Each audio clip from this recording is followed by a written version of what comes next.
Chapter 1 Thunderbolt Tona cleared it. At noon, within Thilan residency off Divine Wind Empire, Asted a stream of visitors filled the halls, their laughter and joy echoing throughout he state 2-day market-day significant occasion. Asked the Althsoft Linfamal Worry Toundergo Theer Sacred Baptism, Andy Virion Ekamato Extend Their Congratulations. Linuchin sat cross-legged within Yishimber, a whirlwind doff nervous and anticipations whirling within him after 15 long years. He was finally poised to embark on his journey of cultivation his extraordinary talent since to lead in him ascend zof pride thoughts areto the heaven his father Hayden vision hum rising to Thorenko Fagran Marshal. Yet the full disdain for such expectations why shu dunno fun parallel genius settle for as aboard na position? He was soon willing to accept anything less than taka man the respect to falent this world de viri one. Linuchin paid no heed to his father's words the martial artist their archai consisti doff 9 levels, and ha hadel ready achieve at the pinnacle, becoming the fierce in history to brain I through the 9th levelithiga 15 in contrast, others berlyriak at the 5th or 6th levels, and thosu ha could no tat tain at least the 4th level rooter like of cultivation. His younger brother, thaw possessing commendable talent at 5th level, still paled in comparison to him. Ta think that such remarkable potential would to him relegate teto thoroughly a famra grand martial way, zane affront to his for a being, wath the desired was not merlithicious ambition slar beyond. Half an hour later, the baptism was set to commence. Within the grand Haloflin residence, the family head, Lin Ming, called out, "Bring forth Generantar." ACO command. A servant promptly responded. Master Etienne, the family head requests your presence Saint Hall the Baptist miss about to begin. The servant announced outside Linyakin chamber. Understood, Weshel committance, Linyakin replied, opening his eyes from meditation thof Hishiartre said with tension. He maintained newtward calm that stark like contrasted with his unger brother Linitian. His motion plainly up on his face. In Sedetha Hall, everyone awaited Theravaloff today's tour protagonists shortly thereafter. Two young men entered, their feature a striking lie similarity yet here demeanors fast lit different Linuchin's gaze irradiated determination, while Linyashin's face bore an arrow fargance, his eyes gleaming with a hint of ferocity. As that wa brothers step head inside, whispers begin to circulate among the crowd. Truly, Theoredra Gonsamin? The Lin family eyes indeed extraordinary theater disciples so impressive, yet it is astonishing to see twa prodigies merge. Hearing the secolades, Asmala crept onto Linuchin's face regardal zophon's resolve, compliments from other swery of fioy.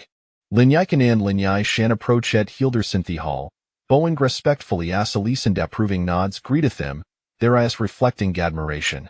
At that moment, Linyashin's grandfather, Lin Ming, rosy and announced, "Now, Mitwa grandson shall undergo their baptism should their talent spruvlocking. Do not mock them. Ha ha ha.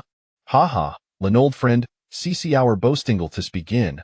Wary eager to see, qualification sao your fine grandsons possess. Indeed, Lin old friend, le Tuscaments. Ha ha, very well. Let the baptism begin, and let Tyner go first." Upon hearing his grandfather's words, Linyashin stepped forward, positioning himself before the fishin toff tea baptism. Linyuchin observed as the fishin chanted an incantation, a shimmering white ally tap hearing in Hishins, Hethan placid hispalmian Linyashin's crown, closing the penetrated silence, curiosity swelling within Linychin. After approximately 10 breaths, the fishin opened his eyes, smiling at Lin Ming. "Congratulations, General Lin. Young Master Yishin possesses exceptional talent." "Exceptional? I wonder what level shall attain ladder will I exceed that?" Lin Yikin pondered. "Congratulations, General Lin." "Congratulations, old Lin." The attendee Soferet here congratulations Sinunison. "Excellent, excellent. Ha ha ha." Lin Ming fed heartily Lin Yishin's father. Lin Yuan, beamed with prideishi sonsin, Yishin's exceptional talent fillet them with immense spirit. Lin Etienne, hearing the praise, felt the swell of prideish smile dan dreternette to stand beside Lin Etienne. "Chainer," Lin Ming gestured, indicating the tight wash stern. "Congratulations," Lin Yikin whispered to Lin Etienne, but Yishin merely scoffed and turned away, leaving Lin Yukin unfazed as she moved forward at Lin Ming's behest. Ash approached, Lin Yuchin felt an unexpected calm wash over him, dispelling the anxiety the dansa gripped him. The hal felsolent, every eye fixed upon Lin Yuchin, eager to witness what qualifications the fierce individual to attain a 9th level off martial arts before cultivation would possess.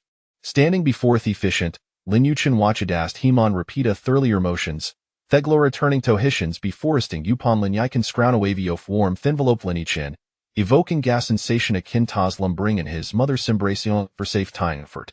Linyashin size Boriental Linichin, Hishi art Faled with Curses, forest brother, wishing fervent light hot disqualifications would not surpass his own. Everyone held their breath, yet after 10 breaths, deficient Thedia to withdraw shant. Could it be this qualifications cannot be determined? Many wonder excellently.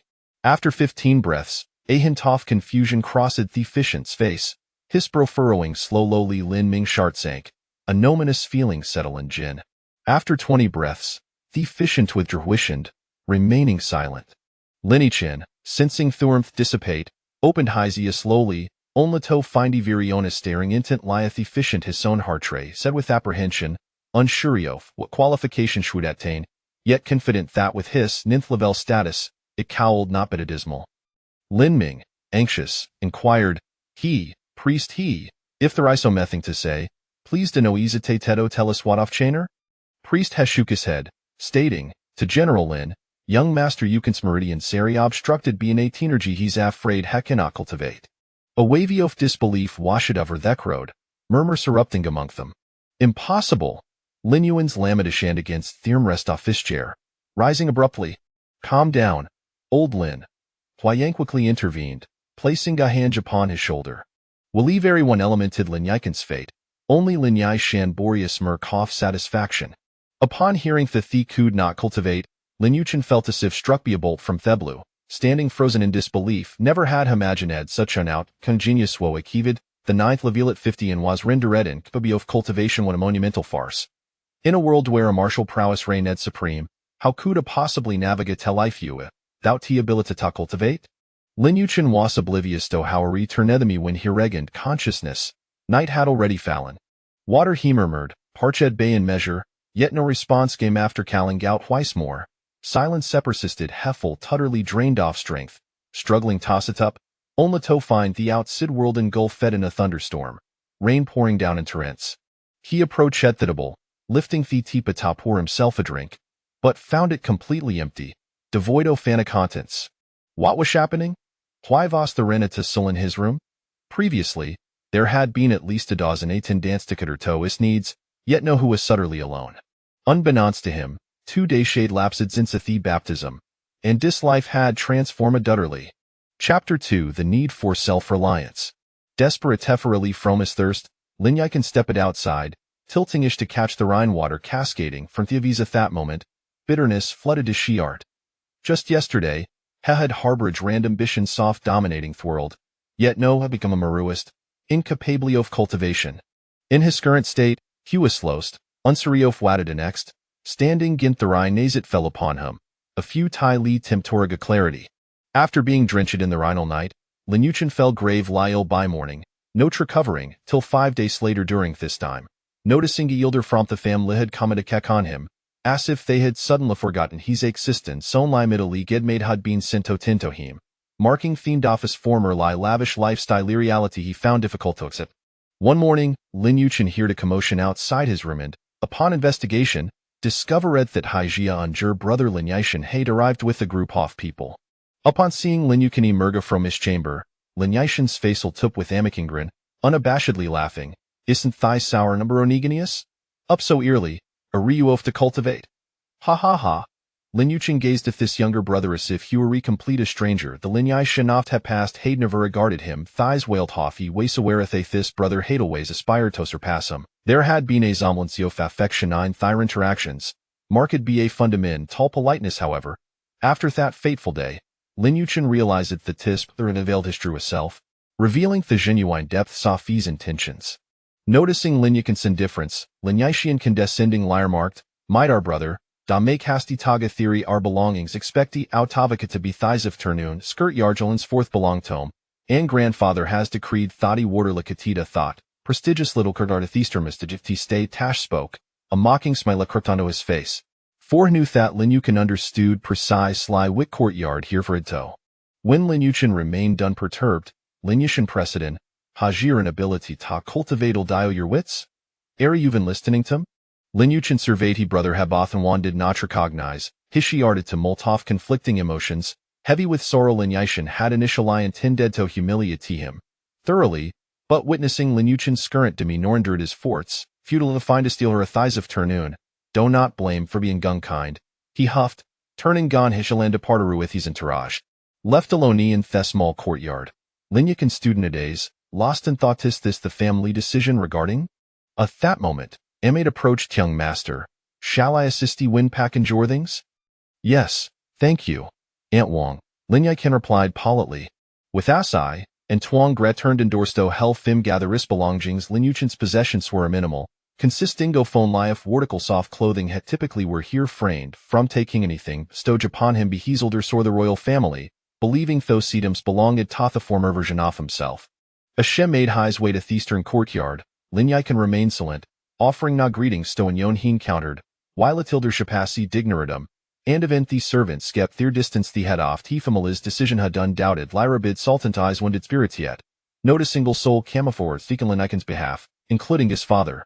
Ho considered Lin Yuchen the greatest disgrace of his lifetime and secretly wished to sever their fatherson bond.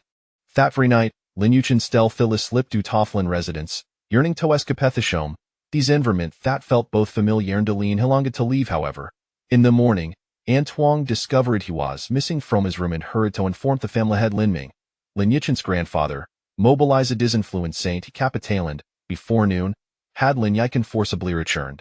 You were retormain Harriethome, and dono tat timter in a wea can't escape woo drather you know timberis me outside, Lin Ming declared sternly. Once Lin Ming departed, Lin Yaiken wept inconsolably once.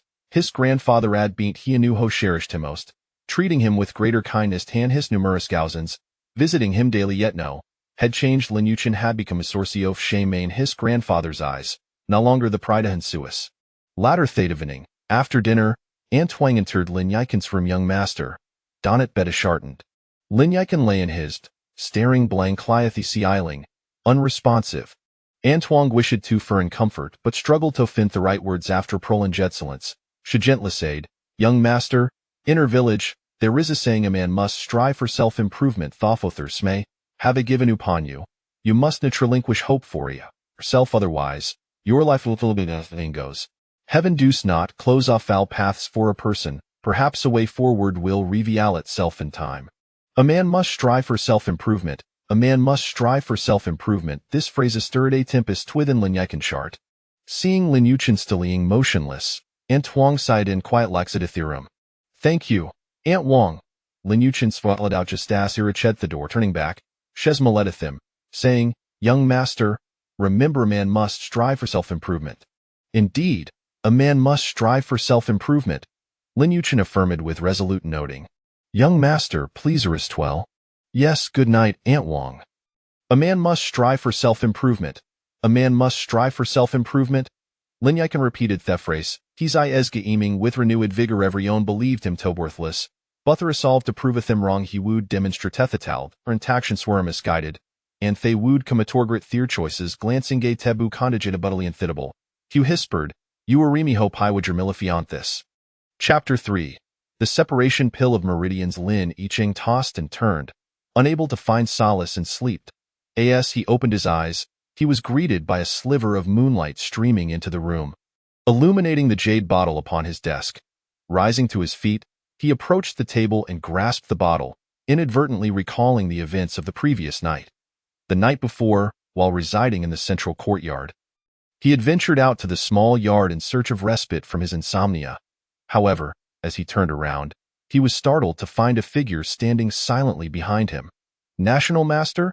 Lin Yicheng called out in confusion, recognizing the person as the current National Master, whom he had encountered during a visit to the Imperial Palace with his grandfather. The identity of the National Master was shrouded in mystery. No one knew from which sect he hailed or where he originated, only that 10 years prior, the Emperor had unexpectedly announced the establishment of the position. The National Master scrutinized Lin Yicheng, making him feel increasingly uneasy under the gaze. Tentatively, he inquired, National Master, do you require something? A sudden smile emerged on the National Master's face as he nodded and replied, Indeed, indeed. Lin Yicheng was bewildered, failing to comprehend the meaning behind his words. I have heard about your situation, the National Master abruptly stated. A bitter expression crossed Lin Yiqing's face as he responded, "May I ask why the National Master has come to see me? Do you wish to cultivate?" Lin Yiqing's head jerked up, his eyes fixed intently on the National Master, a flicker of pain crossing his mind. With a cold laugh, he retorted, "My meridians are completely blocked. I am incapable of cultivating. Do you wish to cultivate?" The National Master repeated, seemingly disregarding Lin Yiqing's previous statement. Noticing the National Master's grave demeanor, Lin Yiqing queried, "Do you have a solution?" "Yes, but the risk is substantial." The National Master declared with unwavering certainty, "Is that true?" Lin Yiqing felt a surge of excitement at the National Master's words, yet he remained composed, coldly asking, "Why would you help me?" The National Master sighed with a hint of sorrow, recounting, when the son of a dear friend was born, his meridians were 70% blocked, rendering him unable to cultivate. He sought my assistance, pleading for a way to open his meridians. Thus, I concocted a separation pill of meridians, producing 12 pills in total. Each required consumption of 1 pill 3 times, but the process was fraught with immense pain. Ultimately, my friend's son could not endure it and failed. And afterward, my communication with my friend dwindled, the National Master lamented, sighing. Recently, I overheard members of the royal family discussing your plight, which stirred memories of the past. I came to see you, and was taken aback to find your condition far more severe. Your meridians are entirely blocked. Lin Yiqing managed a bitter smile, asking, "What became of him after his failure?" "He perished," the National Master replied, his voice heavy with regret. "Dead?" Lin Yiqing gasped in shock. "Is this the risk I must bear? How can you be certain that enduring the pain will lead to success?" Lin Yiqing pressed on. Upon hearing this, the National Master burst into laughter, shaking his head as he remarked, "No one has ever doubted the efficacy of the pills I have concocted. You are the first." Unsure of how to respond, Lin Yiqing felt that the National Master was more complex than he initially appeared. Observing Lin Yiqing's contemplation, the National Master smiled slightly and said, "Here, take this. Whether you choose to consume it is entirely your decision." Lin Yiqing gazed at the jade bottle and a handwritten note, then looked up at the National Master, asking, "National Master, I still do not know your name." "Haha, others call me Feng Yunzi." "Feng Yunzi?" Lin Yiqing murmured, finding the name peculiar. "Very well. I must take my leave. If fate permits, we shall meet again," Feng Yunzi said, patting Lin Yiqing on the shoulder, adding, "Follow your heart and do not allow the external world to sway you." As Feng Yunzi patted his shoulder twice, Lin Yiqing felt a wave of disorientation wash over him, and soon he lost consciousness.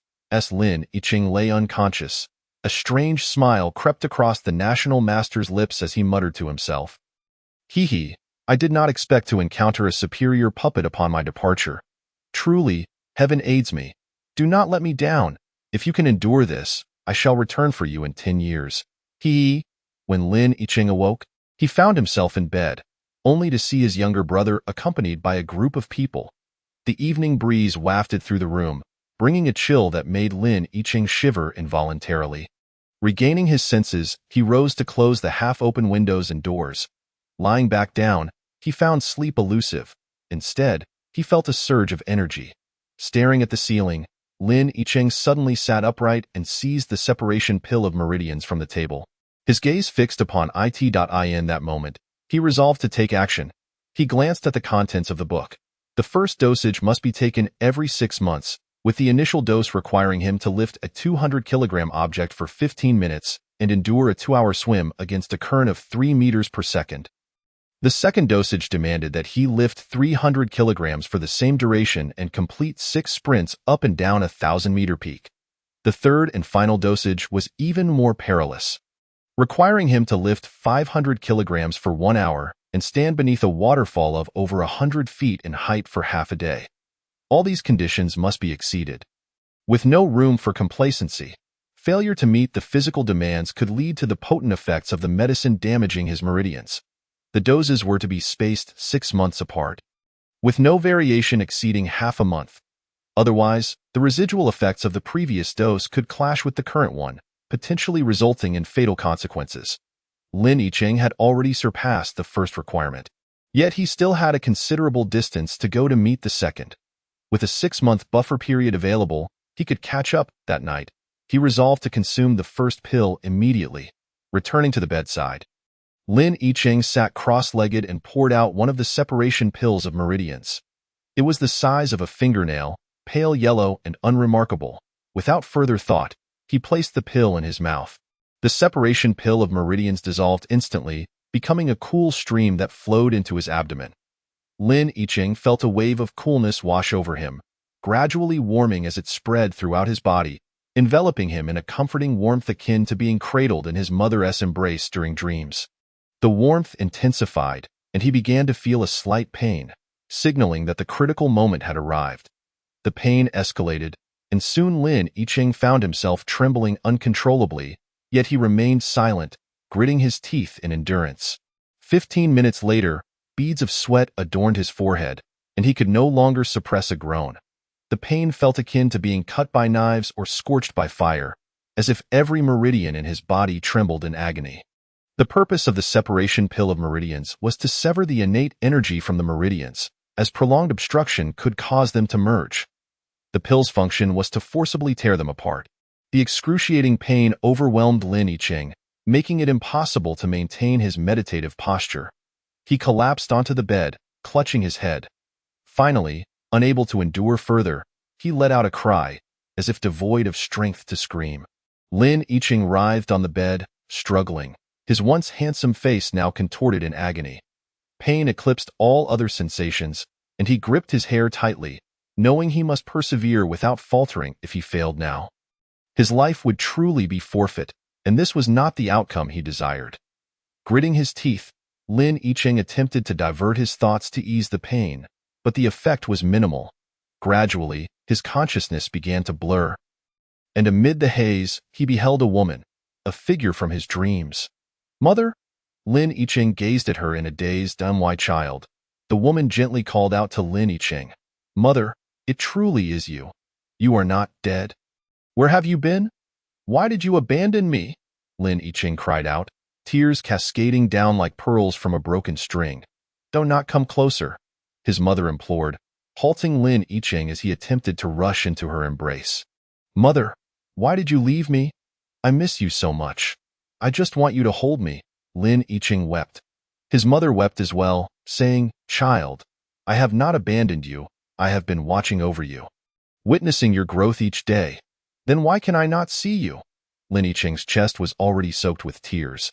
His mother gently shook her head, replying, "Child, live well. This is my only wish for you." "Mother, I will. Yes, my dear. I hope you become a strong person, an invincible force." Yes. Lin Yicheng nodded fervently. "Child, remember, become a strong person, one who can seize their own destiny." His mother urged, Yes. I will become strong." Lin Yicheng's gaze was resolute. "Child, I must go now. Take care of yourself." His mother lightly waved goodbye to Lin Yicheng. "Mother, where are you going?" Lin Yicheng anxiously inquired, yet his mother offered no response, merely gazing at him with a gentle smile as her form gradually drifted away, receding into the distance. Mother! Lin Yicheng cried out, desperately pursuing her, his shoes falling off in the frantic chase, but his mother's figure continued to blur until it was no longer visible. "Mother!" he sobbed, kneeling on the ground. Tears streaming down his face, Lin Yicheng howled at the sky. In the realm of reality, he too let out a loud cry, awakening in an instant. What a close call! Lin Yicheng felt a wave of dread wash over him. Had he not seen his mother, he might not have awakened at all. "Yicheng, what is wrong? Why are you shouting so loudly?" Aunt Wang hurried into his room, her face etched with concern upon hearing Lin Yicheng's cries. "Aunt Wang, I'm fine. Before Lin Yicheng could finish his sentence, Aunt Wang interrupted. "Why are you lying on the ground? Your face is so pale. Are you feeling unwell?" "I'm all right, Aunt Wang. I just had a nightmare that scared me, causing me to fall to the ground." Lin Yicheng fabricated a lie, marking the first untruth he had ever uttered in his life. "Is that so? Hurry and get up. The ground is cold." She approached and helped him to his feet. "Perhaps you've been overworking yourself lately. You should take a day off tomorrow," Aunt Wang said, her voice laced with concern. "I'm fine, Aunt Wang. As long as you're all right, rest up. If you need anything, just call for me." Yes, Aunt Wong, you should also get some rest. Just then, they heard someone knocking at the courtyard gate. You should rest? I'll check who has come, Aunt Wong said. It's probably someone drawn by my earlier shout. Lin Yichin replied. You rest. I'll go inform them that everything is fine. With that, he exited the room. Who is it? Aunt Wong opened the door to find a patrol team. It's Captain Li. I wonder what brings him here. Captain Li peeked into the courtyard and remarked, was there someone shouting loudly from this direction? Though posed as a question, it was more of a confirmation, as this courtyard was isolated, far from others, and any sound would have undoubtedly originated from Lin Yichin's vicinity. Oh, it's about that. The young master was startled awake from a nightmare just now. Aunt Wong explained, Humph, such a coward. Scared awake by a dream, Captain Li scoffed, his face adorned with ridicule, in the present standing of Lin Yichin within the Lin family. Even a mere patrol captain dared to mock him, Aunt Wong. Fearing confrontation, replied, the young master is still quite young. It's perfectly normal to be startled awake from a nightmare. That's not my concern. The Lin residence has rules against loud noises at night to avoid disturbing others' rest. If the master holds me accountable, I won't spare you. Tell him that in the future, no shouting during nightmares, he huffed before departing with his team. Sighing, Aunt Wong returned inside. Young master, they have already left. You should rest now. Yes, you should rest early too. In truth, Lin Yichin had heard Captain Li's remarks and did not feel anger. Rather, he considered Captain Li to be a fool. Who could control whether they shouted in their sleep after a nightmare? Truly absurd. Once Aunt Wong had left, Lin Yichin hurriedly began practicing the qi guiding method from his book, discovering a slight tremor in his meridians, which filled him with excitement. Previously, when practicing the qi guiding method, his meridians had been as immobile as stone. Now that they trembled, it indicated that the meridian separation pill was effective. After consuming the meridian separation pill, Lin Yichin did not allow himself a moment of relaxation. Instead, he intensified his training, for he understood that any lapse now would render all his previous suffering in vain. On the 5th day, following the consumption of the meridian separation pill, Lin Yichin had just returned to the courtyard after his training. Yichin, today the family had sent someone to inform you to join them for lunch in the hall, Aunt Wong said as she saw him return. Won't he go? Upon hearing that his grandfather summoned him to the hall for lunch, Lin Yichin was momentarily taken aback before promptly refusing. His mood, which had been uplifted by completing his training earlier than the previous day, plummeted at this news. Sighing, Aunt Wong understood what Lin Yichin was contemplating. Yichin, just go over for lunch. They might have changed their minds. I want to go. Humph. Change their minds? Even if they did, I wouldn't return, Lin Yichin stubbornly asserted. Yichin, listen to Auntie. Just go over. After all, they are your grandfather and father. Aunt Wong continued to persuade him. They consider me their descendant. I want to go. Child, please go. I'm asking you as a favor. Aunt Wong, fine. I'll go this once for your sake, Lin Yichin replied. Attempting to sound like an adult, good. Look at how sweaty you are. Hurry and wash up. Aunt Wong smiled at his agreement. In truth, Aunt Wong insisted he go for his own good, for Lin Yichin's grandfather was a figure whose word in the Lin residence was not to be defied. If the family head were to express dissatisfaction, it would ultimately be Lin Yichin who bore the brunt of it. I don't need to wash. I'll go as I am. With that, he dashed toward the hall. You sigh. This child, Aunt Wong murmured, resigning to let him go. Halfway to the hall, Lin Yichin slowed his pace, his heart heavy with conflicting emotions. Though he had verbally insisted he did not wish to go. Upon hearing Aunt Wong mention his grandfather's invitation, a ripple of emotion stirred deep within him. Before he realized it, he had arrived at the entrance of the hall. Gazing at the familiar surroundings, Lin Yichin felt a surge of indignation.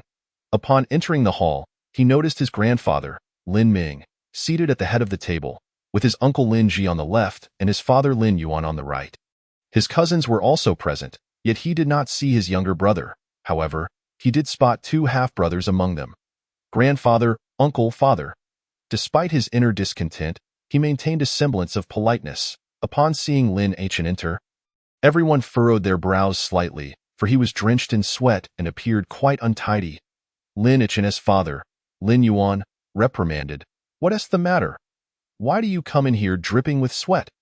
seeing that no one greeted him upon his arrival and some bored, disdainful expressions. Lin Yichin felt even more irked. I was playing in the back mountains, and didn't he have time to wash? He replied flatly. Impertinence. You have no sense of decorum. Lin Yuan slammed the table. What are you doing? Lin Ming shot Lin Yuan a glare, silencing him instantly. Yichin, go wash up over there, then come back for lunch, he instructed, pointing to a nearby basin. Understood. After washing up, Lin Yichin took a seat at the far end of the table. The meal passed in silence, with only occasional snickers breaking the stillness. Once the meal concluded, Lin Yichin addressed them. Grandfather, uncle, father, if there's nothing else, I'll take my leave. One responded, and Lin Ming waved his hand, signaling him to depart. Exiting the hall, Lin Yichin made his way directly to the back mountains to continue his training. Father, you see? Lin Yuan began to speak softly to Lin Ming but trailed off. As Lin Ming understood his meaning without needing elaboration, this child. He.s. ruined, Lin Ming sighed. Today's gathering was primarily to assess Lin Yichin's current state, yet he was met with the disappointing sight of a fallen Lin Yichin. Lin Ming had completely lost hope in him, symbolizing the Lin family's abandonment of Lin Yichin. After leaving the hall, Lin Yichin headed straight to the back mountains to complete his afternoon training regimen. Time passed unhurriedly, and it had been nearly a year since Lin Yichin consumed the first meridian separation pill. Throughout this year, he had shown no sign of complacency, training with the utmost intensity. The second consumption of the meridian separation pill also passed without incident, though it had nearly cost him his life, leaving him unconscious for a day and a night.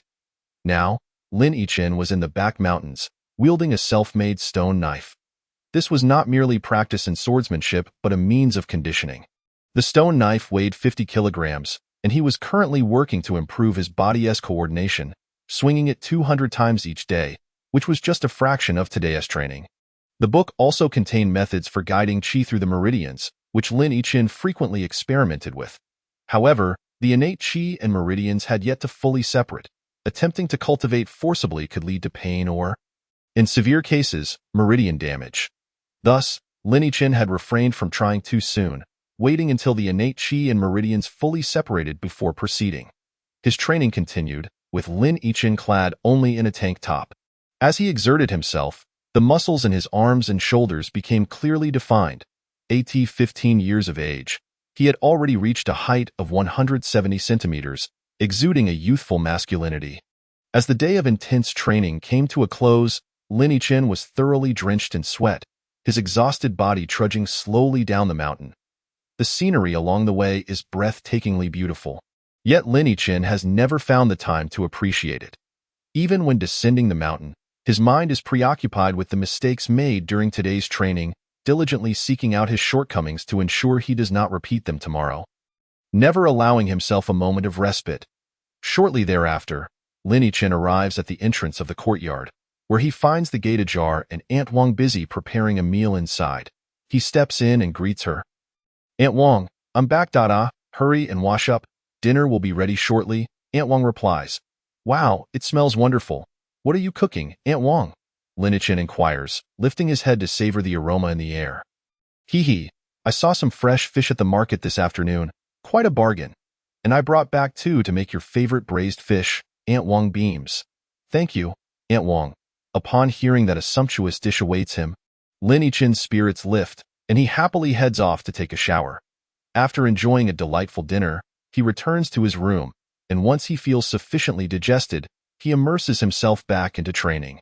He performs 500 single-arm push-ups with each arm, followed by 1,000 with both arms, always finishing drenched in sweat, never once faltering in his commitment. Chapter 5. A Provocation in the Azure Sky. A few white clouds drift playfully, creating an atmosphere of serenity. On the back mountain of the Lin estate, a 15 or 16-year-old boy is diligently training, his method appearing somewhat peculiar, suggesting that his pursuits go beyond mere physical fitness. This boy is Lin Yichin, who is following ancient texts to exercise every muscle in his body. As he returns home in the evening, Aunt Wang calls out to him, Yichin, this afternoon, the head of the family sent someone to say he wants to speak with you tonight. You must go. Humph, what could he possibly want to discuss with me? Is he planning to disown me? That would suit me just fine, Lin Yichin retorts sarcastically. In truth, Lin Yichin has grown accustomed to his current life. Ever since moving here a year ago, he is now on the cusp of 16, and throughout this year, he has devoted himself solely to training, leaving no room for other thoughts. Initially, he aspired to prove his worth through hard work and return to the embrace of his family, demonstrating that he was not a failure. However, Lin Yichin has since gained a deeper understanding. He no longer wishes to return to that cold household. Even if he were to succeed, he knows that should he one day become insignificant, he would be cast aside without mercy. Yichin, don't say that. Just go over there.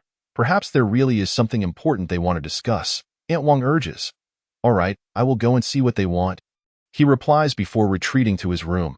Initially, he intended to skip showering and head straight there, but after working up a sweat, he found the odor unbearable and decided to wash up for his own comfort, not for them, but simply to feel at ease.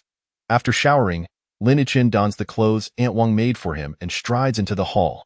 Grandfather, father, Lin Yichin bows respectfully.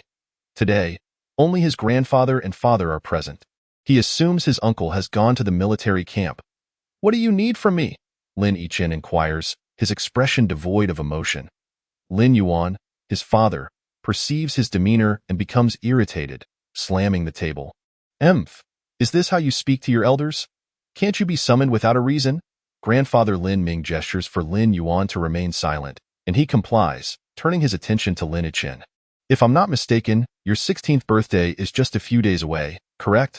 Ah, yes, grandfather remembers so well. I'm flattered that you still recall my birthday, Lin Yichin replies with a cold smirk. The mention of his birthday only deepens his resentment. In the past, celebrations were planned a month in advance, yet now it is merely acknowledged in passing. Noticing Lin Yichin's expression, Lin Ming remains unfazed and continues. After your birthday, you and your brother will be heading to Shenfeng Academy for 2 years of study. Lin Yichin is taken aback by his grandfather's words. He had not expected to be summoned for the purpose of attending school. He is already well aware of the illustrious reputation of Shenfeng Academy, which boasts a history that predates even the Shenfeng Empire. However, it is known simply as Shenfeng Academy within the empire. Haha, is it really necessary for a failure like me to attend an academy? I refuse to go. Let someone else take my place, Lin Yichin declares defiantly. With a resounding bang, Lin Yuan slams the table and stands up, pointing at Lin Yichin. I see you have become increasingly disrespectful. You have no manners at all. Lin Yichin smirks sarcastically. I'm merely a person without guidance in life. What manners could I possibly possess? The implication is unmistakable. You? Lin Yuan is momentarily at a loss for words. It seems I must teach you a lesson today. Otherwise, you will continue to act without restraint. He steps forward, ready to take action. Hey, what are you doing? Lin Ming interjects, commanding him to sit down. It is you who lacks respect. Yes, father. Lin Yuan reluctantly complies, having always feared his father since childhood. While no one else could control him, a single glance from Lin Ming sufficed. Lin Ming continues, this matter is settled. Prepare yourself in the coming days. I will send someone to notify you when the time comes. Fine. Realizing he cannot refuse his grandfather's firm gaze, Lin Yichin understands that he is not yet strong enough to confront the Lin family.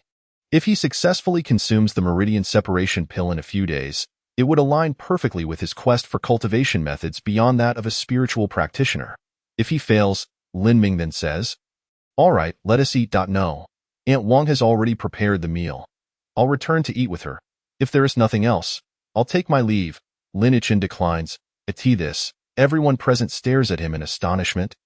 Not believing that someone would dare to refuse Lin Ming's invitation in person, Lin Ming frowns slightly but ultimately concedes. Very well, you may go. Understood.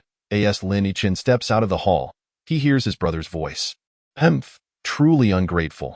You think the family wants you there? You're merely taking up a spot.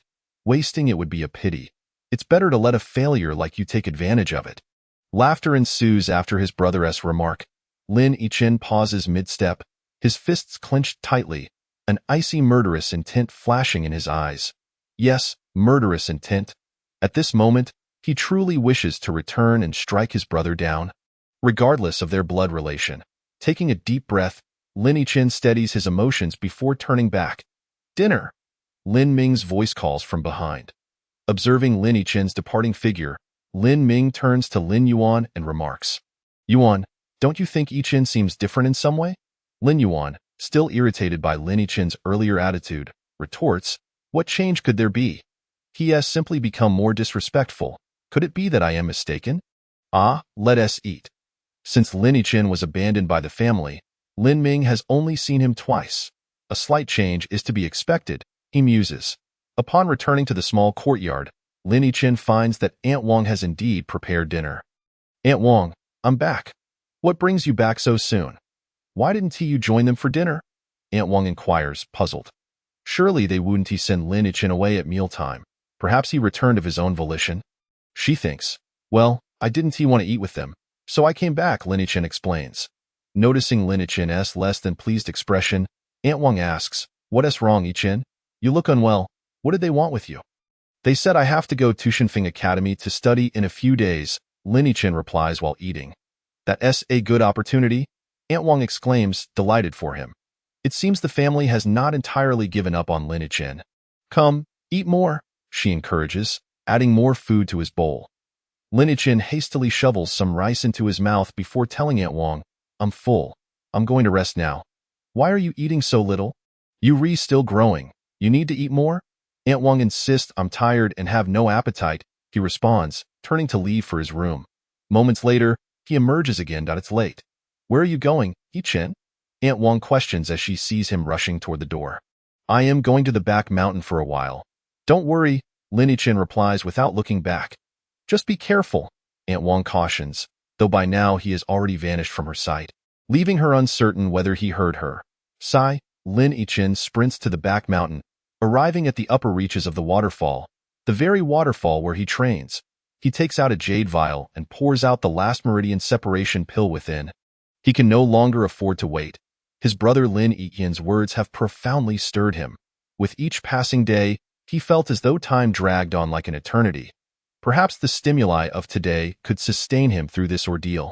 Lin Yichen gazed at the meridian separation pill in his hand. Dismissing any further thoughts, he placed it in his mouth. Once again, it transformed into a refreshing stream that flowed into his abdomen as he sensed the changes wrought by the meridian separation pill within him. Lin Yichen understood that the crucial moment had arrived. Success or failure hinged upon this very act. Success would be akin to a hidden dragon, while failure would render him a ghost of the underworld. Chapter 6.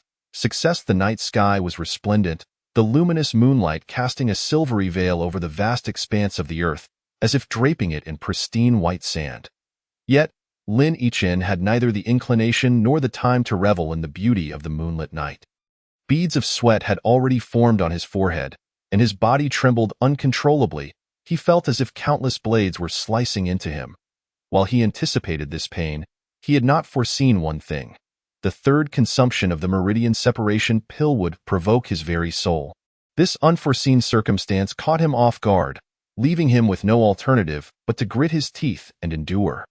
Lin Yichen attempted to divert his thoughts elsewhere, absurdly pondering whether the agony of the flesh or that of the soul was more intense. If anyone were to witness him comparing these pains at such a moment, they would surely burst into laughter. After weighing the two, he concluded that neither was bearable. The torment stemming from both his soul and body had already brought him to the ground, rendered speechless, as if even the strength to cry out had been eroded by the pain. Upon closer inspection, one would notice a fine layer of blood beads forming on Lin Yichen's skin, signaling the imminent separation of the innate energy within his meridians. The critical moment was upon him. Cradling his head, Lin Yichen felt as though it might split apart. He repeatedly struck his head against the ground in a desperate attempt to alleviate the suffering. Feeling a trickle of blood run down his scalp, gradually, he sensed the pain abating, yet a profound fatigue enveloped him, leading him into a dizzying haze. He was transported back to his childhood, a time when he was heralded as a prodigy, cherished by all. His father often took him to the military, where he would boast to other generals, taking pride in having such a son. His grandfather was gentle and affectionate, doting on him even more than his father. In those days, he had everything, yet he remained humble, showing respect to his elders and generosity to his peers. However, everything changed when, at the age of 15, he was discovered to have a congenital blockage in his meridians, rendering him incapable of cultivation. From that moment, his life transformed entirely. His father ceased to take him to the military and even stopped visiting him, viewing him as a source of shame. Some generals, who held a grudge against his father, would mock him for this condition, exacerbating his feelings of humiliation. Consequently, he began to loathe himself, withdrawing from his own existence. His grandfather, too, grew distant, never again offering him a warm smile. He was expelled from the central courtyard, his protectors and servants withdrawn, as he was no longer deemed worthy of protection. After all, no one would harm a worthless being, and the worthless had no right to be attended by so many servants. Alone, he was relegated to a small courtyard. Had it not been for that grave illness, perhaps even Aunt Wang, the one person who cared for him, would have abandoned him. Thankfully, Aunt Wang treated him as her own, offering meticulous care that provided solace to his battered spirit. Yet, he refused to bow to fate, fighting fiercely against it.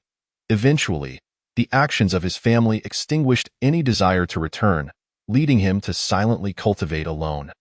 But he was unsure if he would succeed. A source of immense pressure and anxiety, at times, he truly wished to give up, feeling utterly exhausted, yearning for a moment of respite. A voice echoed in his mind, incessantly urging him, "You are too weary. Rest for a while."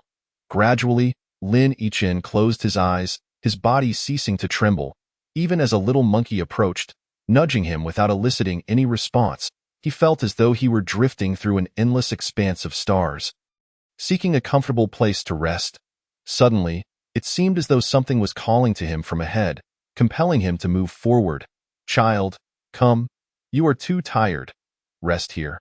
A voice beckoned from afar. Lin Yichen finally saw the source. It was his mother calling for him. This was the second time he had encountered her. "Mother!" he cried out, rushing forward, elated to see her once more. Yet, no matter how quickly he ran, he remained at the same distance from her. "Child, come.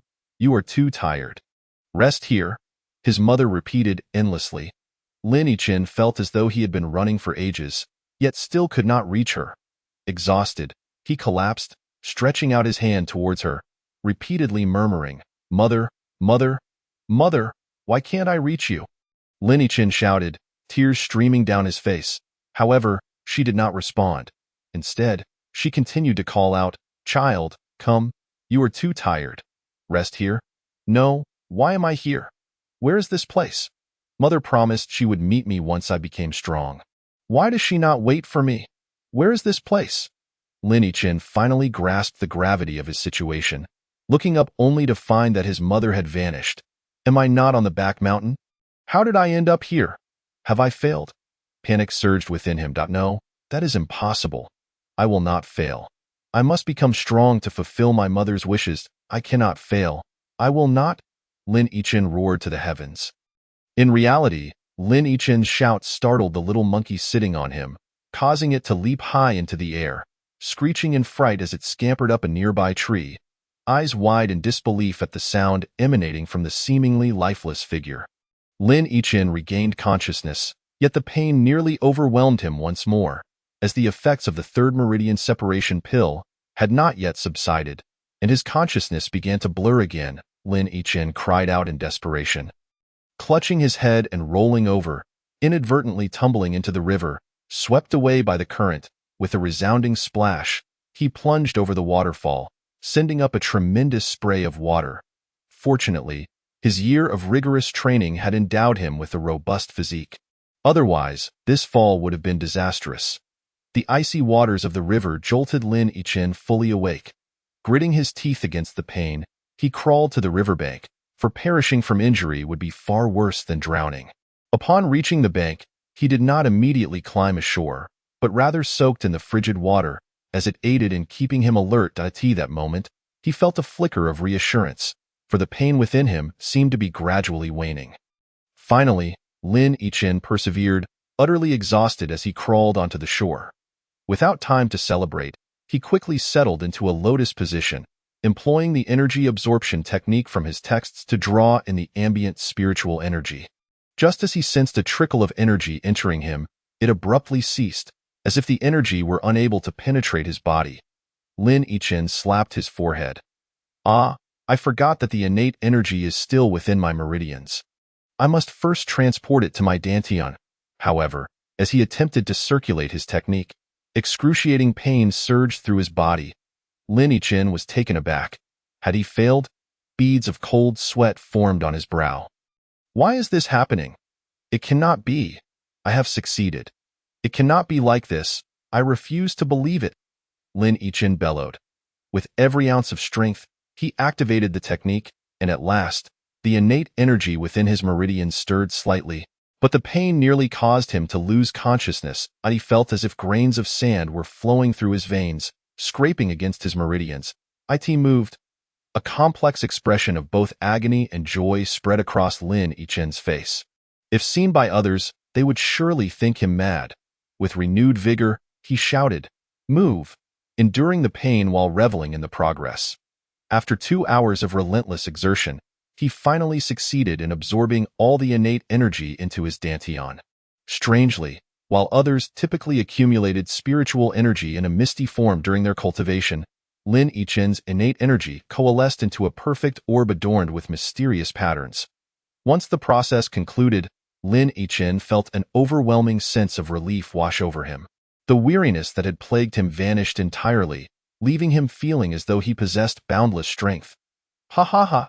Lin Yichen laughed heartily, his laughter drowned by the roar of the waterfall, barely traveling far. Otherwise, on this tranquil night, anyone who heard it might have thought him insane. However, amidst the laughter, tears began to flow uncontrollably. Success was finally achieved, yet the arduous journey remained unknown to others, as did the immense pressure he bore. Each glance from others felt like a piercing pain, yet the deepest wounds were inflicted by his own family. After a while, Lin Yichen steadied his emotions, sitting cross-legged on the ground to absorb the spiritual energy in the air. Instead of flowing through his meridians to his dantian, the energy worked to mend his injured pathways. The innate energy within him seemed forcibly separated from his meridians, which had sustained some damage. Fortunately, it was nothing grave. Thanks to the nurturing of the spiritual energy, his recovery progressed at a visibly rapid pace, and at this rate, he would be fully healed by nightfall. Chapter 7. Entering school in the morning, Lin Yichen descended the mountain with a heart full of joy. After a night of relentless cultivation, he had finally restored his injured meridians. Surprisingly, he felt no fatigue from the sleepless night. Instead, he was invigorated. Whistling merrily as he walked, upon reaching the small courtyard, he noticed Aunt Wang pacing back and forth, seemingly making a decision. "Aunt Wang, I'm back," Lin Yichen called out. Hearing his voice, Aunt Wang rushed out. "Where have you been all night? You could have at least let me know you were okay. I was worried sick. If you hadn't returned, I would have gone to find the old master." Seeing the tears in Aunt Wang's eyes moved Lin Yichen deeply. In this world, perhaps only Aunt Wang truly cared about him. "Aunt Wang, I'm fine. I just accidentally fell asleep on the back mountain last night." "Look, I'm perfectly all right," he reassured her, demonstrating a few punches. Relieved to see him safe, Aunt Wang sighed. "Oh dear, seeing you leave last night with such a heavy heart kept me worried all night. But as long as you're okay, that's all that matters. You must be hungry. I'll go prepare some food." "Thank you, Aunt Wang," Lin Yichen said, patting his head. Fortunately, his injuries were concealed by his hair, and the blood had washed away when he fell into the water. Otherwise, Aunt Wang would have been even more concerned. "You silly boy, why are you being so polite?" she chuckled, heading off to cook. After breakfast, Lin Yichen returned to the back mountain. He did not allow himself to relax just because he had reached the level of a spiritual practitioner.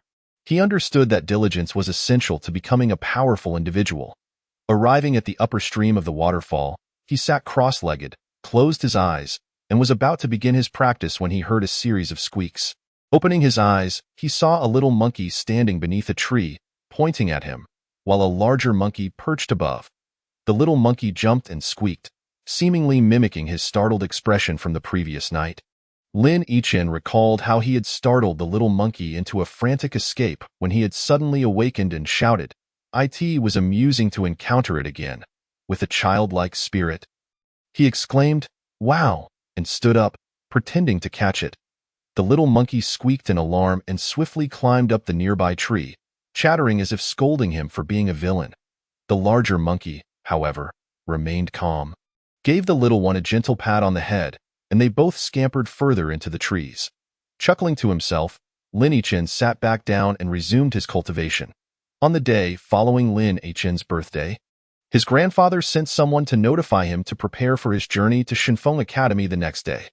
The following morning, Lin Yichen rose early, and after breakfast, he arrived at the entrance of the Lin residence. At the entrance stood a luxurious carriage, second only to royal conveyances. After waiting for a while, he saw his grandfather, father, and several elders surrounding his brother, Lin Yichen, as if he were the center of their universe.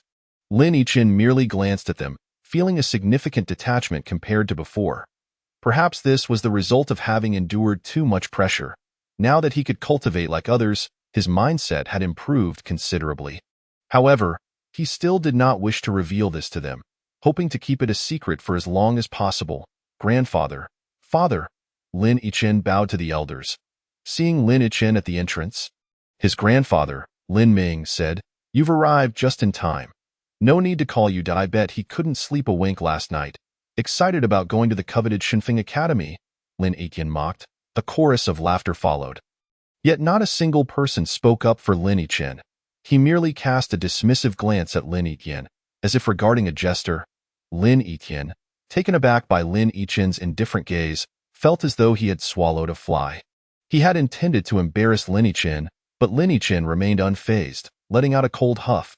"Enough," Lin Ming interjected. "I've said what needs to be said. Remember, once you reach the academy, focus on your training. Don't let others outshine you, or you'll be left humiliated. Rest assured, grandfather, I will become the top of my grade and bring honor to our Lin family," Lin Yichen declared loudly, casting a contemptuous look at Lin Yichen as he spoke. He reveled in this feeling, relishing the notion that the once illustrious prodigy was now overshadowed by him. Though his current status was not achieved through his own efforts, it thrilled him nonetheless to feel superior to Lin Yichen. "All that's been said, I suppose," Lin Yichen thought with a cold sneer. "All right, you made a part, Lin Yichen. Come here. This pouch contains your living expenses for the academy," Lin Ming said, handing him a small pouch. Lin Yichen weighed it in his hand, estimating it to contain about 20 gold coins. This sum was sufficient to sustain a family of 5 for 3 years, indicating that his grandfather had indeed invested considerably in his education. Seeing the pouch in Lin Yichen's hand, Lin Yichen couldn't help but smirk, but was quickly silenced by a fierce glare from Lin Yuan. Understanding the source of Lin Yichen's amusement, Lin Yichen realized how substantial his living expenses must be. "All right, there's nothing more to discuss. You may set off," Lin Ming stated. Upon hearing this, Lin Yichen eagerly leaped onto the carriage, as if unable to contain his excitement. "Grandfather, father, I'm off," Lin Yichen bowed before boarding the carriage. Seeing Lin Yichen's demeanor as he departed stirred a ripple of emotions within Lin Ming. "Have I made a mistake?" he sighed inwardly, choosing not to dwell on it further. "Let's head back," he concluded. Turning to leave. Inside the carriage, Lin Yichen sat quietly, closing his eyes to rest, but Lin Yichen was determined to disrupt his peace. "Hey, can you stop pretending? Seeing you act all calm just irritates me." Lin Yichen scoffed at Lin Yichen. "And what can you do about it?" Lin Yichen replied indifferently, devoid of any affection for his brother. Lin Yichen was momentarily at a loss for words, as Lin Yichen pointed out. He could sulk but not act out, as the family strictly forbade fighting among themselves. They could spar, but only with mutual consent. In his mind, he believed he could easily overpower Lin Yichen, but it was unrealistic to challenge him outright. Unsure of how to respond, he huffed and fell silent. Lin Yichen, uninterested in further conversation, resumed his meditation. Chapter 8, Entering School, continued. Shinfeng Academy is not located within the capital, but rather lies just south of it. A mere 20 miles away. It operates independently of the surrounding kingdoms, which cannot exert control over it. Each year, several kingdoms send a large number of students to the academy. However, admission is not guaranteed, as candidates must undergo multiple rounds of testing to be selected. Due to its location within the Shinfeng Empire, the academy allocates 20 reserved spots for the empire during each recruitment cycle. In reality, These spots hold little distinction, as those chosen by the royal family for admission are typically of exceptional talent. The royal family retains 5 spots for itself, while the remaining 15 are bestowed upon the ministers of the state. The Lin family receives 2 spots each year, and this year, only Lin Yichen and Lin Yiyan were of age to attend, hence both were granted admission. Other noble families would undoubtedly seek out their most talented offspring to send to the academy. Even if a child lacked aptitude in their early years, substantial wealth could elevate their abilities through the purchase of potions and elixirs. Thus, they were certain to achieve success in the future. Lin Yichen, on the other hand, was likely the first in the academy's history to enter as a so-called waste. Unbeknownst to him, his spot was nearly lost to the Hua family, who had long-standing ties with the Lin family. They sought Lin Yichen's position, believing that since he was born with blocked meridians and unable to cultivate, it would be a waste of a valuable opportunity. Given the prior camaraderie between the Hua family and the Lin family. Coupled with Lin Yichen's health concerns, it was expected that the Lin family would extend a favor to the Hua family. However, to everyone's astonishment, Lin Yichen's grandfather, Lin Ming, firmly rejected the request, showing no leniency even when the head of the Hua family personally came to plead their case. After an hour, the carriage came to a halt, and the voice of the captain of the guards echoed, "Young masters, we have arrived at the Shinfeng Academy." Upon hearing the captain's words, Lin Yichen and Lin Yiyan disembarked from the carriage. The sight of the grand entrance of Shinfeng Academy left them in awe, its magnificence far surpassing that of the Lin residence. The first thing that caught their eyes was the exquisite stone carving of double dragons playing with a pearl above the academy's gate, so lifelike that it seemed poised to soar into the sky. Below, the words Longting Academy were inscribed in a dynamic script, exuding a fierce energy that suggested the calligrapher was a master swordsman, in the lower right corner. It noted, 5th Division, Longting Academy was the true name of the institution, while Shinfeng Academy was merely a colloquial term used by the citizens of the Shinfeng Empire. Flanking the entrance stood 2 imposing stone lions, and the ancient teal gate imparted a sense of age and history. Spanning roughly a quarter of the size of the capital of the Shinfeng Empire, Longting Academy was indeed monumental. The academy admitted only 2,000 students each year and operated on a 3-year system, housing a mere 6,000 students at any given time. With the instructors and the staff responsible for maintenance and cleaning, the entire institution had yet to reach a population of 10,000. To be accepted into Longting Academy was a point of pride for all, as it was regarded as the finest academy among the surrounding empires. Without exception, Lin Yichen gazed at the imposing gates of the academy. A sense of yearning welled within him. Noticing that the two were still captivated by the grandeur of the entrance, the steward urged, "Young masters, let us proceed inside to register." The steward's prompting. The two snapped back to reality and followed him into the academy. Upon entering, they were greeted not by lecture halls, but by a variety of buildings, each reflecting the unique architectural styles of different nations.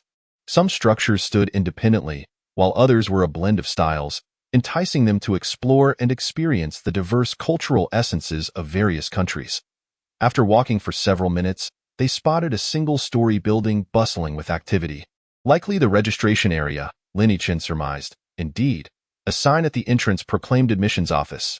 Inside, they found a row of connected tables, each manned by 2 individuals, with signs indicating the student registration areas, about 10 in total, where many were in the process of completing their enrollment. Lin Yichen and Lin Yiyan queued patiently at the back. Minutes later, the previous registrant finished, and the steward stepped forward, presenting a special admission token to the staff. Upon seeing the token, the staff member smirked dismissively. Lin Yichen felt indifferent to the staff's attitude, but Lin Yiyan bristled at the slight. However, the steward remained silent. Name. The staff member began, as some information needed to be filled out due to their direct admission.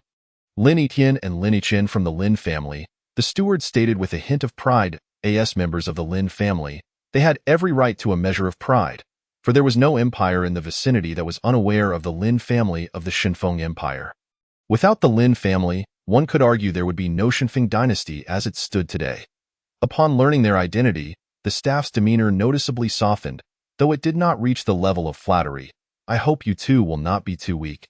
As the previous young members of your family who attended here performed admirably," he remarked with a hint of sarcasm. "Rest assured, I will surpass them, Lin Yiyan declared boldly, drawing the attention of several other staff members. The admissions officer scrutinized him, then glanced at the silent Lin Yichen, saying, "Let us hope you can live up to your words." With that, he proceeded to process their paperwork. Approximately 10 minutes later, the registration was complete. Lin Yichen examined the student card in his hand, which bore his basic information and was required to be worn at all times within the academy. Should it be lost, he would need to have it reissued, as it represented his identity as a student of Longting Academy. Alongside it was a key and his dormitory number. Due to the academy's vastness and relatively small student body, each student was assigned a private room, allowing for uninterrupted cultivation during their personal training sessions. As they exited, they encountered a cousin currently enrolled at the academy, Lin Yifeng, who was in his third year and set to graduate after this term. "You two have arrived quite early. I was planning to wait for you at the entrance, but upon spotting our family's carriage over there, I figured you had already arrived." "You're certainly quick," Lin Yichen remarked as they walked. 14th brother, 14th brother," Lin Yichen and Lin Yichen called out, as Lin Yifeng was the 14th in the family ranking, thus earning the affectionate title from them, while those older referred to him as 14th younger brother. Lin Yifeng was the only member of the Lin family who left a positive impression on Lin Yichen, as he did not regard them with disdain or contempt, treating them as he would any ordinary individual. "Steward Li, you may return now. I will take charge of them," Lin Yifeng instructed. "Very well, I appreciate your assistance." 14th young master, "I shall return to report to the master," Steward Li replied. "Young master Etienne, I have arranged for your belongings to be delivered to your room." "Thank you," Lin Etienne responded. Lin Yifeng turned to Lin Yichen and Lin Etienne. "Since you are new and unfamiliar with the academy, allow me to show you around." "All right," Lin Yichen exclaimed with enthusiasm. Captivated by the academy's imposing presence, he was eager to explore. "You two go ahead. I will stay back to organize my things," Lin Yichen declined. "Well, if you choose not to join, we shall go, 14th brother. Do lead me on a thorough tour," Lin Etienne interrupted Lin Yifeng eagerly. "Very well. Should you require anything, remember to seek me out. I reside in Building 1, Room 108, Lin Yifeng informed Lin Yichen. "Understood," Lin Yichen nodded. Watching them depart, Lin Yichen set off alone to locate his dormitory, glancing at the number on his card, Building 10. Room 523. Upon arriving at his dormitory, Lin Yichen took stock of his surroundings. The room was approximately 50 square meters, truly spacious for a solitary occupant. It contained a bed with brand new bedding, a wardrobe, a desk, for chairs, and even a balcony. After placing a few garments into the wardrobe, he lay back on the bed, gazing at the ceiling, lost in thought. After having lunch in the cafeteria, Lin Yichen stifled his desire to explore and spent the afternoon cultivating in his dormitory. Chapter 9. Physical Training. In the early morning, all 2,000 enrolled students stood on the training field. Many were still bleary-eyed from just waking up, some nodding off, while others buzzed with excitement. Chatting animatedly with their neighbors, a group of girls huddled together, their laughter ringing out, though their conversation remained a mystery.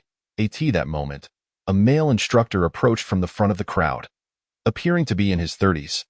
He was tall and robust, sporting a thick beard that seemed to have been tousled by the wind, along with bushy eyebrows and deep-set eyes.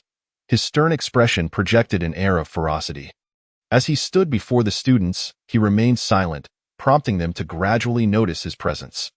Conversations hushed, and even the sleepy students were roused by their peers, leaving the training ground enveloped in silence as they scrutinized this unexpected figure. Without delay, the imposing instructor spoke. "Good morning, students. I am your physical training instructor for this week. You may call me Teacher Han." He attempted to adopt a friendly demeanor, but his appearance elicited gasps of shock from the students. Oh my, how intimidating! Thankfully, his powerful presence ensured that, despite his quiet tone, everyone could hear him clearly. Upon hearing about physical training, murmurs erupted among the students. "Physical training? Why do we need physical training? We came here to learn advanced techniques. Why are we doing this?" Students turned to each other, voicing their confusion. "Clearly, many of you have questions," Teacher Han began. "I will not explain. Just do as I say, understood?" His tone shifted sharply from the earlier amiability, leaving no room for negotiation. "I do not care if you were young masters or heirs in your past lives. Here, you are my students, and you shall heed my commands." Anyone who dares to defy me will find themselves expelled on the spot, regardless of your noble lineage. Additionally, should I discover any instances of bullying, do not expect me to treat you with leniency." Teacher Han spoke sternly, and upon witnessing his demeanor, the students swallowed hard. The formidable teacher Han continued, "Each of you now possesses a foundational level of cultivation. Those with higher abilities might be at the 4th stage of martial arts, while those with lesser skill should be at least at the 3rd stage.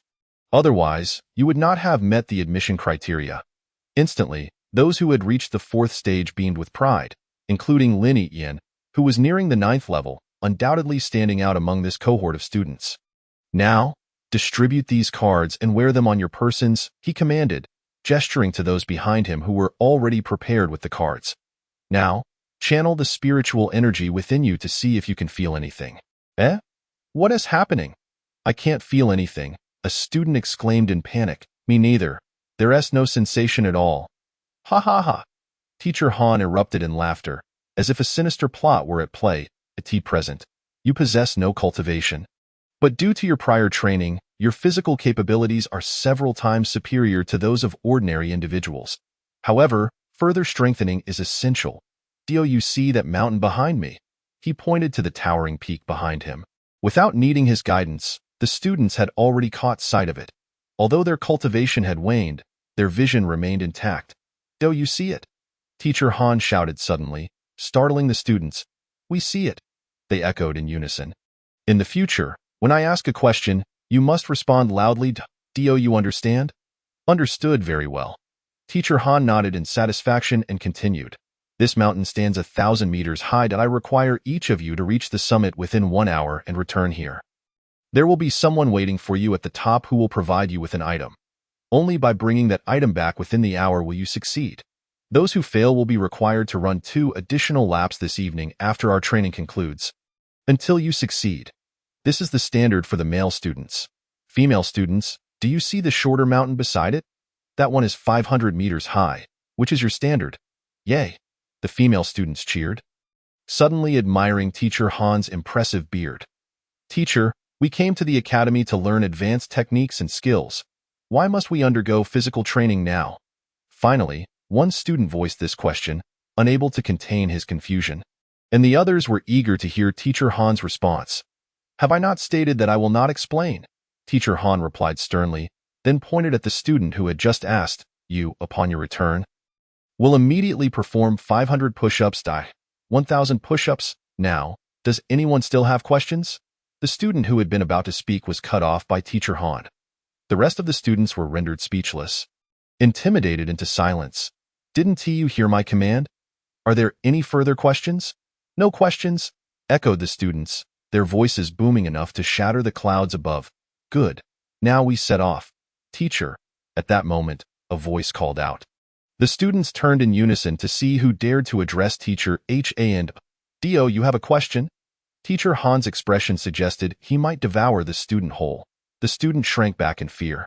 I was just wondering if there are any rewards for being first?" the student stammered.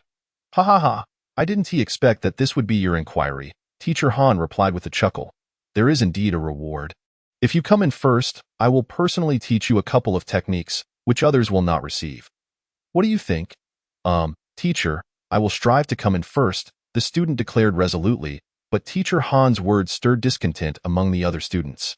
Ignoring their murmurs of dissatisfaction, he stated, "All right, now we set off." Upon hearing this, the students surged forward, racing up the mountain. "Brother, don't worry. What's just 1,000 push-ups?" On the way up, one student kindly reassured the one who had been punished. "Exactly, that is a piece of cake." Another chimed in, "I could do 1,000 with one hand. For us, it's nothing." The students were still quite enthusiastic about this group exercise, save for the punished student who wore a grimace. Had their cultivation not been suppressed, they would have soared up the 1,000-meter peak effortlessly, but now, despite their superior physicality, they found themselves relying solely on raw stamina, a challenging endeavor for those accustomed to utilizing their cultivation. Of course, this did not include Lin Yian, who opted to blend in and run in the middle of the pack to avoid drawing attention. As the students reached the halfway point of the mountain, disparities began to emerge. A group of about 10 students, including Lin Etienne, led the charge, and surprisingly, the punished student was also among the frontrunners. Lin Etienne glanced back and noticed Lin Etienne struggling alongside others, a smirk creeping onto his lips. Though I know you frequently train at the back mountain, no amount of training can compare to my cultivated abilities. Without the meridian separation pill, you are nothing but a waste, he thought, shaking his head and continuing his ascent. At this moment, the students finally began to experience the fatigue that accompanied a lack of cultivation. While they occasionally felt exhausted during training, a brief meditation would suffice to restore their energy. Now, they could only recover slowly. Ugh, I can't go on. I'm exhausted. I need a break. At last, one student could hold out no longer and sought respite. Once one student sat down, many others followed suit. And soon, over 100 had settled down. Yet some students gritted their teeth, determined to press on, glancing up at the peak. Realizing they still had a quarter of the distance left, they steeled themselves and pushed onward, planning to rest once they reached the summit. Lin Etienne had initially considered feigning fatigue to rest, but he decided to stick with the group, moving at a slower pace. If he were to rest now, he would have to exert himself later, which might reveal his concealed strength to the observant. Thus, he shook his head and continued climbing with those who were still persevering among the leading group. They were nearing the summit. I didn't expect you to have this much strength, Lin Etienne remarked to the punished student beside him. Likewise, the punished student replied, Why am I so unfortunate? Ha ha ha, the others laughed at his lament. What is your name? The punished student inquired of Lin Etienne. Lin Etienne, and you? I'm Zhou Qingyang. At this moment, the student vying for first place interjected, Brothers, how about you let me take first place? And I'll thank you all in advance. Wow, when did our young master Shang become so meek? This is truly a rare sight, one student remarked, clearly familiar with Shang Wenqi, likely from the same place. Zhaoji, I never mentioned you were worthy of my attention, Shang Wenqi retorted angrily. Really? Who was it that I made cry like a baby when they were 10 years old? I can't recall. Zhaoji feigned deep thought. You? All right, Zhou Qingyang interjected. Everyone wants to make a good impression by securing first place. Let us rely on our own abilities. Agreed? Lin Etienne responded first. I was going to give you all a favor. But since it's come to this, let me show you that I, Shang Wenqi, can achieve first place without your help. With that, he sped up the mountain. You really think you can take first place? I, Zhaoji, refused to accept that, Zhaoji declared, accelerating as well. Chapter 10. Deceived. Seeing the two speed up, the remaining students hastened their pace as well. Almost simultaneously, the group reached the summit. Where's everyone? Why is there no one here? They found not a single soul on the peak, not even a bird. Are we being tricked by the formidable person? One student exclaimed, recalling the name they had just given Teacher Han. I suspect that's the case, Shang Wenqi remarked. Did you not see how sinister his smile was when he mentioned someone waiting for us at the top? Turns out, we've been deceived. This teacher is utterly unscrupulous. We should hurry back down. Another student urged. Yes, let us descend quickly. With that, the group turned and raced down the mountain. More students were still climbing up, and upon seeing the descending group, one called out, Why are you back so soon? What kind of card did you get? Was it one that lifts the suppression? Curious glances turned towards them, eager to learn about the cards, the mountain. Shang Wenqi began, but was interrupted by Zhou Qingyang, who said, You'll find out when you go up, there aren't too many cards. Even if you return within an hour without one, it won't matter. Right, there aren't too many cards, so grab yours quickly. Arriving late means missing out. Ha ha, exclaimed Shang Wenqi, his voice booming enough for many to hear. Hurry up and run, or you'll miss it, someone shouted. Step aside. You're blocking my way, moving so slowly yet still in front of me, grumbled another, oblivious to how others had overtaken him. Heh, we can't let them know the truth, one remarked. Indeed, we must keep it to ourselves. If we inform them, wouldn't our efforts be in vain? The two shared a conspiratorial chuckle, while the others remained silent, secretly enjoying the spectacle. Before long, more classmates reached the summit, only to discover that there was nothing left. Damn, we've been tricked. Let's hurry down, one exclaimed. How could they deceive us like this? What a bunch of scoundrels, muttered a few students under their breath. Are there still many cards left up there? Someone inquired upon seeing others descend. The student who had been cursing moments ago replied, not many left. If you don't hurry, there truly will be none. And saying this, he had already forgotten his earlier grievance. The leading group of a dozen, upon hearing the others mimicking their deceit, burst into laughter. Lin Yiqian raced down the mountain. He caught sight of Lin Yiqian laboriously climbing. Humph, a waste is a waste. Why is he climbing so slowly? Next to Lin Yiqian were several others who, upon hearing Lin Yiqian's remarks, glared at him in indignation, while Lin Yiqian remained unfazed. I wasn't talking about you. Lin Yiqian realized they had misunderstood. We are climbing slowly too. Doesn't your comment include us as well? Someone retorted angrily. Lin Yiqian was left speechless, then boldly declared, I was referring to you all, a bunch of useless folks. I won't waste time here with you. Just wait. One day I'll make you regret it. Someone threatened. I'll be right here waiting. Lin Yiqian replied coolly. An hour was nearly up, yet over half the students had not completed the task. Lin Yiqian claimed first place, while Shang Wenqi came in third, with the remainder arriving nearly simultaneously.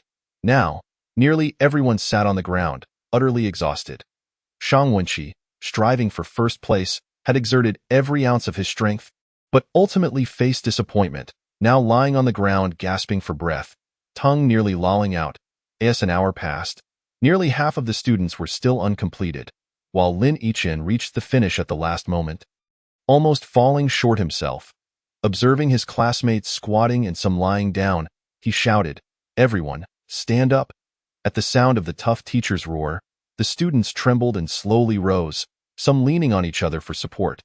The tough teacher surveyed their appearance with evident dissatisfaction and continued.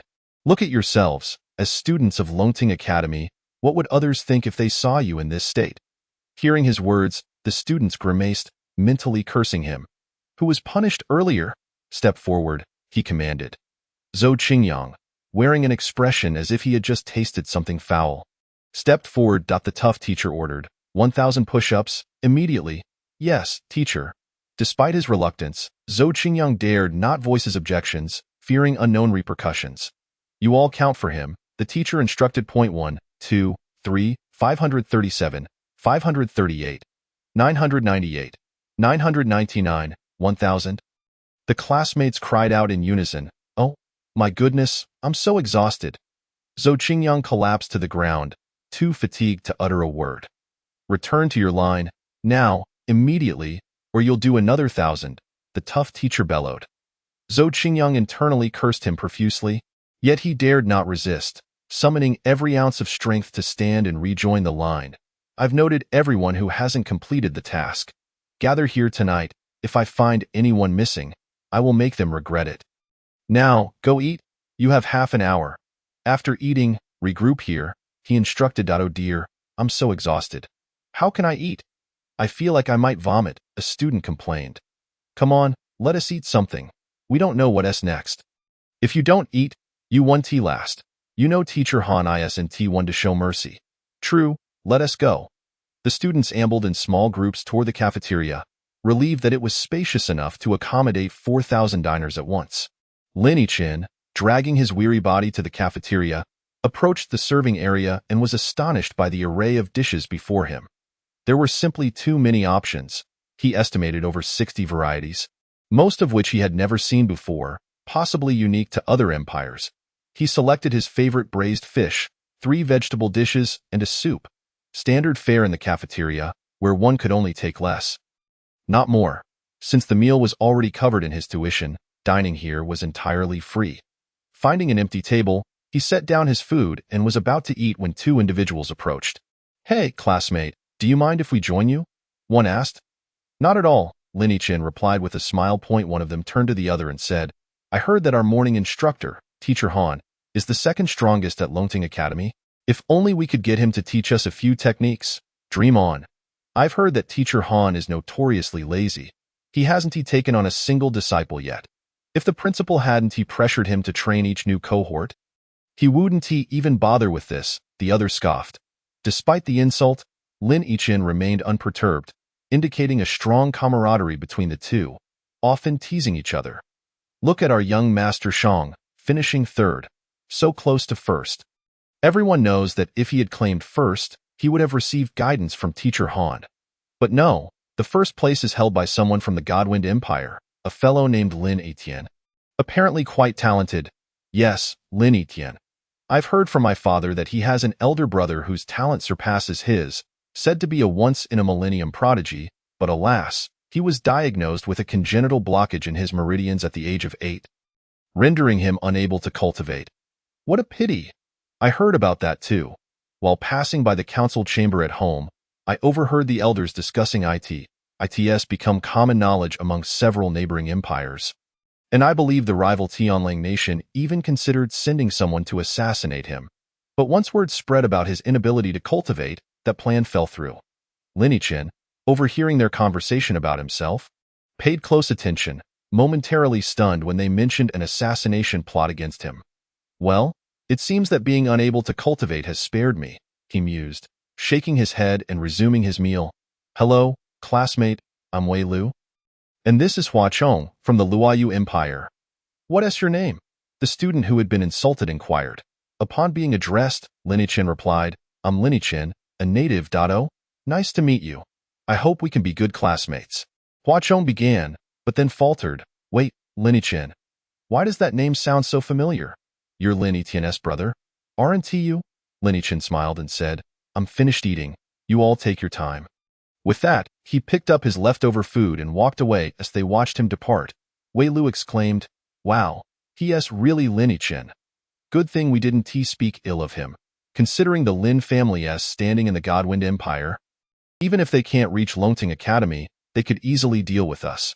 Hua Chong patted his shoulder, saying, You needn't worry. Even if we spoke ill of him in front of him, he wouldn't be able to do anything to us. Why not? Wei Lu asked. To be frank, Lin Etienne has been abandoned by the Lin family due to his inability to cultivate. He is treated like a servant now, Hua Chong replied, sipping his soup. Oh, I see. But wait, if he is disregarded, how did he end up at Longting Academy? It's not a place just anyone can enter, Wei Lu questioned, puzzled. Are you really that dim? Let me enlighten you. Longting Academy is established in each empire, granting 20 reserved spots. The Lin family, given their status in the Godwind Empire, would surely receive a few. Therefore, his admission wouldn't be restricted, and since only he and his brother met the criteria this year, it is better than wasting a spot. This way, it also appears the Lin family treats their offspring equally, Hua Chong explained, rolling his eyes. What a farce, Wei Lu scoffed. Hua Chong disdainfully remarked, Oh, indeed. Let us not dwell on such matters any longer. I am full now. Let us depart. What? You are still not satiated? After consuming so much, you still have not filled your belly? Come now, don't linger any longer. We must leave, lest we incur the wrath of Teacher Han for tardiness. With that, he firmly tugged at Hua Chong, urging him to hurry outside the cafeteria. Chapter 11. The hidden armory this day concluded amidst the anguished cries of the students, all of whom were nearly rendered incapacitated by Teacher Han's rigorous admonishments. Even Lin Etienne felt a hint of fatigue. One can only imagine the intensity of their training. Now, upon returning, you are to meditate and cultivate immediately. It will bring you delightful surprises. Those who did not complete their assessments this morning, remain, commanded Teacher Han. Help! So many of us are exhausted, cried numerous students, and if we endure any further training, we shall surely collapse. Observing their plight, Teacher Han, in a rare display of compassion, declared, in light of today being the first day, I shall permit you one less lap. Merely run one circle. Oi. The remaining student spirits lifted immensely at this news, their cheers resonating as if newfound strength surged within them. However, Teacher Han added, Should there be any among you who fail to complete your tasks tomorrow, you shall run 2 laps. Should there be further failures the day after, it shall be 3 laps, and so forth. If, by the end, anyone remains unable to finish, they shall pack their belongings and leave. Many students gasped, taken aback by the severity of his words. It was evident he was not jesting. Upon returning to the dormitory, Lin Etienne removed a card from his possession and immediately sensed his cultivation returning. He picked it up again, feeling the pressure on his abilities surging once more, and repeated this process several times, marveling at the phenomenon. Inspecting it from various angles yielded no clarity, so he decided to disregard it for the moment and sat cross-legged on his bed, commencing his meditation practice. Recalling teacher Han's words about the surprises awaiting them upon returning to meditate, he pondered why he felt no difference from his usual routine. Had he been deceived? Little did he realize. It was because he had consistently engaged in rigorous training, far surpassing the current intensity, rendering him oblivious to any discrepancies. The others, however, were not similarly situated. Having previously cultivated without the burden of such trials, they were now experiencing a significant enhancement in their absorption of spiritual energy upon returning to their dormitories. Elation swept through them as they grasped the purpose of the day's training. On the following day, all students gathered once more on the training field. Noticeably fewer had failed to complete their tasks compared to the previous day. By the third day, only 50 remained incomplete. By the fourth day, merely one student had yet to finish, and by evening, that individual received special attention from teacher Han. On the fifth day, every student had successfully completed their tasks. Amusingly, Shang Wenqi was the first to complete his tasks on the second day. Yet teacher Han remarked that his achievement did not count since he had failed to be first on the inaugural day, much to his chagrin. This only fueled his desire to find an opportunity to teach Lin Yichen and the second-place student a lesson.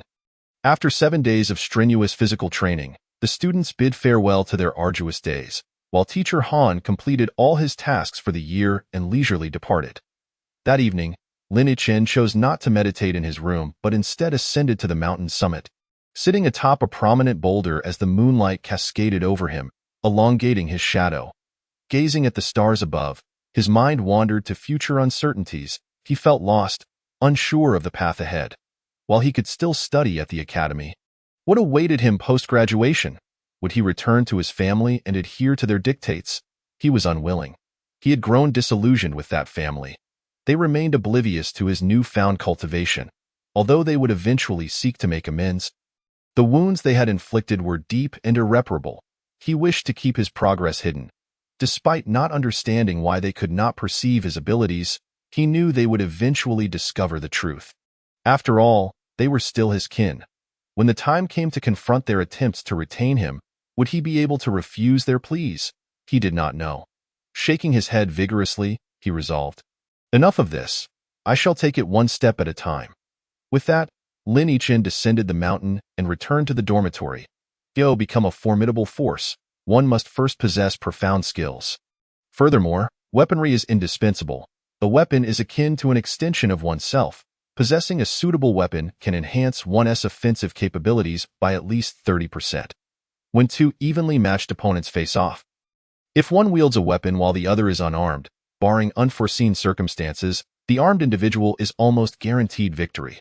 Such is the advantage conferred by weaponry. Each year, Longting Academy commissions the finest blacksmiths across the empires to forge an abundance of weapons. Those selected by Longting Academy are undoubtedly exceptional artifacts. Even those weapons that fail to meet the Academy's standards, when sold externally, are of superb quality, making it evident just how remarkable those chosen by Longting Academy must be. In the annals of Longting Academy, there have been 5 instances where weapons were imbued with sword spirits. Initially, these 5 weapons exhibited no extraordinary qualities, indistinguishable from others.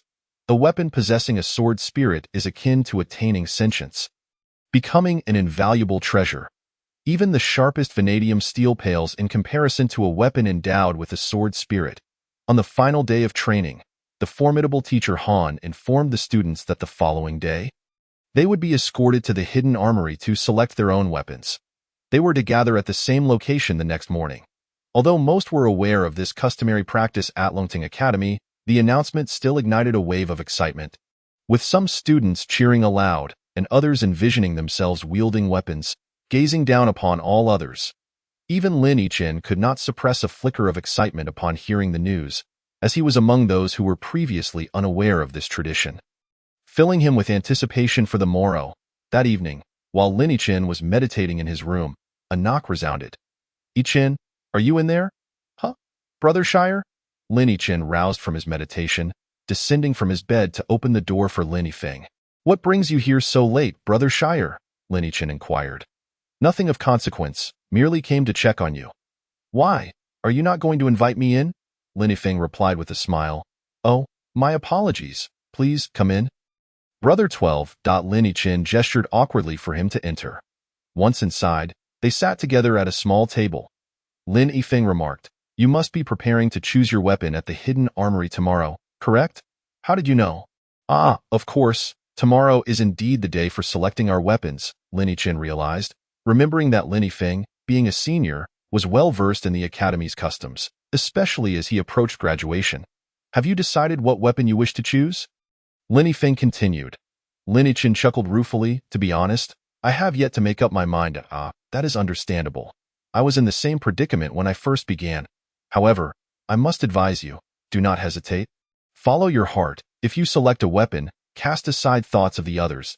Do not compare the weapon in your hand with others. This will only cloud your judgment and lead to indecision, which could significantly impact your future, Lin Yifeng cautioned. Thank you for the reminder, Brother 12. Lin Yichin expressed his gratitude, finding wisdom in his brother's words. Lin Yifeng continued, Each year, many heed this advice, yet most remain anonymous, with only a select few achieving any success. Consider this. Every student admitted to Longting Academy is an exceptional talent. Yet, Lin Yifeng hesitated, noticing a shift in Lin Yichin's demeanor when he mentioned talent, suddenly remembering that Lin Yichin was no longer the prodigy he once was. Having entered the academy through family connections, I apologize, Yichin. That was not my intention. Lin Yifeng quickly offered an apology. It is all right, Brother 12. I understand you did not mean it, Lin Yichin replied. When I return home to the family, I will certainly speak with grandfather and uncle. They must not treat you in such a manner. After all, you are a direct descendant of the family, Lin Yifeng said, feeling somewhat remorseful for his earlier comments that touched upon Lin Yichin's sensitivities. Lin Yichin merely shook his head with a wry smile. Observing his expression, Lin Yichin sighed and stood up, saying, Well, you should get some rest. I will take my leave now. All right, Brother 12, take care. Lin Yichin accompanied him to the door. Do return. Do not see me off. Just remember what I said, Lin Yifeng urged. Indeed, I shall. Lin Yichin watched as his brother's figure faded down the corridor before closing the door behind him. He could sense that Lin Yifeng had come with good intentions to offer his guidance. Is this what familial affection feels like? Lin Yichin contemplated. AT-16. He had long since realized that love, favor, indulgence, and praise were all predicated upon his potential to advance the family's interests. Should he lose that potential, he would be cast aside without a second thought. Upon reflecting on his past tribulations, Lin Yichin felt an overwhelming impulse to shatter the Lin family with a single, forceful punch. When he first learned of his innate meridian blockage that rendered him unable to cultivate, a profound sense of despair enveloped him. Subsequently, he faced abandonment from his family and scorn from others, which left him feeling utterly despondent, even to the point of contemplating ending his own life. However, now, upon hearing the mockery and derision from others, Lin Yichin perceived them as mere jesters, unworthy of his attention. Such confidence stemmed from his own burgeoning strength. Standing at the threshold of his room, he vigorously shook his head to dispel these thoughts, then settled onto his bed, adopting a cross-legged position to meditate and recuperate. Chapter 12. The selection at dawn. The resplendent morning glow painted the sky a vivid red, scattering gentle hues across the earth. This exquisite morning vista imbued one with a refreshing spirit. Meanwhile, students stood energetically on the playground, clustered in small groups engaged in animated discussions, their expressions brimming with excitement. Just as the students were immersed in their lively exchanges, Lin Yichin noticed an individual emerge from the area frequented by Teacher Han. The man, appearing to be in his 40s, had a medium build and wore a perpetual smile that exuded warmth. At that moment, Lin Yichin observed the man's lips moving, seemingly speaking to himself, yet his voice resonated in Lin's ear. Hello, students. Lin Yichin was taken aback, realizing he was in the presence of another formidable expert. The students, as if they had heard someone whispering in their ears, began to glance around, soon noticing the figure where Teacher Han usually stood, recognizing him as the instructor who would guide them in selecting their weapons, and promptly returned to their positions. Seeing the students' reactions, the instructor maintained his cheerful demeanor and continued, Today, I will lead you to the weapon vault to choose your preferred weapons. You must adhere to my instructions. Failure to do so will result in consequences. By the way, I forgot to introduce myself. You may call me Teacher Tsong from now on. Now, does anyone have any questions? Noticing the silence among the students, Teacher Tsong proceeded. Since there are no questions, let us head to the weapon vault. With that, he turned and led the students toward the back mountain. Before long, after circumventing the rear mountain, under Teacher Tsong's guidance, the students beheld a meticulously crafted building measuring approximately 10 zhang in length, 6 zhang in width, and 3 zhang in height. The plaque at the entrance bore the inscription Weapon Vault in large characters. Upon realizing that this was the weapon vault they had longed to enter, many students found it hard to believe, murmuring amongst themselves, "This is the weapon vault? It seems rather small. Are we really expected to enter one by one to make our selections?" Indeed, if that is the case, those who enter later will surely be at a disadvantage, as the best weapons will be claimed by those who go first. Look, although this weapon vault appears exquisite, its size is inadequate. With 2,000 of us here to select weapons, surely there must be more than 2,000 inside. But how can they all fit? Exactly, it seems the First Academy has its shortcomings as well. In my family, my father's weapon collection space is far larger than this. As the students engaged in their lively discussions, Teacher Tsong interjected, "All right, everyone, this is the weapon vault.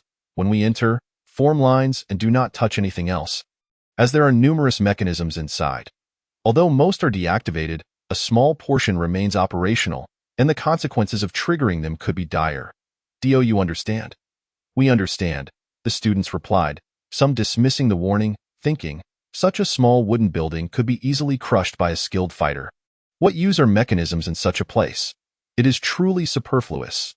Despite knowing that the Dragon Rising Academy offered only the finest weapons, they felt a pang of dissatisfaction at the seemingly careless manner in which the weapons were stored. Teacher Tsong continued, "Now, we will enter in teams starting from the left.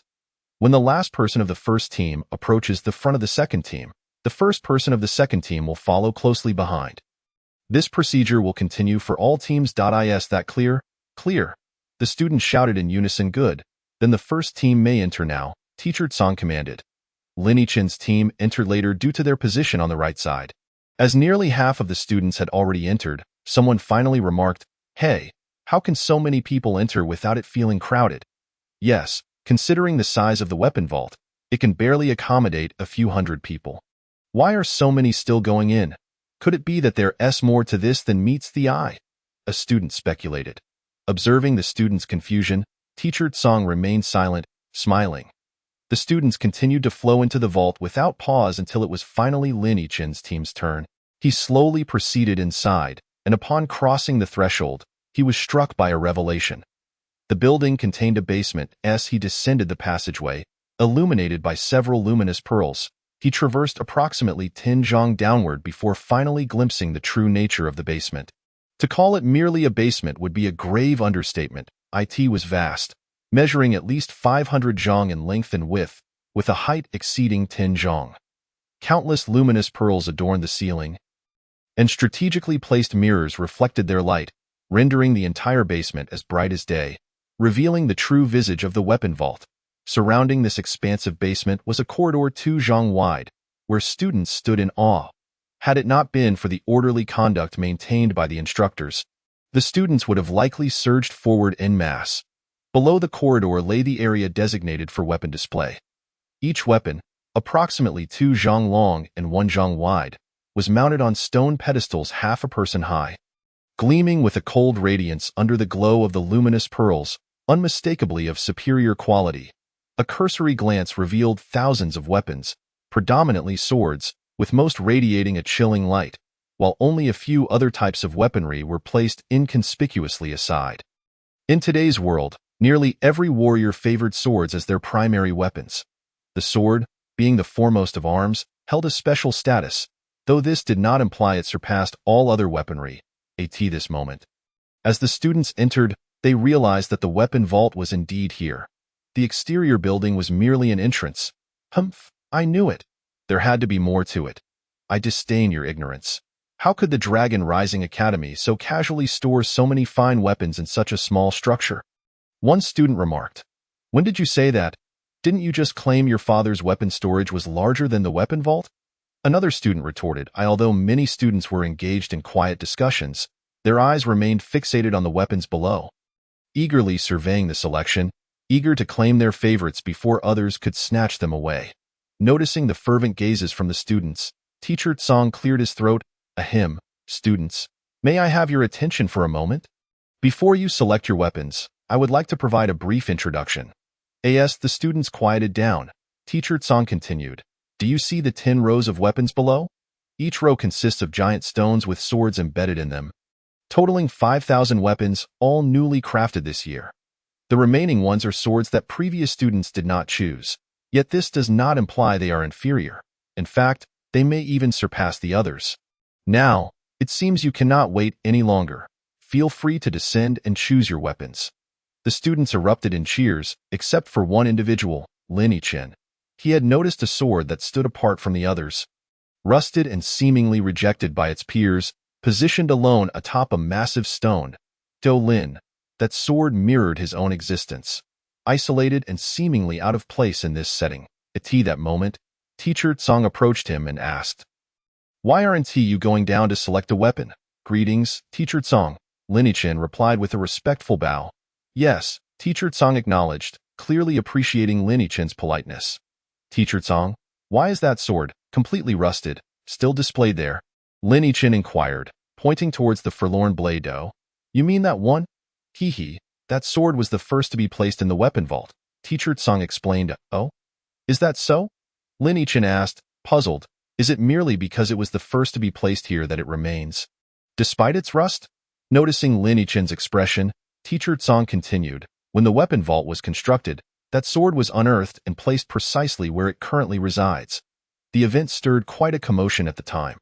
However, it was later determined that it was merely a vanadium steel sword.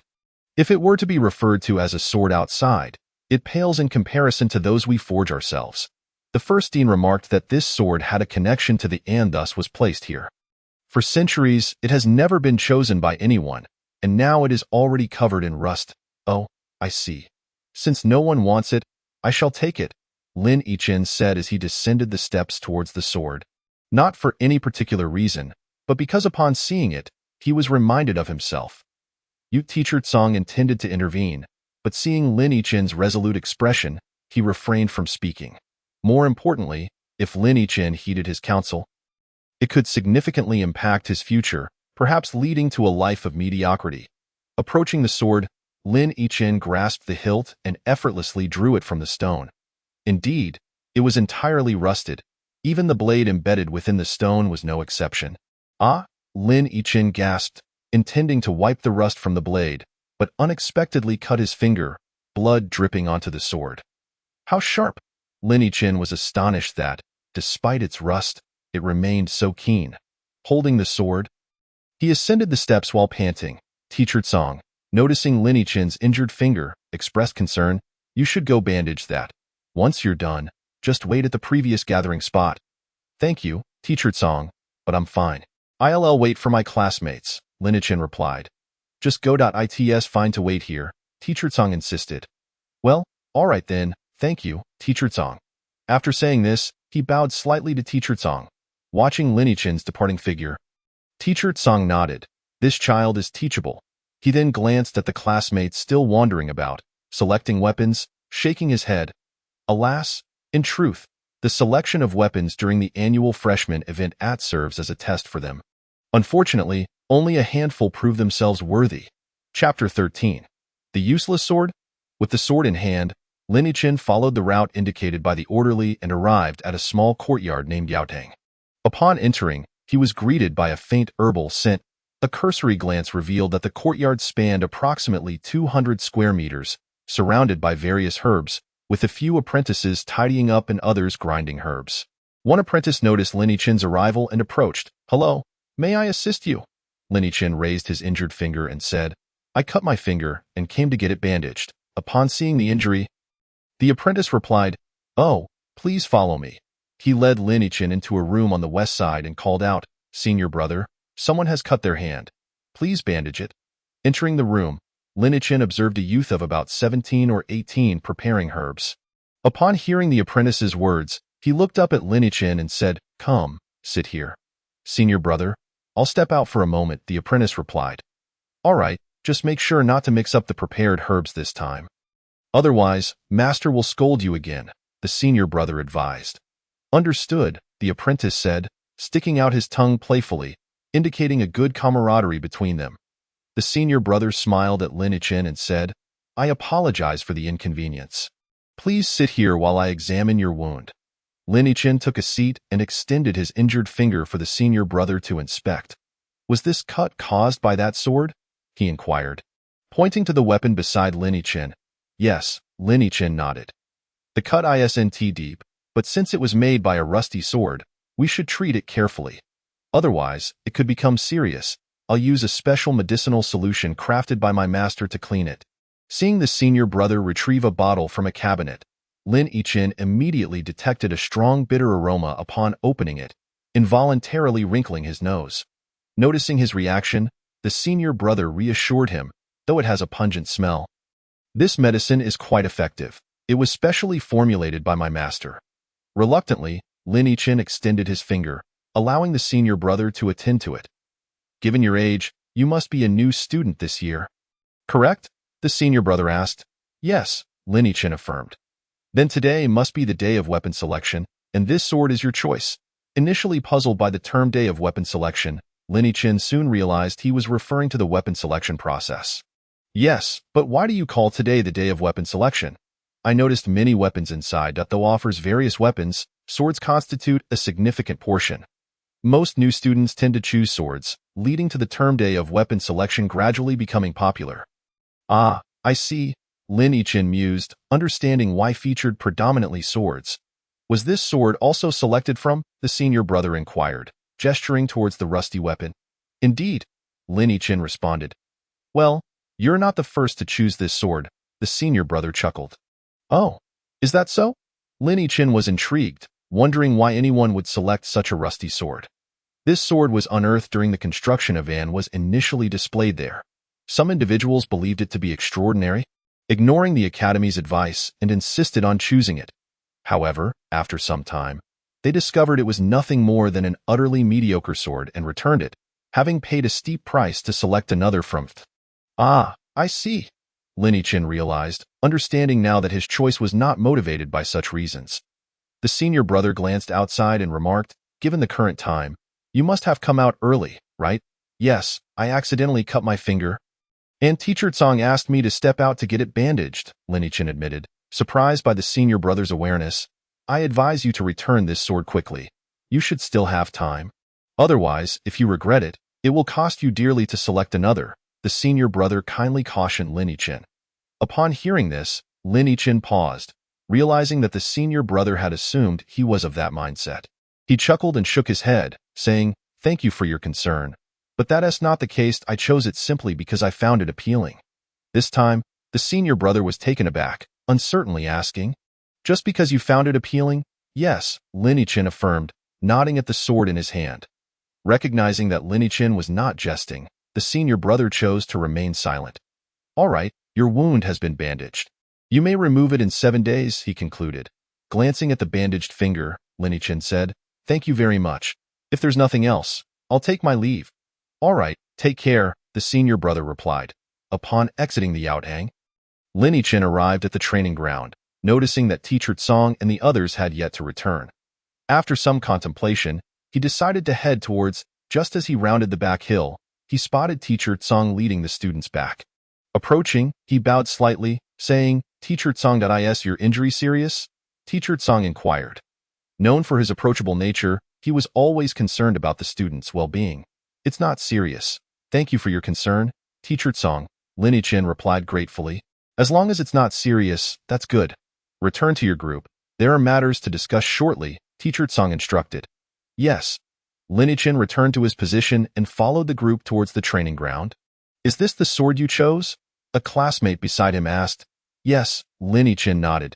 In a way, it's all rusty. What use is it to choose that? Another chimed in. Going against the grain. Are we? A classmate scoffed. I heard from my brother that someone chose this sword before, but they returned it, paying a hefty price to select another from. That I've also heard that no matter how dissatisfied you are with your chosen weapon in the future, you cannot return to again, no matter the cost, another student jeered. Just wait and see. You'll be crying soon enough. Someone else laughed maliciously. Lin Yiqian certainly noticed the sword in Lin Yichen's hand. Upon seeing it, he momentarily froze before breaking into a cold smile, muttering, "Uselessness begets uselessness. Even the weapon is trash." He was aware of the sword's existence from a casual chat with Lin Yifeng. Listening to their banter, Lin Yichen chose silence, allowing them to speak as they wished. Upon reaching the training ground, Teacher Tsang announced, "All right, now that everyone has a weapon, the academy will provide you with a cultivation method. Regardless of what methods you practiced before, it will not conflict with this one, and your progress will be swifter than before."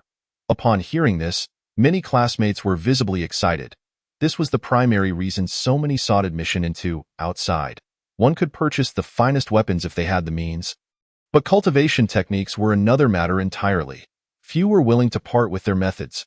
Advanced techniques often became treasured heirlooms, and the methods from were undoubtedly among the finest in the surrounding empires. Upon witnessing the excited expressions of his classmates, even Teacher Tsang could not help but feel a sense of pride, her smile becoming all the more warm and approachable. The heart technique. It is finally within my grasp. Something I have longed for over the years. One classmate exclaimed, his face alight with enthusiasm. Indeed, I wonder how much my speed will increase after cultivating it. It will undoubtedly surpass your pathetic technique by leaps and bounds. Haha. Even when such remarks were directed at him, the person in question did not display any anger, but instead laughed heartily, saying, "As if I were the one to talk. Your technique hardly seems superior to mine. You've often been left battered and bruised by my hand." Even Lin Yiqian could no longer contain his excitement, while Lin Yicheng remained remarkably composed, as if it were of no concern to him. This was hardly surprising, for ever since being cast aside by his family, he had dedicated himself to solitary practice, utterly oblivious to the happenings outside. Now, he pondered whether this current cultivation method was truly beneficial. In fact, the technique he was practicing, known as the Qi guiding method, was quite commendable, devised by a great figure of yore who had succeeded in unblocking his meridians. However, it was only suitable for beginners. As one's cultivation deepened, it would soon reveal its inadequacies. Silence fell as Teacher Tsang began to speak, and the students gradually quieted. "You will all accompany me to the martial arts hall, where the academy will provide you with our cultivation techniques. I will also share some insights regarding cultivation methods, precautions, and my personal experiences." A cheer erupted from the students, exclaiming their delight. "All right, let us proceed." With that, she led the way to the martial arts hall. Upon entering the martial arts hall, the students were once again awestruck. The hall was immense, and Lin Yicheng felt that even with thousands of practitioners within, it would not feel crowded, a true testament to the institution's grandeur. At the entrance, personnel were distributing the school's cultivation manuals, one per person. Lin Yicheng observed the cover of his manual, which bore the inscription Dragon Rising Academy, with a smaller line beneath it stating, "First volume of techniques. Could there possibly be a second or third volume?" Lin Yicheng mused. As new students of the Dragon Rising Academy, they would receive instruction from the teachers every 3 days for the first month.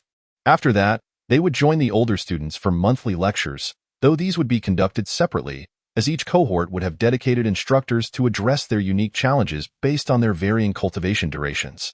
During the remaining time, students would practice independently, with most opting to visit the Classics Pavilion to select a martial technique. During the day, they would focus on honing their skills, while at night, they would meditate and refine the Academy's heart techniques. Every day, 100 teachers would rotate shifts in the martial arts hall, as many students would undoubtedly encounter challenges while practicing their martial skills, making it impractical to wait an entire month for clarification. Thus, the teachers were kept exceedingly busy, with some even feeling the urge to kick a few of the less perceptive students. Chapter 14. Heart Techniques. As today marked the first day for new students to attend lectures in the martial arts hall.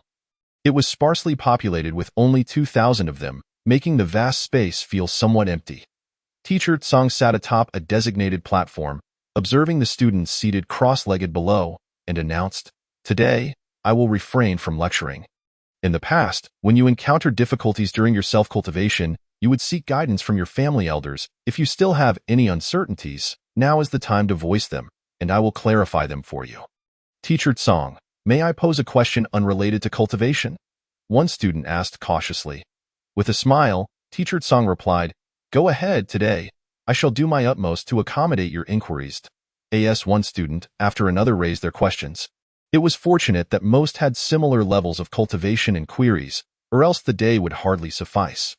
Lin Yicheng chose not to ask anything, as he found himself without pressing questions. However, after a day of listening, he gleaned valuable insights that clarified his future cultivation methods. That evening, after dining, Lin Yicheng returned to his dormitory, sat cross-legged on his bed, and took out the first volume of the cultivation manual provided by the academy. Following the prescribed route, he began his practice, but after completing a cycle, he realized the results were not as remarkable as he had hoped. The improvement was merely marginal. He could not help but feel a tinge of disappointment. It was not entirely unjustified for Lin Yicheng to harbor such sentiments. He was still in the exploratory phase of cultivation, lacking access to pertinent information about the significance of heart techniques. Outside, the majority of practitioners had not even attained the level of his previous technique. If someone were to auction a superior heart technique, countless individuals would vie for it, potentially leading to violent confrontations over prized possessions. Children from impoverished families, despite possessing some talent, often found themselves stymied by the absence of quality cultivation techniques, resulting in painfully slow progress, by the age of 16. If they had not met the admission standards of the Dragon Rising Academy, some would resort to selling themselves to influential families for access to their cultivation techniques, a choice that ultimately forfeited their freedom. Bound by servitude contracts, exiting such families required their consent, lest they find themselves unwelcome anywhere and subject to the Empire's enforcement. Of course, should one rise to become an unparalleled figure, the tables would turn. Those families could even become subordinate to them. Thus, strength dictated everything. Those with power were deemed masters, while the weak remained subordinate. Others, unwilling to submit to influential families, were left to seek lesser academies or sects where the available cultivation techniques were significantly inferior, yet still preferable to having none at all. Some notable figures had emerged from such humble beginnings. Like the general of the Empire's left wing, who hailed from a small sect and made a considerable impact. Although the improvement after one cycle was negligible, it could not overshadow the benefits of prolonged practice. Lin Yicheng calculated in his mind that he would achieve results equivalent to half a cycle of his previous practice by the end of the night. Any increase, no matter how slight, was better than none, and thus he found himself feeling quite pleased. The following day, the academy had no scheduled activities, and as Teacher Song had suggested, students were to focus on their cultivation for the next 2 days before returning to the martial arts hall for further instruction. Consequently, Lin Yicheng practiced diligently until noon, and after lunch, he resolved to visit the Classics Pavilion to explore martial techniques, as he ought to learn some for self-defense. After inquiring with several individuals, Lin Yicheng finally located the Classics Pavilion. He noticed that each building was spaced at least 200 meters apart, devoid of any structures save for some flora. What a waste of land, Lin Yicheng thought to himself. Should others ever learn of his sentiments, they would surely chastise him for his naivety. Upon arriving at the entrance of the Classics Pavilion, Lin Yicheng looked up to see that it spanned 3 stories, its architectural style unlike anything he had seen in the Shinfeng Empire. Likely influenced by other nations, indeed, the distinct architectural styles of the Dragon Rising Academy were a hallmark of its identity, as no 2 buildings were alike, each reflecting the unique aesthetics of various countries. Upon stepping inside the Classics Pavilion, Lin Yicheng discovered that students enrolled at different times were assigned to different areas. The first floor was designated for newcomers like himself, while the second floor was reserved for students who had been enrolled for 2 years. As he roamed the first floor in search of an appropriate martial technique, he noticed a specific area that had been cordoned off. Upon reading the sign, he realized there was a common area on the first floor where students of all years could select their preferred martial techniques and heart methods. Several older students were already perusing the selections, yet Lin Yicheng did not spot any of his fellow newcomers. He ventured into the area, mingling with the older students as they sought their desired martial techniques. As he browsed, he suddenly halted, taken aback by an unusual sight. One book was coated with a thin layer of dust, whereas the surrounding volumes were pristine. The title of the dusty book read Heaven and Earth Classic. Quite an imposing name, Lin Yicheng thought. Beneath the title, a description stated, "Fragment of the Heaven and Earth Classic." In no wonder it had been overlooked. It was merely a fragment, hence the dust accumulation. The description continued, "Those who can successfully cultivate this fragment shall become the preeminent figure in the world, unmatched across the lands." "Wow, how impressive!" Lin Yicheng exclaimed, his voice drawing the attention of others nearby. One individual approached him and said, "Hey, you must be new here." "Yes, that's correct. Is there something you need?" Lin Yicheng wondered if he would be confronted for his disruption. "No worries. Just wanted to point out the Heaven and Earth Classic. If you wish to cultivate it, you should hurry and copy it down, or else you'll have to wait in line in a few days." The person chuckled as he spoke, and others turned to glance at the conversation, but upon realizing they were discussing the Heaven and Earth Classic, they merely laughed and shook their heads, returning to their own business. Why is that?" Lin Yicheng pondered. With dust covering the book and no one showing interest, why would there be a queue in a few days? Because nearly every newcomer will want to copy it, and with so many people, there will undoubtedly be a line. So, if you wish to learn it, now is the time to act before others get in line. The person kindly advised, though Lin Yicheng sensed a hint of schadenfreude in his demeanor. That's so? Why will all the newcomers want to copy it? If it's so sought after, why haven't you copied it yourself? Lin Yicheng then inquired, "Who told you that there is no copying? We all have a copy now. I had to wait a long time to get mine." The other person replied, "If it is so sought after, why does it appear that a layer of dust has settled on the books over here? With everyone possessing a copy, who would bother to touch it? Over time, wouldn't it inevitably gather dust? However, now that you are here, this book will surely be in demand again." Well, that's true," Lin Yicheng continued. "Is this Heaven and Earth scripture truly as formidable as they say? If it were, wouldn't everyone become a master?" Upon hearing Lin Yicheng's words, the person looked at him as if he were a fool. Lin Yicheng felt somewhat uncomfortable under his gaze, wondering if he had misspoken. The person then remarked, "If it were so easy to cultivate, would it be left here for you to see? To be frank, no one has ever succeeded in cultivating at the Dragon Rising Academy.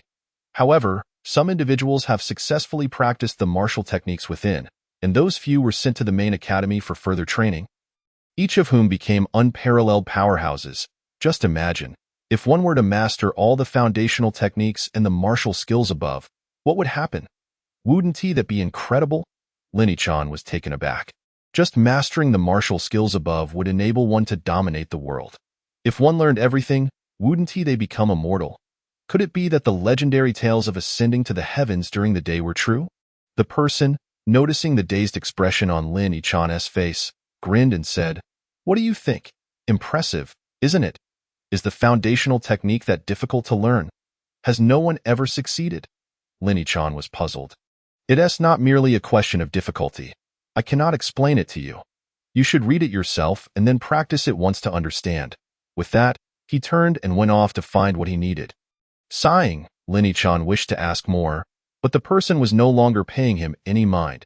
He decided to copy a volume and study it on his own. With that thought, he picked it up and went to the entrance to begin his copying.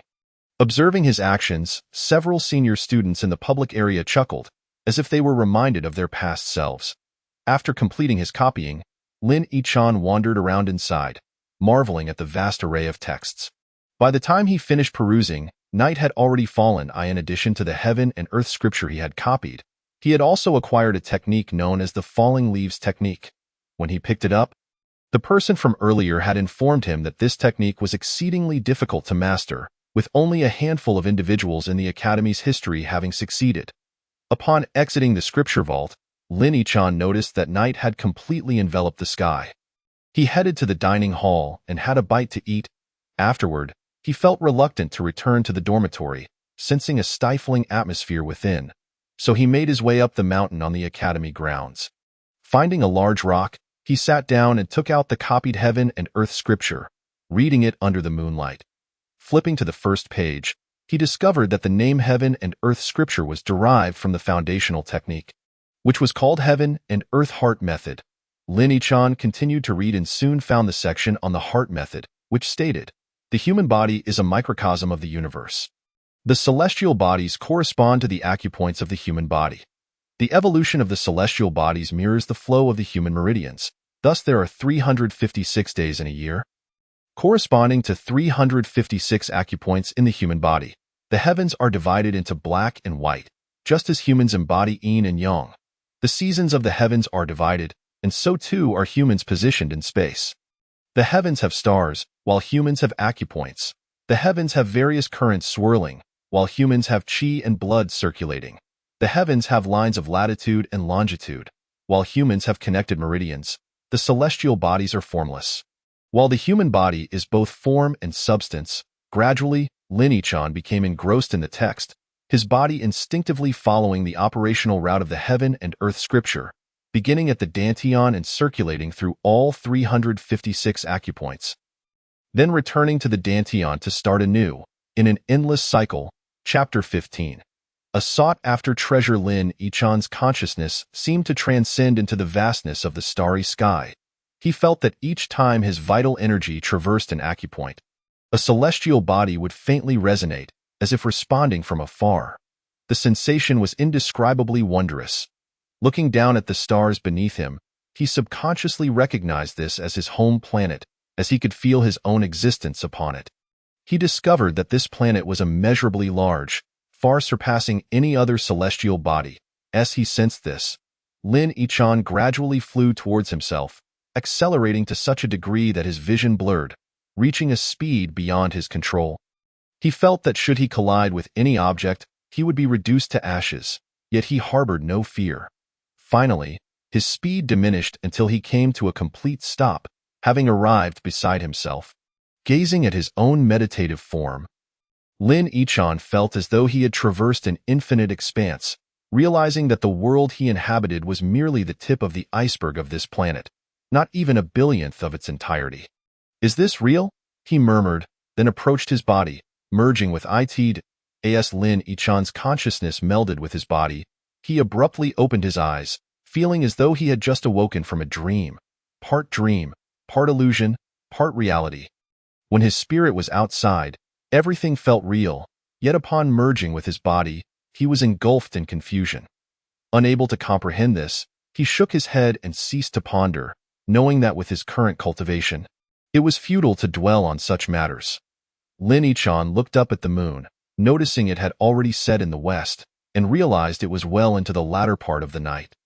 Though it felt like only a brief moment had passed, given the late hour, he decided it was of no concern to return. He might as well practice here. With this thought, he began to cultivate according to the operational route of the heaven and earth scripture. This time, he did not project his consciousness outward. Previously, he had been unaware of how that phenomenon had occurred. Following the route of the heaven and earth scripture, he discovered that the acupoints he traversed now far surpassed the two previous heart methods. He was now circulating through all 365 acupoints, whereas the method provided by the Academy only traversed 120 acupoints, and the first heart method even less, with only 95 acupoints. Upon completing a full cycle, he indeed felt a significant enhancement in his cultivation. Although it took a bit longer, after one full rotation, he perceived a gentle warmth enveloping his body, accompanied by a profound sense of comfort and tranquility. Even his spirit felt greatly uplifted. Thus, he resolved to cultivate solely this heaven and earth scripture from now on. Should Lin Yichan choose not to cultivate the heaven and earth scripture, it would indeed be a grave waste. A missed opportunity to grasp the foremost heart method in existence.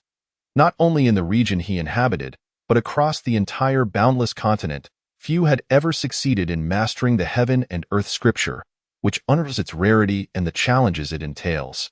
The reason is tied to the meridians. The acupoints are interconnected by meridians, and at certain minor acupoints, the meridians of most individuals are blocked. However, this does not impede cultivation, as the vast majority of cultivation methods typically do not traverse these acupoints. Lin Yichan, possessing entirely blocked meridians by birth, was thus unable to practice. Much like the heart methods issued by the Dragon Rising Academy, which navigate the primary acupoints of the human body, avoiding those minor ones, making it suitable for most practitioners. Moreover, some individuals, though their meridians are not blocked, may not be entirely unobstructed or might have slight blockages, leading to slower circulation and diminished absorption of spiritual energy. This explains why some individuals cultivate at a rapid pace, while others lag behind with the same heart method. 99.99% of the world's population has some degree of meridian blockage, which differentiates levels of talent and is a primary reason why so few can successfully cultivate the heaven and earth scripture. Lin Chan, though born with all his meridians blocked, managed to open them all through the royal family's prescribed methods, including the meridians between those minor acupoints. This is why he could cultivate the heaven and earth scripture, a reward earned at the cost of his life. At the outset of cultivating the heaven and earth scripture, it bore little distinction compared to other heart methods. However, as one's cultivation deepens, its advantages will gradually reveal themselves, which is precisely why the heaven and earth scripture is revered as the premier heart method in the world. After running through 2 complete cycles, Lin Chan opened his eyes to see the eastern horizon beginning to glow with the light of dawn, though it would still be some time before the sun fully rose. Sitting on the rock, facing east, he watched the sunrise, something he had never paid attention to before, yet now found it extraordinarily beautiful. Once daylight broke, Lin Chan descended the mountain to the dining hall for breakfast. Afterward, feeling aimless, he returned to the mountain to continue his cultivation. Fortunately, most individuals were either practicing in their dormitories or at the training grounds, so very few ventured to the mountain to disturb him. He felt as though he was practically living on the mountain. After about 10 days, Lin Chan came down for lunch, and on the way, he overheard classmates discussing the heaven and earth scripture, prompting him to listen intently. "Hey, have you heard about the heaven and earth scripture from the scripture vault?" One person inquired. "The heaven and earth scripture? What is that?" Another replied, confused, unaware of what was being referenced. "How could you not know about the happenings at the scripture vault after so many days? I see you've been practicing so hard you might as well be going crazy. You should step outside for a walk. You haven't heard about such a significant matter from the scripture vault." Before he could finish, another interjected, "What is the matter? Did someone steal from the scripture vault?" "Steal? Not at all. Something has happened, and it concerns you and all of us." I shall proceed to narrate my tale slowly. Just the day before yesterday, 2 individuals from the same cohort as ours ventured into the 2 select martial techniques. In the public area, they stumbled upon a fragment of a mental cultivation method, referred to as. However, it was merely a remnant, which also included several techniques. What is so remarkable about a remnant? I initially thought I had uncovered an unparalleled mental cultivation method. Before I could finish my thought, another person interrupted him. "Would you care to let me finish?" he retorted, glaring at the interrupter. "Were it not for our amicable relationship, I would not even bother to recount this tale to you." "Ah, very well, do continue. I am all ears." Observing his demeanor, the latter resumed. The 2 individuals, upon seeing the annotations read that those who successfully cultivate this remnant shall become the paramount figures of the realm, unparalleled across the universe. At that moment, they were incredulous. Upon exiting, they fortuitously encountered Teacher Tsong, to whom they mentioned this matter. To their astonishment, Teacher Tsong expressed high regard for this, stating that not only the preceding mental cultivation method but even the subsequent techniques, if mastered, would prove beneficial for a lifetime and could lead to special training at the Central Academy. Upon hearing this, the 2 hastily returned, and one of them meticulously copied a version. Subsequently, this news spread, prompting numerous classmates to seek guidance from other instructors. Each teacher extolled the virtues of, urging all students to transcribe a copy, promising that those who succeeded would receive the Academy's full support for their development. Now, every student is busy transcribing, yet possesses but a single copy, making it impossible for everyone to transcribe. Currently, certain students are organizing a queue there, and I estimate it has nearly reached 1,000 participants. I suggest you join the queue promptly. Surprisingly, the student, upon hearing this, seemed unperturbed and inquired, "Have you transcribed it yet?" "Not yet, but I should be able to queue up this afternoon." "You needn't concern yourself with me. You should hurry and join the line. If you can transcribe this afternoon, why should I queue at all? Once you finish, I can simply take a copy from you, can't I?" The other replied smugly. "If you wish to court disaster, do not drag me into it." "Why speak in such a manner?" the student queried, perplexed. "The Academy has regulations against privately imparting the school's mental cultivation methods and martial techniques. Even if you are a student here, it is strictly prohibited. If everyone were to teach their disciples upon graduation, what purpose would the academy serve? Wouldn't it be absurd for everyone to seek mentorship from graduates? Allow me to inform you, should anyone be discovered teaching privately, they would face severe consequences, from the revocation of their cultivation to expulsion from the academy, or even worse, repercussions for their entire lineage. The student recoiled in fear. Is it truly that severe? A wave of apprehension washed over him. He had initially contemplated passing on his knowledge to his family after graduation, but now he felt fortunate to have learned this information. Otherwise, a grave mistake might have occurred. "Do you still wish to copy my work? Please help me prepare lunch to take back to the dormitory. I shall go stand in line." With that, the individual vanished in haste. Upon hearing their conversation, Lin-Chin was momentarily taken aback. He had previously wondered why so many sought to enter the academy rather than learn from those who had already graduated. Now he understood the rationale. Moreover, it confirmed what he had been told by an individual he met during his visit to, that had indeed become a coveted item. He also recalled that no one in the academy's history had ever successfully cultivated the method. While he himself had managed to do so, he realized that if he were to disclose this information, it would undoubtedly cause a sensation, so it was best to keep it concealed. Even his own ability to cultivate should remain a secret. Let them continue to perceive him as an incapable waste. With that thought, he proceeded to the cafeteria for lunch. Chapter 16. Growth time flew swiftly, and a year passed in the blink of an eye. Throughout this year, aside from diligently practicing the method, Lin-Chin had also made slight progress in it. Additionally, he had mastered one technique from the. This was his favorite technique, and thus he chose to practice it first. Though also encompassed several minor techniques, as the name suggests, it is executed with the swiftness of the wind, rendering opponents defenseless. Its sole drawback lies in its range limitation, with a maximum distance not exceeding 20 zhang. And another condition, which some may consider a flaw, is that it necessitates a targeted object. Initially, Lin-Chin pondered the practicality of employing it when not engaged in combat. It seemed a trivial pursuit. However, he later discovered that this was indeed its most significant limitation, a tale for another time. During this year, Lin-Chin emerged as one of the most prominent students in the academy, owing to his exceptional talent and high comprehension. He stood out remarkably among his peers and secured a place among the academy's historical geniuses, earning the affection of the faculty. Some instructors even expressed a desire to take him as a disciple. But the academy's higher-ups intervened, and the reasons for this remain a mystery. This only served to amplify his arrogant demeanor, as he regarded everyone with disdain. Though the faculty, this was the demeanor befitting a genius. A privilege they believed he possessed, while among the students, he was perceived as haughty and dismissive. Yet, they all recognized that Lin-Chin held the qualifications to behave thus, which deterred anyone from challenging him. Conversely, Lin-Chin's reputation as a waste gradually spread throughout the academy. Initially, he faced considerable whispers and pointed fingers, but he had long since grown accustomed to it and paid it no mind. Accompanying this gossip was the tale of his former unparalleled genius status, which those who resented Lin-Chin eagerly propagated. They claimed that Lin-Chin had merely usurped Lin-Chin's position, and that had it not been for Lin-Chin's misfortune, Lin-Chin would not have had a place to stand, perhaps even unworthy of being Lin-Chin's shoelace. This rumor reached Lin-Chin, inciting both rage and deeper resentment towards Lin-Chin.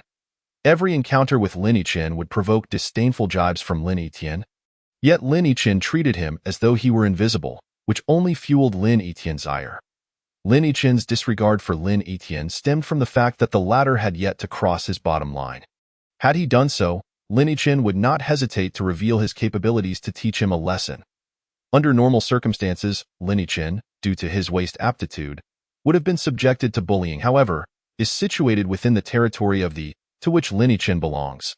Being a member of the formidable and unassailable Lin family, students from the would not dare to bully him, even if he were deemed a waste. And although he lacked familial favor, they were still cautious. For within the academy, he represented the Lin family. Students from other empires, regardless of their families might within their own empire, were still studying in a foreign land, and thus it was prudent for them to maintain decorum. In an unfamiliar environment, provoking the wrong individual could lead to dire consequences. Incidents of bullying students from the were rare. Conflicts typically arose internally. A year and a half into his enrollment, Lin Yichin ascended to the second floor to select a sword technique named. Having never practiced swordsmanship before, he was starting anew. Swordsmanship is easy to practice but challenging to master. It encompasses a variety of attacking styles. Some sword techniques are light and agile, while others are bold and expansive, akin to knife techniques but distinct from them. Some adhere to unconventional pathways, while others are elusive and unpredictable, depending on the practitioner's preferred route. Yet all sword techniques share the ultimate pursuit of a decisive strike. The he chose embodies two distinct philosophies. One is as light and flowing as a brook, while the other is as fierce as a river breaching its banks. When employing sword techniques, it is ideal to possess a complementary movement technique, which enhances the effectiveness manifold. Lin Yichin's practice follows an unpredictable path, perfectly harmonizing with the light essence of Da. The sword serves as an extension of the body for attack. It is not a part of the body. Mastering swordsmanship begins with the practice of basic movements until they become instinctive responses, allowing the sword to merge with the body, achieving a level of control akin to one's own fingers. This is merely the foundational requirement.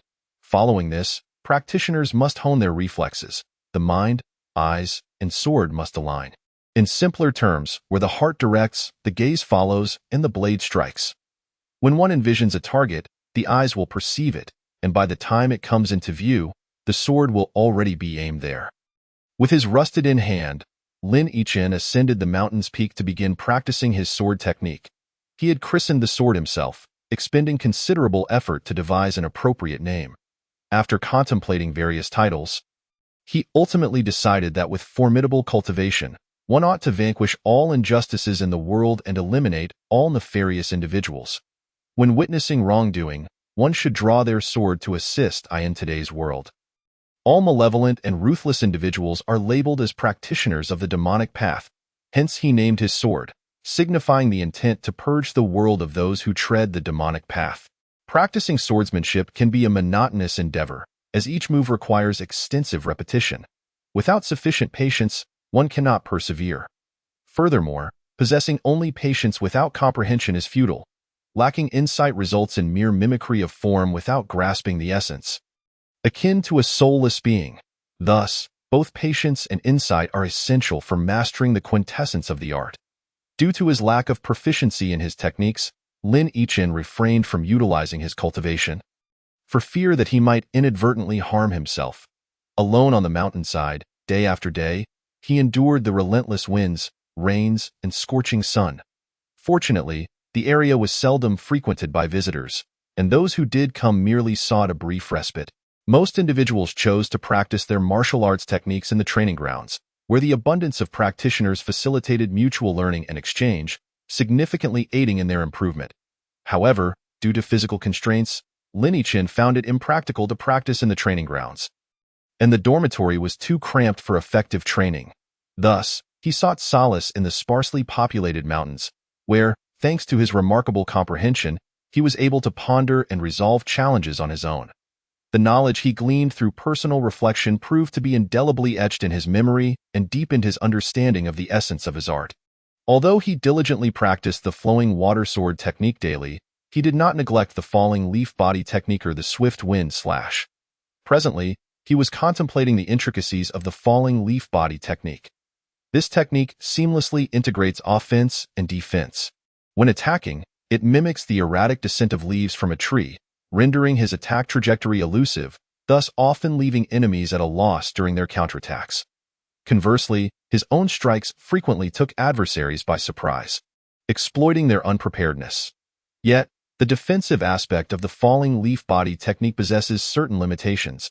Against a practitioner skilled in gentle, flowing techniques, its defensive capabilities are negligible, as it is primarily suited for countering forceful maneuvers. The drawback of such powerful techniques lies in their broad and sweeping nature, which often generates intense air currents. The essence of the falling leaf body technique lies in its adeptness at harnessing these airflows. Before an opponent's attack can reach him, he can either evade or position himself behind them, targeting their vulnerabilities. Of course, Lin Yichin had yet to master this level. His current focus remained on the lighter aspects of the technique. The swift wind slash enables one to instantaneously close the distance to an enemy and deliver a fatal strike at an extraordinary speed. There are no specific weapon requirements. Even unarmed combat suffices, as the primary objective is to achieve the element of surprise through sheer velocity. The swift wind slash is considerably more challenging to master than the falling leaf body technique. While he had achieved a degree of unpredictability with the latter, the speed of the swift wind slash was merely 3 times his maximum running speed. He still had a long way to go before fulfilling the criteria for its initial mastery, which demands a speed 10 times that of his full sprint. Ultimate mastery would allow for instantaneous execution. Lin Yichin immersed himself in rigorous training on the mountainside, and before he realized it, a year had passed. In his 3rd year, he refrained from selecting martial techniques at the scripture pavilion, believing that his current mastery of the falling leaf body technique, swift wind slash, flowing water sword technique, and the heaven and earth heart method sufficed for his cultivation needs. After a year of training, he had only just attained the initial mastery of the swift wind slash, which left him feeling disheartened, questioning his own comprehension and recognizing the necessity for intensified practice. If those who had labored for a decade to barely achieve initial mastery were to learn of his sentiments, they would surely be filled with indignation. Moreover, the vast majority of people in this world were unable to cultivate it all. As mastering the swift wind slash involved activating specific acupoints in the legs, many of which remain unawakened in most individuals. Now, both his falling leaf body technique and flowing water sword technique had reached initial mastery, with the latter being particularly advanced. Over the course of his year in the academy, he had consistently practiced meditation and cultivation, yet he felt his progress was painfully slow. He had only just reached the 6th level of spiritual mastery and anticipated that achieving the rank of king would take several more years. Should others discover that he had attained the 6th level of spiritual mastery at his current age, it would undoubtedly cause a stir among the higher echelons of Dragon Rising Academy. Among his peers, the fastest cultivators, such as Lin Yichin and Shang Wenqi, had only just reached the 5th level, which further emphasizes the remarkable nature of his current cultivation. Within the realms of martial artists and spiritual practitioners, there are 10 levels of classification, but upon reaching the king level, one is categorized into 4 tiers: low, middle, high, and perfection. Chapter 17. Graduation, Part 1. In terms of cultivation, Lin Yichin stood as the most accomplished among his contemporaries. However, when viewed within the grand expanse of the boundless continent, his achievements at such a young age were merely above average. It was a rarity for someone to reach the king level by the age of 12, a feat celebrated as the pinnacle of talent on the continent. In some regions, the energy of the environment remains unaltered, allowing children to cultivate from a young age without the need for physical training. Yet, there are also those whose initial cultivation was modest, only to surpass their peers with time, becoming legends of their era. Conversely, some individuals with average talent encounter fortuitous circumstances, ultimately emerging as formidable forces, while others, despite exceptional gifts, may face adversity due to improper intentions or questionable character, resulting in their untimely demise, a fate not uncommon. Lin Yichin continued his solitary training on the mountains, day after day, year after year. Unbeknownst to him, nearly 2 years had elapsed, and he was approaching graduation, with his cultivation nearing a breakthrough to the 7th level of spiritual mastery. Recently, the Academy announced a graduation examination, a martial competition. Initially, it was stated that participation was mandatory, which greatly troubled Lin Yichin. However, for reasons unknown, it was later changed to voluntary participation. Much to his relief, he vividly recalled the thrilling martial competition during Lin Yifeng's graduation, where, despite his remarkable talent, he only managed to secure a position within the top 30. Given that participation was now voluntary, Lin Yichin had no intention of entering. He assumed that many would share his reluctance. Yet, to his astonishment, the number of participants far exceeded his expectations. He had estimated around 12 to 1,300 competitors, but the final count reached over 1,800. Individuals like Lin Yichin, Shang Wenqi, and Zhou Qingyang were all but guaranteed participants. Moreover, a rumor circulated that these individuals would be exempt from the competition and directly advanced to the top 100.30 individuals were granted this exemption, indicating that the remaining competitors would vie for the remaining 70 spots. The Academy would offer rewards to those who made it into the top 100, ensuring that the 30 exempted individuals would certainly receive accolades, as they were undoubtedly qualified for such recognition. Although some registered participants lacked confidence in their abilities, they were nonetheless eager to gauge their standing relative to their peers. Furthermore, the rules of the competition explicitly forbade intentional harm, allowing for a spirited yet safe contest. Thus, many chose to participate purely for the thrill of it, justifying their involvement with the notion that participation is what truly matters. Initially, the competition lacked excitement, although matches were conducted through a lottery system. If the Academy wished to manipulate the outcomes, it was not a difficult task. Consequently, the competitors were often arranged to pit strong practitioners against weaker ones, though occasionally evenly matched pairs would emerge. In such cases, the outcome typically favored the individual with slightly superior prowess or a deeper understanding of martial techniques. With over 1,800 participants, the prospect of conducting matches one by one seemed daunting. Fortunately, the training ground was spacious, and the Academy had set up 100 competition platforms. 3 days later, the top 100 competitors finally emerged. Given that 70 of the participants had battled through 3 continuous days of matches, the toll on their mental and physical stamina was immense. Thus, the Academy decided to grant them a day of rest before resuming the competition. On the 5th day, the tournament for the top 100 competitors commenced. Spectators arrived early, including junior students, as this time of year marked a significant gathering for the Academy. Students from across the institution came to witness the event, and even the elusive higher-ups made an appearance. Notably, the current crop of students boasted talent surpassing previous years, prompting the Academy's most enigmatic dean to attend. The sight of the dean personally overseeing the matches stirred great excitement among the students, an occurrence unprecedented in their experience. The matches among the top 100 competitors would again commence through a lottery system.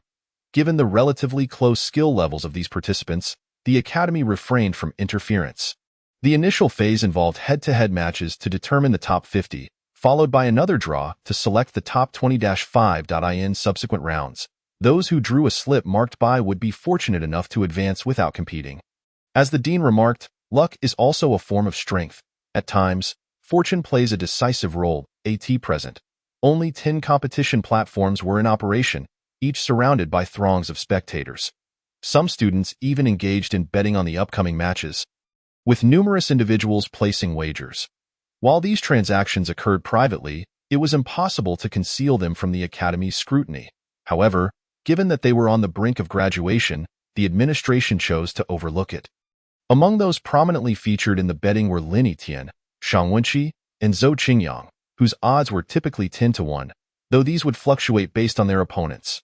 Lin Yitian took a glance as well, and to his astonishment, there were actually 8 individuals with a 10-1 payout, indicating that they were the focal points of the Academy's attention. After a full day had passed, the top 50 finally emerged, and unsurprisingly, all 8 of those with the 10-1 odds were included. The following day, the top 25 appeared, and to everyone's surprise, one of the 8 key figures was absent.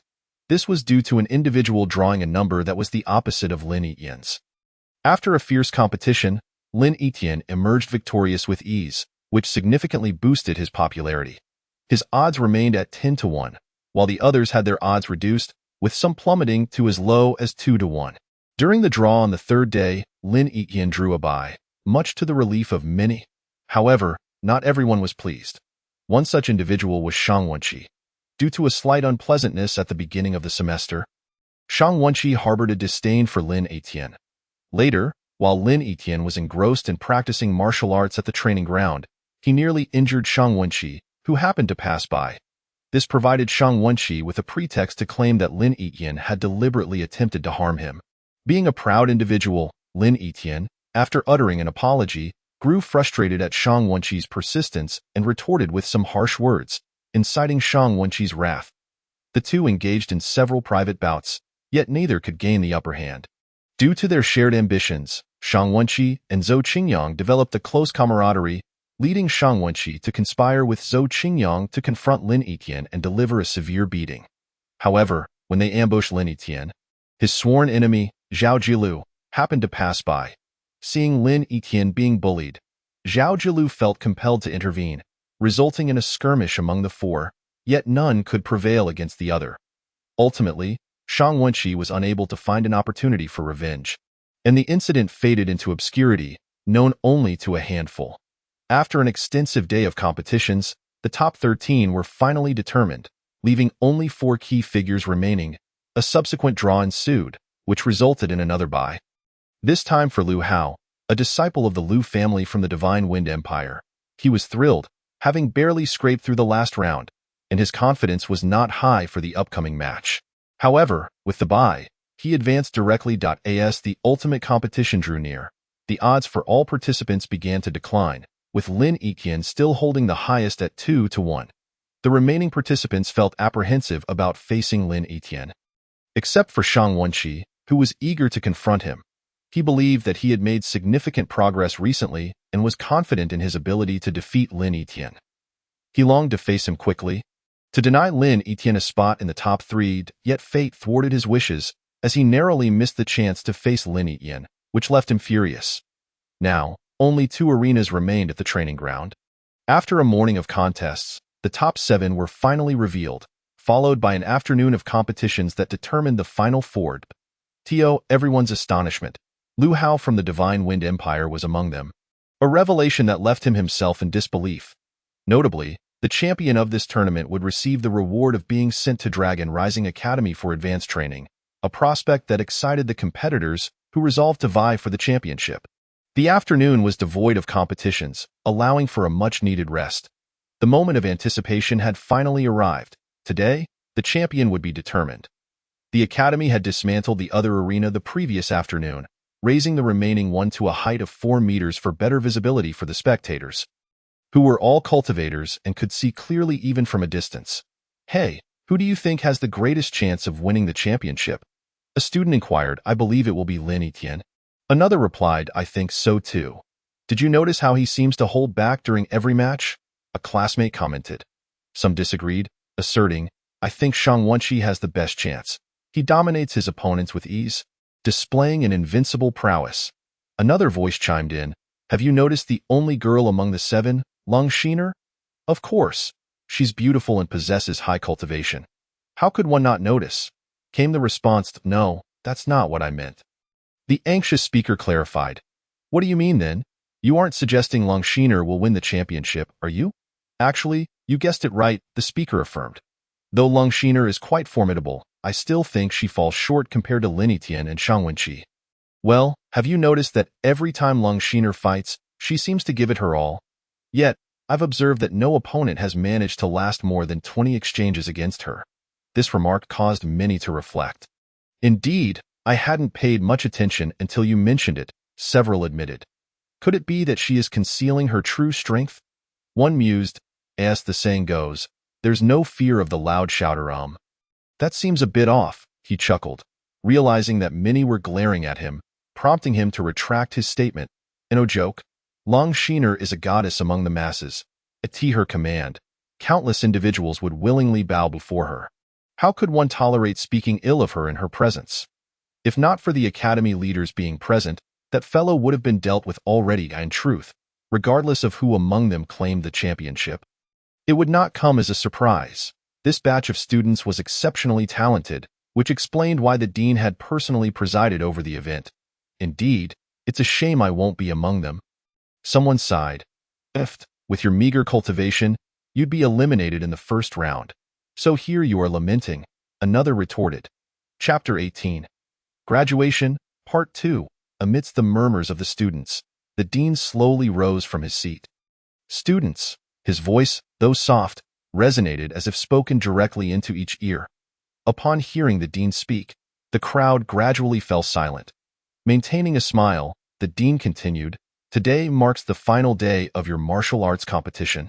A day to determine victory and defeat, and a day to assess all that you have learned over the past 3 years. I hope you will each present your best selves for the upcoming matches. However, remember this: you must exercise restraint and avoid deliberate harm. Otherwise, even if you secure first place, I reserve the right to revoke your qualification for further training at the main academy and award it to other deserving students. Understand?" The final sentence was delivered with solemnity. "Understood." Upon hearing the dean's last words, the students felt a palpable pressure, akin to a stone resting on their chests. making it hard to breathe. Fortunately, as soon as his words concluded, the pressure evaporated. Good. The dean nodded in satisfaction. Now, let us begin with that. He returned to his seat. The remaining 4 individuals drew lots once more. Lin Etienne drew number 1, Lu Hao number 2, Shang Wenqi number 3, and Long Shiner number 4. The first match was between Lin Etienne and Lu Hao, and without question, Lu Hao was defeated within 10 moves, leaving him seething with resentment. Given the long-standing friendship between the Lu and Lin families, Lu Hao believed he should have at least maintained some face in defeat, despite his inferior cultivation. Even more infuriating was Lin Etienne's dismissive gesture as he left the stage, waggling his finger at Lu Hao and smirking, conveying a clear message. Gritting his teeth in anger, Lu Hao could only depart the stage in shame. During the match between Shang Wenqi and Long Shiner, Shang Wenqi, harboring feelings for Long Shiner, refrained from unleashing his full strength, resulting in him being pressured throughout the bout. After a series of close calls, Long Shiner quickly realized he was holding back and thus went all out from the outset. After 20 exchanges, although Shang Wenqi had narrowly escaped disaster, he ultimately decided to give it his all. Following over 50 exchanges, Shang Wenqi's superior skill allowed him to secure victory. Frustrated, Long Shiner stomped her foot in annoyance and shot him a glare before stepping down from the stage. While Shang Wenqi, with a bitter smile, also descended in the duel between Lin Etienne and Long Shiner.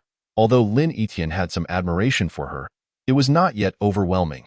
After conceding 3 moves, he commenced with full force, ultimately seizing victory after 30 exchanges. Meanwhile, the contest between Lu Hao and Shang Wenqi concluded with Shang Wenqi's effortless victory.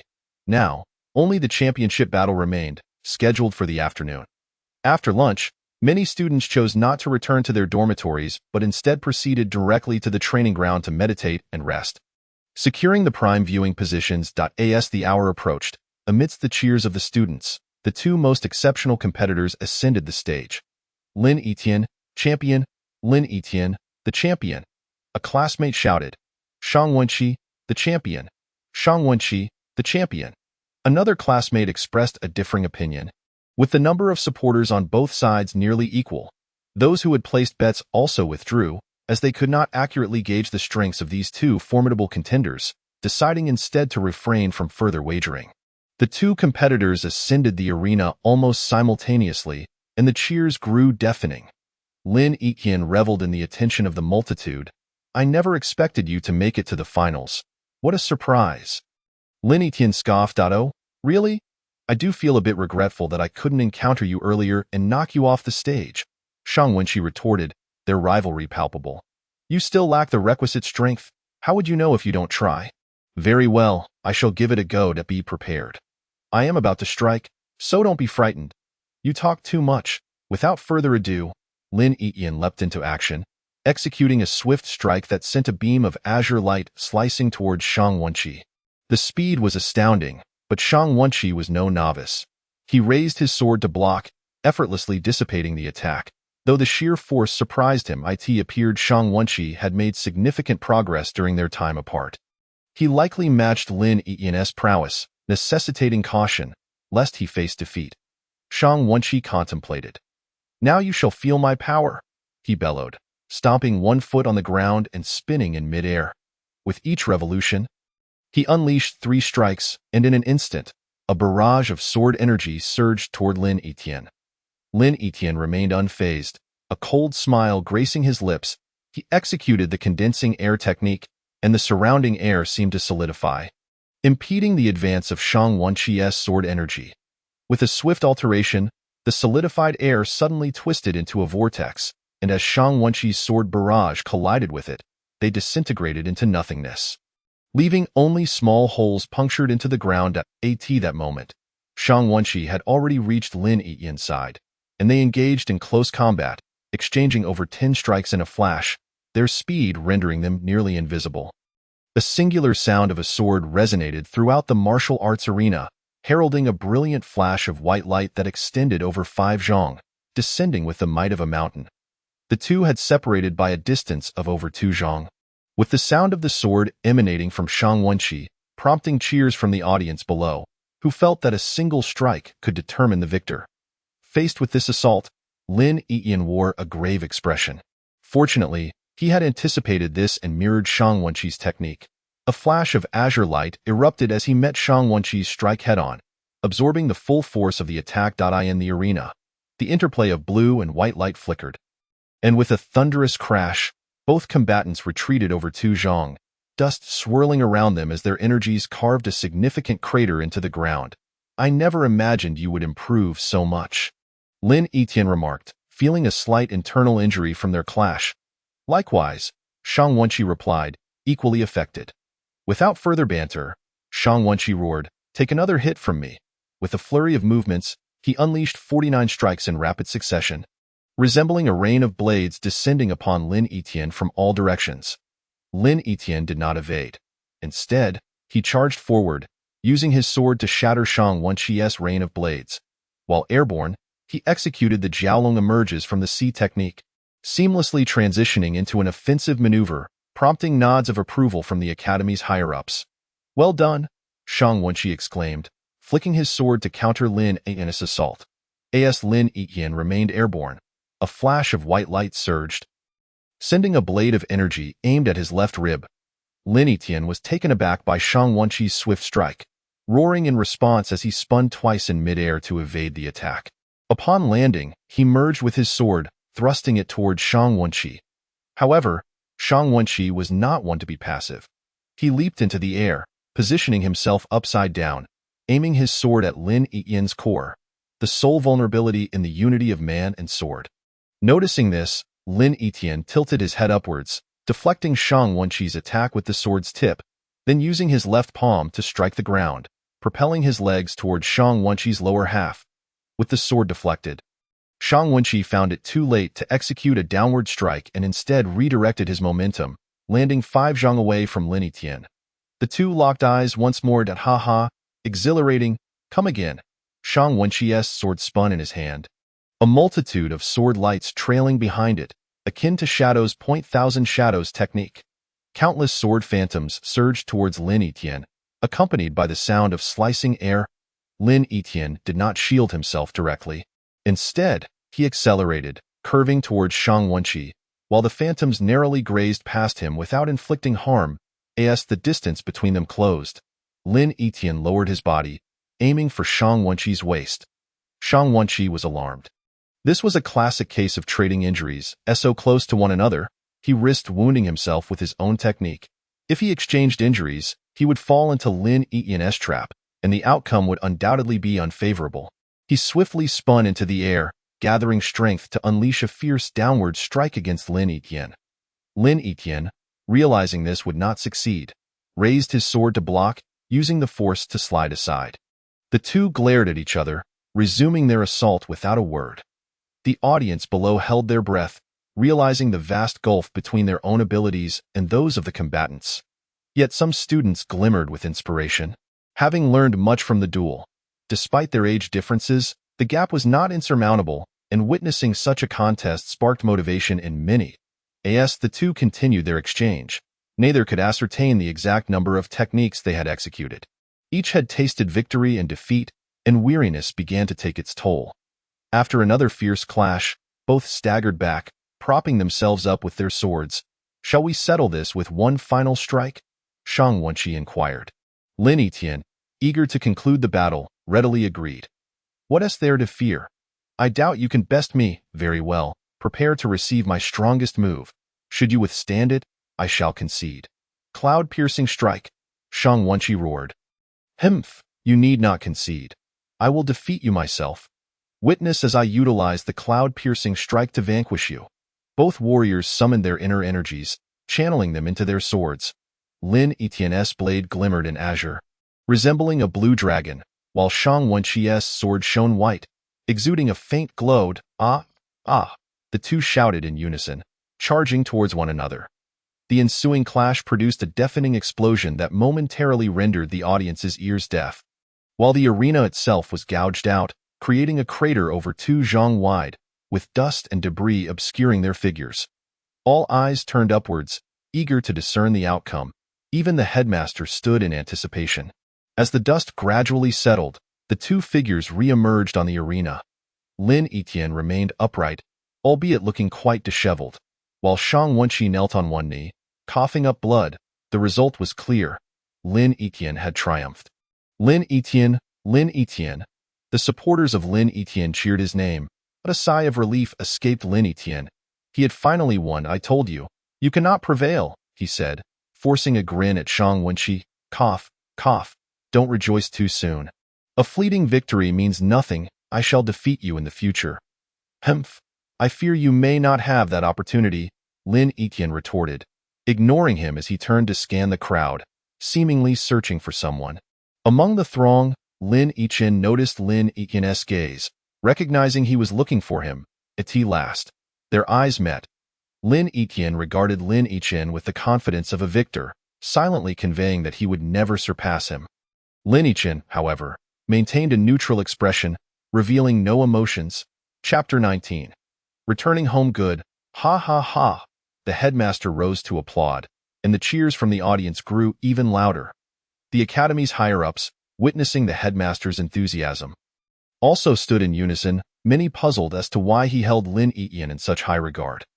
Even if he triumphed, such displays seemed unwarranted, especially since Shang Wenqi had performed nearly as well. In a life-or-death scenario, the outcome would have been hard to predict. What a thrilling contest! The headmaster chuckled. He then provided commentary on this year's martial arts competition and awarded various prizes to the top 100 students, with Lin Etienne receiving the highest honor, being invited to the Longting Academy for elite training. Thus, this year's competition concluded successfully. In the days that followed, the academy held a graduation ceremony for this cohort of students, congratulating them on their achievements over the past 2 years, encouraging them to contribute to their empires upon returning home. Following the ceremony, the graduates were required to vacate the academy within a month, as the next enrollment would occur in 2 months, necessitating the clearing of dormitories. Lin Etienne received notification that he would return to the academy alongside new students in 2 months, with arrangements made for his transport to the main academy. Traditionally, each graduating class underwent an examination to assess their progress during their time at the academy. Those who failed would not receive diplomas and could no longer claim the title of Longting Academy students. Lin Etienne pondered deeply on whether to reveal his true abilities to secure his diploma. On the eve of the graduation assessment, the academy sent someone to find Lin Etienne. To his astonishment, the individual was there to deliver his graduation certificate, a mystery he could not fathom. When he inquired about the reason, the person merely stated it was the dean's directive and mentioned that the dean would be visiting him soon. That evening, Lin Etienne ascended the mountain to practice as usual. Upon reaching the summit, he was taken aback to find the dean standing at his usual training spot.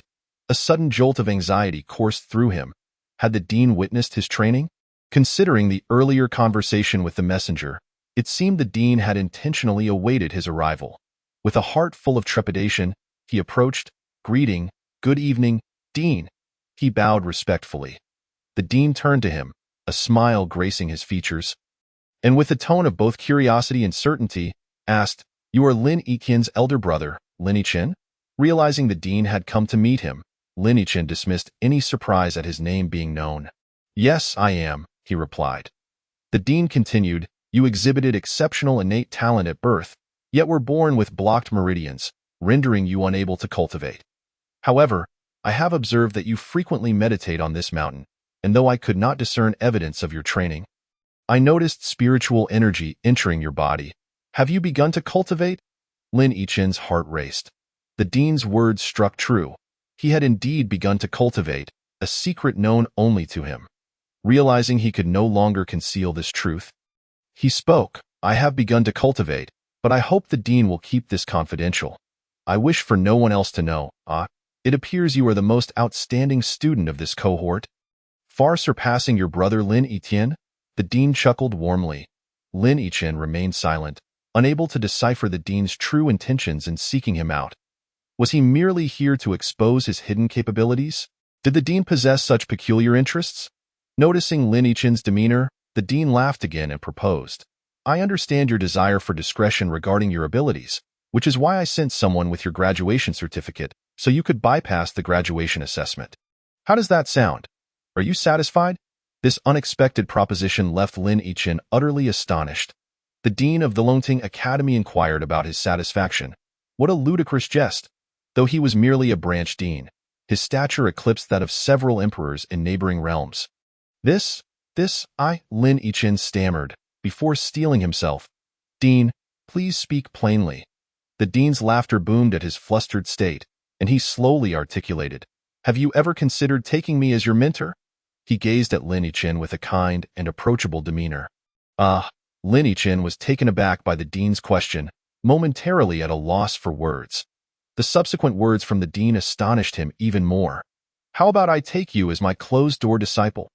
I shall impart to you all the knowledge I have accumulated throughout my life. At that moment, Lin Yichen was truly dumbfounded. He had only ever witnessed disciples seeking masters. Never had he experienced a master seeking a disciple. Had it been anyone else, they would have undoubtedly knelt in reverence. Yet Lin Yichen was not just anyone.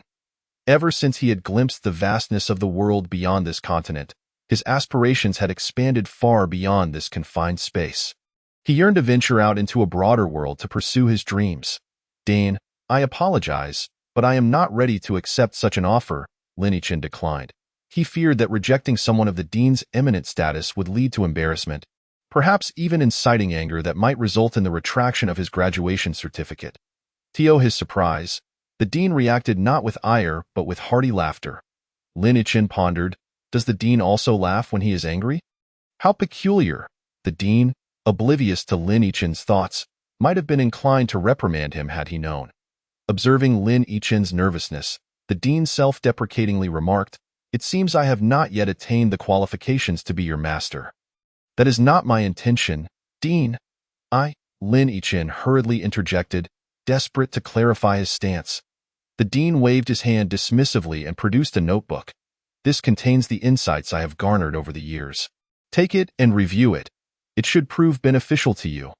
Lin Yichen thought to himself, not only is he not angry, but he is also gifting me his cultivation insights. The dean is truly kind. I am nearly moved to tears. He extended his hand to receive the notebook, saying, Thank you, Dean. Indeed, should you encounter any uncertainties in the future, feel free to seek me out at the academy. Now, continue your training.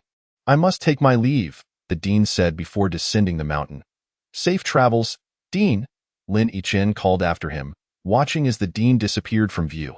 He then settled onto a large stone to meditate, opening the dean's notebook to peruse its contents. 3 days later, most of the academy's students had departed, whether having graduated or gone on vacation. The Lin family had come the previous day to collect Lin Yichen and his brother Lin Yitian. However, Lin Yichen chose not to return with them, feeling a sense of discomfort at the thought of going back. Although his feelings toward his family had softened, a lingering resentment remained in his heart. Lin Yichen visited the Canjing Pavilion and browsed its offerings. He ultimately selected a manual Onwuhan sword technique.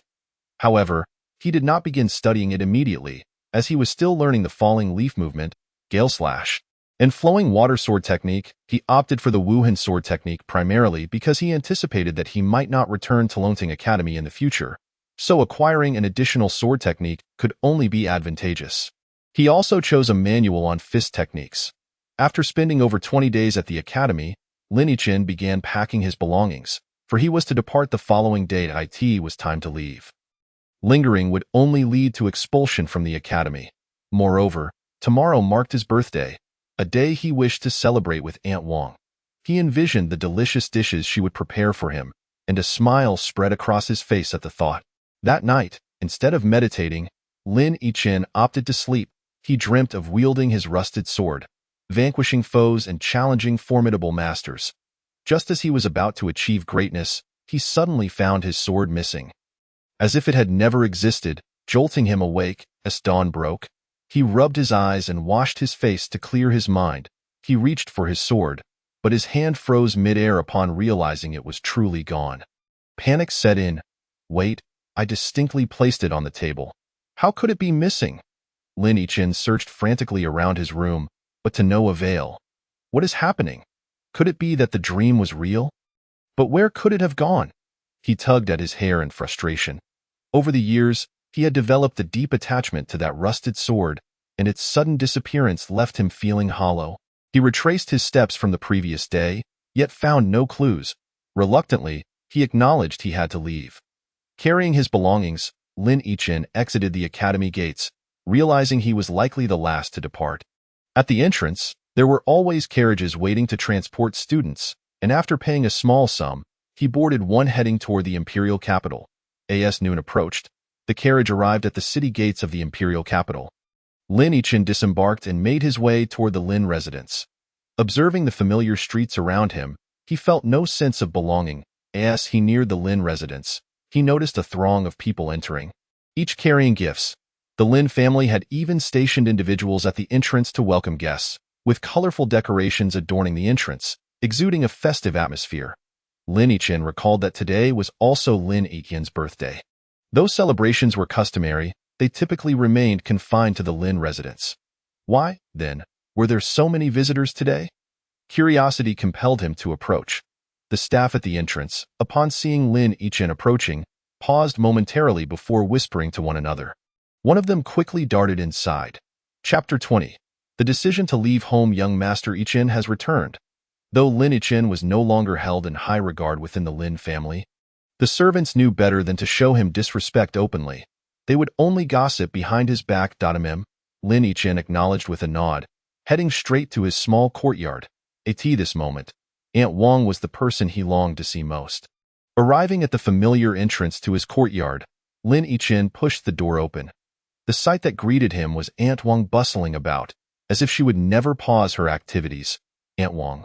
Lin Yichin called out. Upon hearing his voice, Aunt Wang momentarily froze before turning around and softly saying, "Child." Aunt Wang. Lin Yichin rushed over and embraced her. A year had passed since their last meeting, and Aunt Wang's face now bore additional wrinkles, with strands of silver hair gracing her head. "You must be tired from your journey home. Go rest in your room," she urged, always concerned for his well-being. Aware of the hardships he had endured over the years, "I'm not tired, Aunt Wang. Come, let's sit over here and chat for a while. It's been ages since we spoke," Lin Yichin replied warmly. "Of course." "Of course." Lin Yichin paused, then asked, "I noticed many people bringing gifts to the Lin residence when I arrived. Do you know what the occasion is?" "Oh, that. Nothing much. What would you like for lunch? I can prepare something for you." Aunt Wang replied, somewhat evasively. "Just something simple for lunch will suffice." "But Aunt Wang, you still haven't answered my question. What's going on?" Lin Yichin pressed further. Noticing Lin Yichin's expression, Aunt Wang realized that she could no longer remain silent and said, "Actually, these people are here to congratulate the Lin family." "Congratulate? For what?" "Today, there are no elders in the family celebrating a birthday, right? Could it be that my father and the others have been promoted?" "That doesn't seem likely either. Even if they were promoted, a grand banquet would be forbidden by the royal family." "Aunt Wang, please just tell me everything directly." Aunt Wang continued, "Your brother, Lin Yitian, is to be prioritized for training at Dragon Rising Academy. You should be more aware of this than I am." Lin Yichin nodded, already beginning to piece together the reason. Aunt Wang elaborated, "They are here to celebrate the Lin family for having a talented young man like Yitian selected for focus training at Dragon Rising Academy. In just a few days, Yitian will be leaving, and today also happens to be his birthday, so the master has invited the officials from the court to celebrate, ostensibly to bid farewell to young Master Yitian, as expected." This aligned closely with Lin Yichin's thoughts. If it were merely Yitian's birthday, there would not be such a grand affair. But now that he is about to be sent to the main campus of Dragon Rising Academy for intensive training, his future achievements could be immeasurable, and it was likely that even the royal family would feel threatened. The court officials certainly would not dare to show any disrespect. It seemed Aunt Wang had refrained from mentioning this initially out of concern that it might sadden him. After all, they were both members of the family, yet the disparity was stark, and no one could feel good about that. He was merely puzzled as to why Yitian would leave so early, as he recalled that the academy had mentioned he would depart with the new students. However, since it did not concern him directly, he decided not to dwell on it. "Thank you, Aunt Wang." Lin Yichin expressed his gratitude, realizing that she was the only one genuinely considering his feelings. "Child." Just then, a knocking sound echoed from outside the courtyard. "I'll go open the door," Aunt Wang said as she walked over to answer it. "Captain Yu, is there something you need?" she inquired upon seeing the captain of the guard. "Captain Yu," replied, The master heard that young Master Ichin has returned and specifically sent me to fetch him. Lin Ichin frowned, feeling uncomfortable about going over now. Noticing his expression, Aunt Wang said, "Since the master has called for you, you should go. It has been quite a while since you last saw him." Hearing Aunt Wang say this, Lin Ichin replied, "All right, I will go now." With that, he followed Captain Yu towards the main hall. "Old Lin, you have a fine grandson," laughed the head of the Liu family.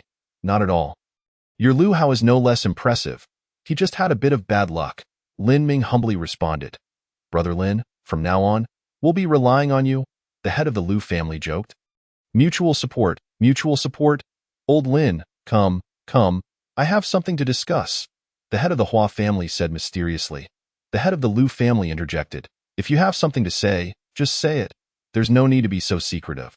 "Indeed, we've been friends for decades. Why hide anything from us?" Lin Ming added, "Exactly. If there is something, share it with the brothers. Perhaps we can even help you out." Realizing that private conversations were no longer feasible, the head of the Hua family said, "What could I possibly have?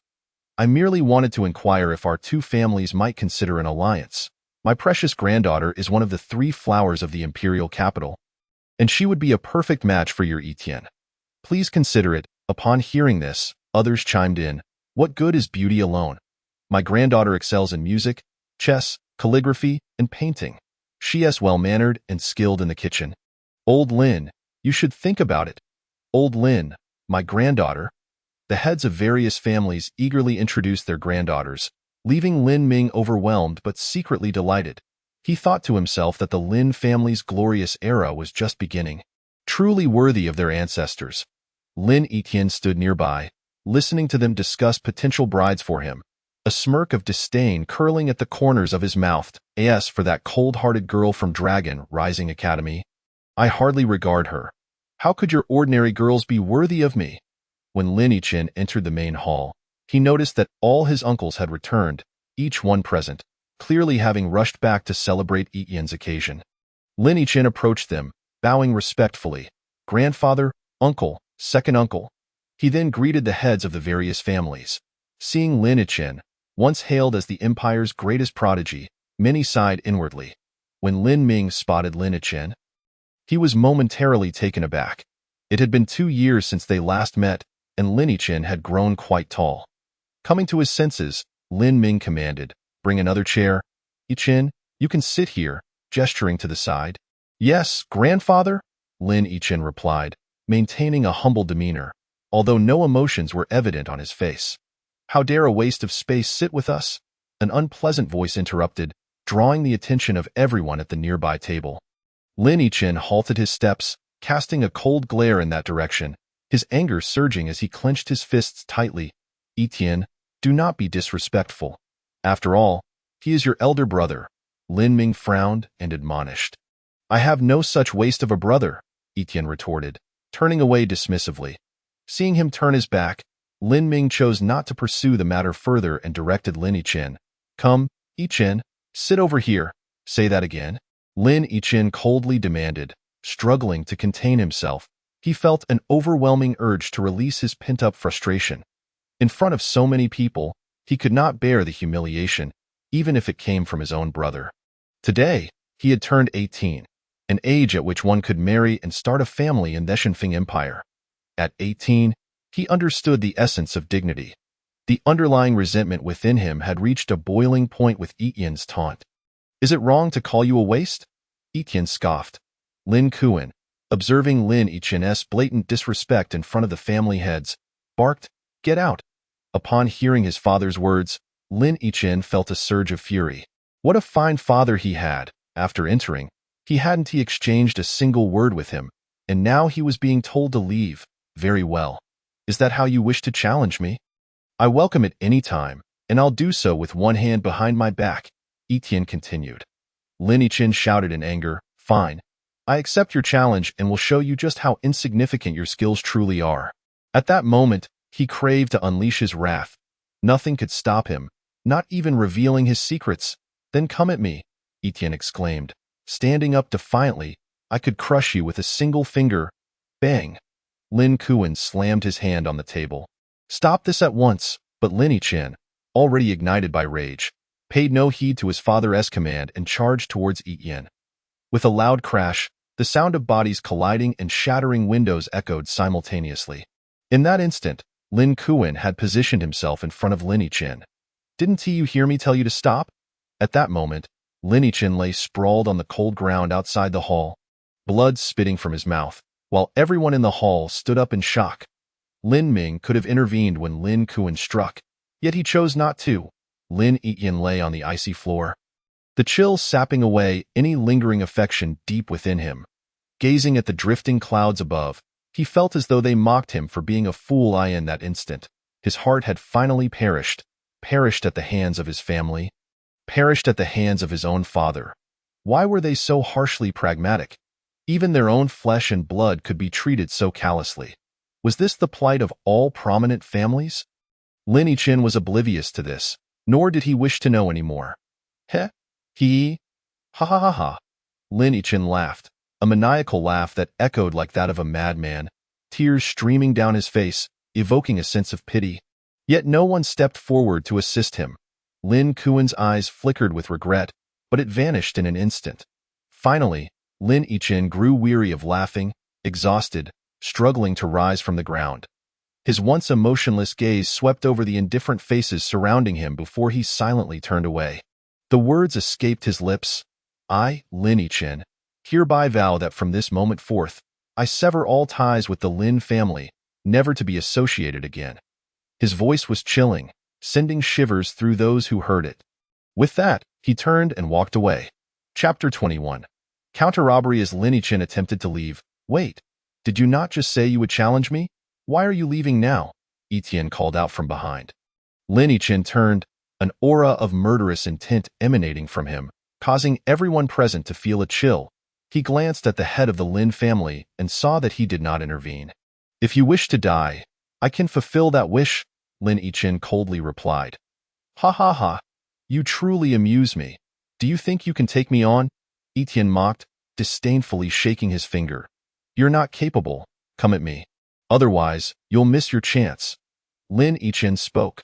Upon hearing his words, Lin Ming felt a vague sense of unease wash over him, his brow furrowing tightly as he sensed an impending upheaval in his life. "Humph, then I shall make you crawl out," Lin Etienne declared, leaping forward and delivering a kick aimed squarely at Lin Yichen's face. This was an outright display of contempt, and he believed that even if he left himself vulnerable, Lin Yichen would never be able to defeat him. After all, he was the Empire's foremost genius. However, reality often diverges sharply from expectations. With a resounding thud, the sound of his body colliding with the ground echoed through the air. The noise lingered in the hearts of those present, an indelible memory, for they could never forget the scene before them. Just as Lin Etienne launched his kick towards Lin Yichen, everyone witnessed a subtle movement from Lin Yichen's body. And when they finally comprehended the situation, Lin Etienne lay defeated on the ground, felled by a single punch from Lin Yichen. The atmosphere fell into a profound silence. The sound of a pin dropping could be heard. Shock reverberated in the hearts of all, leaving them momentarily stunned. A question arose in their minds. How could the champion of Dragon Rising Academy be defeated by someone they deemed a worthless failure? And in just one move? Surely, this could not be attributed solely to arrogance. Lin Yichen crouched on the ground, gazing at the dazed Lin Etienne, and softly spoke. "My dear brother, before me, you shall never amount to anything. Even the title of Dragon Rising Academy champion is merely something I deem unworthy of contention, for you are simply not deserving with that." He lifted his head, casting a cold glance at the astonished onlookers before turning to leave. Devoid of any lingering attachment, after covering some distance, he heard Lin Etienne's anguished cries from behind. "This cannot be real. I refuse to believe it. I am the true genius. Tell me this is all a lie." A lie? Upon returning to his small courtyard, Aunt Wang was having her meal. Upon seeing him enter, she was about to inquire about his well-being, but upon noticing the bloodstains on his chest, her expression turned frantic. "What happened? Who hurt you? Is it serious?" Feeling the warmth of Aunt Wang's concern, a flicker of warmth surged through Lin Yich's icy heart. "Aunt Wang, I am fine and I am leaving the Lin family and will not return." Hearing his words, Aunt Wang became even more anxious. What happened? Did the family head hurt you? I will go speak to him, plead with him not to cast you out. Wait for me here. She began to rush to find Lin Ming, completely forgetting her own position. Lin Yichin grasped Aunt Wang's arm firmly, saying, Aunt Wang, it is not he who has cast me out. It is I who chose to leave. I no longer wish to remain in this household. Aunt Wang, I have returned merely to bid you farewell.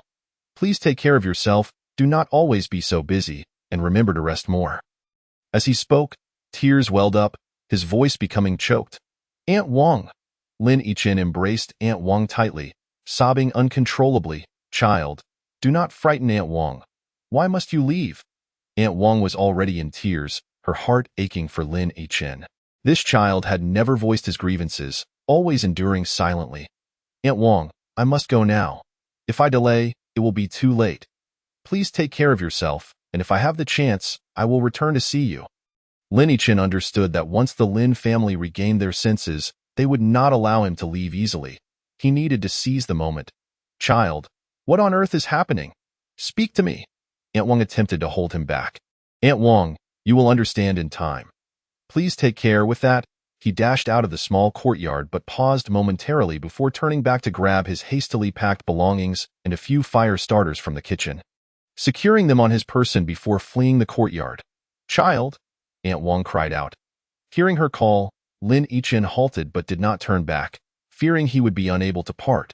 He longed to take Aunt Wang with him, but he knew that was impossible.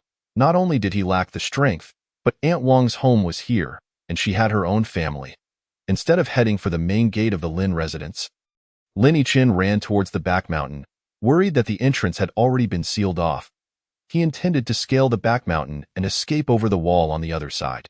As he had anticipated, after an initial shock, the Lin family quickly reacted by sending out orders to secure the gates, with Lin Ming personally leading a team towards Lin Yichin's small courtyard.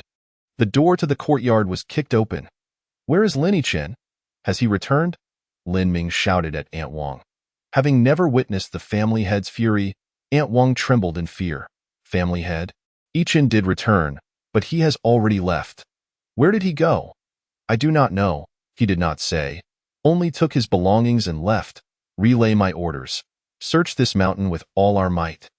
Even if he transforms into a fly, find him. Yes, Lin Ming was seething with rage. In front of the entire imperial court, a child he had discarded had the audacity to knock the family's current top genius to the ground. Truly a disgrace.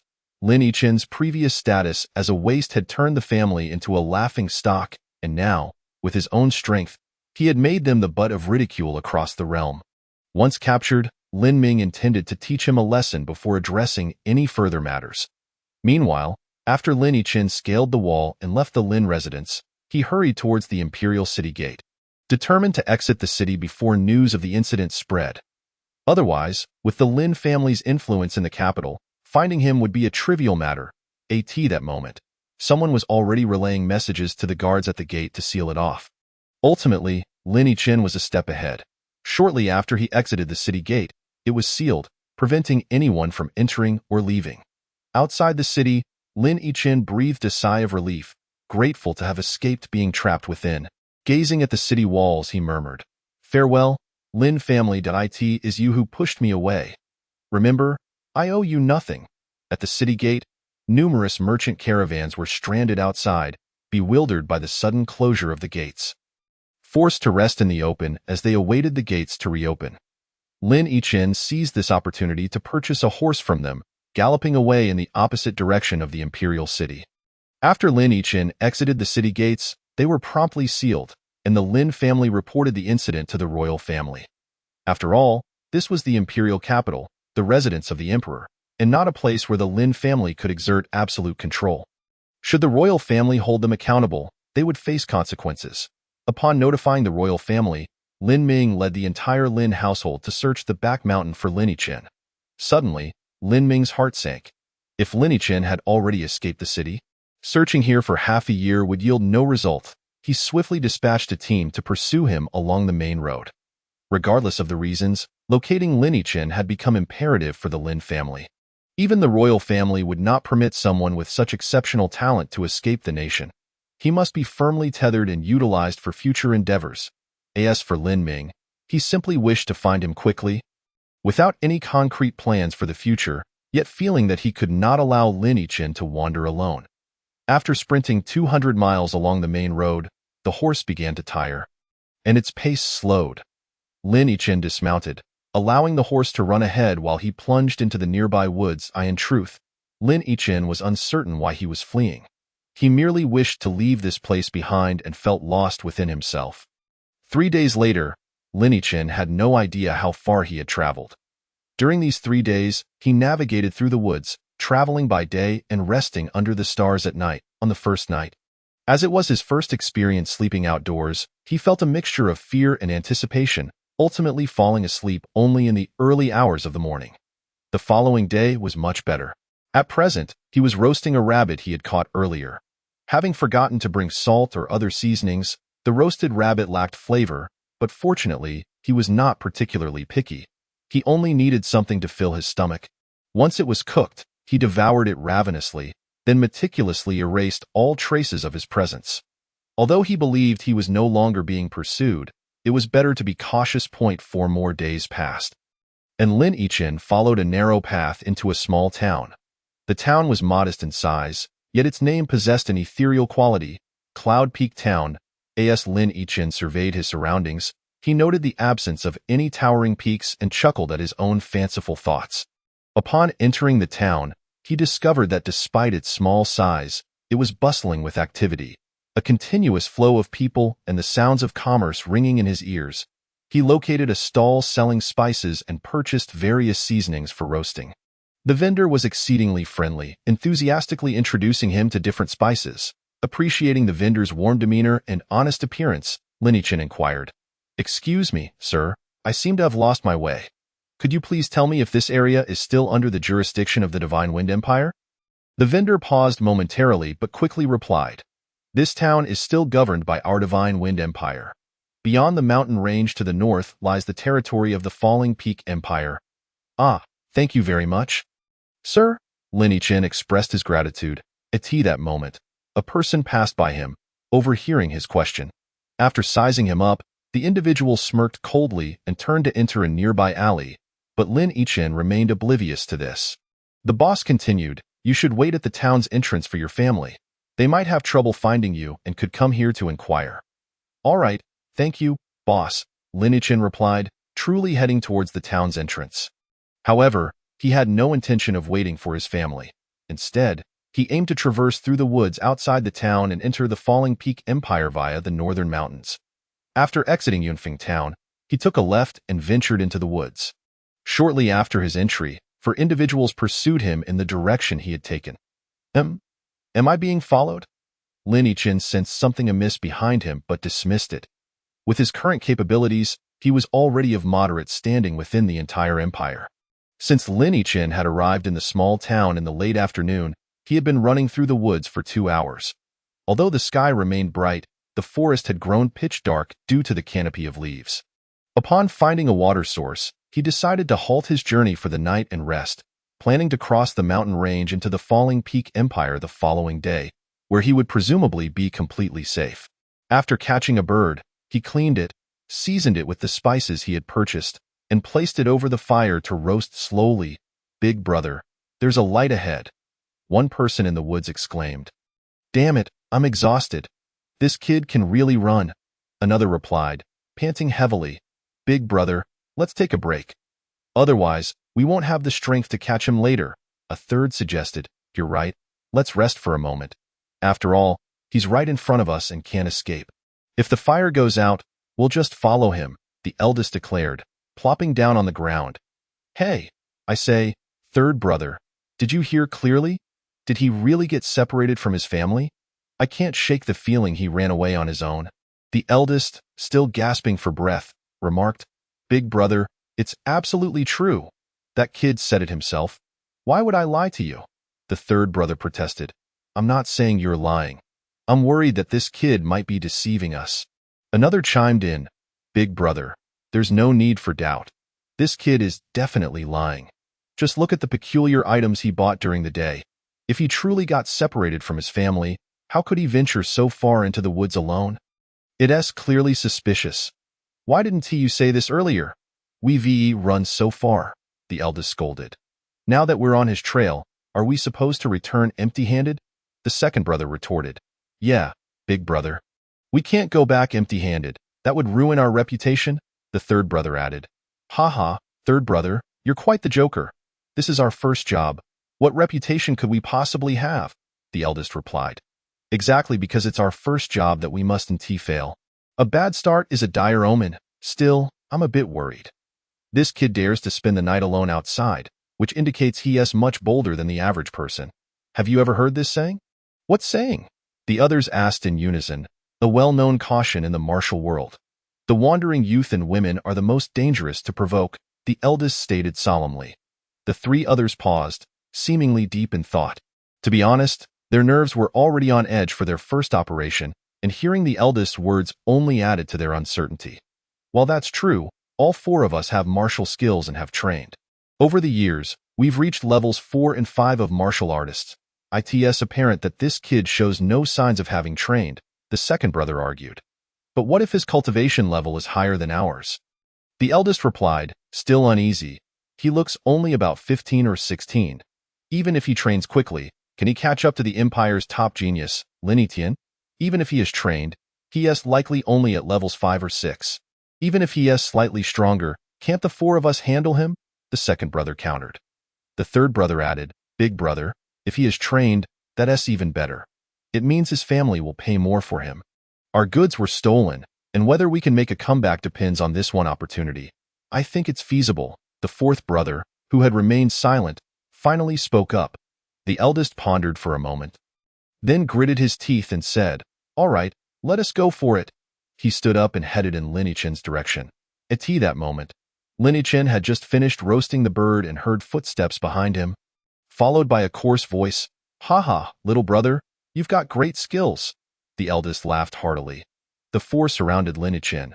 Without raising his head, Lin Etienne had actually noticed them long before. They were merely a bunch of brutes. Nonchalantly, he asked, care for a taste? As he tore off a piece of wing and put it in his mouth. Not bad. Seeing Lin Etienne's calm demeanor, the four began to feel apprehensive, but with no retreat possible. The third brother stepped forward and declared loudly, do you know why we're here? I'll tell you. We're here to kidnap you. If you're smart, you'd best surrender quietly to avoid suffering. Otherwise, my brothers have no mercy. Since the idea to capture him was the third brother's, he had to take the lead. Lin Etienne smacked his lips, savoring the taste. When did I ever guess? I'm completely unaware. By the way, do you have any wine? I'd like to have a sip. There is, kid. You'd best bind your hands and feet and come with us. Otherwise, you'll be the one to suffer. The eldest instinctively thought of offering him wine, but quickly remembered they were there to kidnap him, not to treat him to drinks. Not wanting to waste any more words, the third brother commanded, go, and charged at Lin Etienne. The others followed suit. True to their reputation as seasoned rogues, each attack targeted Lin Etienne's vital points, and their coordination was commendable. The second brother attacked from the front. The third aimed for his waist. The fourth targeted his lower body, while the eldest lagged slightly behind to handle any unexpected circumstances. However, the surprise they encountered this time was beyond what the eldest could resolve. Despite their cooperative efforts, the vast disparity in strength rendered their tactics futile. With a powerful push, Lin Etienne slid backward, executing a swift kick that knocked the fourth brother down in less than 10 moves. He dispatched all four, which was impressive even considering his lack of combat experience. Otherwise, he could have finished them off in 5 moves. Ouch, ouch. The four lay groaning on the ground. Yet Lin Etienne had not inflicted serious harm. They would only feel pain for a while. Once more, do you have any wine? Yes, yes, yes, the eldest stammered, trembling as he handed over a wine flask from his waist. Lin Etienne took a sip, but immediately coughed. Cough, cough, cough. What kind of swill is this? It's so fiery. The four exchanged glances. What wine isn't strong? Especially for those who live by the sword, they preferred potent liquor. It was inevitable that Lin Etienne would be choked. Having his first taste be such strong drink. Drink slowly, take smaller sips, the eldest kindly advised. Yes, if I need your guidance. Lin Yichin shot him a glare, his cheeks flushing. Yes, yes, yes, no need, the eldest shrank back. Knowing his life was in Lin Yichin's hands and dared not show any disrespect. Ugh, ugh, ugh, truly terrible. Here, take it back, he exclaimed, tossing the wine flask back to the eldest. Now tell me, why were you following me? The four exchanged glances and finally, the eldest spoke up. Actually, we are good people. We don't mean.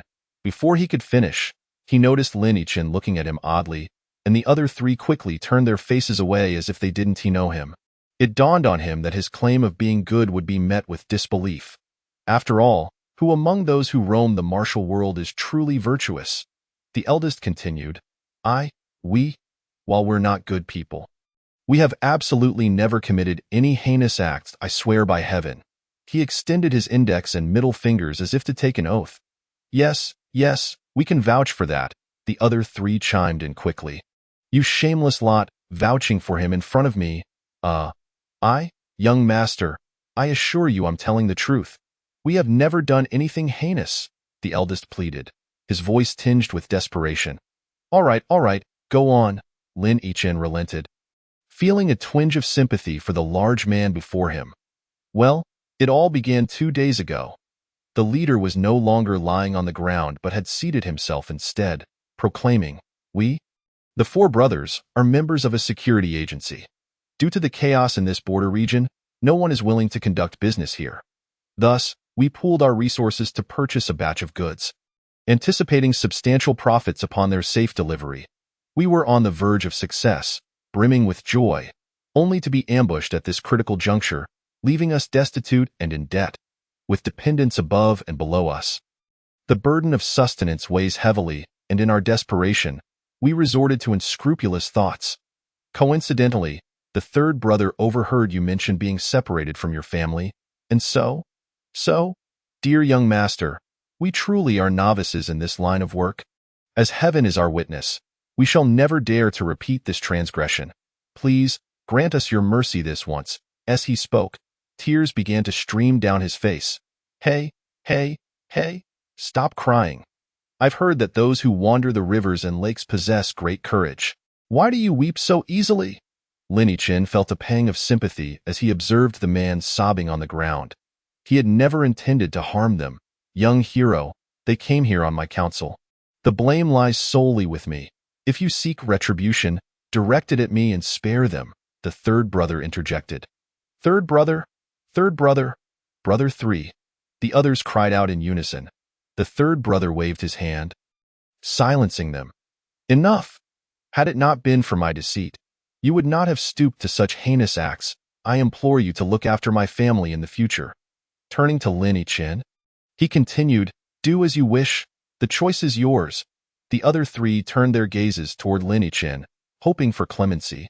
Young hero, Lin Yichin found himself at a loss, observing their demeanor, which seemed far from villainous. With a kind heart, he declared, all right, you may all leave. Leave? Did we hear you correctly? The group was astonished. You mean we aren't to be taken captive? Thank you, young hero, thank you.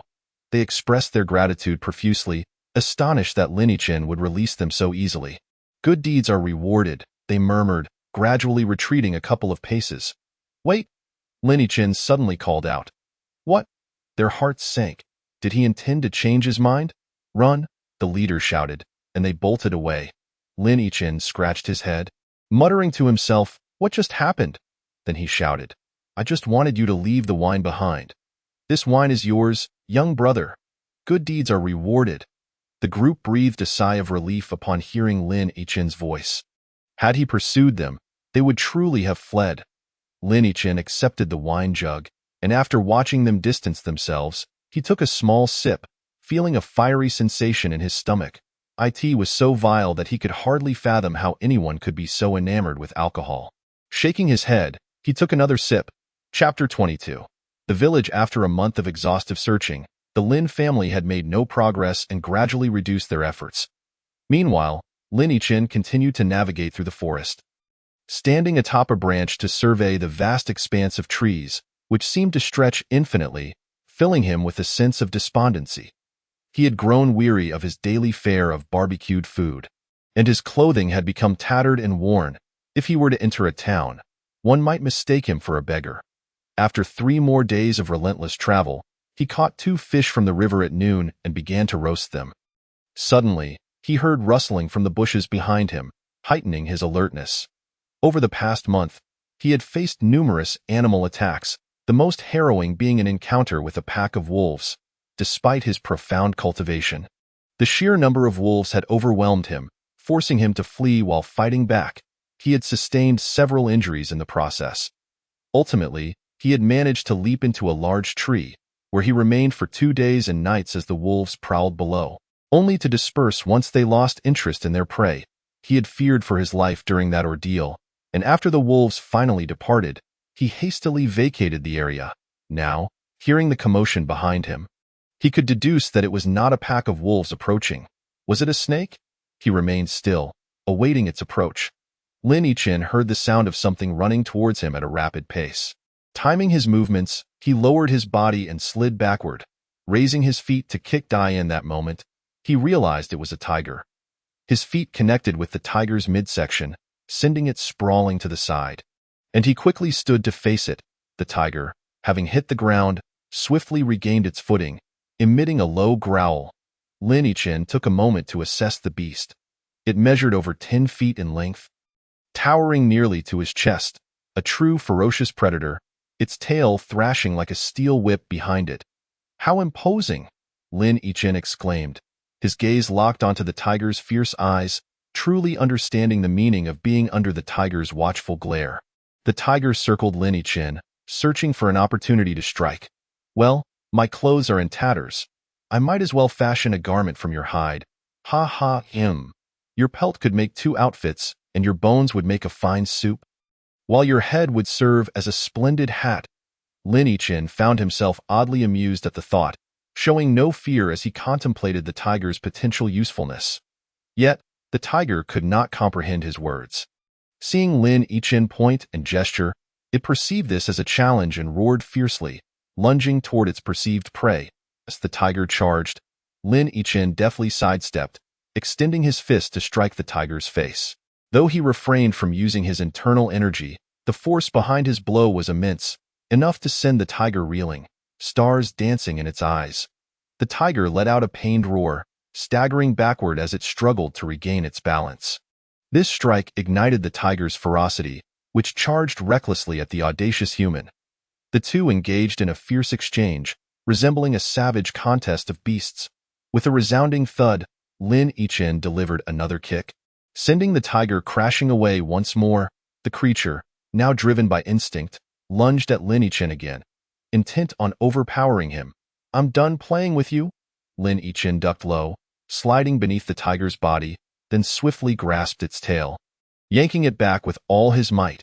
The tiger slammed to the ground, and Lin Yichin seized the opportunity, relentlessly smashing its tail against the earth. After 7 or 8 blows, he leapt onto the tiger's back, delivering a final blow to its head that sealed its fate. Lin Yichin collapsed onto the ground, leaning against the lifeless tiger. Oh, I'm exhausted, he sighed. Quiet down. The tiger still roams nearby. We must remain concealed.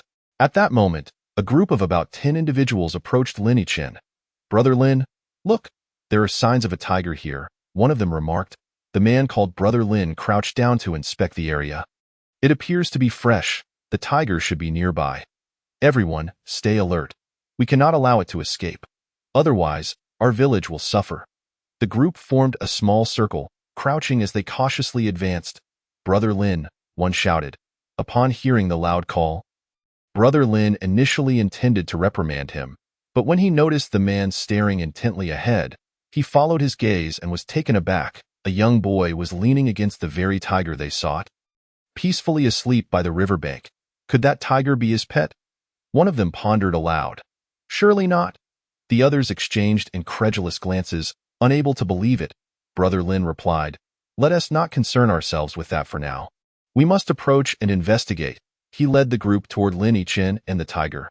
Lin Yichin had long since noticed their presence, excitement bubbling within him at the prospect of encountering fellow humans once more. However, he remained seated, curious about their intentions. Brother Lin and his companions approached cautiously, their makeshift weapons trained on Lin Yichin and the tiger, wary of any sudden movements. "Is this tiger yours?" Brother Lin called out from a distance. Lin Yichin paused, taken aback. It's injured, and there's blood on its mouth. Someone in the group noticed the blood trickling from the tiger's mouth.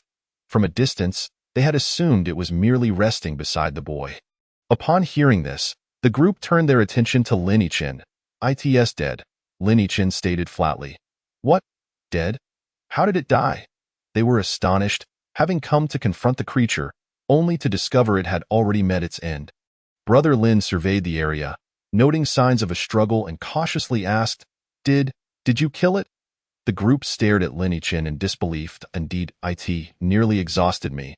Just look at my torn clothes," he stood to demonstrate, spinning around to reveal his ragged attire. The group exchanged incredulous looks, unable to fathom how this seemingly youthful boy had managed to slay such a fierce tiger, an impossibility in their minds. At that moment, Brother Lin stepped forward, clasping his hands in gratitude. "Thank you, young hero, for your timely assistance. Otherwise, we cannot fathom how many lives we would have lost in our attempt to vanquish it." "There's no need to thank me. It was merely a matter of self-defense against a creature that sought to devour me," Lin Yichin said with a hint of embarrassment, upon witnessing the tiger. Now lifeless, being carried away, Lin Gu felt a surge of joy knowing that the villagers would not have to sacrifice anyone. Regardless, I must express my gratitude. If the young hero has the time, do visit our village so that we may properly thank you. After all, it was a rare occasion to encounter a living soul. Even if they did not extend an invitation, he would certainly accompany them. Thus, he readily agreed. "Very well, I shall impose upon you." "Not at all. It is our village's honor." "Please, young hero, this way," Lin Gu replied, turning to his companions. "Denyo, you and the others, secure the tiger tightly and escort it back to the village. We shall let the young hero decide its fate upon our return." The tiger, requiring no less than 8 men to lift, weighed at least 700 or 800 pounds. Lin Yichin followed the group as they marched toward the village, during which he learned from Lin Gu that their settlement was known as Li Family Village, comprising merely a few dozen households, all sharing the surname Li. The villagers primarily subsisted through hunting. Hence, everyone possessed basic martial skills. They were notably united, dividing their spoils equally upon returning from hunts, with no one claiming a greater share of the effort. The villagers had prepared themselves for potential losses during this tiger hunt. Yet to their astonishment, they returned unscathed, and merriment filled the air as they journeyed back, laughter echoing along the path. After about 2 hours of travel, they finally spotted the village atop a gently rising hill. "Village chief, we have returned," Lin Gu called out even before entering the village. Knowing of their perilous endeavor, the villagers had been anxious, and at the sound of their return, they hurried out, silently praying for their safety. All gathered at the village entrance, gazing in astonishment as the group approached. Upon seeing Lin Yichin at the forefront, they mused, "Why has he brought back a wild man?" As they drew closer, the village chief inquired, Lin, what's the meaning of this?" gesturing toward the tiger being carried, then glancing at the seemingly wild Lin Yichin, whose disheveled hair and tattered clothing lent him a feral appearance, a result of his prolonged stay in the wilderness. Surprised are you, village chief? I must tell you, this is not our doing. It was this young hero who single-handedly felled the beast," Lin Gu said with a grin, pointing at Lin Yichin. "What?" A chorus of astonished gasps erupted from the crowd, even the village chief's face reflecting disbelief. Upon scrutinizing Lin Yichin once more, he found it hard to believe that this youth possessed such prowess. "Thank you, brave hero, for ridding our Li family village of this great menace," the village chief said, inclining his body slightly in respect. Lin Yichin quickly interjected, "There is no need for thanks, village chief. This tiger sought to consume me, and I acted merely in self-defense. You need not dwell upon it." Young hero, you may not know, but this tiger has already claimed 5 lives from our village. If it were not eliminated, we would have never known peace," the village chief said, sorrow etched upon his face. As some in the crowd began to weep softly, revealing that the victims were their kin, I had not anticipated that my unintentional act would result in such a significant good deed. Lin Yichin thought, unsure of how to console them. He could only say, the past is behind us. Time will heal. Indeed, it is all behind us. Village chief, should we not invite the young hero into our village? Lin Gu suggested, yes, yes. How could I be so forgetful? Young hero, please, come inside, the village chief said, leading Lin Yichin toward the village. In the heart of the village, there was a clearing where the villagers typically gathered to distribute their game upon returning from hunts. If their catch were abundant, they would celebrate here, with men drinking, women dancing, and children frolicking amidst the festivities. The villagers placed the tiger in the center of the clearing, and soon everyone gathered around. Young hero, how would you like to handle this tiger? The village chief asked. Lin Yichin, feeling somewhat bashful, replied, Village chief, please, there's no need to call me young hero any longer. It makes me feel quite uncomfortable. My name is Lin Yichin. You may simply call me Yichin. Upon hearing this, the village chief chuckled, very well, from now on, you shall call me Uncle Li. Tonight, you must stay with us. We wish to express our gratitude properly. Then I shall not impose on you too much. Lin Yichin replied, as he had indeed intended to stay. Upon his agreement, the village chief turned to instruct the others to prepare for a feast that evening, then asked Lin Yichin, I slipped again. Yichin, how do you plan to manage the tiger? I am not quite sure. Do you have any suggestions, Uncle Li? Lin Yichin inquired, having not yet considered how to deal with the tiger. Well, this tiger bears no wounds, and its pelt is entirely intact, which significantly increases its value. Up to 30% more than a damaged one. The entire creature could be worth between 500 and 700 taels. The village chief explained. Such a sum sparked a flurry of murmurs among the villagers. It was no wonder, as they typically earned around 1,500 taels a year from hunting, and this single tiger was nearly equivalent to half a year's income. Who could have imagined this tiger to be so valuable? It seems we need to change our hunting methods. We must strive to preserve the skins of the animals we hunt, lest we lose out on such profits. Lin Gu remarked, to which others nodded in agreement. Then, Uncle Li, you shall have full authority to manage it, Lin Yichin said. Ha ha, splendid. The village chief replied before turning to Lin Gu, Lin, take a few people and begin to process the tiger. Be careful and make sure to preserve the pelt intact. Ha ha, rest assured, village chief, my skills are well known to you. I will ensure the skin is removed perfectly, Lin Gu responded with a smile, leading the group to the designated area for butchering animals. Lin Yichin called after them, Lin Gu, remember to save the bones. We can make a nourishing soup from the tiger bones for tonight. Haha, will do. Just watch and see. Come now, Yichin, let us find a place for you to rest. Lin Gu said. Thank you, Uncle Li.As the sun dipped below the horizon. Darkness enveloped the land. By this time. Fires had been kindled in the clearing, where freshly prepared meat was being grilled. The village women brought out their stored provisions. Sharing delicacies among households, as night fully descended, the clearing resonated with laughter and joy in the center. A large pot simmered with tiger bone soup, its aroma wafting throughout the village. The village chief also brought forth the wine he had saved over the years, much to the delight of the younger villagers. For them, wine was a luxury, typically reserved for the new year. They rarely indulged otherwise. This time, however, the village chief had brought out all his stock. Yichin, it is thanks to you that we are able to enjoy the village chief's wine tonight. He usually keeps it well hidden, not even allowing us a whiff, Lin Gu exclaimed, his words slurring slightly as he reveled in the drink. Indeed, indeed. Ha ha. Several others chimed in, joining the revelry. You rascals, do you think I am so miserly? The village chief laughed, playfully chastising them. Observing their camaraderie, Lin Yichin felt a pang of envy. Yichin, would you care for a taste? The village chief inquired. I? Lin Yichin stammered, recalling that he had yet to finish the flask of wine he had taken. It had certainly been quite potent. Come now, just a sip. A man must drink. I began sneaking sips of wine at your age, Lin Gu boasted, oblivious to the implications of his confession. So that's why I always felt there was less wine in my stash. It was you who pilfered it. The village chief glared at Lin Gu. Stealing wine? Who stole wine? I did not. I did not. Come now, Ichin.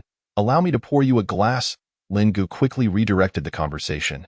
Though Lin Ichin had intended to decline, the warmth of their enthusiasm compelled him to accept the cup. But if I drink too much, you mustn't mock me. At his words, laughter erupted around him. With the village chief advising, just take a small sip at first. In time, you will come to appreciate its essence. Lin Ichin cautiously took a small sip. This is quite delightful. Have you drunk before?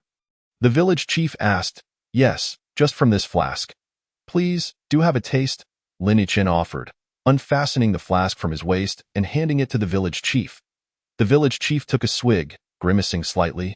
So strong, he found it a bit overwhelming. Your first drink was of such potency? Indeed.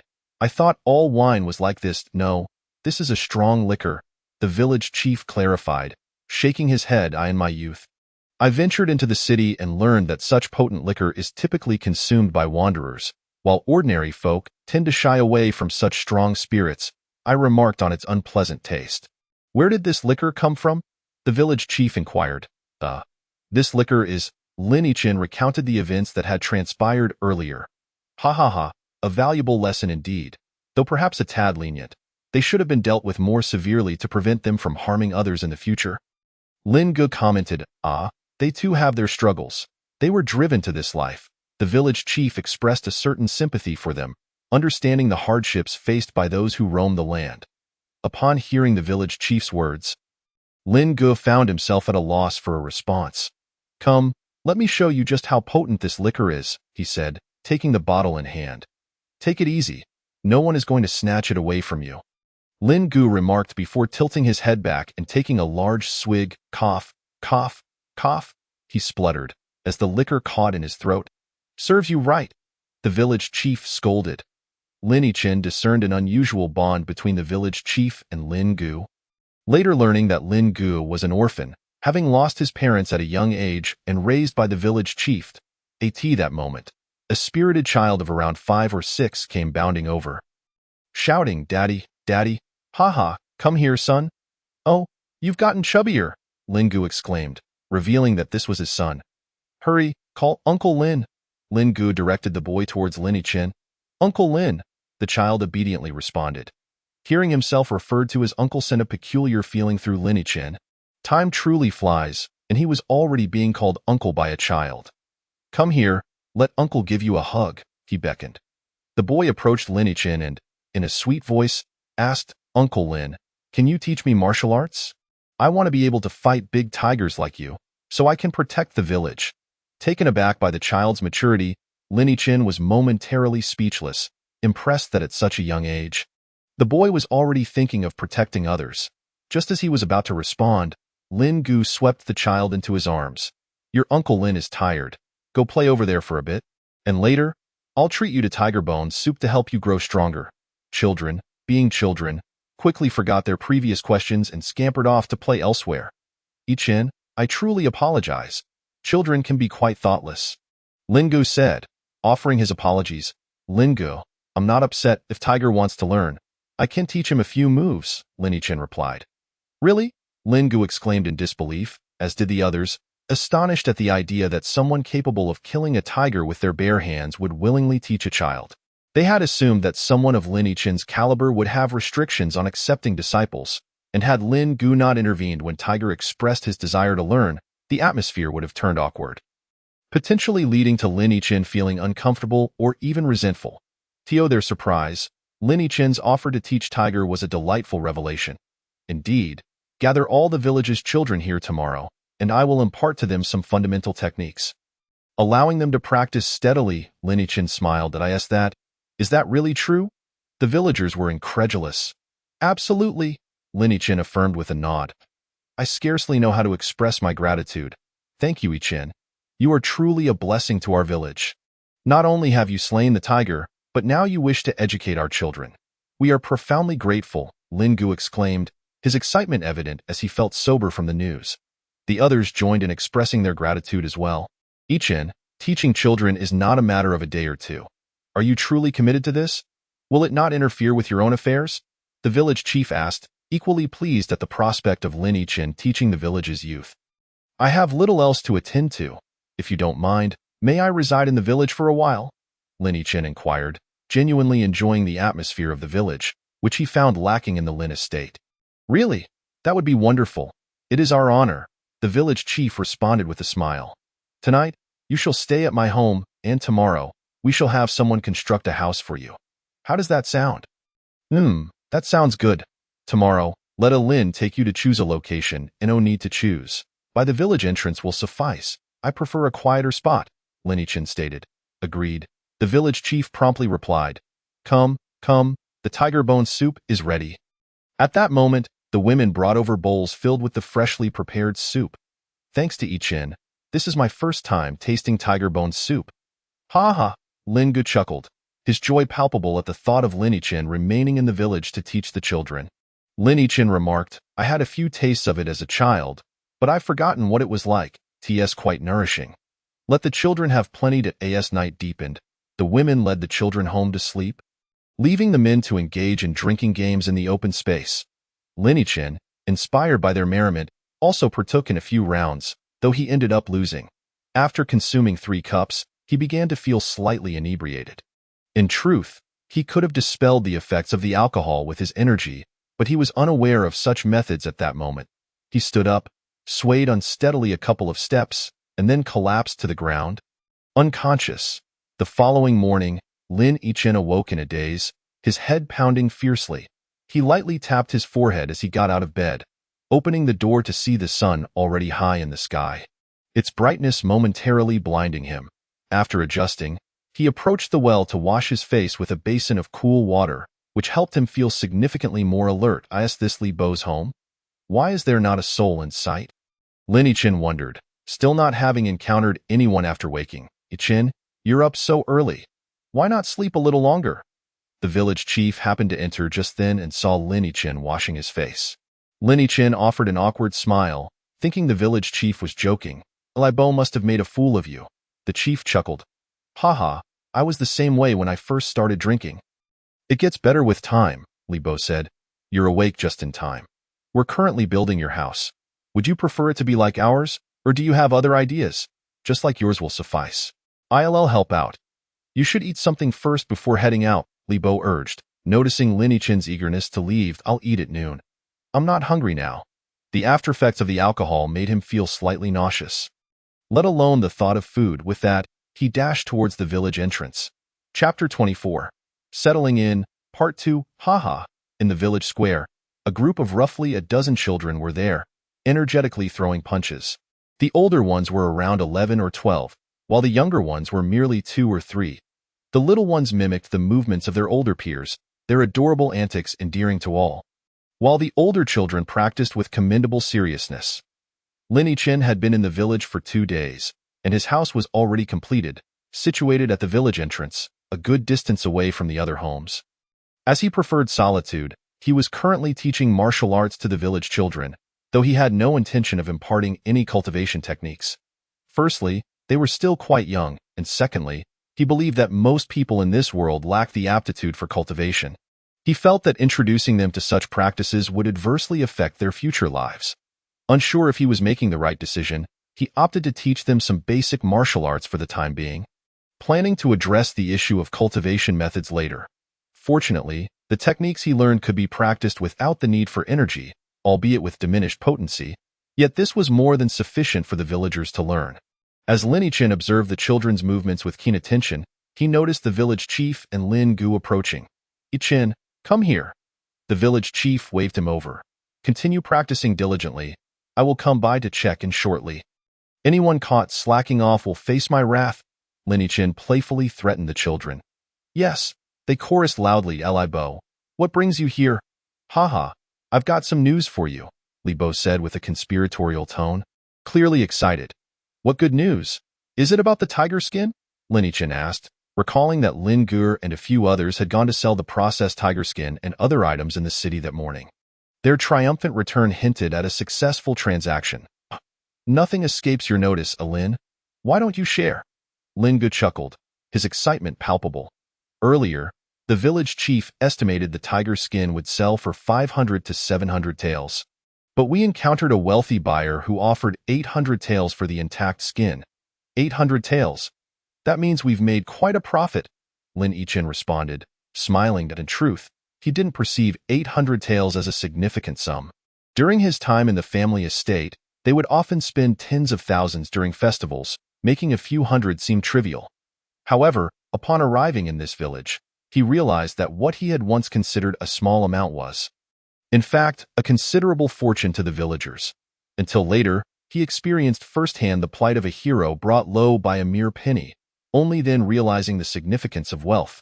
Indeed, we sold everything we had left.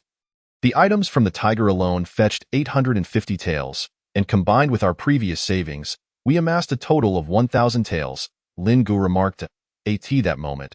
Li Bo took the money from Lin Ji's hands, extracting a substantial portion to offer to Lin Yichen, saying, "Here, this is 850 taels. Please count it." No, Li Bo, please keep this money.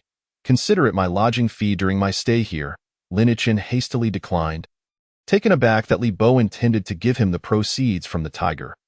Everyone was astonished, not expecting Lin Yichen to refuse such a significant sum without a hint of hesitation. "You should take it. You are the one who killed the tiger, so the money rightfully belongs to you," Lin Gu insisted. Although this amount was considerable for the villagers, Lin Yichen showed no trace of greed on their faces, profoundly moving him, prompting him to refuse again. "Li Bo, listen to me. I have no use for this money right now. I am staying with you and relying on your hospitality. Accepting this money would tarnish my character. Please do not say that.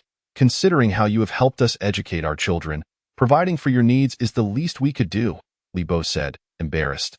"You must accept this money. Otherwise, we would be ungrateful." The others chimed in, urging Lin Yichen to accept it. Li Bo. "How about this? You keep the money for now, and if I need it later, I will come to you," Lin Yichen suggested, noticing Li Bo's continued reluctance. "Are you trying to make me leave?" Upon hearing this, everyone grew anxious. That was not their intention at all. Li Bo hurriedly replied, "No, how could we ever want you to leave? We are eager to keep you here. If you truly wish for me to stay, you must accept the money. Otherwise, I will take my leave," Lin Yichen said with a deliberately stern expression. "Well, all right then, we shall shamelessly accept this money for now. But if you need it, you must come to me," Li Bo said, touched. "Rest assured, I will," Lin Yichen replied with a smile. "If there's nothing else, I shall return to teaching the children. Thank you for your hard work." The others expressed their gratitude. Lin Yichen waved and headed towards the children. Observing Lin Yichen's receding figure, the village chief remarked, "This boy is clearly not from an ordinary family. I wonder how he ended up here."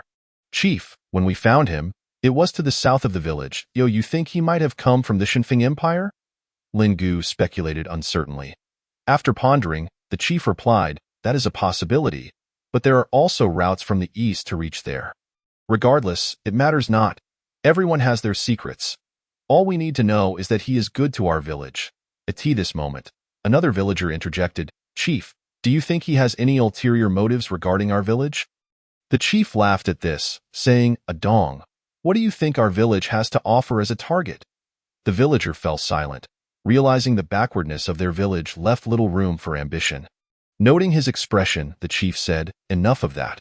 For now, let's focus on storing the food we purchased and save it for winter." Upon hearing the chief's words, the others acknowledged and set about their tasks, leaving the chief alone to glance at Lin Yichen before turning to leave. After a few days of teaching the children, Lin Yichen indeed discovered several promising talents, among them being Huzi from Lin Ji's family. Although still young, every technique he taught Huzi was not executed perfectly, yet he showed promise. Once Huzi matured, he would undoubtedly excel. When Lin Yichen shared this discovery with Lin Gu, the latter was overjoyed, inviting Lin Yichen to his home that evening for a grand feast, hoping he would provide additional guidance to his son. Naturally, Lin Yichen would not show favoritism merely because Lin Gu treated him to a meal. He treated all the children equally, patiently instructing even those with lesser comprehension. Meanwhile, after Lin Yichen left home, the Lin family posted notices in major cities within the Xinfeng Empire. reward of 10,000 taels of silver would be given to anyone who could provide information leading to Lin Yichen's whereabouts, and 100,000 taels would be granted to whoever found him. In a flash, Lin Yichen's name spread throughout the streets and alleys of the Shenfeng Empire. Yet, the public remained unaware of the reasons behind this. Furthermore, the Lin family leveraged their connections within the military to dispatch messages to various key border towns, instructing them to detain Lin Yichen upon sight. Fortunately, he had taken the northern route through the Shenfeng Empire, as the vast forest separating it from the Luofeng Empire rendered them unconcerned about a surprise attack from the latter. Thus, no military bases were established in the north. Meanwhile, Lin Yichen's brother, Lin Yitian, suffered greatly from the humiliation of his prior failure, sometimes exhibiting signs of mental instability. Consequently, he was stripped of his qualification for priority training at the Longting Academy. This news struck the Lin family like a bolt from the blue. Upon hearing it, Lin Ming fell gravely ill, appearing significantly aged overnight. During this time, the Lin family harbored no remorse for their past treatment of Lin Yichen. Instead, they began to resent him. They blamed him for concealing his true capabilities, which they believed led to Lin Yitian's mental breakdown, resulting in the loss of a prodigy for the family. With Lin Yichen's defection, they felt they had lost two talents. Some radical members of the family even proposed issuing a bounty to hunt Lin Yichen down, but this was ultimately thwarted by Lin Ming. After recovering from his illness, Lin Ming finally recognized the extent of the harm his previous actions had inflicted upon Lin Yichen. He subsequently issued a public apology to Lin Yichen throughout the nation. This announcement caused a stir across the country, revealing that Lin Yichen had indeed opened his meridians and surpassed Lin Yiyan, the current top prodigy, in strength. Some lamented the Lin family's failure to cherish such talent, while others mocked them, declaring that they had brought this upon themselves. However, Lin Yichen remained oblivious to these developments, unaware of the emotions that would arise upon discovering them. Chapter 26. Conflict. 2 months had passed since Lin Yichen arrived in the village.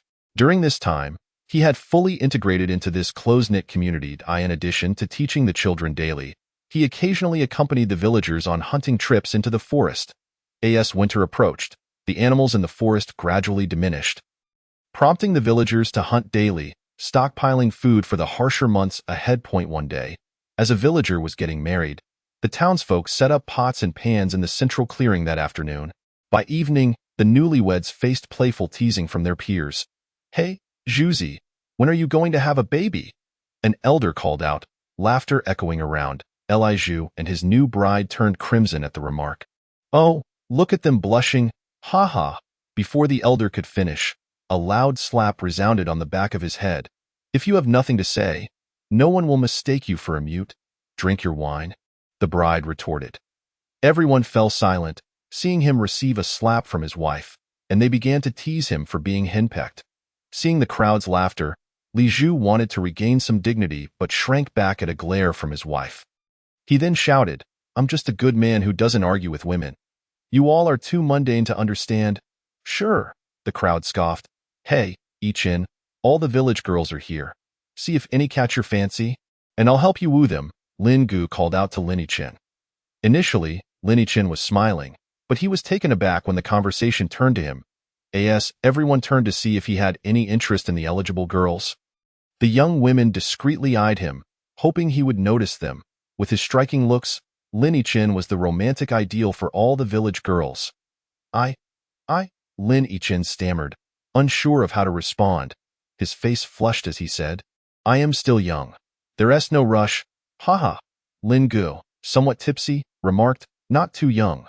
By the time I was your age, I had already... Well, my father-in-law had to agree whether he liked it or not. It's all about getting a head start." Smack! Lin Gu received a slap on the head from his wife, who blushed and said, "You better shut up and drink your wine." Lin Ji's father-in-law shot him a glare, evidently still holding a grudge over the past. "All right, enough teasing Yichen. He is destined for great things and won't remain in our little village forever," the village chief interjected, coming to Lin Yichen's defense. Indeed, with Yichen's skills, he could easily make a name for himself. In the village, the residents remain unaware of Lin Yichen's cultivation abilities, believing him to possess merely some martial skills. As the moon drifts westward, the newlyweds have long since returned to discuss matters of procreation. leaving a group of older men engaged in a drinking contest, while Lin Yichin refrains from partaking, fearing he might indulge too much. The following morning, Lin Yichin rises early, completing his morning routine before making slight preparations. As agreed upon the night before, to join the village hunters in the forest, he arrives at the village clearing, awaiting the assembly of his companions. Shortly thereafter, the hunting party gathers and prepares to set off when they notice the groom from the previous day. Li Zhu, running towards them, calling out, "Wait a moment! Why is this lad not at home with his bride?" Someone remarks. "Who knows? Perhaps his wife denied him last night and he's feeling the sting." Another laughs. As Lin Yichin observes Li Zhu, he notices the latter's unsteady footing, indicating severe exhaustion. As Li Zhu approaches, everyone else becomes aware of his condition. "I want to go hunting too," Li Zhu gasps as he arrives. "Just look at you. You can hardly stand. How do you expect to hunt? Did you not sleep at all last night?" The villagers jest, teasing Li Zhu. His face flushes with embarrassment as he retorts, "I am 18 now and married. I should contribute to the village. There is a village rule that one must be 18 to join the hunting party. Do you still have the strength for it?" "Hunting is no trifling matter. It can be perilous," Lin Gu advises. "You should return and wait until you are better." Li Zhu attempts to speak, but Lin Gu interrupts him, and "No more words. You won't be coming with us today. Wait until you are stronger. We shall depart." Lin Gu calls out, leading the group towards the forest. A sigh escapes Li Zhu as he turns back, recalling the sorrowful gaze of his wife as he returns. Excited to continue his procreative endeavors, the procession advances steadily for over 20 miles. Be vigilant. The game is becoming more plentiful here, Lin Gu warns. The hunters then form a fan shape, maintaining a distance of about 10 meters from one another. Suddenly, Lin Gu gestures for silence, pointing ahead. All bend low and move forward cautiously, taking cover behind the underbrush to observe. Before them, a wild boar forages. Lin Gu signals to the hunters on either side to encircle the beast. Once everyone is in position, Lin Gu retrieves his bow and arrow, drawing it back before releasing an arrow that swiftly flies towards the wild boar. At that moment, the boar seems to sense danger. Raising its head just in time to narrowly evade the arrow, startled, it bolts away. Another arrow swiftly follows, striking the boar squarely in the back of the head, causing it to collapse after a few convulsions. "Ha ha, you truly are remarkable, hitting while on the run. It seems I must relinquish my self-proclaimed title of godly archer." Lin Gu laughs heartily, addressing Lin Yichin. "It was merely luck," Lin Yichin replies with a smile. After the boar is prepared, the group resumes their journey, enjoying a bountiful day of hunting. On the return trip, Lin Gu remarks to Lin Yichin, "Considering the cooling weather, today was quite fortuitous. I wonder if we shall experience such luck tomorrow. It is largely thanks to you, or we would have caught far less." Lin Yichin glances back at the game they have collected, responding, "You are too kind, Lin Ji. It was my duty." At that moment, a group of around 30 individuals approaches from ahead. It is the people of Wangjia village, Lin Gu notes, raising his hand to signal the party to halt. As the strangers draw near, Lin Yichin perceives their intentions are not amicable. Each face adorned with a sinister smile. "Lin, my dear brother, it has been quite some time." The leader of the group greets Lin Ji. "It has indeed been a while. Hong Gu, you personally lead the hunt today?" Lin Gu replies with a forced smile. "Yes, but unfortunately, our luck has been poor. We did not catch much," Hong Gu says, glancing toward Lin Ji's party. "Oh my, you've caught quite a lot, given our long-standing friendship." "Perhaps," he trails off, confident Lin Gu understands his insinuation. Lin Gu counters, "With the weather turning colder, game is naturally scarce. We were merely fortunate this time. Tomorrow might yield nothing." "Surely, Hong Gu can be understanding. Why should we give anything up?" Hong Gu retorts, his expression darkening. "What right have you to our spoils?" Someone from the back of their group interjects. Hearing this, Hong Gu sneers, "It seems we must take matters into our own hands." Brothers advance. With a wave, his followers begin to surge forward. "Stop, Hong Gu," Lin Gu calls, extending his arm to block their path. He then instructs, "Aji, give Hong Gu a wild boar and a moose." Lin Gu. The others protest. "Why should we give them anything?" "Aji, comply," Lin Gu commands. I won't give them anything. Let them take what they want, Aji replies defiantly. With no other option, Lin Gu strides forth, carrying a wild boar in one hand and a moose in the other, presenting them to Honggu, saying, Honggu ah, now this is more like it. After all, we have been neighbors for many years, Honggu replies, turning to his companions and instructing, 3. Why are you not accepting Lin Ji's generous gifts? A scrawny man steps forward, exclaiming, Thank you, Lin Gu, haha. He reaches out to take the wild boar and moose from Lin Ji's hands. Well then, we shan't delay you any longer. We must take our leave. Let's share a drink sometime, my brother. With a wave, Honggu leads his group away. As they recede into the distance, Lin Gu suggests, let us return. Yet, the earlier joy has dissipated among the group. At this moment, a Yuan speaks up, Lin Gu, you have changed. Lin Gu is looking out for us. They outnumber us more than 2 to 1. If a conflict were to arise, we would suffer the consequences, others in the group concur. What good does that do? We still have silence. Lin Gu interjects. We are returning now, he commands, leading the group forward, leaving a Yuan sulking behind. Lin Yichin contemplates intervening but ultimately refrains, realizing he cannot remain with them indefinitely. He can assist them once or twice, but cannot be their constant savior. On the way back, Lin Gu recounts the history between Li Village and Wangjia Village to Lin Yichin. It turns out that in the past, the two villages collaborated on a hunting expedition that yielded a bountiful catch, but a dispute over the distribution nearly led to violence, straining relations between the villages. Subsequent encounters during hunts often resulted in conflict. As Li Village, with its smaller population, frequently found itself at a disadvantage. Upon returning to the village, Lin Gu reports the events to the village chief, who sighs, offering no further comment. Chapter 27. Departure. As days pass and the weather gradually turns colder, the villagers begin to forego hunting, instead participating in the martial arts lessons Lin Yichin imparts. Feet together, hands relaxed at your sides, adjust your stance. Lin Yichin instructs the villagers in their practice of the boxing techniques. With nearly the entire village in attendance, even some elders joining in under the pretense of strengthening their health, Lin Yichin does not deter them, as martial arts indeed have longevity benefits, provided he refrains from teaching them overly aggressive techniques. Time flows steadily, and the villagers refine their martial skills, with the Yuan surprisingly making the most rapid progress. Each time Lin Yichin completes a lesson, a Yuan seems to grasp the concepts immediately, demonstrating remarkable insight.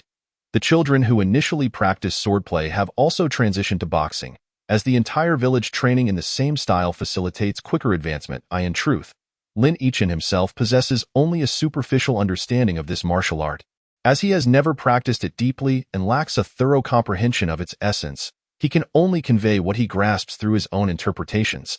Fortunately, his experience with swordplay reveals parallels to boxing, allowing the villagers to glean some understanding. Uncle Lin, when I grow up, can I fight bad people? Young Huzi from Lin Ji's family approaches Lin Yichin during a break. Indeed, when you grow up, you will be able to defend the villagers from harm. Lin Yichin replies with a smile, ruffling the boy's hair. Delighted by Lin Yichin's words, the child inquires, will I be able to defeat Uncle Lin when I grow up? Haha, if you practice diligently, you might surpass me. Lin Yichin chuckles, pinching the boy's cheek. Once I grow up and defeat you, I will protect you from others. Huzi declares innocently, his rosy cheeks adding to his charm. Yes, when you grow up, you will protect me. But for now, you must train seriously, Lin Yichin responds with a grin. Uncle Lin, I am quite formidable now. I made Xiaozhuang cry yesterday. I did not teach you martial arts to engage in fights. It is meant for self-defense and to protect the villagers, Lin Yichin gently admonishes. Oh, I won't fight him anymore, Huzi whispered softly. That's more like it. Lin Yichin always felt that he had been more mature than the children in the village during his childhood. Could this be a result of differing environments? After a brief respite, the villagers resumed their practice, yet Lin Yichin appeared somewhat contemplative, seated alone beside an open space, quietly observing the villagers. He pondered a pressing question. Would he spend his entire life here? The answer was certainly no, yet he found himself deeply attached to this place, reluctant to leave. It seemed he needed to seek an opportunity to depart. As winter faded into spring, animals began to emerge more frequently in search of food. And the villagers, having practiced diligently over this period, experienced significant improvements in their skills, each feeling considerably more capable than before. The adults in the village had already settled into their styles. Achieving high martial prowess was no longer feasible for them. So they focused on mastering the techniques they had to. In contrast, the children were diligently honing their fundamentals, with ample room for future advancement. With the arrival of warm spring days, the villagers busied themselves, toiling for their daily sustenance. Lin Yichin primarily devoted his time to instructing the children in martial arts, rarely joining the hunting party's point one day. Upon witnessing the hunting group return, he noticed someone was injured and learned that they had encountered the people from Wangjia village.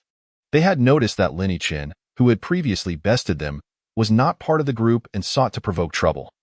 The people of Lijia village, having practiced their boxing throughout the winter, though not yet masters, were more than capable of dealing with those who possessed only rudimentary skills. Consequently, the individuals from Wangjia village found themselves at a disadvantage this time, with only a few minor injuries inflicted upon the villagers of Lijia. In subsequent hunts, the two villages encountered one another several times, but this time the people from Wangjia village had learned their lesson and kept their distance from Lijia village. This development thrilled the villagers, all thanks to Lin Yichin's influence. Months passed, and Lin Yichin finally made a decision. One evening, he summoned Lin Gu to the village chief's home. "Li Bo, Lin Gu, I have something to discuss with you," he said, a hint of melancholy in his voice. "Haha, is there more good news? You know, when we encountered the people from Wangjia village," Lin Gu excitedly began, completely oblivious to Lin Yichin's subtle change. Lin Yichin remained silent, smiling as he listened to Lin Ji's enthusiastic recounting, while Li Bo noticed Lin Yichin's slightly gloomy demeanor and interrupted Lin Gu. "Enough. My ears are getting sore from all this talking. Haha, I'm just so happy.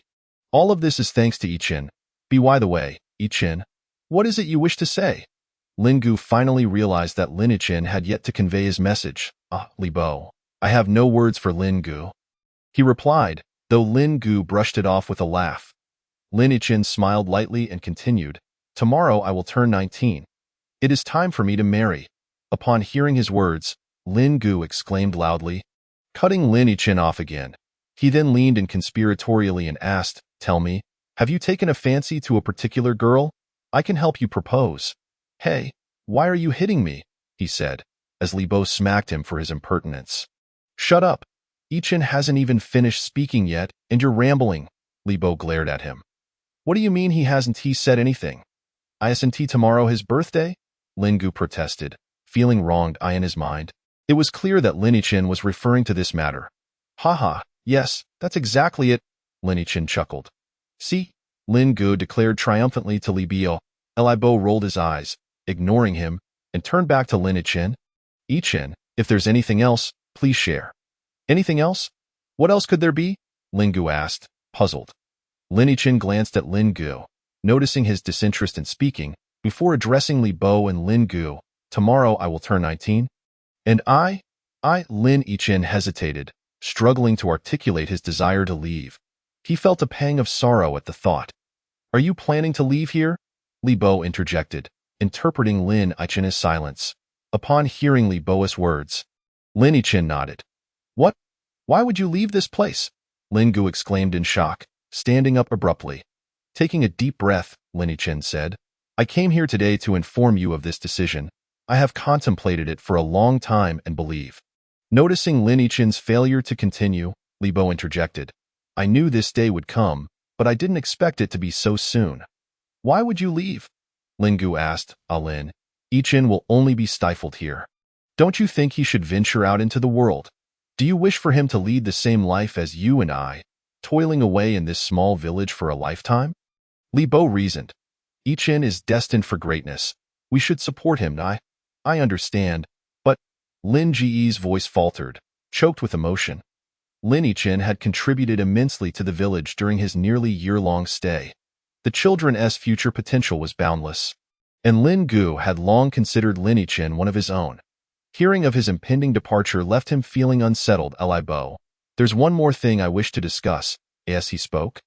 He produced a book from his clothes. "This is the cultivation method I have transcribed. The one given to me by the national master. Li Bo and Lin Gu stared at him in shock, their expressions a mix of disbelief. What is this? After a long pause, Li Bo regained his composure first. This is a cultivation method, a gift for our villagers. Lin Yichen smiled. You're still a cultivator? Li Bo asked in astonishment, while Lin Gu stood dumbfounded, still processing the revelation. Yes, I apologize for having concealed this from you. No. This is far too precious. Li Bo stammered, overwhelmed by the magnitude of Lin Yichen's gesture. He had only heard of cultivation methods and never dreamed he could possess such a thing. Even if the villagers pooled all their resources to send a child for training, it would be insufficient. Thus, he had never dared to hope for something like this. But now, a genuine cultivation method lay before him, and it felt surreal. Please accept it, Lin Yichen insisted, pressing it into Li Bo's hands, staring at the cultivation method. Li Bo found himself at a loss for words. At that moment, Lin Gu finally snapped back to reality. Yichen, I have nothing more to say. I thank you on behalf of the villagers, he declared. Attempting to bow deeply, Lin Yichen quickly supported him. Lin Gu, what are you doing? Do you not consider me a part of this village? Yichen, my brother. Lin Gu stuttered. Tomorrow, take me hunting. I want to experience it once more before I leave. Lin Yichen said, Sure. Lin Gu nodded vigorously. Lin Yichen then retrieved another book from his clothing, stating, This is my personal journal, containing important notes. Additionally, make sure to wait until the children are 15 before allowing them to cultivate. The spiritual energy in the world is currently chaotic, and starting too early could harm their bodies. Furthermore, they must reach at least the 4th level of martial arts before beginning cultivation. The higher the level, the better. All right. Li Bo was at a loss for words. And one more thing. The boxing techniques I taught the villagers. If they ever venture outside, they must remember to use them only in life-threatening situations. After they leave, it would be best for them to practice a different martial skill, Lin Yichen stated earnestly. Why is that? Lin Gu inquired. Well, Lin Yichen hesitated, then decided to explain. Because these techniques were transcribed from the Longting Academy, where the martial skills are strictly prohibited from being shared. The consequences of being discovered could be dire.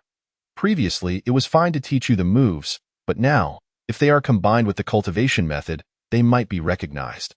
You are not members of the Longting Academy, and if discovered, you would certainly face investigations, potentially even dire consequences. Remember this well. Is it that serious? Li Bo and Lin Gu were incredulous. Yes, you must absolutely remember this. This matter cannot be taken lightly. It could bring calamity to the village. Lin Yichen emphasized. Understood. I will ensure it is communicated. Li Bo nodded solemnly. Lin Yichen stood up, saying, Li Bo, that is all for now. I will return to rest. You both should retire early as well, Lin Gu. Remember to take me hunting tomorrow. Yes, get some rest. As they watched Lin Yichen's departing figure, both men were filled with a sense of awe. The following day, those in the hunting party became mere spectators. Only Lin Yichen took action throughout the entire hunt, eliciting cheers from the others. Surely, this day would yield a bountiful return. That evening, the village square buzzed with activity as villagers of all ages gathered. Chatting amiably, creating a lively atmosphere. This moment, the village chief stepped into the center. Silence, please. Upon hearing the chief's call, the chatter subsided. Today, I bring forth a splendid piece of news. Yichen has turned 19. Let us extend our heartfelt blessings to him. Wow, Uncle Lin is celebrating his birthday. The children shouted joyfully. 19 already, Yichen. Have you set your sights on a young lady? Uncle will help you propose. Ha ha ha, a jest from the elders. Brother Lin, come, happy birthday. Let us drink a toast. At that moment, a Yuan approached with 2 bowls of wine, and they downed them in one go. Yichen's capacity for alcohol has greatly increased. The villagers also came forth to offer their congratulations. And Yichen consumed several more bowls of wine, necessitating the use of his cultivation to counteract the effects of the alcohol. Moreover, the village chief called out once more. Tomorrow, Yichen shall depart from here. Let us wish him a safe journey. He then drained his cup in one gulp. What is happening? Why must you leave? Yi-Chin, is this true? A Yuan grasped Lin Yi-Chin's arm, bewildered. The villagers could hardly believe it. How could he suddenly leave without any prior indication? Yi-Chin, why must you depart? Is this truly the case? The villagers felt taken aback, as there had been no hints beforehand. Lin Yi-Chin gazed at the crowd, his eyes brimming with tears, hesitating to speak, fearing that uttering a word would unleash his emotions. At that moment, Brother Lin approached with a bowl of wine and said, Yi-Chin, I may be a rough man, lacking in eloquent words, but I want you to remember that this place, Lijia Village, will forever be your home. He then turned to the others and asked, Do you agree? Yes, the villagers shouted in unison, a single word sufficing to convey their sentiments. Indeed. Lin Yi-Chin nodded incessantly, unable to contain his tears any longer. Once the news was shared, the atmosphere turned somber. Laughter was replaced by the clinking of cups as villagers continued to drink.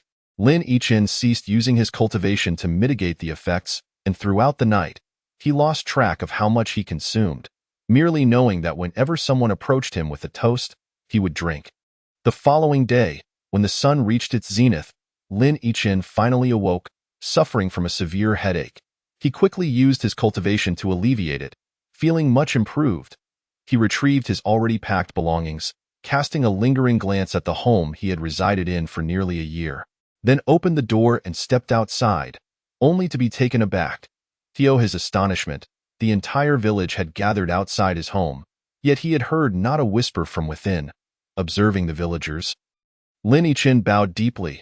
Without uttering a word, he turned and walked towards the village's edge. I don't want Uncle Lin to leave. Woo-woo. I don't want him to go. Woo-woo, Huzi cried, rushing towards Lin Yi-Chin, but was restrained by Brother Lin, while Huzi bit at Brother Lin's hand, desperate to break free.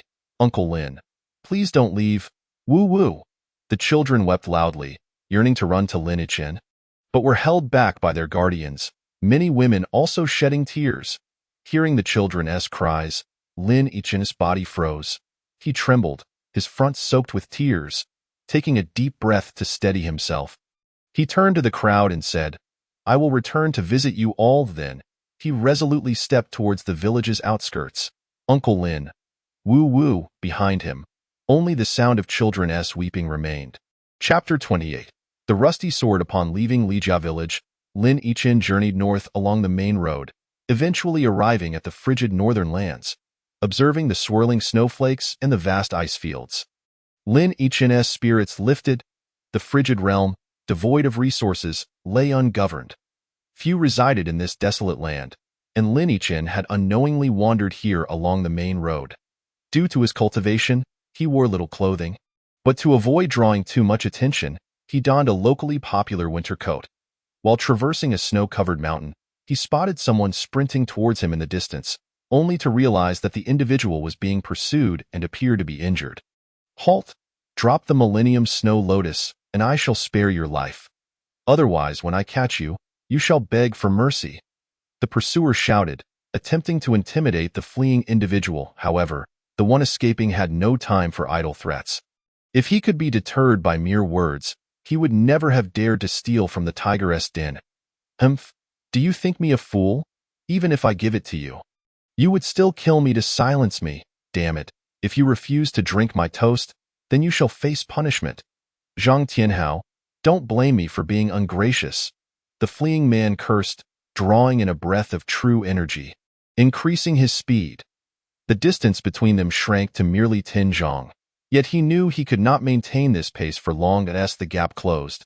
He reached into his clothing, retrieving a unique hidden weapon, which he hurled towards the fleeing figure.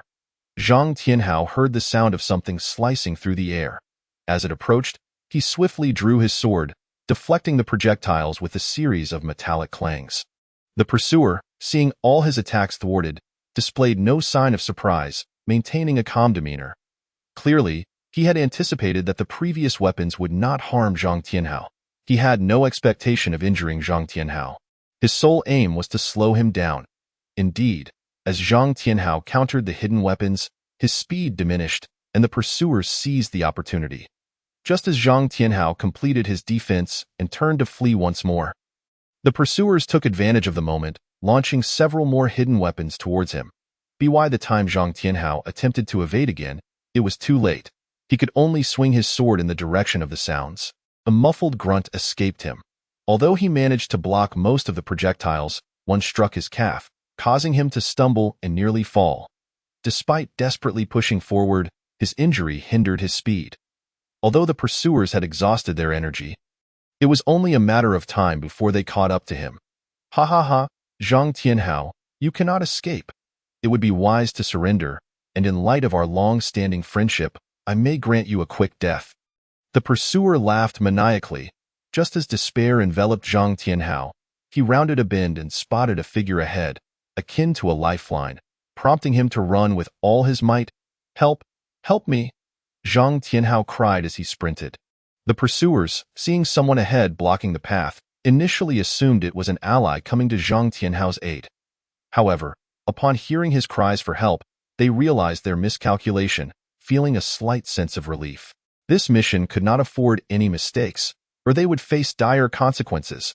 As Lin Yichen observed the approaching figure limping towards him, continuously shouting for help, he discerned that the individual was at the end of their strength. Furthermore, the pursuers were clearly not benevolent, prompting him to intervene.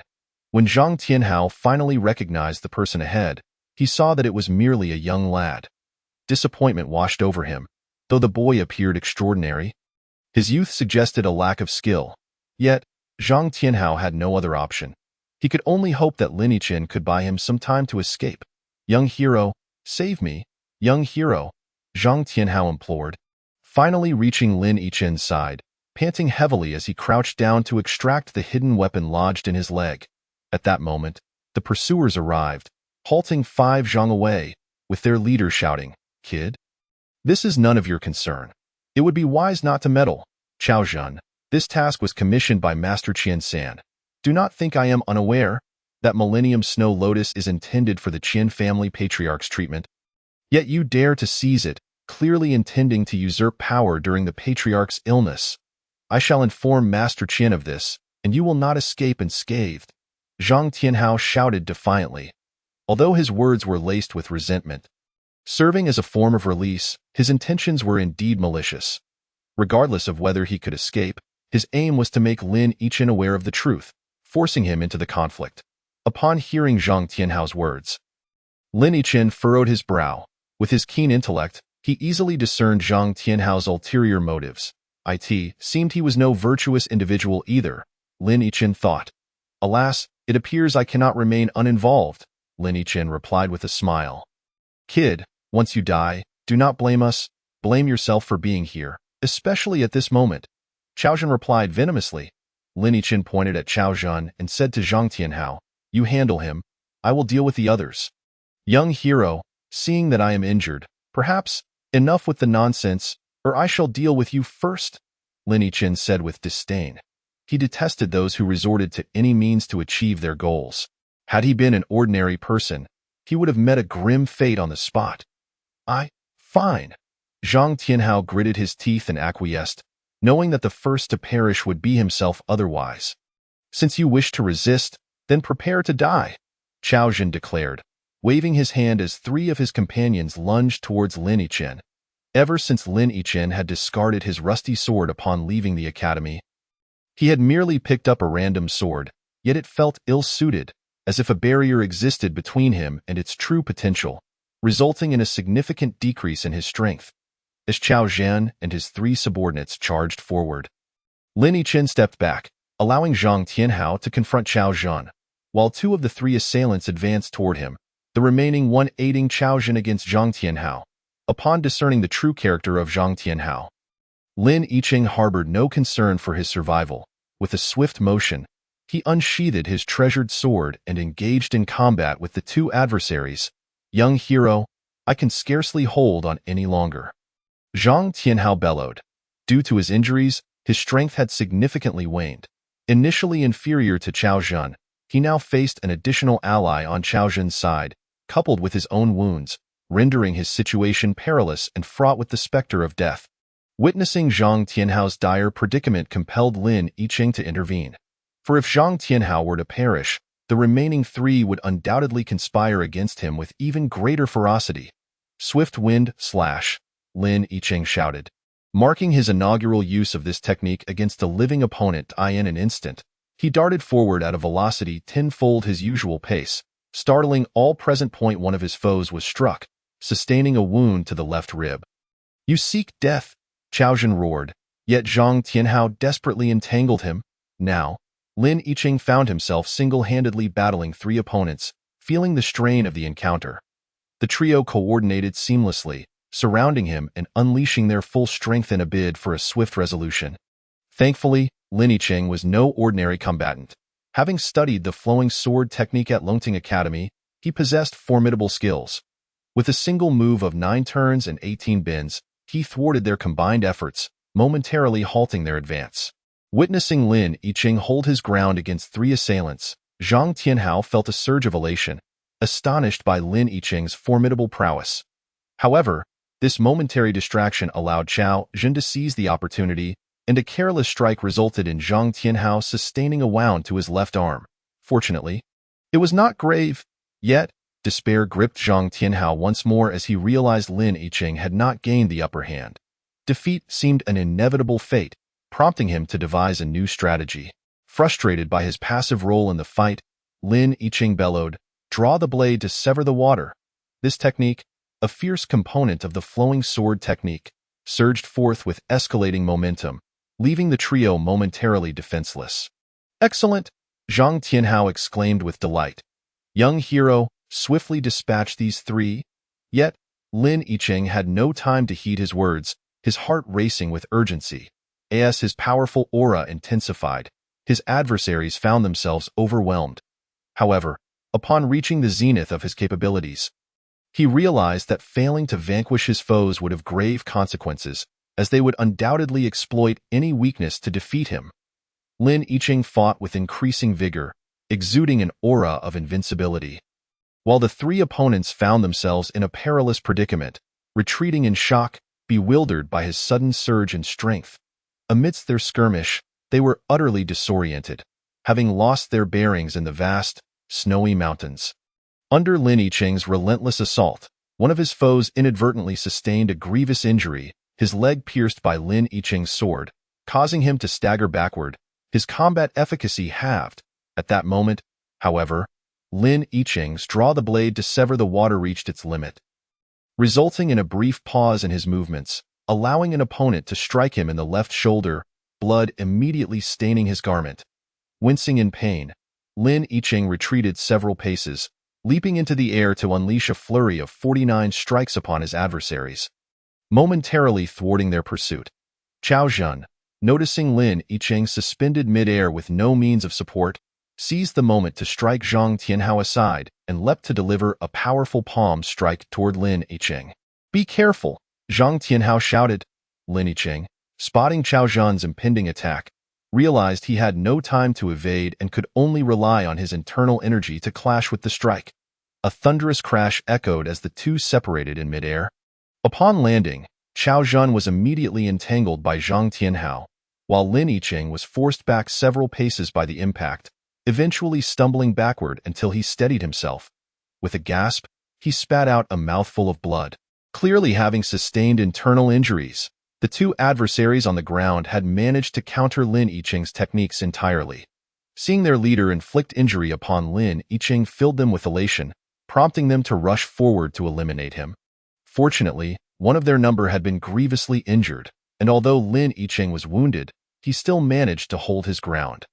Just as the skirmish escalated, a distant rumbling sound reverberated through the air, accompanied by a subtle tremor beneath their feet. Initially, the fighters paid little heed, but as the ground began to quake violently, they gradually became aware of the impending danger. "What is happening?" they wondered, separating into opposing stances. "Elder brother, look!" one exclaimed, pointing at the mountain peak, his eyes wide with terror. The others followed his gaze, witnessing an avalanche cascading down the mountainside like a dragon of snow, roaring and billowing as it descended. "An avalanche!" they cried in unison. Before they could fully comprehend the situation, Chao Zhen lunged at Zhang Tianhao and Lin Yicheng with a lethal strike. hoping to catch them off guard amidst their shock. However, Zhang Tianhao had no intention of confronting Chao Zhen directly. Instead, he rolled backward and dashed down the mountain, abandoning Lin Yicheng to face his fate alone. Lin Yicheng, left with no choice, braced himself for a confrontation with Chao Zhen. The clash echoed loudly as Chao Zhen's blade shattered Lin Yicheng's sword. Seizing the moment, Lin Yicheng retreated swiftly, racing down the mountain in frustration, muttering curses at Zhang Tianhao under his breath, with no other option.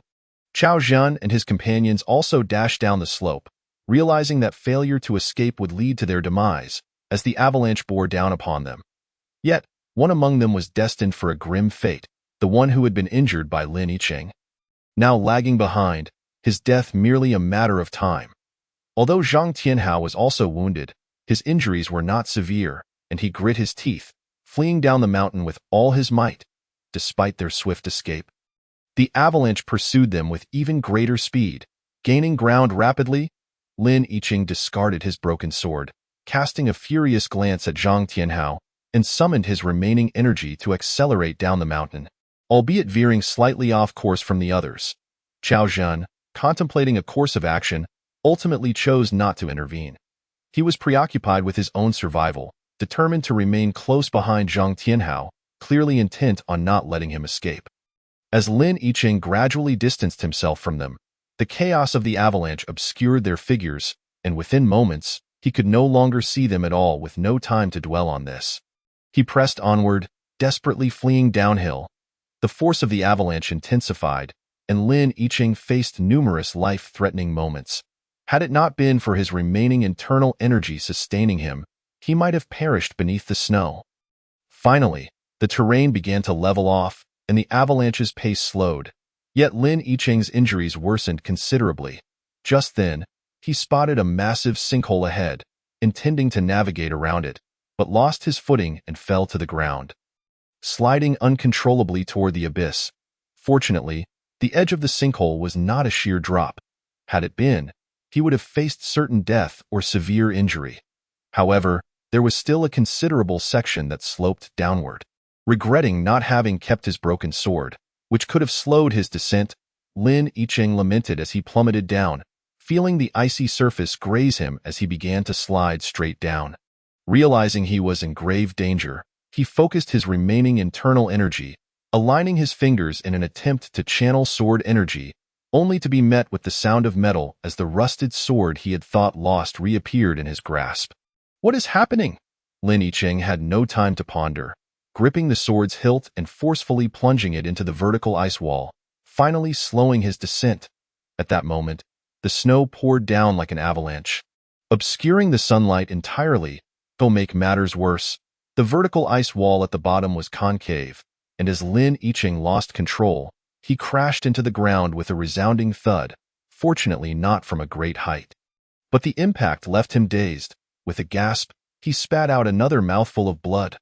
Rumble, rumble, rumble at last. The snow settled on the ground, producing a thunderous sound. Lin Yicheng, dragging his weary body, crawled further inside. Pressing against the icy wall and sitting up, he could no longer afford to neglect his injuries, invoking the heaven and earth scriptures to commence healing. Chapter 29. The mysterious little beast Lin Yicheng, gravely injured, was fully focused on his recovery, oblivious to the events unfolding outside. The avalanche raged on for an extended period, nearly filling the entire sinkhole with snow. Fortunately, the sinkhole was concave. Otherwise, Lin Yicheng would have faced certain doom. After 2 hours, he finally expelled a mouthful of stagnant blood, feeling considerably rejuvenated. What bad luck! Lin Yicheng mentally cursed, reflecting on this unforeseen disaster. Now alert and with regained strength, he stood to survey his surroundings. Noting that he was enclosed within a cavern, with snow piled half a zhang away. The sinkhole must be nearly filled, he mused, relieved that the snow had not compacted tightly. There were still some gaps against the icy wall, allowing him to breathe. Where is my sword? Lin Yicheng suddenly realized his rusted sword was missing, searching around but finding nothing. It was just beside me. How could it have vanished? He scratched his head in bewilderment. Ah, wait a moment. He suddenly recalled that when he had fallen, he had aligned his fingers to condense sword energy, and at that moment, the rusted sword had materialized. Could it appear again if I try once more? He pondered, and immediately set to work. Lin Yichin brought his right index finger together and slowly raised his vital energy to condense upon his hand. With a resounding clang, the rusted sword reappeared in his grasp. "Ah ha! Success!" Lin Yichin exclaimed with exhilaration, examining the sword closely. If he recognized the hilt, he would have thought it was an entirely different blade. For now, the sword bore no trace of rust. Its entire body faintly radiated a crimson glow, presenting an appearance that was both bloodthirsty and indomitable. As he scrutinized it further, he noticed 3 small characters inscribed on the blade. 5 Elements Sword. Lin Yichin murmured softly, could 5 Elements Sword truly be the name of this weapon? Regardless, it currently lacked a name, so he decided he would henceforth call it 5 Elements Sword. He practiced a few moves with it, feeling comfortable in its handling, and chuckled to himself. But how did it end up in my body? Lin Yichin pondered, perplexed. He had never even heard of such a phenomenon before. The thought of the sword being concealed within him startled him greatly. It can't possibly harm me, can it? He rationalized. It had been a considerable length of time without any issues, so he reassured himself. If others were to discover he was concerned about a sword he had nurtured potentially hurting him, they would surely find it utterly laughable. How do I get out? Lin Yichin raised his gaze to the snow piled before him. Could I dig my way out? That seems plausible, he muttered to himself. Determination setting in. Just as he was about to commence, he suddenly heard a rustling noise beneath his feet. Turning around, he discovered a small hole at the base of the ice wall, which had been blocked.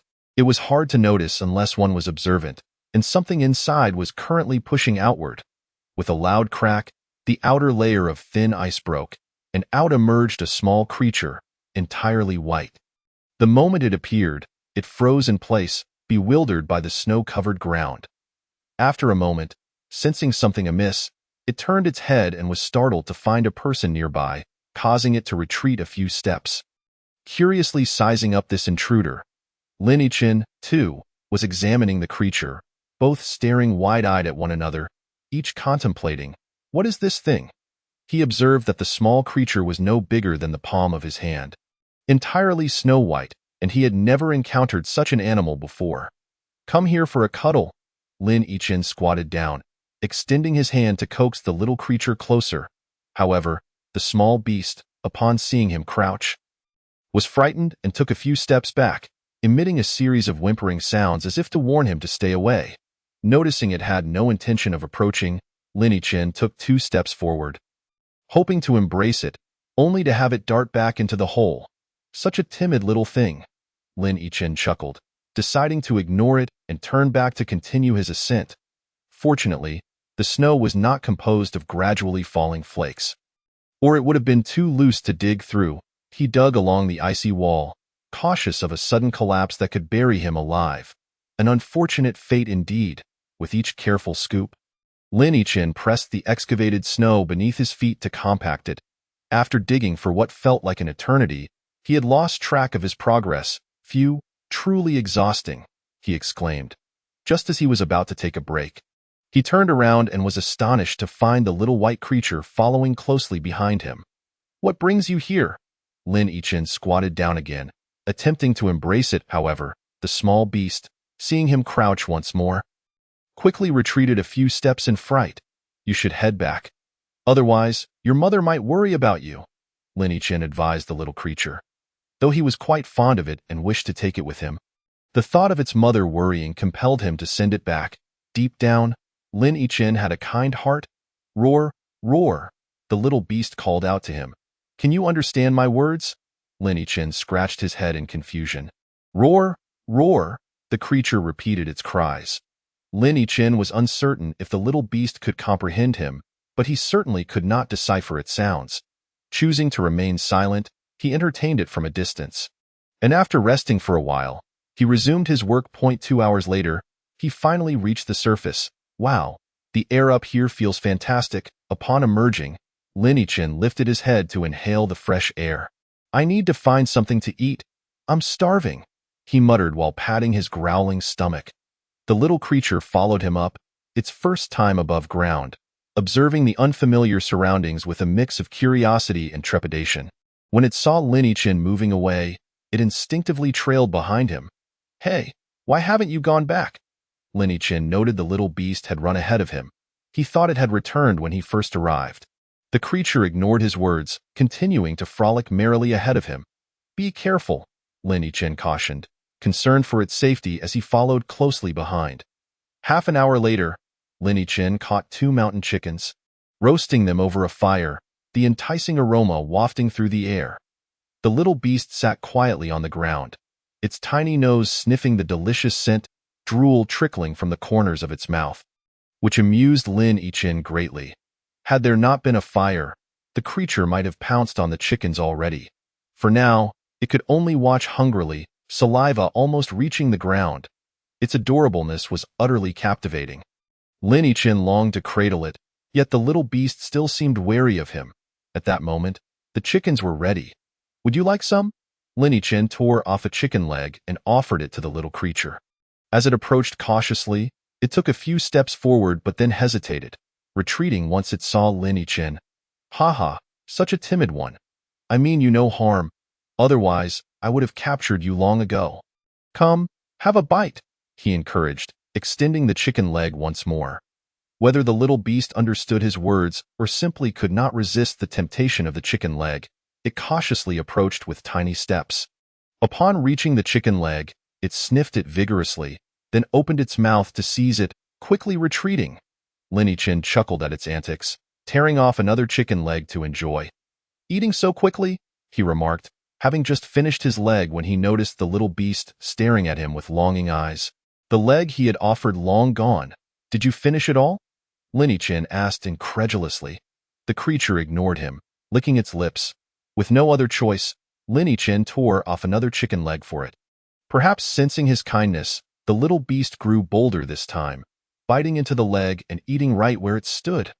Lin-Chin watched as it chewed rapidly, finishing the chicken leg in mere bites. Stunned, he observed, "You eat even faster than I do." This time, the little creature did not wait for Lin-Chin to offer more. Instead, it trotted over to him and called out, "You still want more?" Lin-Chin looked at it in disbelief, noting that the 2 chicken legs were nearly the size of its entire body. How could it possibly consume more? "You won't burst, will you?" "Roar, roar," the little beast called again. Lin-Chin, feeling exasperated, surrendered the last chicken leg to it. Now, with 1 chicken body in each hand, he had no choice but to eat slowly. It seemed that 3 chicken legs had satisfied the little creature. For after finishing, it no longer sought more, but instead scampered off to play nearby as Lin-Chin sat meditating. He felt a tugging sensation, opening his eyes to find the little beast gnawing at his pant leg and pulling him back while emitting whimpering sounds. "Shall I accompany you home?" Lin-Chin smiled and reached out to pet the little creature's head. It did not shy away, loosening its grip on Lin-Chin's pant leg and gazing up at him. Seeing it didn't resist his touch, he picked it up and said, "Come, let me take you back to find your mother." The little beast paid him no mind, merely tilting its head to look at him.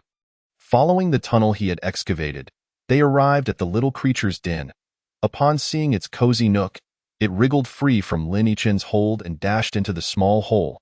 Immediately, it poked its head out to look at Lin-Chin. "Hurry back to find your mother." Lin-Chin waved his hand, turning to leave the tunnel. "Hey, why are you out again?" After taking a few steps, Lin-Chin turned back to glance at the little beast, only to find it had emerged once more. "You must go back.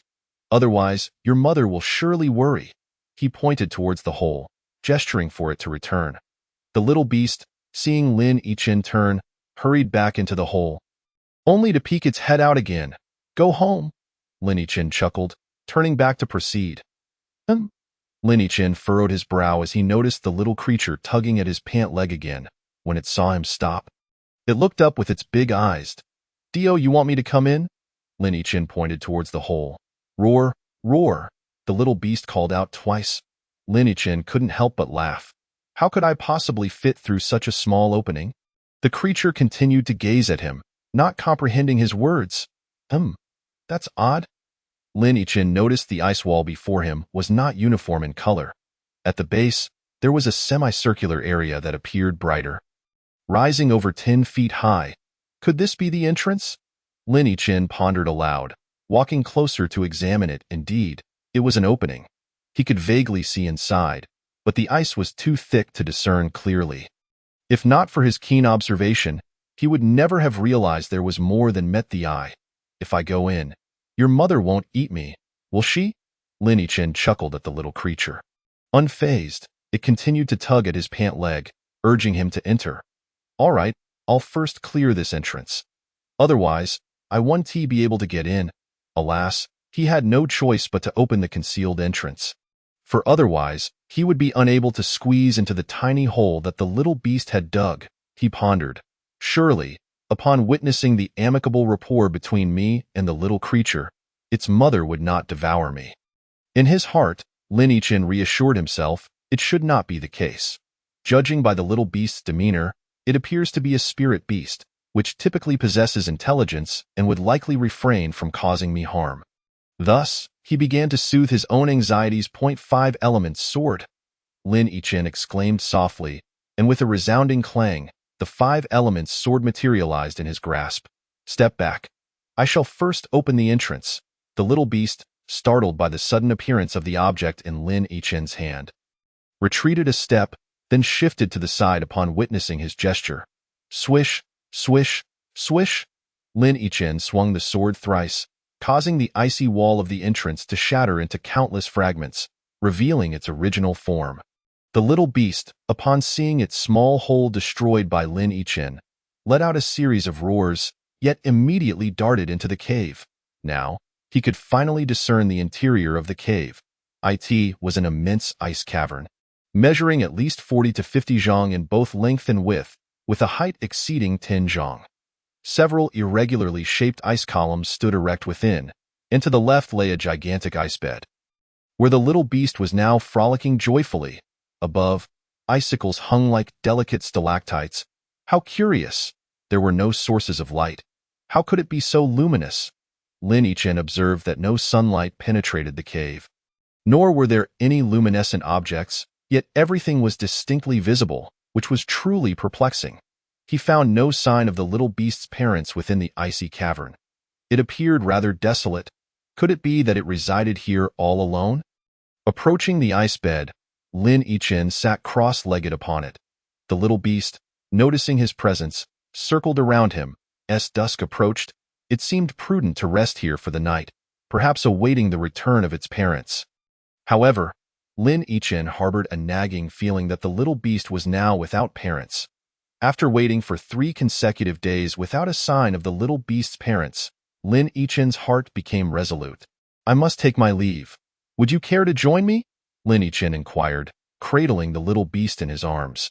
After 3 days of companionship, the little creature no longer harbored any fear of him.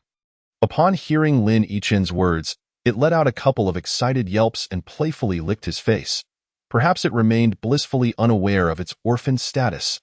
Oh dear, Lin Yichin exclaimed, caught off guard by the sudden lick.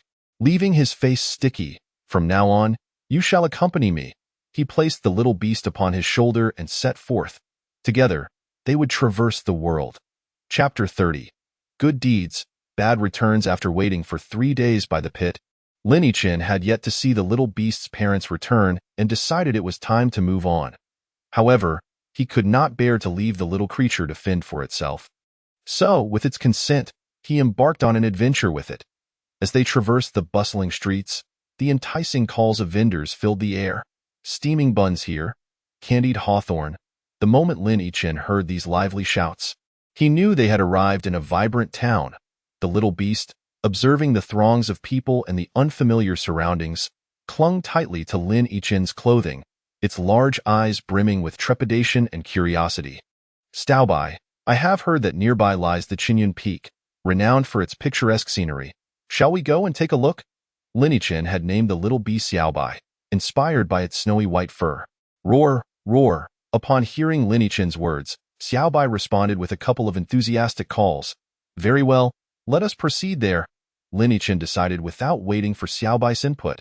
Half an hour later, The duo arrived at the foot of Chinyun Peak. Gazing up at the towering mountain, Lin Yichin felt a sense of insignificance wash over him. He looked up to see layers of mist swirling around the mountainside, perpetually shrouded in clouds, thus earning the name Chinyun Peak. While Lin Yichin marveled at the grandeur of Chinyun Peak, a figure passed by him. Clad in a flowing white dress, her tall stature and graceful silhouette left an indelible impression on him, and despite only seeing her back, he could ascertain that she was undeniably beautiful, causing him to glance back more than once. The girl perhaps sensed his gaze and instinctively turned her head, their eyes meeting in an unexpected encounter. Upon witnessing her face, Lin Yichin was momentarily taken aback. Her skin was as smooth as fine jade, with delicate brows and eyes resembling lotus petals, a visage adorned with starry eyes and pearly teeth, her countenance radiating an ethereal beauty that was simply captivating. The girl, upon noticing Lin Yichin's astonishment, displayed no reaction, accustomed as she was to the attention of onlookers. However, her gaze lingered momentarily on Xiaobai perched on Lin Yichin's shoulder, for to her, Xiaobai held far greater allure than Lin Yichin himself. Though Lin Yichin was indeed handsome, how could he possibly rival the charm of a small creature in the eyes of a girl? As the girl walked away, Lin Yichin remarked to Xiaobai, "Is she not exquisite?" "Roar, roar," Xiaobai responded with a couple of enthusiastic calls, followed by a playful lick on Lin Yichin's face. "How revolting!" Lin Yichin exclaimed, wiping his face as he continued his ascent. The scenery atop Chinyun Peak was indeed remarkable. With verdant mountains and picturesque landscapes, winding paths, and peculiar rock formations in myriad shapes, to the summit, a waterfall cascaded down, slicing through layers of mist, splashing onto the ground and creating a meandering stream that twisted and turned with the mountain's contours. Leaving Lin Yichin in awe, far surpassing the waterfall behind the Lin estate. At that moment, he noticed the girl from earlier was not far from him, also admiring the magnificent waterfall. "Roar, roar," Xiaobai called out. Hearing the sound, the girl turned to glance but showed no reaction, then resumed her ascent up the mountain. Observing her departure, Lin Yichin exchanged a knowing look with Xiaobai. "What a ruckus you've caused." Lin Yichin chided him. Xiaobai's cries had drawn the attention of many nearby, and numerous girls exclaimed with delight. "Oh, how adorable," Lin Yichin remarked to Xiaobai. "You've stirred up quite the commotion. We should hurry along." With that, he pressed down on Xiaobai's head and continued up the mountain. How rude! Many girls chastised Lin Yichin for his behavior, but he feigned ignorance and pressed onward. "Excuse me, young sir, please hold." At that moment, a figure stepped in front of Lin Yichin, blocking his path. "What is it?" Lin Yichin inquired, perplexed. "My surname is Zhao. The thing is, my fiancée finds this little creature quite charming and wishes to know where the young hero acquired it. I would like to procure one for her," Zhao said, eagerly awaiting Lin Yichin's response. Others nearby paused to hear where he had obtained it. Lin Yichin glanced at Zhao's fiancée, noticing her hopeful expression, and replied, "I did not purchase it. I found it." "Found it?" Zhao and his fiancée exchanged incredulous glances. "Might I inquire if the young hero would be willing to part with it?" "I assure you, the price will satisfy you," Zhao continued. "What is its worth?" Lin Yichin asked Xiaobai. "Roar, roar," Xiaobai replied with a couple of calls, then licked Lin Yichin's face again. "It says it is not for sale," Lin Yichin stated, wiping his sticky face once more as he bypassed Zhao and continued his ascent. Taken aback by the response, Zhao momentarily faltered before continuing, "I am Zhao, the eldest son of the Zhao family in Lingyun City. Might I implore you to reconsider?" Though Zhao's inquiry was polite, the implication was unmistakable. Hearing his words, Lin Yichin's brow furrowed, and his gaze turned frosty. He detested those who wielded their power to intimidate others. "Are you attempting to coerce me?" Just as Zhao was about to speak, he was interrupted by his fiancée. "Since this young hero is unwilling to sell, let us not press the matter. Come, let us stroll through the town." With that, she linked her arm with Zhao's and headed down the mountain. "I hope you take the time to appreciate Chinyun Peak and avoid any unpleasant encounters," Zhao remarked coldly to Lin Yichin, before following his fiancée down the mountain. "Who would have thought that such an unsightly person like you would attract buyers?" Lin Yichin gestured to Xiaobai, shaking his head as he continued up the mountain, disregarding Zhao entirely. Upon reaching the summit of Chinyan Peak, Lin Yichin stood at the edge, gazing into the distance, experiencing a sense of insignificance amidst the grandeur. On the northern side of the peak lay a spring, enshrouded in mist, resembling a celestial realm. Lin Yichin noticed the girl from earlier, playfully splashing the spring water, radiating an ethereal beauty akin to a fairy descending to earth, leaving him momentarily entranced. When the girl caught sight of Lin Yichin staring at her, she shot him a disapproving glance, snorted, and resumed her playful splashing. Realizing he had been caught staring, Lin Yichin felt a tinge of embarrassment and cleared his throat, turning to explore elsewhere. Xiaobai, are you hungry? Since arriving at Xinyan Peak, 2 hours had passed, and in that time, he had encountered the girl 3 times, a testament to their intriguing fate. Let us descend. Without seeking Xiaobai's consent, he began his descent, glancing around as if searching for something, yet the summit was vast, and he could not find what he sought. As he reached the halfway point, he paused to admire the roaring waterfall, when suddenly, he spotted the figure he had been hoping to see approaching him. Could she be coming to strike up a conversation? Lin Yichin pondered within himself, his heart racing fiercely. As the girl approached, a smile just beginning to grace her lips, she exclaimed, "Rogue, rogue, is she referring to me?" Lin Yichin muttered to himself, bewildered by her words. "Hey, who's the rogue here? Clarify," he shouted, but the girl walked away, ignoring him completely. His outcry drew the attention and whispers of those nearby. Seeing their scrutinizing gazes, Lin Yichin felt uncomfortable and decided to descend the mountain, keeping a safe distance behind the girl, careful not to be labeled a rogue himself. Upon reaching the foot of the mountain, Lin Yichin spotted the girl surrounded by a group of unsavory characters, their intentions all too obvious. Fearing for her safety, he rushed towards her, eager to play the role of a gallant savior. "What a lovely young lady we have here. Where might you be headed? Perhaps there is a way I could be of service?" One of the group, with a lewd tone, blocked her path. The girl furrowed her brows, recognizing the danger she was in, yet she remained composed. Retorting coldly, "Step aside. I require no assistance. I am known for my benevolent heart, and I certainly don't mind a little trouble." "Ha ha ha!" The man forwardly reached out to touch her face. Smack! The girl swiftly swatted his hand away.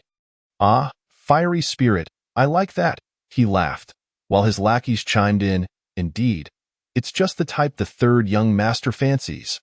Under ordinary circumstances, such public harassment would draw a crowd, but the onlookers recoiled in fear upon recognizing the man, Zhao, the notorious third young master of the Zhao family in Lingyun City, infamous for his debauchery. Many sighed in pity for the girl, lamenting her misfortune in encountering him. "Step aside, or I shall not be so courteous," he warned. "Not be courteous to me? Ha ha ha, I revel in such rudeness. The more insolent, the better. What do you intend to do?" The third young master's eyes sparkled with lust as he gazed upon the most beautiful girl he had ever seen. "How dare you harass a respectable woman in broad daylight? You have grown quite bold." At that moment, Lin Yichin arrived, interposing himself to defend the girl. Before the Zhao scion could respond, one of his lackeys stepped forward, pointing at Lin Yichin and barking, "Blind fool! Can't you see our young master is speaking with a friend? Scram, or I'll break your legs." His tone was nothing short of arrogant. Upon seeing Lin Yichin, the girl smirked, an expression that left him perplexed. Was she mocking him? Lin Yichin found the lackey's bravado amusing. It was clear they were strangers, yet he dared to claim friendship. "Since when do I look like someone who would know you?" "Kid, don't be foolish. Do you know who this is?" "This is the third young master of the Zhao family in Lingyun City." Upon hearing the Zhao family name, Lin Yichin hesitated for a moment. Recalling that a Zhao family heir had expressed interest in purchasing his little white fox earlier, he wondered if they were related. The lackey, mistaking Lin Yichin's pause for fear, pressed on, "Afraid, are we? Kneel and beg for mercy, or I'll break your legs, and if I refuse, you think you can just break my legs? Looks like you truly are asking for trouble. Watch me. Ah, it hurts, it hurts." Just as the lackey reached for Lin Yichin's collar, Lin Yichin seized his wrist, applying just enough pressure to make him cry out in pain. "Let go, You brat. At that moment, the remaining lackeys surrounded Lin Yichin. But with a swift kick, Lin Yichin shattered the lackey's leg, fulfilling his promise of breaking it. He was acutely aware that had he been an ordinary youth without any cultivation, he would have been beaten to the ground by now, perhaps facing a fate worse than a mere broken leg. The third young master, shocked that Lin Yichin had dared to harm his servant in front of him, scoffed, "You're quite arrogant, boy. You think you can strike my people and walk away unscathed? It seems we must teach you a lesson for underestimating the Zhao family." Lin Yichin, repulsed by the third young master's reliance on his family's name, retorted, "If you weren't born into the Zhao family, you'd be nothing more than a pile of filth." It was the first time the Zhao scion had been insulted in such a manner, and he bellowed, "Looks like you're courting death. Attack him. I'll take responsibility for whatever happens." His lackeys charged at Lin Yichin, abandoning the girl, who stood by, watching the spectacle unfold with no intention of fleeing. Now a spirit practitioner, Lin Yichin easily dispatched the lackeys, leaving them groaning on the ground. Ouch, ouch. Realizing he had struck a hard surface, the third young master understood he had bitten off more than he could chew. Yet he feigned bravado. "You dare to strike my people? You'll regret this. Just wait." He began to retreat, attempting to escape. "Stop. Did I give you permission to leave?" Lin Yichin commanded. "What do you want?" The third young master trembled, his legs weak. "I am of the Zhao family." "Ah!"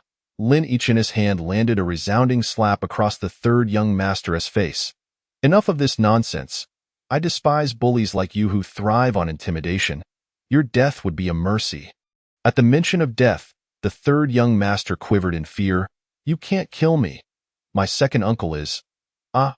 Another slap landed, even harder than the first, knocking out 2 of his teeth. "Kill you?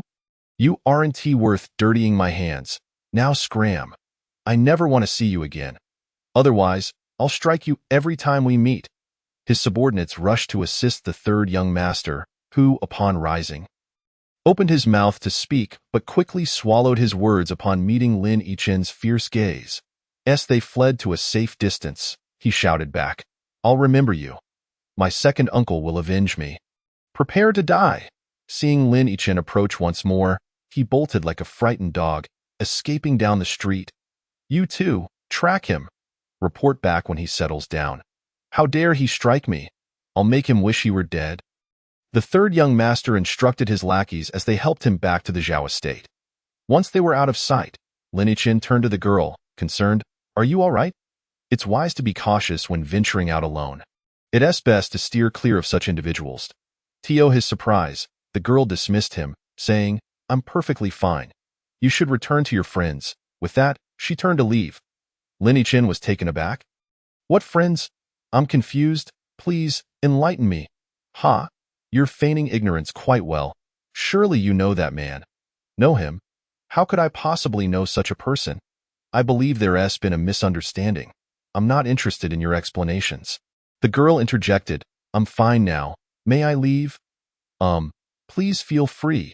As she walked away, she cast him a disdainful glance, remarking, "So pathetic." Lin Yichin stood there, thoroughly perplexed. Suddenly, realization struck him. Wait, does she think I staged that whole scenario to play the hero? He pondered why her words felt so strange. Yet, the girl was already far gone, leaving him to head towards Lingyun City in frustration. Chapter 31. Pursuit, Part 1. As Lin Yichin walked along the main thoroughfare of Lingyun City, darkness had enveloped the sky. Contemplating where to dine, he aimlessly strolled until he spotted a tavern named Kalaiju. The name seemed quite inviting. After checking his pockets, he found he had just enough money for a meal. Ascending to the second floor, he noticed that the place was still relatively empty due to the early hour. He selected a window seat, ordered a couple of small dishes and a pot of wine, and began to eat leisurely as he observed the bustling street below. A familiar figure caught his eye, stirring feelings of irritation within him. It was the girl who had called him a rogue. Having helped her, only to be insulted, their encounter felt like a twist of fate, or perhaps a cruel jest. Sighing, he shook his head in disbelief. Upon noticing that a girl was also ascending to the second floor, Lin Yichin hastily raised his hand to his forehead, lest she perceive him as following her with ulterior motives. The girl arrived on the second floor and cast a fleeting glance around. Given the sparse crowd, she immediately spotted Lin Yichin, let out a soft huff, and continued her ascent to the guest rooms on the third floor. Observing her enter a room, Lin Yichin's mood soured. He had initially intended to stay overnight, but her presence now dissuaded him from doing so, fearing the implications of being misunderstood. However, after some reflection, he resolved to remain, as long as his conduct was above reproach. He would not concern himself with others' misinterpretations. Having come to this conclusion, he leisurely began to indulge in his drink. His 3 junior disciples, along with his senior brother, had prepared a private room upstairs. And since they had made the effort to visit, they ought to enjoy themselves to the fullest, he chuckled. Just then, four individuals, engaged in lively conversation and laughter, approached the second floor, heading straight for the luxurious private room. Cultivators? Lin Yichin discerned at a glance that these individuals were distinct from the rest. This was the first group of cultivators he had encountered since his arrival. Nevertheless, he felt no surprise and continued to focus on his meal. Half an hour later, just as he was finishing his meal and preparing to settle his bill, he spotted the third young master of the Zhao family, whom he had encountered at Chinyan Peak. Hastily racing up the stairs, upon reaching the upper floor, he saw Lin Yichin standing and about to descend. With a menacing laugh, he exclaimed, "Thinking of running now? It's too late, kid. I will make you wish you were never born." After uttering this threat, he turned towards the direction of the private room occupied by the 4 cultivators and began knocking on the door, shouting, second uncle, it's me, Li." As it turned out, this third young master of the Zhao family was named Zhao Li. "When did I ever think of running?" Lin Yichin muttered in frustration, understanding the support Zhao Li was relying on as he headed towards the private room. Lin Yichin felt a sense of clarity. At that moment, the door swung open, revealing a middle-aged man with a frown, his expression one of displeasure. He admonished, "Do you not see I am entertaining guests? What kind of behavior is this?"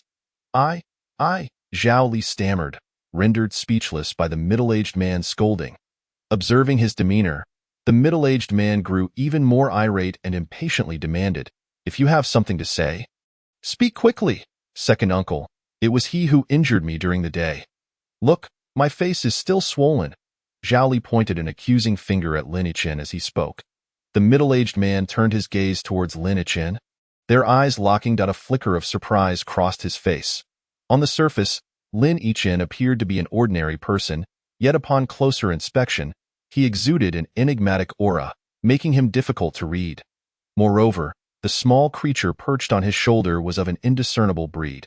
Could it be that he too was a cultivator, potentially even more adept than myself? The middle-aged man pondered. However, noting Lin Yichin's youthful appearance, he could not be older than 20. He dismissed the thought, concluding that even if he were a cultivator, his abilities could not be that formidable. Perhaps he merely possessed some concealed treasures. Furthermore, this was Zhao family territory, and with his 3 disciples present, how could he allow his nephew to be wronged without intervening? That would only bring ridicule upon himself for his impotence. Not to mention, the small creature on Lin Yichin's shoulder appeared quite diminutive and harmless. "Wait here for a moment, I shall return shortly." The middle-aged man instructed his disciples, "I find this lad rather intriguing. Since we have crossed paths, we might as well confront him together," remarked a man with a mustache. Though the middle-aged man was uncertain, he quickly agreed, "I had intended to host my 3 disciples, yet we find ourselves in this predicament."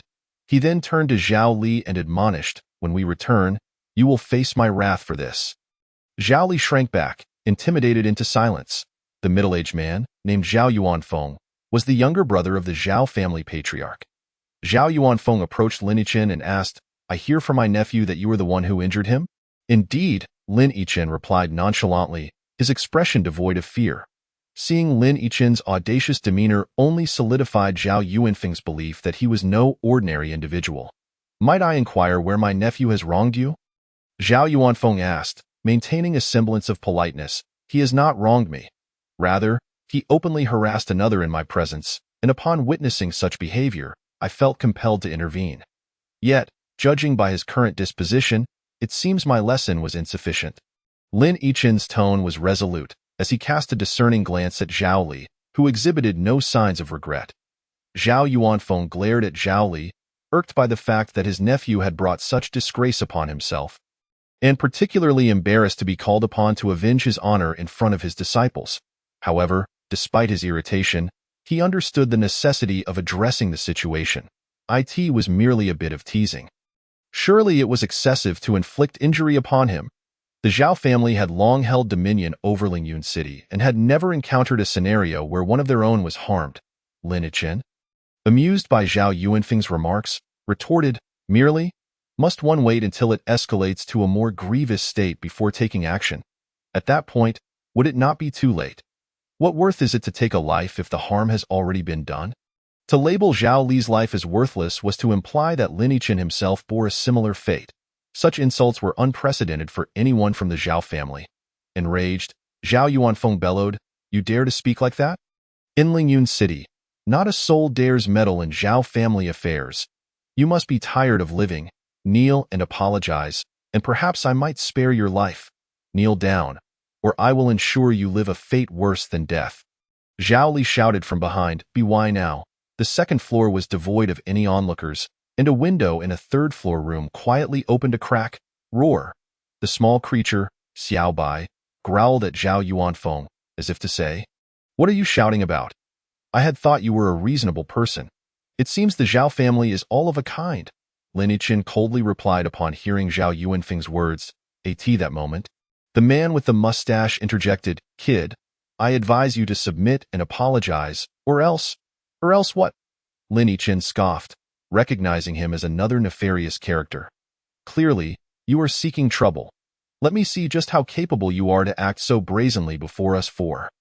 The mustached man shouted angrily, striking towards Lin Yichen with a palm.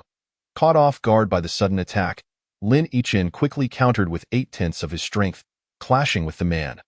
The sound of impact echoed as the mustached man was sent staggering back several steps, colliding with the staircase railing before coming to a halt, while Lin Yichen remained unfazed, the practitioner at the initial stage. After their clash, Lin Yichen discerned that the mustached man's cultivation was slightly inferior to his own. He had recently reached the pinnacle of the initial stage, a practitioner at the intermediate stage. Zhao Yuanfeng and his companions were of comparable strength. With their combined efforts, they should easily subdue him. A young man who had attained the intermediate stage of cultivation was indeed a remarkable talent, likely possessing hidden treasures.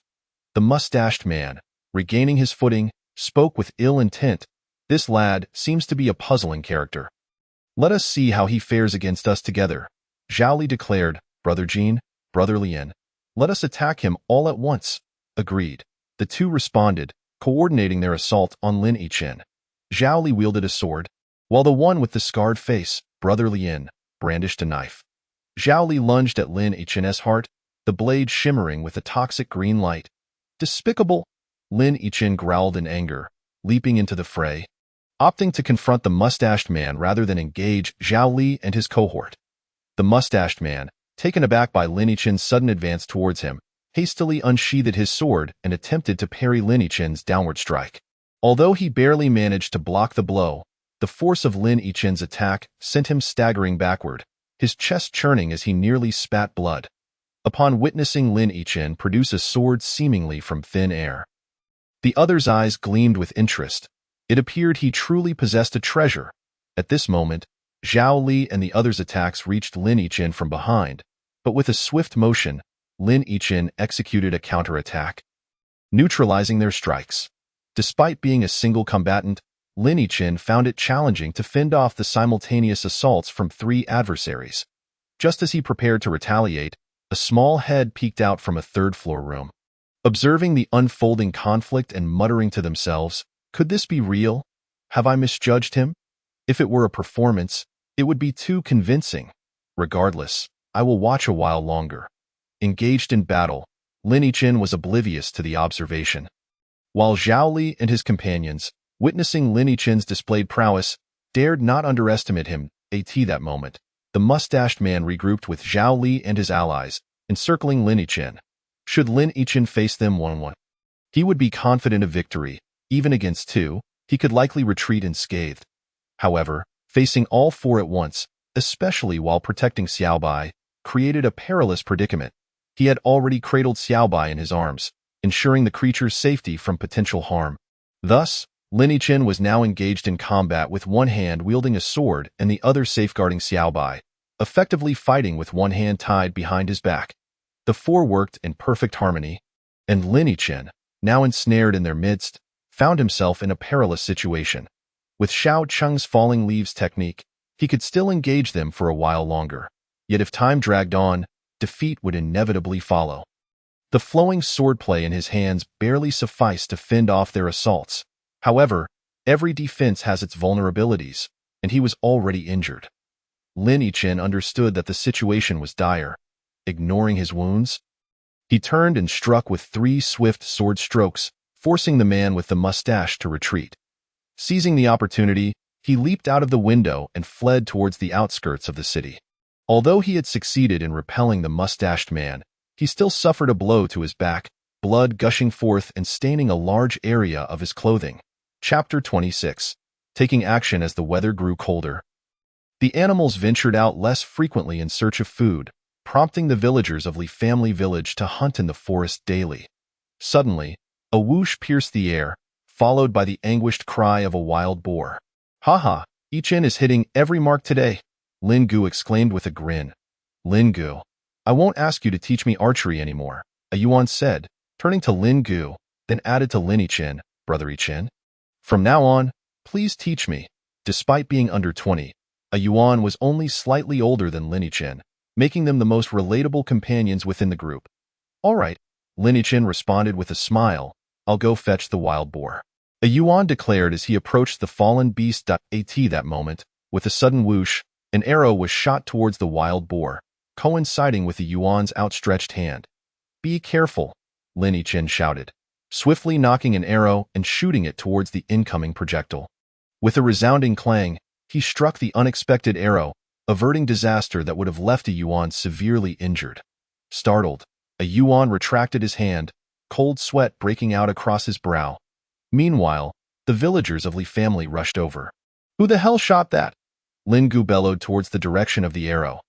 "Ha, Brother Lin, we meet again," a booming laugh echoed, and Hong Gu from Wang Family Village emerged from the thicket.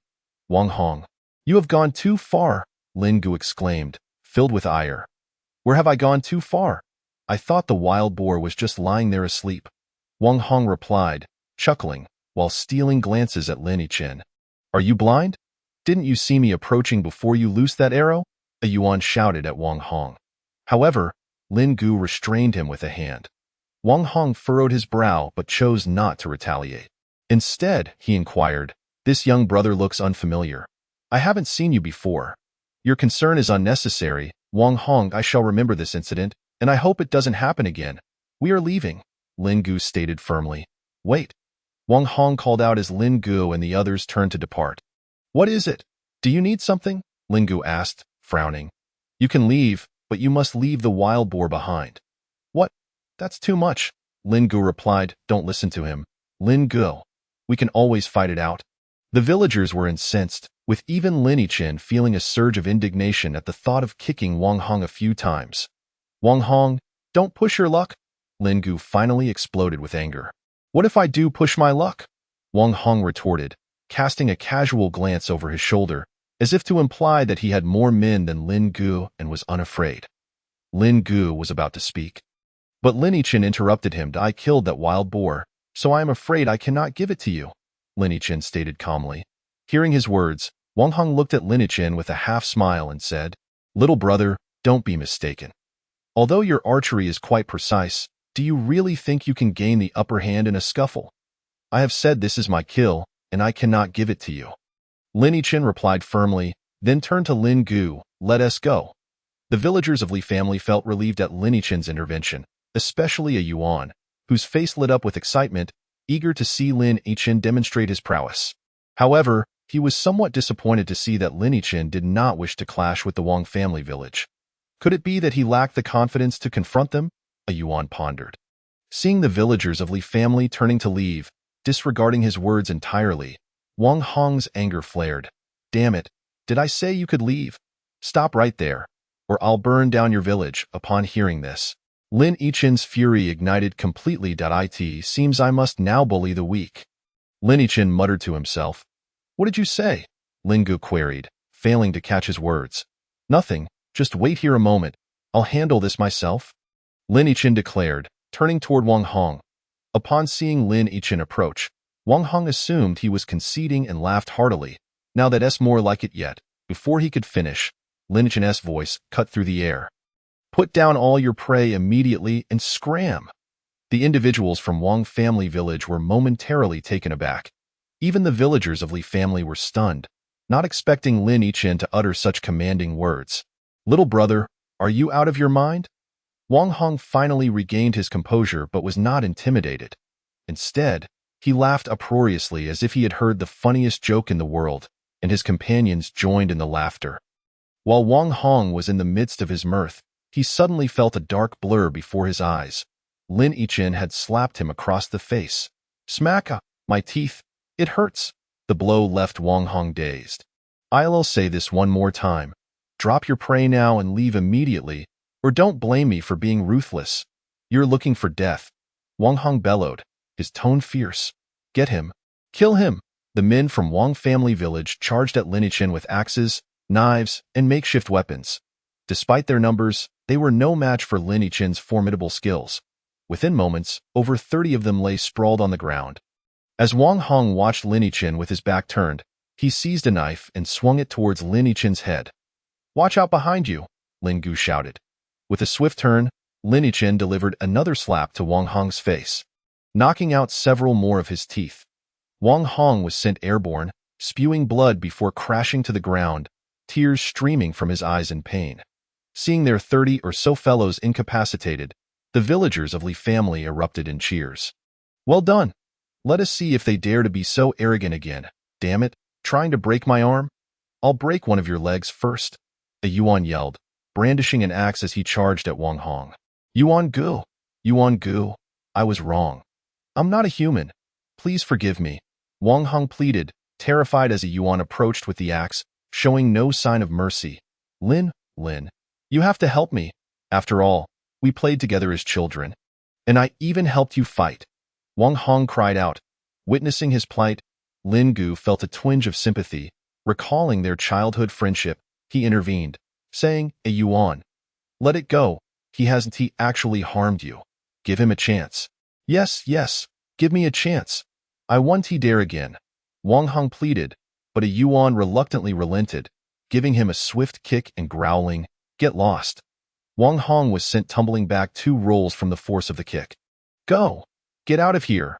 With that, he and his men fled in panic, leaving behind their catch on the ground. The villagers of Li family erupted into laughter. "Ha ha ha! What a relief! We've long been displeased with them. Thanks to Brother Yichen for helping us vent our frustrations." Lin Yichen waved his hand with a smile. "Let us pack up and return to the village," Lin Gu suggested cheerfully. "All right, finally, we vented our frustrations," and everyone's spirits were high. Unbeknownst to them, Lin Gu sighed quietly, a gesture that Lin Yichen caught. "Lin Gu, do you think I shouldn't have intervened?" Lin Yichen approached Lin Ji. It's good to teach them a lesson. Let them learn from their mistakes, Lin Gu replied casually, though a hint of worry lingered. "But what if they—" Lin Yichen began, but his words trailed off. Lin Gu shot him a glance and sighed. "Let us discuss it when we return." The hunting expedition from Li family village proved bountiful, leaving the villagers astonished at their haul. As they recounted the day's events, admiration for Lin Yichen filled their gazes, causing him to feel somewhat bashful. Only the village chief furrowed his brow upon hearing the tale that evening. After dinner, Lin Yichen summoned Lin Gu to the village chief's home to discuss a matter of importance. "What brings you to seek me, Yichen?" Lin Gu asked, his curiosity piqued as they arrived at the village chief's house, hopeful that Lin Yichen might have a solution to their predicament. Lin Yichen hesitated for a moment before speaking. "Li Bo? Lin Gu, I have gathered you here today to share that I possess a martial arts manual. Upon examination, I found it suitable for both children and adults to practice. I wish to teach it to the villagers and seek your opinions on this matter. Do you find it appropriate?"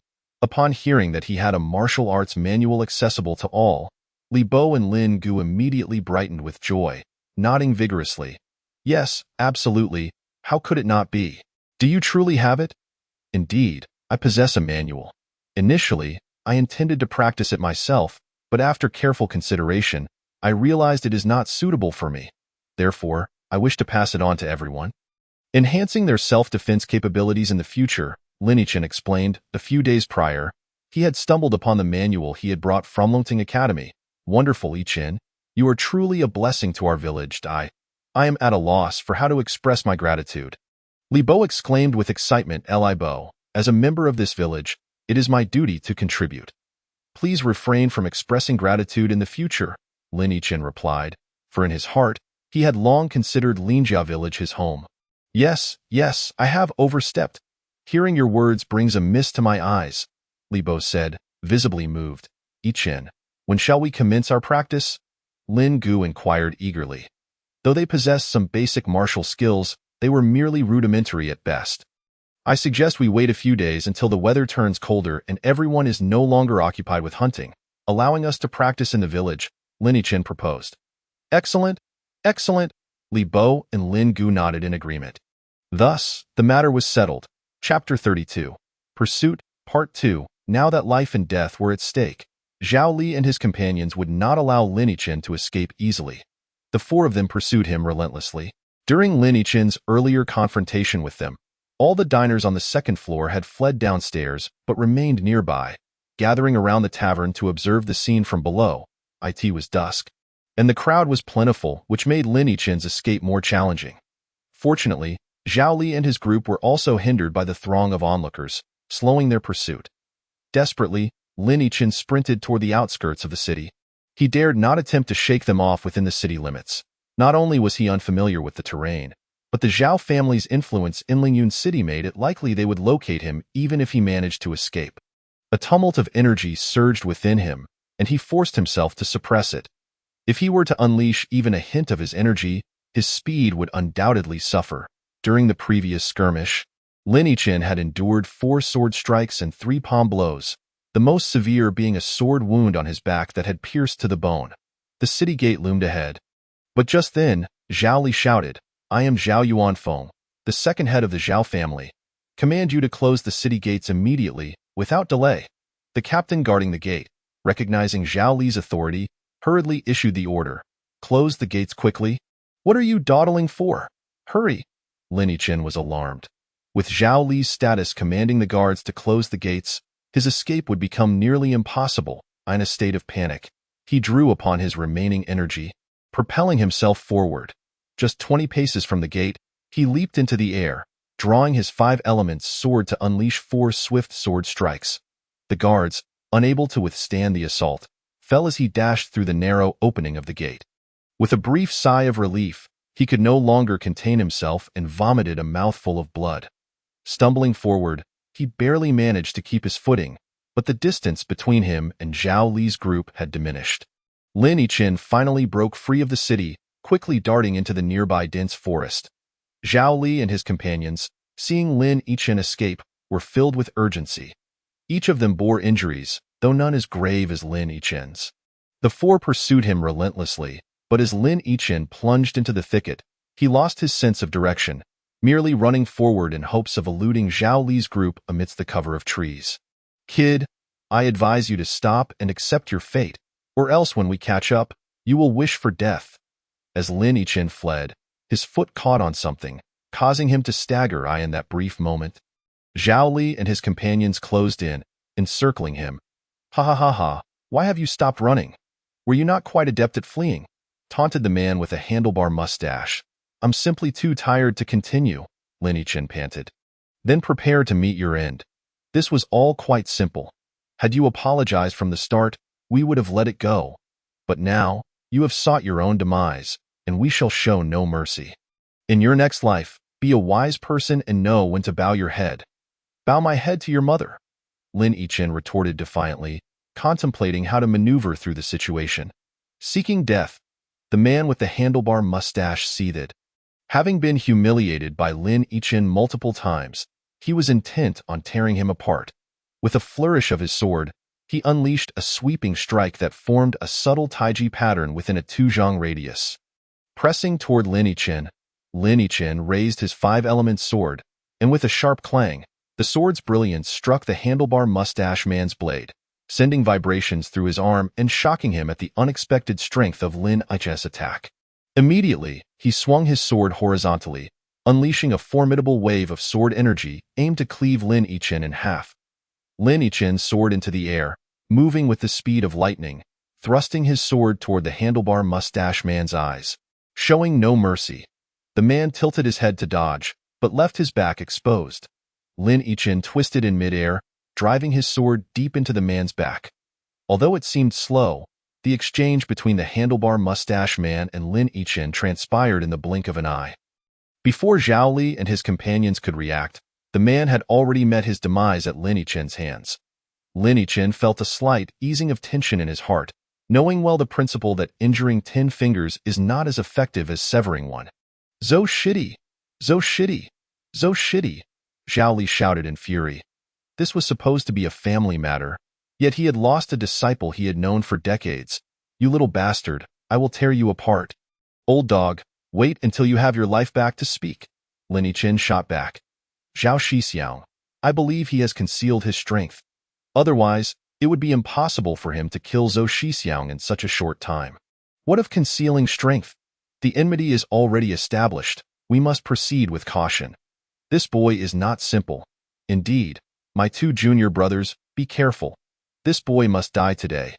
Otherwise, we will find no peace. Old dog, why are you so verbose?" Lin Yichen attempted to provoke him with words, hoping to incite his rage, but his strategy was misguided. "Prepare to die." Zhao Li and his companions ceased their chatter and launched their assault on Lin Yichen. The trio's attacks were formidable, and being encircled, Lin Yichen understood that if he were ensnared, escaping would be increasingly difficult. He employed the falling leaf technique with all his might, though Zhao Yuanfeng and his companions. Lin Yichen's movements appeared utterly unpredictable, leaving them bewildered. Finally, as their bodies shifted and exchanged places, Lin Yichen seized the opportunity. Swift wind slash. He moved with astonishing speed to position himself behind the Golden Disciple. "Watch out!" Zhao Li shouted, but it was too late. The Golden Disciple was taken aback, but before he could turn to defend himself, Lin Yichen's sword pierced through his chest. "Golden Disciple, die!" "Ah!" Zhao Yuanfeng bellowed in rage as a cold gleam swiftly aimed at Lin Yichen. Lin Yichen barely touched the ground with his toes, leaping into the air again, sending 2 sword flashes toward Zhao Yuanfeng.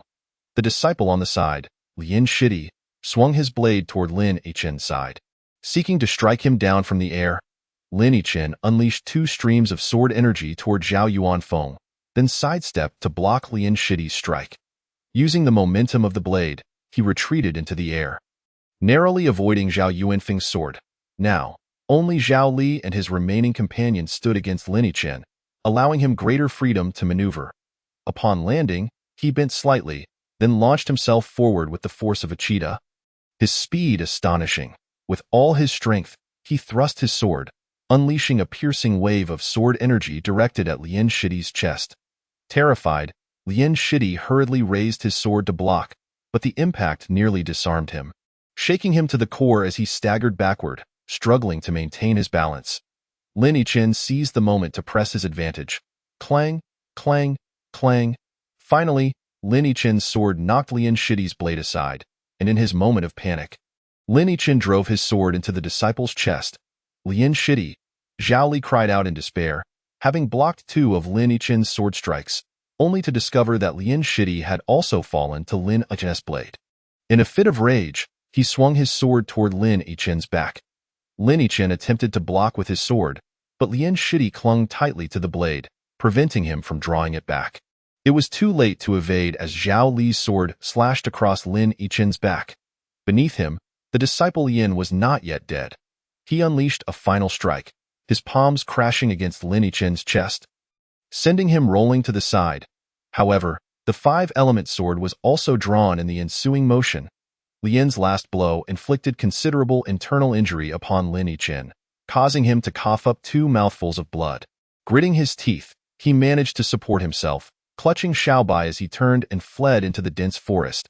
He was on the verge of losing his combat capability, while Zhao Yuanfeng remained relatively unscathed. Upon witnessing Lin Yichen's attempt to escape, Zhao Yuanfeng pursued him in silence, his sole intention being to eliminate Lin Yichen. With Lin Yichen severely wounded, it was the perfect opportunity to kill him. Otherwise, once he recovered, Zhao would be the one in peril. Moreover, Lin Yichen possessed treasures. Should he be slain, those treasures would become Zhao's, an exhilarating thought. He felt little sorrow for the death of his 3 disciples. It seemed that fate was playing a cruel trick on Lin Yichen. Just after he had run over 20 zhang, he came to a halt, for before him lay a sheer cliff, leaving him with no avenue for retreat. With a couple of choked cries, Lin Yichen could not help but spit out 2 more mouthfuls of blood. "You little wretch, keep running. Let us see where you think you can escape to. You have killed 3 of my disciples. You deserve nothing less than 1,000 deaths," Zhao Yuanfeng proclaimed angrily. "Old dog, you were the ones who first laid hands on me. Your deaths are well deserved," Lin Yichen retorted. Xiaobai let out a couple of growls, seemingly echoing Lin Yichen's sentiments. "You little brat, you've got guts to still talk back. Just wait until I shatter your teeth," Zhao said. No longer wishing to waste words, Lin Yichen's earlier display of strength had surprised him, and he feared that hesitating could lead to unforeseen changes. It was better to resolve matters swiftly. "Prepare to receive my strongest move." "Wuhan style," Lin Yichen bellowed. Zhao Yuanfeng was taken aback that Lin Yichen, despite his grievous injuries, dared to clash with him head-on. Yet this was precisely what Zhao desired. "Seeking death, are you? Then receive my strongest move, LF Ingin." Although his ultimate technique was formidable, once unleashed, it was hard to retract. Just as Zhao Yuanfeng was about to execute his most powerful strike, he caught sight of 2 glimmers of cold light flashing past. He barely turned his head in time to avoid a strike, yet a thin line of blood appeared on his face. While still in shock, he realized that Lin Yichen had vanished from sight, only to be met with a fierce gust of palm wind that struck mercilessly against his left rib. A sickening crack echoed as a rib fractured. Zhao Li spat out a large mist of blood. Despite his own severe injuries, Lin Yichen managed to unleash a palm strike, but was then kicked in the stomach by Zhao Li. Fortunately, the force was not overwhelming, merely sending him staggering backward until he fell onto the ground. At last, both Lin Yichen and Zhao Yuanfeng were grievously wounded. Zhao Yuanfeng knelt on the ground, coughing blood incessantly, cursing, "Despicable! There is nothing despicable about dealing with someone like you." Lin Yichen struggled to hold himself upright, gripping his sword as he painstakingly advanced step by step towards Zhao Yuanfeng. He needed to eliminate him quickly to tend to his own injuries in peace. "Old dog, accept your fate." Lin Yichen raised his sword above his head and struck downward toward Zhao Yuanfeng's neck. Zhao Yuanfeng, with his head bowed, appeared to be offering his neck for the execution. Unexpectedly, just as Lin Yichen lifted his sword, Zhao Yuanfeng sprang into action. However, he was now devoid of any internal energy. With all his might, he pushed against Lin Yichen, attempting to shove him off the cliff. Taken by surprise, Lin Yichen was thrust down the precipice. Yet, without time to panic, he instinctively slashed out with what was perhaps the weakest sword energy of his life. Nevertheless, this very sword energy pierced through Zhao Li's throat, and thus, Zhao Li, along with his 3 companions, fell beneath Lin Yichen's blade. However, Lin Yichen too was pushed off the cliff, uncertain if he would survive. After falling, his body was caught by a large tree that jutted out halfway down the cliff, momentarily halting his descent, yet he continued to slide down the mountainside. Lin Yichen drew the 5-element sword, piercing it into the mountainside, but the force of his fall was too great to stabilize himself. Nonetheless, his speed lessened considerably. Just as he was about 10 zhang from the ground, he fell vertically, his face initially facing downward. However, fearing for Xiaobai, he forced his body to rotate in midair, allowing his back to make contact with the ground instead. With a resounding thud, he landed in a disoriented state. Yet miraculously, he survived.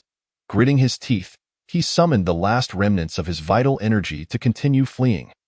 Lin Yichen was unaware of how far he had traveled when darkness began to encroach upon his vision. Realizing he could not endure much longer, he stumbled upon a tree large enough to embrace 3 people, hollowed it out, and gradually sank into its embrace. He retrieved some medicinal powder, carelessly scattering it over his wounds. And after applying the powder, he no longer possessed even a shred of strength, collapsing into a deep slumber. Nearby, a figure flickered into view, revealing the headstrong girl with whom Lin Yichin shared a unique connection. It seems I have misjudged him. Well, since you were injured for my sake, I shall protect you today, lest you perish only to be devoured by beasts. After musing to herself, the girl made her way to the tree where Lin Yichin was concealed. Leaning against another tree, closing her eyes to meditate. Chapter 33. Banter. Lin Yichin had succumbed to unconsciousness, oblivious to the events unfolding outside. The following day, he awoke groggily. It was his first experience of such grave injuries. Without at least 10 days to a month of rest, a complete recovery would be unattainable. Upon waking, he promptly settled into a meditative posture to recuperate, focusing on mending the internal injuries he had sustained the previous day. Throughout the night, Xiao Bai remained obediently nestled in his embrace, perhaps still shaken from the previous evening's battle. Lin Yichin continued meditating until noon, at which point hunger became unbearable. He slowly crawled out of the tree hollow, inadvertently brushing against his wounds, causing him to wince in pain. In his current state, he was hardly capable of battling a beast, let alone capturing a mere rabbit. He wandered around the area near the tree hollow but found no edible fruits, forcing him to expand his search radius. Hearing the sound of water ahead, Lin Yichin followed the sound and discovered a river. Along the way, he spotted some fruits, and after confirming they were not poisonous, he picked a few. Approaching the riverbank, he washed the fruits in the water and slowly began to eat. "Would you like some?" he asked Xiao Bai, holding out a fruit. Xiao Bai responded with a couple of growls, as if to say, "I don't eat vegetarian food." Suddenly, a voice pierced the air. "Hey, you rascal, what are you doing here?" The speaker was none other than the girl who had guarded Lin Yichin throughout the night, though she preferred to remain incognito. Upon hearing someone speak, Lin Yichin's alertness surged, but upon recognizing her, his appetite evaporated. It wasn't that she was unattractive. On the contrary, she was exceptionally beautiful. He had been injured because of her. And instead of gratitude, she called him a rascal. How could he maintain a good mood in her presence? "Why can't I be here?" Lin Yichin retorted, then questioned, "And what brings you here? Are you following me?" she asked, her face betraying fear. I'm just bored," Lin Yichin replied, feeling frustrated. He had nearly lost his life, and the last thing on his mind was pursuing her. "Oh no. How did you get hurt?" "You're covered in blood," she exclaimed in surprise, noticing the blood on his back. "Of course, it's all an act. I knew all along," she mused silently to herself. Upon hearing her question, Lin Yichin spat out the piece of fruit he had just bitten into and replied irritably, "Isn't it because of you? Because of me? We don't even know each other," the girl said, tilting her head in confusion. "You? I?" Lin Yichin stammered, at a loss for words. He couldn't very well explain that he had saved her from being molested the previous day, only to be retaliated against, resulting in his injuries. Such an admission would seem like he was fishing for her gratitude. Barely 19, his face was still rather thin-skinned, and he found it difficult to voice such thoughts. It wouldn't be because of yesterday's incident, would it? Did that Zhao gentleman hurt you?" she suddenly recalled. "Uffed. How could that Zhao even injure me? It was his uncle and 3 of his disciples who teamed up to do me in." Lin Yichin replied, relieved that she had deduced the cause of his injuries. "So you really did get hurt for my sake?" "Well, it goes without saying," Lin Yichin muttered. "I thought you were just putting on a show to get close to me." She teased, "I'm just bored." "Then that means you weren't intentionally following me?" "Following you? You think you're so charming that I'd follow you," she retorted, but immediately regretted her words, realizing he was indeed quite handsome. And not just ordinarily so. Upon hearing Lin Yichin claim she was not attractive, the girl became furious, exclaiming, "How dare you say I'm ugly? Say it again if you dare. I never said you were ugly." "That was your own assertion," Lin Yichin thought to himself, but dared not voice it aloud, fearing her wrath. Right. "How did you end up here? You aren't from the Zhao family, are you?" He quickly changed the subject. for if they continued down this line of conversation, he felt he would never be able to clarify things. You are the one from the Zhao family, she shot back, annoyed. Then how did you come to be here? Lin Yichin inquired. Lin Yichin was so preoccupied with fleeing for his life last night that he could hardly discern any direction now. He found himself uncertain of his whereabouts. How could this girl suddenly appear here? Although she appeared innocent and charming, a sense of wariness arose within Lin Yichin. This place was not far from the official road, and I happened to pass by. Feeling a bit hungry, I came in to find something to eat, the girl remarked nonchalantly. Not far from the official road. The Zhao family would never suspect that I was hiding right beside it. It seems I am safe for the time being, he thought. Feeling slightly relieved. You have quite the nerve, don't you? A young girl daring to come in here all alone for food. You certainly don't look like the daughter of an ordinary family. Your beauty is striking. Has your family not arranged for any guards to protect you? He inquired. Do you think I am as cowardly as you? Ha ha, I am a formidable practitioner. I hardly need anyone to protect me. It is more likely that I would be the one protecting others, the girl replied, tilting her head slightly with pride. We hardly know each other, so how can you judge me as a coward? Lin Yichin retorted, rolling his eyes. Stop bragging. I sense no trace of a practitioner in you. A formidable practitioner, indeed. The reason you can't sense it is that your own cultivation is too low. How could you possibly perceive the prowess of someone as skilled as I? She dismissed, her tone condescending. Considering your age, you are not much older than I am. Even if you have practiced, how strong could you possibly be? At best, you might be on par with me. If that is the case, I am also a formidable practitioner. Alas, I never imagined that such a practitioner would be pursued in this manner, Lin Yichin sighed dramatically. Shaking his head, the girl, noticing his attempt at self-deprecation, challenged, Would you like to test my skills now? Lin Yichin, feeling a sharp pain in his back, could hardly move. He quickly changed the subject. Well, since you know I was injured while trying to save you, shouldn't you express some gratitude? Don T. Well me. My name isn't well, then what is it? Ah, I see your true colors. Trying to coax my name out of me, are you? You think I'm so easily deceived?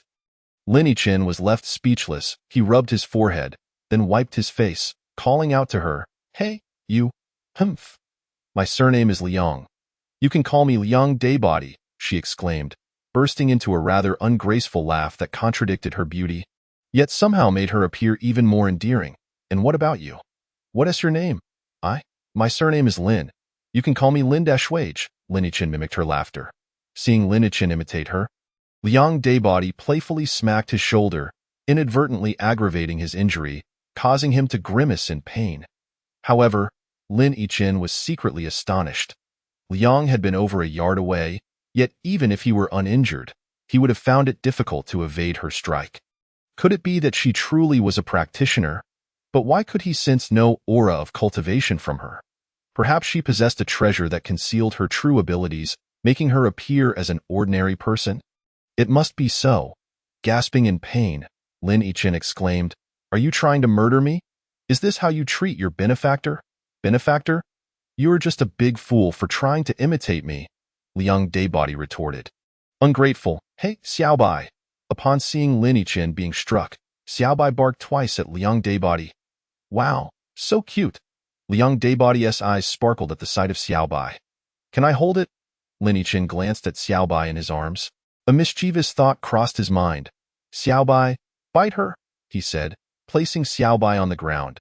Upon hearing his command, Xiaobai charged towards Liang Daybody, who had just bent down to pick it up.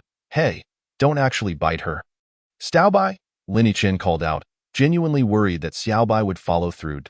To his surprise, Xiaobai swiftly darted into Liang Daybody's embrace, licking her as if to show affection. Oh dear. How annoying. Hee, your name is Xiaobai. How adorable. Liang Daybody cooed, stroking Xiaobai, who lay comfortably in her arms. What a treacherous little thing. Lin Yichin fumed internally at the sight. By the way, I haven't finished yet. Shouldn't you repay me? Repay you? For what? Liang Daybody barely glanced at him, utterly captivated by Xiaobai. I'm hungry. You could help me procure some game. Didn't you just eat some fruit? That hardly suffices. I have injuries, and I need to eat well to recover quickly. You wouldn't let your benefactor starve, would you? I can help you find some game, but you'll have to do the work yourself. All right, I'll do it myself. I have some seasonings with me. Fine, Liang Daybody reluctantly agreed, cradling Xiaobai as she went off to hunt for game. Before long, Liang Daybody returned with 2 plump mountain chickens. Lin Yichin examined them and deemed them sufficient for both of them. He plucked the feathers, cleaned the insides, washed them in the river, seasoned them, then mixed in some mud to encase the chickens before placing them over the fire to roast. Hey, are you serious? Can you eat that? Liang Daybody asked, puzzled by his method of encasing the chickens in mud. Clearly, you're lacking in experience. Just wait. I guarantee that when you taste the first bite, you'll want a second, Lin Yichin proclaimed with pride. Having learned the technique through necessity, once the mud was thoroughly roasted, he retrieved the chickens, cracked the hardened exterior, and tore off a drumstick. Here, try it. What do you think? Liang Daybody took the drumstick, nibbling a small piece. The first sound was one of surprise, while the second was a note of praise. Seeing her reaction, Lin Yichin knew she was pleased. So, how is it? Not bad, right? Ha, not bad at all. I didn't expect you to have some skills in cooking. Whoever marries you will surely be fortunate. You're the one who is a cook, she retorted, tearing off a piece of drumstick for herself. Wait. Liang Daybody halted Lin Yichin just as he was about to take a bite. What is it? He had the drumstick poised just before his lips, ready to bite. A fly landed on it.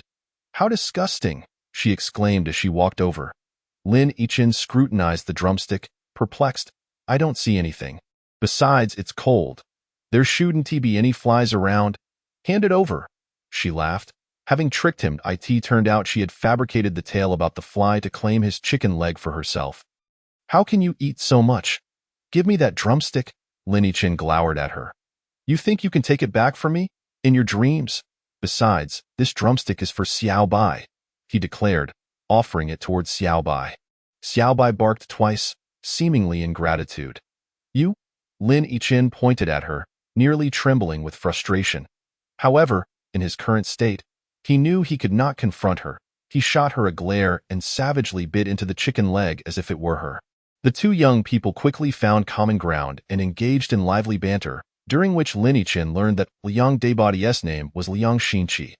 However, she was reluctant to divulge details about her background, and Lin Yichin refrained from probing further. Here, this is a special hemostatic medicine from my family. Give it a try. Liang Xinqi offered Lin Yichin a vial of golden ointment after their meal. Ive already applied some medicine. That low-grade hemostatic ointment of yours will take days to heal. With mine, your external wounds will mend within a day, Liang Xinqi declared with pride. Come on, there's no such miraculous hemostatic ointment. Lin Yichin clearly doubted her claims. Have you never seen it? You just lack experience. If you don't believe me, let us make a bet. If you're not healed within a day, I'll grant you 1 wish. If you're healed, you must grant me 3 wishes. How about that? Seems fair, right? Why should I agree to grant you 3 wishes if I lose, while you only offer me 1 if you win? How can you even ask if that's reasonable? Lin Yichin glared at her. You're foolish. Can't you see that agreeing to 1 condition means you're agreeing to 3? You look like a dim-witted goose, and your brain isn't functioning at all. Lin Yichin was left speechless, realizing that this was indeed a clever trick. If it were to be so, he could end up agreeing to 3 wishes permanently. Should he take the risk? Liang Daybody noticed Lin Yichin's hesitation and her expression soured. Let us give it a try, Lin Yichin reluctantly responded, extending his hand to accept the vial. First, we need to remove the ointment you already applied. There's some water nearby, so go wash it off. I can't wash it off. You do it for me. Me wash it for you? Liang Xinqi's eyes widened in disbelief. She considered who in her family would dare to command her, let alone assist a man in cleaning his wounds. Hurry up, Lin Yichin urged. Seeing her hesitation, at that moment, Lin Yichin had already removed his upper garment, exposing his torso before Liang Xinqi, causing her face to flush crimson. Lin Yichin squatted by the water, while Liang Daybody crouched at the edge as he washed. The pain made him grimace and cry out in order to thoroughly cleanse the wound of all medicinal ointment.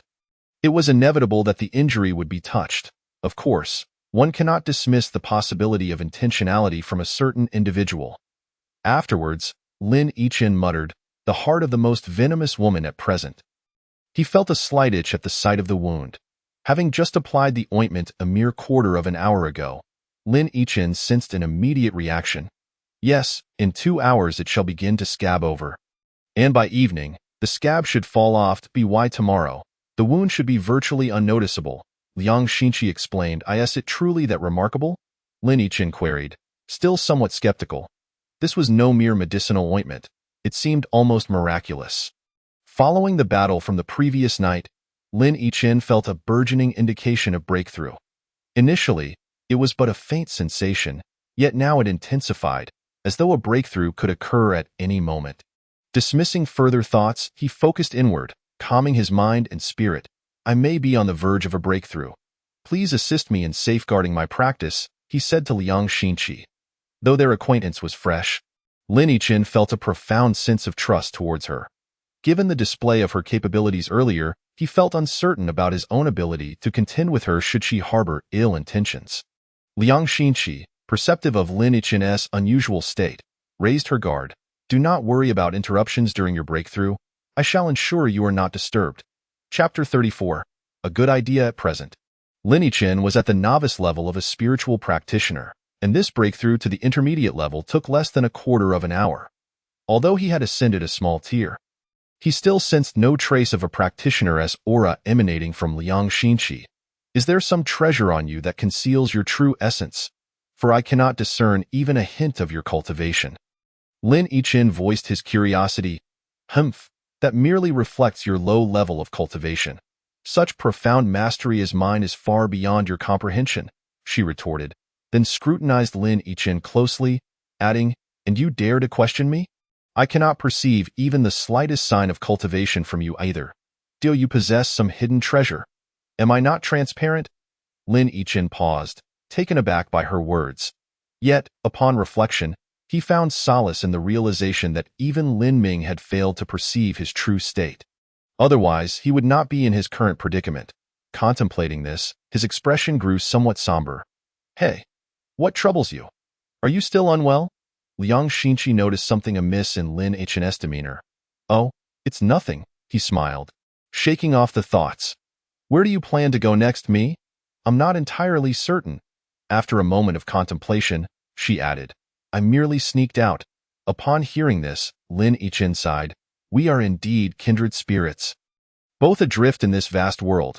You two have escaped. He had not previously divulged his own background. Indeed, Lin Yichin nodded, then proposed, Why don't we travel together? Liang Xinqi considered this and agreed. That sounds good. I have been wandering alone for quite some time, and it would be nice to have company. Seeing her acquiescence, Lin Yichin laughed heartily. Then let us forge a partnership and carve out a resounding reputation in this expansive world. Liang Xinqi, inspired by his enthusiasm, replied with a smile, Excellent. Let us first come up with an impressive name for our duo, something memorable. Lin Yichin nodded thoughtfully. What about the black and white duo? Too kitsch, Liang Xinqi immediately countered. How about the twin demons of the Black Wind? Could you be a bit more creative? Then even worse. Enough. The two spent an entire evening deliberating yet failed to arrive at a name that pleased them both. Ultimately deciding to set the matter aside for the time being. 3 days later, they arrived at the outskirts of a town. As they approached the city gates, they beheld the 3 large characters inscribed as Shizhong City, evoking a sense of ancient nostalgia. Finally, we have reached a place bustling with people. I have felt stifled these past few days, Liang Xinqi exclaimed upon seeing the throngs within the city. Yet Lin Yichin felt little excitement. Having once spent over 2 months in the forest after escaping his family, he found 3 days hardly noteworthy. It was now evening, and the streets of the city were particularly lively. The two entered, intending to indulge in a hearty meal. While Lin Yichin's roasted game meat had been delicious, its monotony had grown tiresome after 2 or 3 meals, and he longed for the bounty offered by the city's restaurants. However, as they prepared to feast, they encountered an awkward predicament. It seemed both were short on funds. Lin Yichin found himself utterly broke, while Liang Xinqi had barely 5 taels left. While that might suffice for a modest meal, they also needed lodging for the night, and thus the funds were inadequate. With no other choice, The weary travelers resigned themselves to a lighter meal. While we have enough for today, what shall we do tomorrow? Liang Xinqi pouted as she ate.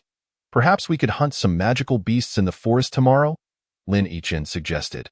The rare and elusive beasts commanded high prices, yet for them, it was a feasible plan. Just having come from their Liang Xinqi's face displayed her reluctance. Alas, how about this? Liang Xinqi suddenly brightened, as though an ingenious idea had struck her. What is it? Lin Yichen asked, noting her earlier despondence had transformed into excitement. Come closer, she beckoned, urging Lin Yichen to lean in as she whispered her plan. Isn't that a bit dubious? Lin Yichen feigned reluctance, yet his expression betrayed a hint of anticipation. After hastily finishing their meal, they made their way to the bustling streets as the night market was about to commence, drawing in crowds. Strolling aimlessly, they attracted many admiring glances. A talented young man and a beautiful woman were a sight to behold.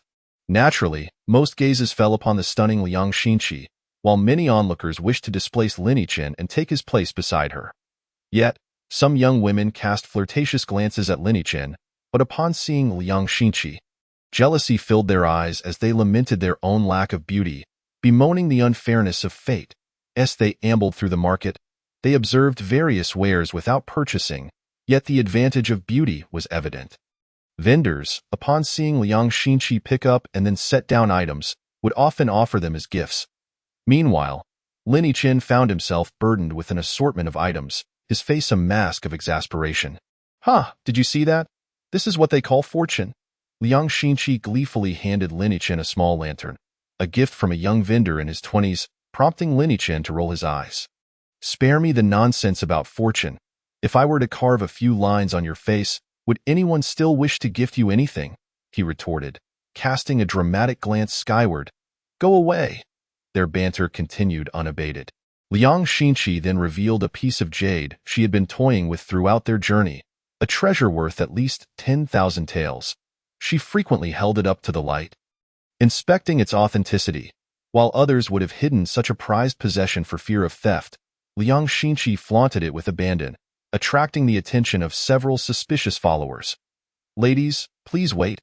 Suddenly, a portly middle-aged man intercepted them. May I inquire what is the matter? Lin Yichen asked, puzzled. The man's gaze was fixed intently on the jade in Liang Xinqi's hands. Might I ask if the young lady is willing to part with that jade? The two were taken aback by his inquiry. What price are you offering, sir? We are a bit short on funds. May I take a look first? Certainly, here you go. Liang Xinqi, confident in her possession, handed it over without a second thought. The man was momentarily taken aback by her readiness, but quickly took the jade, scrutinizing it before shaking his head. Alas, a counterfeit! A counterfeit! Lin Yichen, upon receiving it back and inspecting it under the light, feigned understanding despite his ignorance of jade craftsmanship. Since we have crossed paths, and given your current financial constraints, I shall take a slight loss and offer you 10 taels for the jade. The man declared with a benevolent It is my principle to assist those in need. Really? You truly wish to help us? Lin Yichen exclaimed, excitement bubbling within him. Thank you ever so much. The man's smile widened at Lin Yichen's gratitude. It is my pleasure. I take great joy in aiding others. As he spoke, he produced 10 taels and handed them to Lin Yichen. Lin Yichen accepted the silver, but refrained from relinquishing the jade, instead hastily thrusting a random trinket, a gift for Liang Xinqi, into the man's hands. Thank you, my dear brother, for your noble assistance. However, I shall not part with this jadeite. Just look at her, so unappealing. She needs this imitation to enhance her appearance, lest she faces the world unadorned. As I spoke, I gestured toward Liang Xinqi, provoking a chorus of eye rolls. To sum it all up in a single phrase. Thank you. My dear brother, I shall certainly pay you a visit to express my gratitude in the future. For now, I must take my leave. Before the middle-aged man could utter a word, I seized Liang Xinqi and plunged into the crowd, leaving him standing there. Hey! By the time he managed to react, Lin Yichen and I had already disappeared amongst the throng, so we walked down the street. Lin Yichen chuckled heartily, while Liang Xinqi regarded him with a peculiar expression and asked, Are you unwell? Unperturbed by her mild insult, Lin Yichin replied. No, I was merely laughing at you. Laughing at me? What for? Liang Xinqi inquired, perplexed. That man was fixated on the jadeite. Your beauty held no allure for him whatsoever. Ha ha ha! He burst into laughter. If you hadn't mentioned it, I would have forgotten. Did you just call me ugly? Liang Xinqi pinched his arm. Ouch, be gentle. I was merely trying to shake him off. So that means you think I'm ugly? Am I truly that unsightly? Not at all. Not at all. You are undoubtedly a stunning beauty. Lin Yichin showered her with flattery, and in the end, Liang Xinqi rolled her eyes at him and chose not to pursue the matter further. After a leisurely stroll, we returned to the inn, laden with a bounty of gifts from others. As we neared the inn, Liang Xinqi, in full view of onlookers, handed the jadeite to Lin Yichin. The inn was situated some distance from the bustling night market, ensuring that its commotion did not intrude upon our sanctuary. Lin Yichin and Liang Xinqi retreated to their respective rooms to rest. The inn, distanced from the clamor of the night market, exuded an air of tranquility. With the sky sprinkled with twinkling stars, resembling a shimmering river of sand cascading across the azure heavens, rendering everything serene and peaceful. However, at that moment, a gentle tap at Lin Yichin's window heralded the arrival of a wispy plume of smoke. Moments later, the window swung open, and a figure swaggered in without a hint of caution, brimming with confidence in his own smoke. It was evident he was a thief. Upon entering, he spotted Lin Yichin sleeping soundly as if in a deep slumber.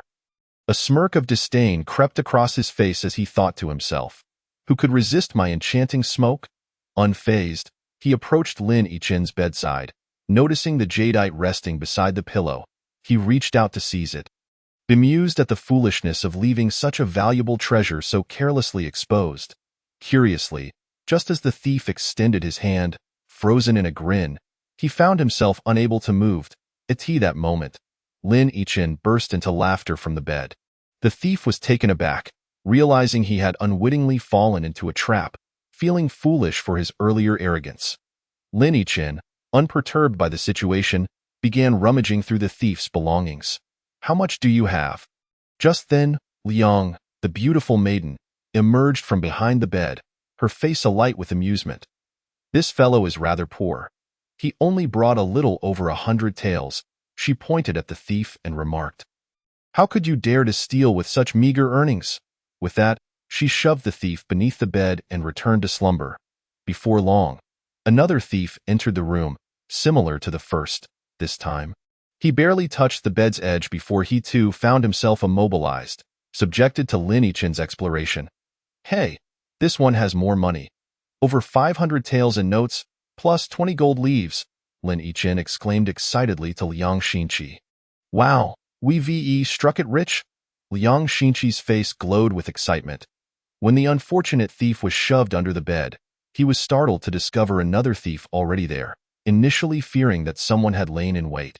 However, upon seeing the predicament, he realized he had encountered a fellow thief. Unfortunately for both, they had fallen into the same trap, exchanging glances filled with mutual despair.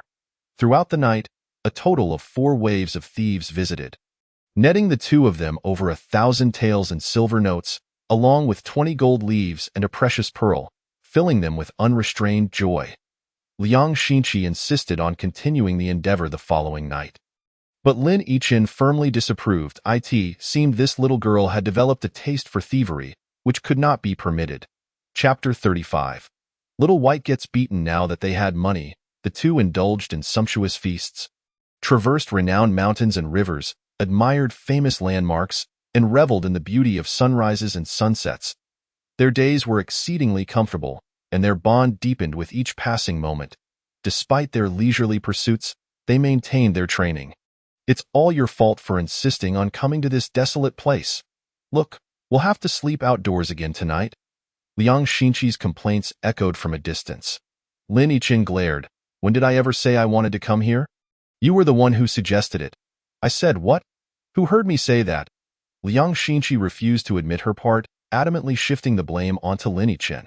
However, Lin Yichin, being somewhat naive, was unaware that arguing with a woman is often futile. I heard you. You heard? And what of it? I could just as easily claim I didn't hear anything. You? Ask Little White if I said it. Lin Yichin pointed at Little White. Little White, tell us. Wasn't he it her idea to come here? Little White, comfortably nestled in Liang Xinqi's embrace, glanced at Lin Yichin, let out a couple of growls, and then licked Liang Xinqi's hand, the message clear. You, Lin Yichin stammered. His finger trembling in indignation, rendered speechless by fury. I must have raised a traitor. I'll send you away tomorrow. You wouldn't dare. Liang Xinqi giggled. Good little white nose to side with sister. I want to let you take him away from me, you bad person. With that, she shot Lin Yichin a disdainful glance. Little White bared its teeth at Lin Yichin, seemingly amused. Watching this, Lin Yichin felt a strong urge to give it a good shake. Lin Yichin found himself helpless. Ever since he encountered this fateful individual, their days had been filled with bickering, and now even his Little White had become a traitor, preferring Liang Xinqi's embrace over his own. Though sleeping outdoors was less comfortable than in a bed, it mattered little to them. Hey, I'm craving chicken legs, Liang Xinqi declared to Lin Yichin. The term bad person had become Liang Xinqi's affectionate nickname for him, stemming from their frequent banter, wherein Lin Yichin often teased her. Naturally, Lin Yichin was displeased and retaliated with a similar appellation, provoking Liang Xinqi to sulk for 2 days without acknowledging him. Ultimately, after much apologizing on his part, the matter was resolved, but she insisted that he could only call her bad person if she deemed it acceptable. It wasn't until later that Lin Yichin learned that such terms were not appropriate for addressing women. All right then, you and this traitor wait here, he said before heading off to hunt for mountain chickens. Another act of cruelty. How heartless, Liang Xinqi murmured behind him. Lin Yichin had long grown accustomed to her quips and pretended not to hear. After a while, 2 mountain chickens were roasted to perfection. What do you think Little White is? It seems so perceptive, as if it understands our words, Lin Yichin asked Liang Xinqi. Little White, hearing Lin Yichin refer to itself as thing, displayed a fierce expression, but to Lin Yichin, it appeared to be merely playful. Liang Xinqi scrutinized Little White once more and said, It resembles a qilin, but I have only seen engravings of qilin. I have never encountered a real one, let alone a cub, so I cannot say for certain. What? A holy beast qilin? Lin Yichin exclaimed in astonishment. During their previous discussions, Liang Xinqi had not drawn any comparisons to Little White. Could something I casually picked up be a qilin cub? My luck must be extraordinary. Little White growled in protest, clearly displeased by the suggestion that it was merely a chance find. It must be something extraordinary. Otherwise, how could it be so perceptive? Indeed. After their meal, they chatted for a while Little White played nearby. Liang Xinqi stretched and said, I'm feeling a bit tired. I think I'll sleep now.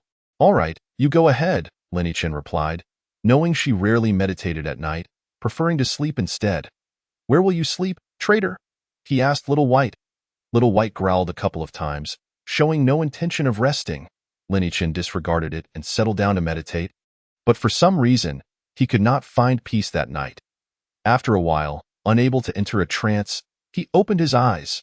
The firelight still flickered, casting a warm glow upon Liang Xinqi's exquisite face. And for a moment, Lin Yichin was captivated.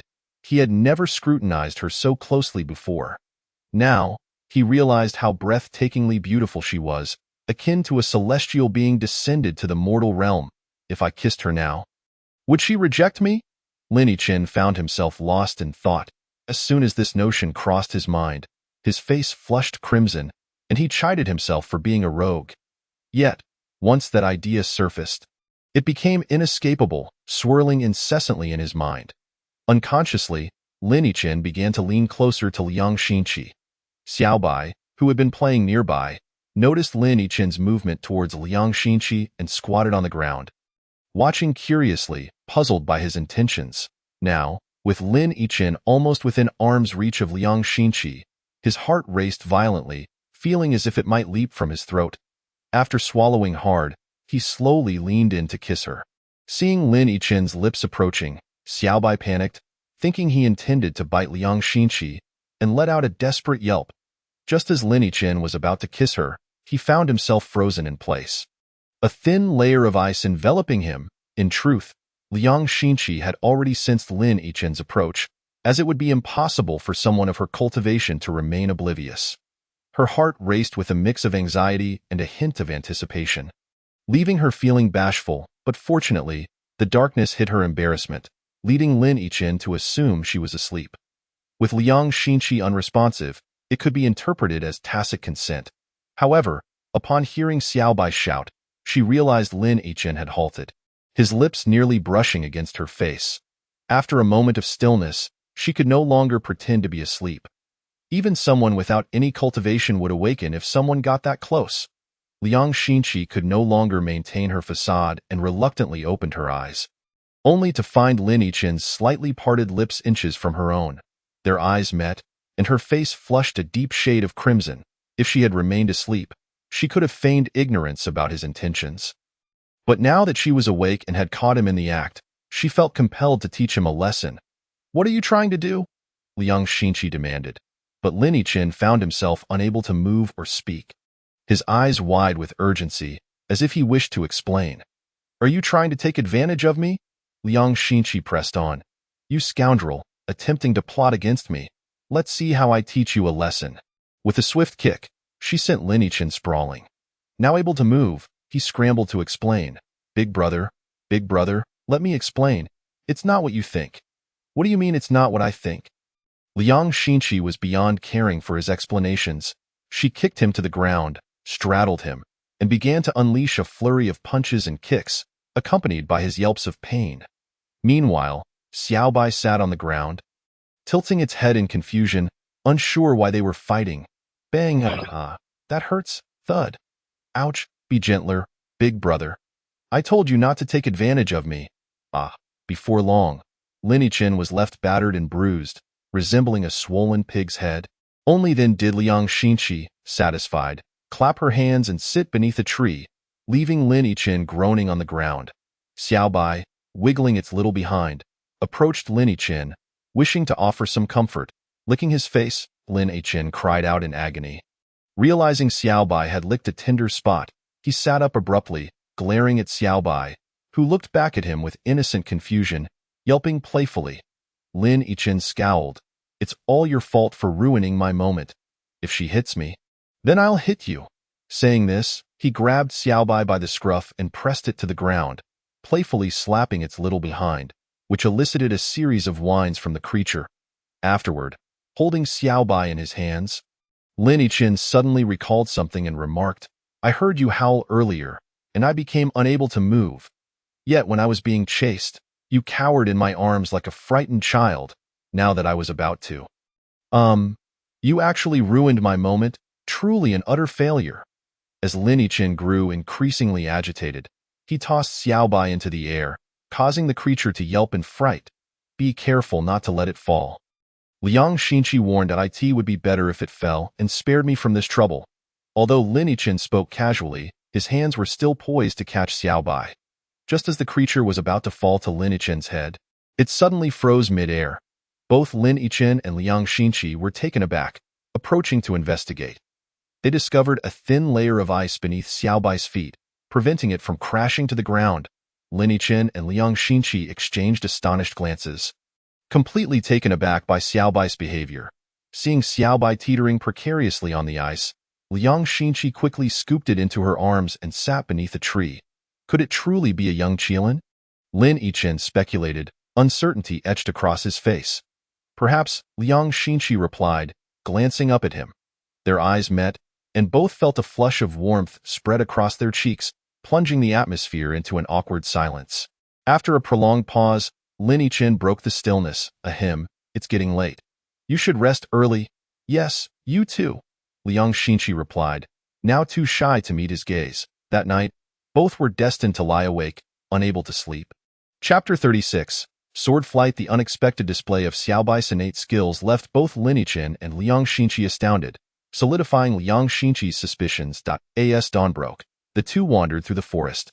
This time, Xiaobai did not curl up in Liang Xinqi's embrace or perch on Lin Yichin's shoulder, but hovered in midair, supported by a thin layer of ice, trailing behind them cautiously. "Hey, scoundrel, can you perform sword flight?" Liang Xinqi suddenly posed the question that had lingered in her mind since their arrival. "Sword flight? What is that? I've never heard of it," Lin Yichin replied, bewildered. You don't know about sword flight? Liang Xinqi was genuinely shocked. How could there be no one practicing sword flight in this realm? Did they not realize that one could learn to fly on a sword upon reaching the spiritual practitioner level? Oh, you mean sword flight. I know about that. Why do you ask? Are you interested? Then why have I never seen anyone here practicing? Lin Yichen looked at her in astonishment, brushing his fingers against her forehead, only to have Liang Xinqi swat his hand away. Not feverish. Why would you ask such a question? Oh, right. You just mentioned you people here. Are you not from the nearby empires? Lin Yichen questioned, puzzled by her strange remarks today. Hesitating slightly, Liang Xinqi replied, I. Seeing her hesitation, Lin Yichen hurriedly asked, what made you suddenly inquire about sword flight? It's only spoken of in legends. Who actually practices it? Ah? No one practices it? Liang Xinqi was taken aback. What is going on? Why doesn't anyone here know how? Lin Yichen chuckled at her bewilderment. Indeed, no one does. Oh, I see. Liang Xinqi murmured, and for a moment, silence enveloped them. After a while, Liang Xinqi quietly remarked, actually, I can't perform sword flight. Ha! If you can fly on a sword, then I can traverse time and space. Lin Yichen assumed Liang Xinqi was teasing him again. I truly can. Liang Xinqi insisted, her frustration evident. Teske. Lin Yichen remained skeptical. You? Humph. Liang Xinqi chose to ignore him and summoned her purple moon sword. Watch closely. With that, she stood atop the sword, which then lifted her into the air, soaring faster and farther until she vanished from sight. Lin Yichen remained rooted in place, staring up at the sky in stunned disbelief until he spotted a tiny descending. Liang Xinqi flew back down to Lin Yichen, waving her hand in front of his face. Hey, are you in a daze? Wow, you really can? Lin Yichen was astonished. The concept of sword flight had only been recorded in ancient texts. He had never imagined witnessing it in reality. Seeing Lin Yichen's dumbfounded expression, Liang Xinqi beamed with pride. What do you think? Impressive, right? Impressive indeed. How did you manage that? Lin Yichen was still struggling to comprehend. It's just about learning the sword flight technique. Why don't you people know about it? Liang Xinqi wondered, perplexed as to why such a common skill in her realm was unknown here. You all know how to do it? Lin Yichen was incredulous. Not all, but nearly everyone can. Upon hearing her words, Lin Yichen felt a surge of emotions. Why is it that no one here knows the sword flight technique? Has it been lost to time? That shouldn't be the case. Sword flight? Can you teach me? Lin Yichen was utterly astonished. Teach you? Alas, our sect forbids taking on disciples casually. How could it be easily passed on to others? Liang Xinqi teased, emphasizing the word others. Lin Yichen recognized her playful intent, but felt powerless against her abilities. Embarrassed, he suggested, well, let us negotiate. Surely there's a solution. How about you teach me the sword flight technique, and in return, I'll teach you my flowing sword technique. It's a fair exchange. Upon hearing his words, Liang Xinqi deliberately responded with a tone of disdain. Humph. That flowing water sword technique merely seems to be clumsily performed by you. While it is passable, I lack any need for martial arts. Alas, it is truly a dilemma. I would teach you if only it were feasible. She feigned a look of regret. Although Lin Yichen was aware that Liang Xinqi was toying with him, he felt an urgency in his heart. For the legendary technique lay before him, a treasure he yearned to master at once. This, he anxiously scratched his head. Observing his distress, Liang Xinqi stifled a laugh and said, however, it is not impossible for me to teach you. Really? I knew it. Chi is the best. Lin Yichen grinned sheepishly, his voice dripping with flattery, which sent shivers down Liang Xinqi's spine. Yet, Liang Xinqi suddenly made a significant turn. You must agree to 3 conditions first, and they must be fulfilled. All right, no problem. Lin Yichen readily agreed, then cautiously inquired, they aren't morally questionable, are they? Get lost. Am I the kind of person to do such things? Asking that question implies you doubt my character. Forget it. I won't teach you anymore. Wait. I was wrong. Is it not enough to agree to 3 conditions? Even if it were 30 or 300, I'd decomply without the slightest frown, even if it meant traversing mountains of blades or seas of fire. Lin Yichen earnestly vowed. Little did he realize that today's fervent promises would lead to a life filled with turmoil. 3 conditions are all that's needed. What are those 3? Hurry and tell me. I am eager to learn the sword control technique. Lin Yichin was now burning with impatience. Let me think about what I want you to agree to. I must consider it carefully. Perhaps I'll teach you later tonight. Please, dear sister, the specifics of the 3 conditions aren't important. I've already accepted them. Look, it's getting brighter. The surroundings are clearer now. Why not teach me now? Very well, find an open space, Liang Xinqi said, feigning reluctance as she saw her teasing had reached its peak. No need to search. This spot is perfect. Look, this area is spacious enough. Lin Yichin had no time to waste searching for a suitable space. Even if he had to stand on a branch, he was determined to learn. All right, just do as I say. Lin Yichin nodded, embodying the demeanor of an eager student. Summon your 5 elements sword, with a mere thought. Lin Yichin conjured the 5 elements sword into his hand. Your 5 elements sword has already gained sentience, sparing you the trouble of nurturing it. Now, I shall teach you the incantation. Lin Yichin listened intently, fearful of missing any detail. To control a sword, one must first nurture its spirit, ensuring a connection between the sword and oneself, then direct its form with one's thoughts, guiding its movements. Liang Xinqi meticulously explained the sword control technique, elucidating its intricacies. After an hour, she finally conveyed both the incantation and key points to Lin Yichin. All that remained was for him to practice.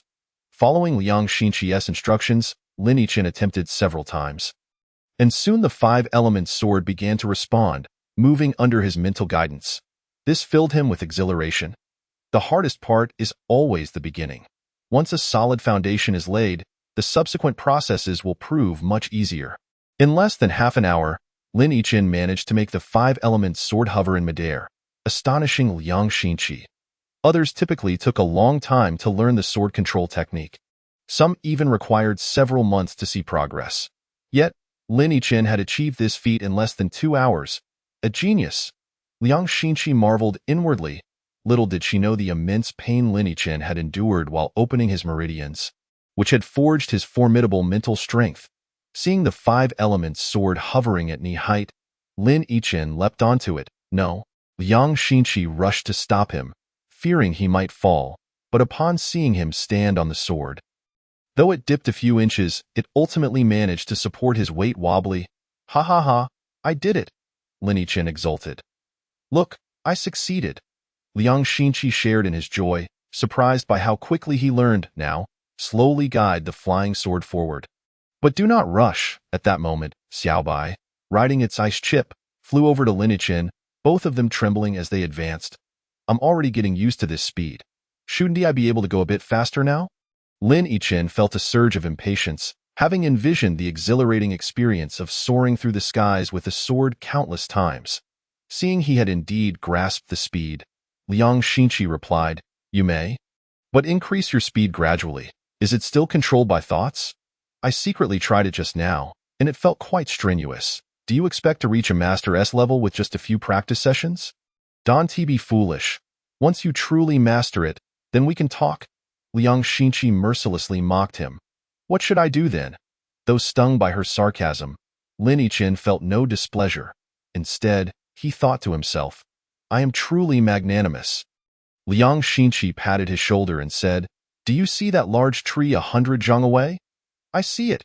Lin Yichin looked up foolishly, unsure which tree she referred to, as trees surrounded him on all sides.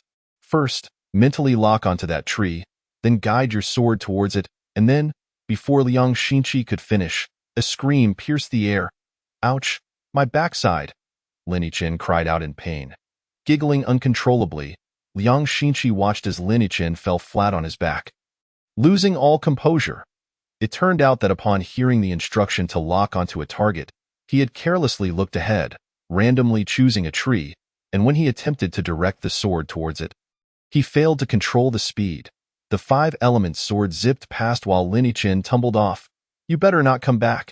He cursed angrily, thoroughly embarrassed. Ha, Xiaobai, am I not flying much faster than you now? After over an hour of practice, Lin Yichin had begun to master the maneuvering of the sword at a moderate speed. showing undeniable talent. Observing him flaunt his newfound skills, Xiaobai struggled to keep up. Xiaobai? Hee hee hee? Lin Yichin grinned mischievously, his expression rather lewd. Roar. Xiaobai suddenly felt a chill run down its spine, trembling all over. At that moment, Lin Yichin reached under Xiaobai's ice chip, curled his fingers, and with a forceful flick, the ice shattered, causing Xiaobai to tumble to the ground with a thud. Ha ha ha! Lin Yichin burst into laughter, and even Liang Xinqi couldn't contain her amusement. Woo woo woo! Xiaobai is angry. It scampered a few steps on the ground, then leaped onto Lin Yichin's calf, clawing and biting at his pants, trying to rip them apart. Ha ha! Look at your silly face. Let me carry you instead. Let us go. Lin Yichin scooped up Xiaobai and placed it on his shoulder. Flying off at a much faster speed than before, roar, Xiaobai called out twice, clearly still miffed. Lin Yichin's shoulder was its cherished perch. After 2 calls and receiving no response, it settled down obediently. Chapter 37. Practice learning to fly with a sword thrilled Lin Yichin for an extended period. Yet he only practiced within the dense forest, refraining from showcasing his skills in populated areas, fearing it would cause a stir in his homeland. Flying with a sword was but a legendary feat, a celestial art beyond their reach. Now, he realized that as long as one reached the spiritual level, it could be practiced. If this information were to spread, he could only imagine the chaos that would ensue. He would never know peace again. Nevertheless, he could not keep it hidden forever, as it would be unfair to those living on this land. The sword control technique would undoubtedly be passed on. He just had yet to devise a plan. Does that not resemble Qinyun Peak? Lin Yichin perched on a branch, recognizing a familiar mountain ahead. Upon hearing his words, Liang Xinqi flew up beside him, scrutinizing the sight. It does seem like it. Then have we circled back again? Indeed. Oh, you have no idea. At Qinyun Peak, I was mistaken for a rogue by a headstrong girl. She should consider that no rogue could be as handsome as I. Lin Yichin sighed, a hint of melancholy in his tone. Liang Xinqi, realizing he was referring to her, felt a surge of annoyance. Seizing the opportunity while he was distracted, she stealthily approached from behind and gave him a swift kick. Once again, Lin Yichin paid the price for his loose tongue, tumbling off the flying sword. This was also due to his lack of mastery. Otherwise, he could have easily recalled the sword to catch himself before hitting the ground. Returning to familiar ground, the two explored Lingyun Peak together. Savoring their time there, I wonder how the Zhao family is faring. They conversed while seated beside a spring at the peak. Do you think we'd be recognized if we went to Lingyun City now? Lin Yichin smiled, posing the question. Don't speak of we. It's just you, and I have nothing to do with it. Liang Xinqi retorted dismissively. That incident was instigated by you, was it not? Otherwise, I would not have come perilously close to being slaughtered. Lin Yichin protested. Hemph. Is it not merely because this young lady possesses beauty that others wish to draw near and take action? The two once again found themselves ensnared in an endless debate. Yet neither managed to persuade the other. I miss home, Lin Yichin suddenly exclaimed. Upon hearing his words, Liang Xinqi's expression dimmed slightly as she replied, then why not return and take a look? Although the two had never broached the subject of their backgrounds nor inquired about each other, they regarded one another as their closest confidants, an inexplicable bond indeed. Yes, I wish to return and see it for myself. Accompany me, will you? Lin Yichin extended an invitation to Liang Xinqi. Am I suitable to go? Liang Xinqi surprisingly displayed a hint of bashfulness, contemplating a certain implication. How could it be unsuitable? They would undoubtedly be thrilled to see you, Lin Yichin remarked with a cheerful smile. Liang Xinqi remained silent, tacitly acquiescing. When do you plan to visit home? Could you take me along? Lin Yichin inquired suddenly. A flicker of sorrow passed through Liang Xinqi's eyes, but she lowered her head, preventing Lin Yichin from noticing. It should be soon. Then when you return, take me with you? Lin Yichin's heart swelled with excitement at the thought of soon meeting the villagers, oblivious to Liang Xinqi's unease, failing to grasp the meaning behind her words. After descending from Qinyun Peak, Lin Yichin engaged in careful analysis and ultimately decided to traverse directly through the forest, as it would not only save time but also provide an opportunity to practice sword flight. After obtaining Liang Xinqi's consent, he eagerly set forth. As the two navigated through the forest, Lin Yichen's voice rang out. I can now fly at a satisfactory speed on my sword, but my agility leaves much to be desired. What should I do? Lin Yichen, lacking understanding, could only consult the expert. Liang Xinqi pondered before replying. You should stay close to the ground and navigate through densely wooded areas. That should yield results.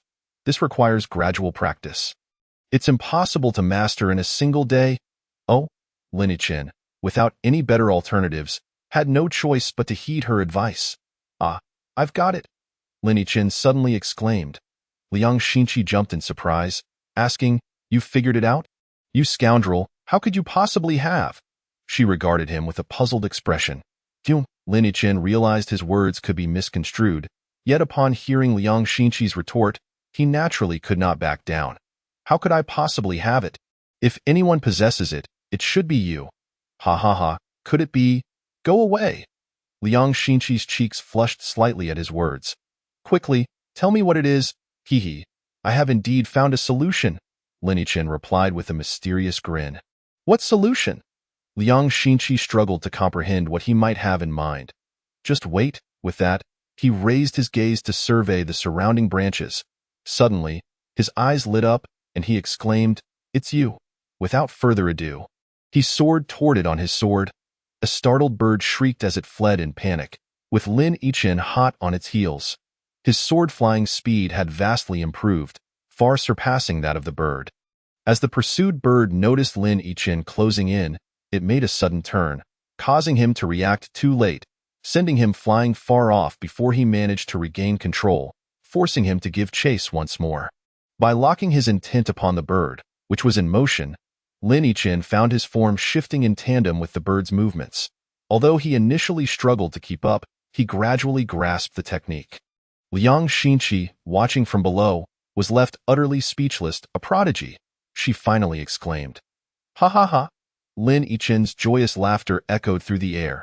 He had managed to gently grasp the bird, which let out a desperate cry, believing its life to be in peril, only to be released, prompting it to flee with even greater fervor. Awoo! Lin Yichen howled like a wolf, exhilarated as he pursued it. After a day of practice, Lin Yichen's sword flight had advanced at an astonishing rate, earning him praise even from Liang Xinqi, who had always been quick to mock him. This rendered him momentarily elated, and they soon found themselves deep within the forest. With no one around, he lifted his flying sword. Aspiring to achieve an aerial view, though not ascend too high, seeing Lin Yichen soaring upward, Liang Xinqi hastily attempted to dissuade him. However, Lin Yichen, brimming with pride, was deaf to her counsel. He continued to rise higher, becoming nothing more than a small black from the ground. Wow! How spectacular, he thought, unable to contain his admiration. Though he had already ascended considerably, his speed showed no signs of abating. The wind howled past his ears as he climbed higher. Yet he began to feel a sense of breathlessness, gradually succumbing to dizziness. Oh no! Lin Yichen thought grimly. Just as he felt his vision darkening, panic surged within him, and he lost his footing on the flying sword. Plummeting downward, help! Despite the descent, his oxygen deprivation persisted, instilling fear as he cried out for assistance. He felt as though he were falling much faster than he had ascended. Chi, save me. This time, he truly felt fear gripping his heart. You deserve it. At that moment, Liang Xinqi flew beside him, descending alongside him, yet she refrained from extending a hand, allowing him to plummet freely. Hearing Liang Xinqi's voice, Lin Yichen's heart leaped with joy, knowing his life was spared. He flailed in the air, grasping for something, yet found nothing. Hurry and catch me. We're almost to the ground.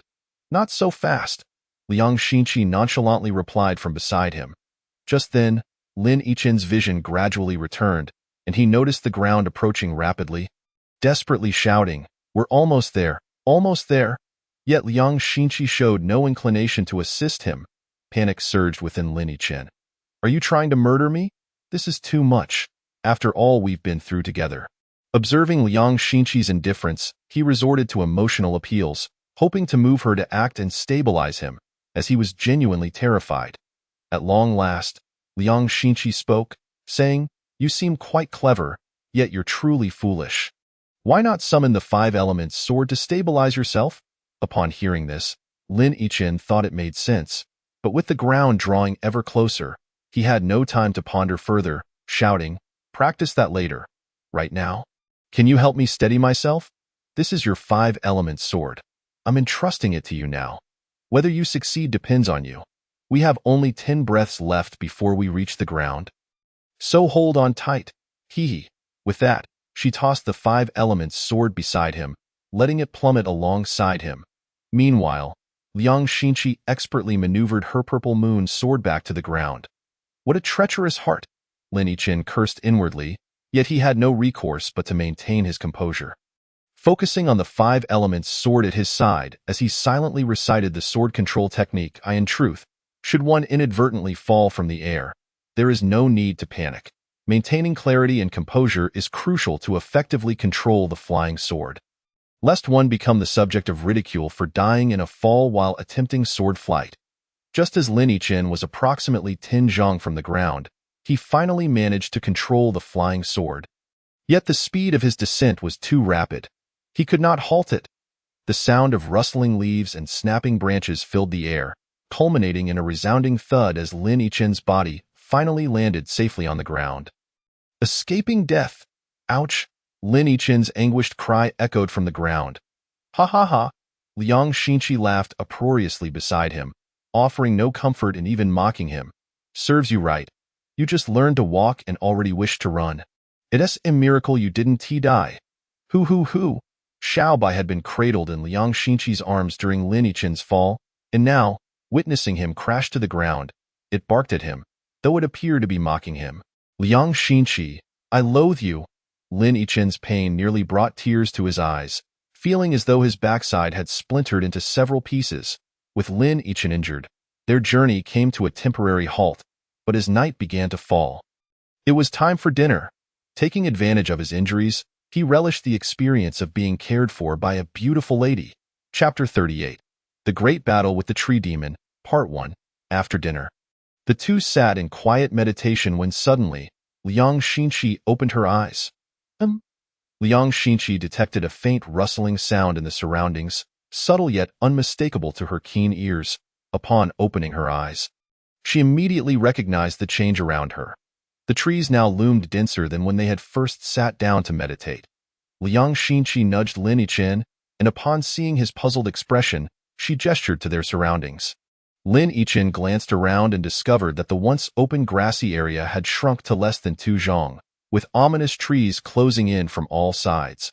Gripping his five elements sword tightly, Lin Yichen felt an even greater sense of awe regarding Liang Xinqi's profound cultivation. Had she not awakened him, he would have remained blissfully unaware, drenched in cold sweat. The dense forest was already dark, and at night, it became an abyss where one could not see their own hand before their face. Now, the towering trees had obscured the sky entirely, erasing the once clear starlit heavens, leaving only a chilling silence in their wake.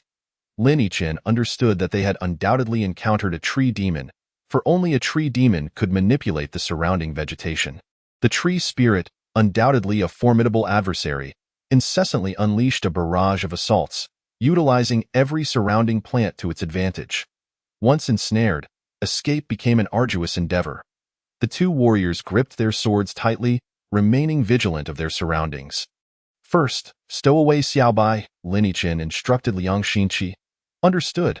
Liang Xinqi responded, for she possessed a spatial ring, an astonishing revelation that had left Lin Yichen in awe for quite some time, yearning for one of his own. Unfortunately, Liang Xinqi had but a single ring, leaving him profoundly disappointed. It was a testament to his limited worldly experience, unacquainted with the rarity of such treasures, especially considering that her spatial ring was of an unparalleled caliber, far exceeding ordinary artifacts. Suddenly, a flurry of swift rustling sounds echoed through the dense forest, creating an eerie atmosphere in the dead of night. Show yourself. If you continue to play tricks, I shall not hold back, Lin Yichen declared, his five elements sword emanating a dim crimson glow, piercing through the darkness with its brilliance. Both warriors dared not act recklessly, especially refraining from using their lightness skills, for every tree might ensnare their ankles, leading to a swift demise as they remained on high alert. The rustling sounds intensified, resembling a swarm of countless insects surging forth. The once dim surroundings grew even darker, and to their astonishment, they found themselves unable to perceive any light, save for the glow of their swords. Liang Xinqi's sword radiated a pale azure light, while Lin Yichen's emitted a dark crimson hue, exuding an alluring yet bloodthirsty allure amidst the shadows. Despite the luminous emanations from their swords, the light failed to extend far, as if engulfed by the consuming darkness, leaving them feeling as though they had plunged into an abyss of nothingness. Suddenly, something shot towards them from the shadows, resembling vines. Lin Yichen bellowed, unleashing a series of sword strikes that resonated through the air, while Liang Xinqi summoned her own sword waves to shield their vicinity. The sound of vines being severed echoed around them. In that moment, a multitude of dark specks descended from above, overwhelming them. Had it not been for their formidable prowess, they would have struggled to cope. Liang Xinqi's sword blazed with azure brilliance, unleashing rapid bursts of sound as the seemingly sentient dark specks were vanquished, cascading to the ground like fallen leaves. The surroundings swiftly returned to normalcy, revealing a starry sky overhead. Lin Yichen noticed a fleeting figure darting behind a large tree. At that moment, his strength had magnified tenfold, his speed and awareness heightened beyond measure. Just as the figure was about to conceal itself behind the tree, Lin Yichen had already prepared an instantaneous strike, which connected with a resounding thud. The two, swords in hand, stood ready, poised to defend against the shadow lurking behind the tree. The figure refrained from launching another ambush, instead emerging from behind the tree. Upon closer inspection, it was a grotesque, wrinkled old crone, glaring fiercely at them. A prominent sword wound marred her left side, evidently inflicted by Lin Yichen's sword energy. Strangely, the wound had not healed. Rather, it appeared gaping, oozing a nauseating, dark green liquid that reeked horrendously. The old woman's face contorted in a snarl, muttering incomprehensible words before raising her arms slowly, emitting a shrill, piercing cry in response. Countless vines shot towards them, while the surrounding trees converged, their branches striking at the two warriors as the old hag turned to flee. Celestial flowers scatter, Liang Xinqi commanded, releasing a flurry of sword blossoms that effortlessly intercepted the vine onslaught. As the old crone had already retreated, leaving Lin Yichen and Liang Xinqi to defend against the remaining attacks with minimal effort. The two exchanged glances as they observed the direction in which the old crone had fled. "Let us pursue her." With the night deepening, the stars twinkled in the sky, yet the moon remained hidden. Liang Xinqi deftly maneuvered her sword, her feet standing upon it as she sped toward the old hag. Upon witnessing Liang Xinqi's mastery of sword flight, Lin Yichen wasted no time, levitating his sword a couple of feet off the ground, exclaiming, "Let us go." Alas, a pained yelp escaped Lin Yichen's lips as he stumbled once more. Having practiced for only a brief period, he had become adept, yet the sudden acceleration proved challenging to control. "Are you all right?" Liang Xinqi inquired, her tone lacking any trace of mockery. "We don't have time for this." "Carry me." "All right," he acquiesced, knowing their time was limited lest the old crone escape. Lin Yichen positioned himself behind Liang Xinqi, gently wrapping his arms around her slender waist. A fleeting glance from her flushed face revealed her surprise. Yet she did not protest, and they swiftly set off in pursuit of the old hag. The duo, strikingly handsome and beautiful, soared through the night like celestial beings. Lin Yichen inhaled the faint fragrance of Liang Xinqi, momentarily diverting his thoughts from the tree spirit. After soaring for over 10 miles, Liang Xinqi spotted a towering camphor tree, remarkably conspicuous. Its prominence stemmed not from its sheer size, but from the absence of any flora within 100 feet radius. The tree flourished with lush foliage, casting a dense canopy that obscured the sky above. Though devoid of surrounding vegetation, its shade seamlessly blended with the neighboring trees, making it difficult to discern its peculiarity from above. "That must be the tree spirit," Liang Xinqi whispered, only to find Lin Yichen lost in thought, his gaze fixed upon her, his face flushed. "Hey, I'm talking to you." "Huh? What?" Lin Yichin snapped back to reality. Realizing he had been staring at her, his heart racing and cheeks warm with embarrassment, unable to meet Liang Xinqi's eyes. She shot him a disapproving glance and pointed ahead. That should be the tree spirit. Lin Yichin focused intently, and the two stood at a distance, surveying cautiously, aware that they were in the tree spirit's territory, undoubtedly rife with hidden dangers. Let us proceed with caution. I and the 5 elements. What overcomes earth, this tree spirit could traverse the soil at will, Liang Xinqi cautioned. Indeed, if the tree spirit lurks underground, our efforts may be in vain. That is unlikely. The tree spirit is not an earth-type creature and cannot remain underground for too long. She reassured. Let us approach and investigate. Agreed. They cautiously advanced towards the tree when, suddenly, a flurry of sounds rang out from above. The two raised their swords in readiness, only to realize that the aerial assault was merely a ruse. The ground beneath them suddenly gave way, revealing a bottomless chasm, and they plummeted into its depths as they descended. Thick roots, resembling arms, rapidly coiled around them from the chasm's edges, creating a terrifying sight as they fell. The air was filled with swaying roots, instilling dread within them. They wielded their swords to sever the incessantly emerging roots, but soon a multitude of dark specks descended from above. Liang Xinqi produced an object resembling a turtle shell, casting a shimmering barrier above them, effectively blocking the onslaught of dark specks and roots, allowing them to focus on the threats surrounding them. I had no idea you possessed such a treasure. Make sure to give me a few when we get out, Lin Yichin exclaimed, unabashedly asking for her item as they continued their descent. After what felt like an eternity, they still had not reached the bottom. As they fell, their swords eventually came to a halt, for the roots beneath them had vanished. Realizing they were nearing the ground, Lin Yichin drew forth his flying sword, balancing upon it, though he had yet to master rapid flight. Simply standing atop it as they descended was within his capabilities, however. Despite nearing the ground, both remained vigilant. The previous roots and dark specks had evaded them, and the tree spirit would surely seize any opportunity to ambush. Yet, as they landed, they found the ground oddly smooth, flanked by a passageway, as though something frequently traversed this route. It appeared the passage had long existed. Utilizing the light from their swords, they could discern objects within 10 paces. Realizing that the tree spirit had utilized its dark magic to obscure their vision above ground. The circular passageway measured roughly 2 yards in diameter. They glanced at the pitch-black corridor, uncertain of which path to take. Lin Yichin pressed his ear to the stone wall. This way, he proclaimed, heading right, having heard the sound of dripping water. They quickened their pace, yet Lin Yichin accidentally crushed something beneath his foot, glancing down to discover a skull, sending a chill down his spine, while Liang Xinqi let out a shriek. Clutching his arm tightly, Lin Yichin grasped her hand, urging her to flee from the unsettling surroundings, yet the further they advanced, the more remnants they encountered.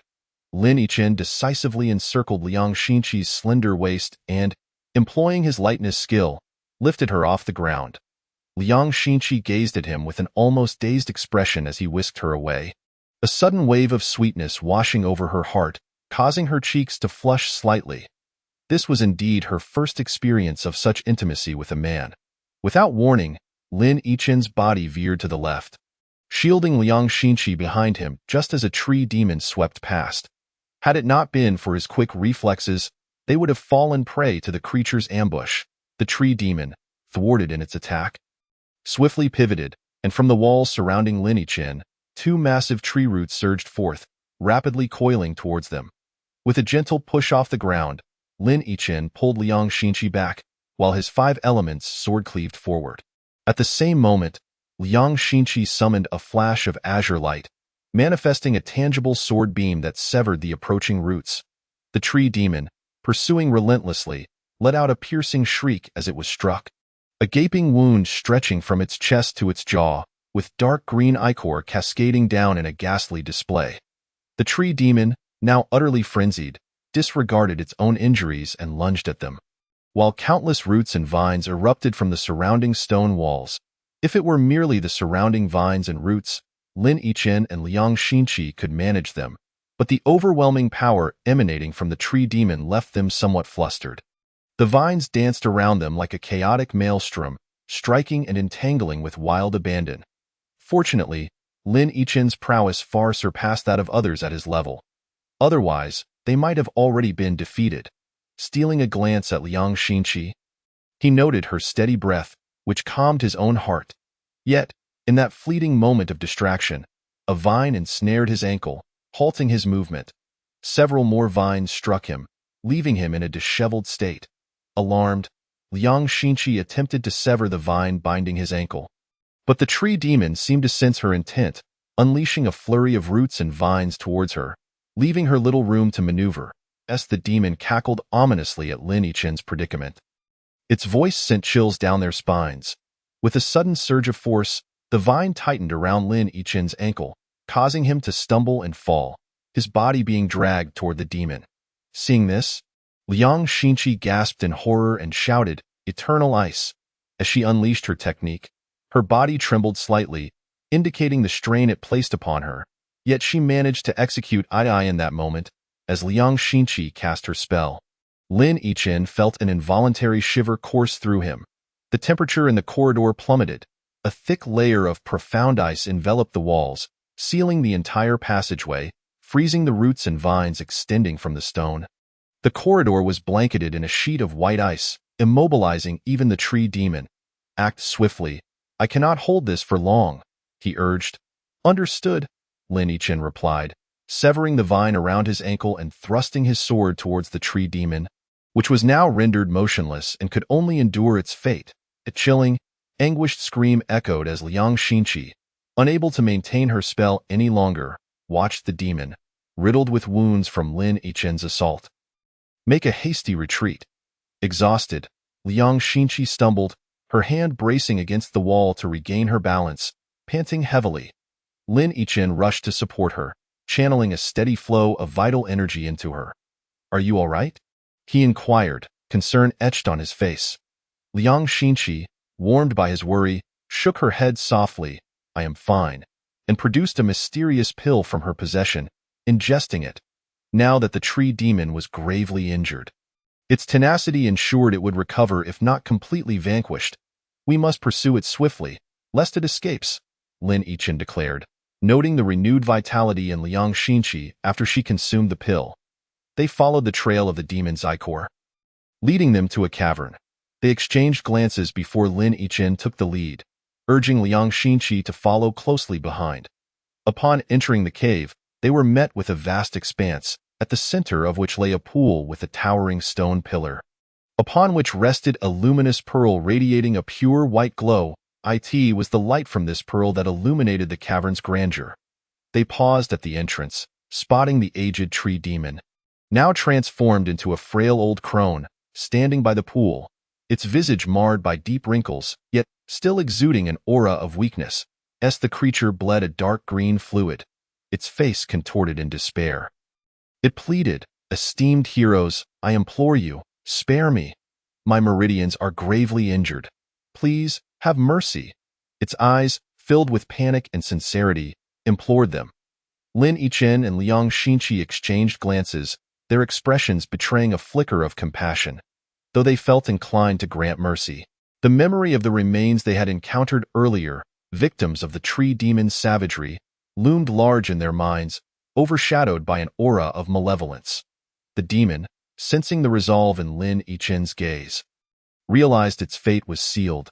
Abruptly, its demeanor shifted. A terrifying grimace overtook its face as it bellowed, "If you will not spare me, then I shall not spare you. Let us perish together," with a deranged laugh.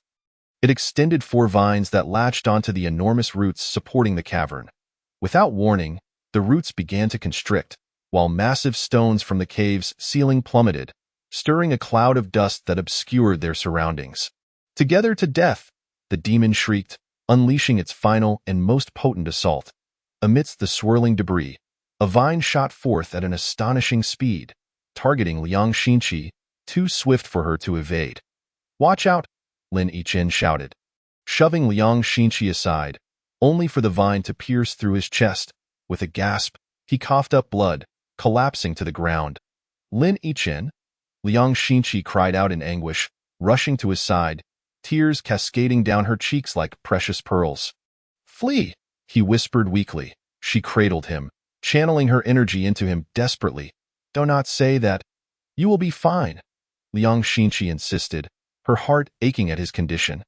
Lin Yichin raised a trembling hand, yearning to caress her face, but his strength waned, and he could barely lift it.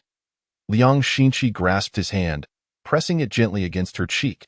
"It has been a pleasure to know you," he stammered, his voice faltering. Yes, I feel the same." She nodded fervently, her heart heavy with sorrow. "Live, do not grieve for me, for I am truly happy." A faint smile graced Lin Yichin's lips, yet it bore an air of desolation.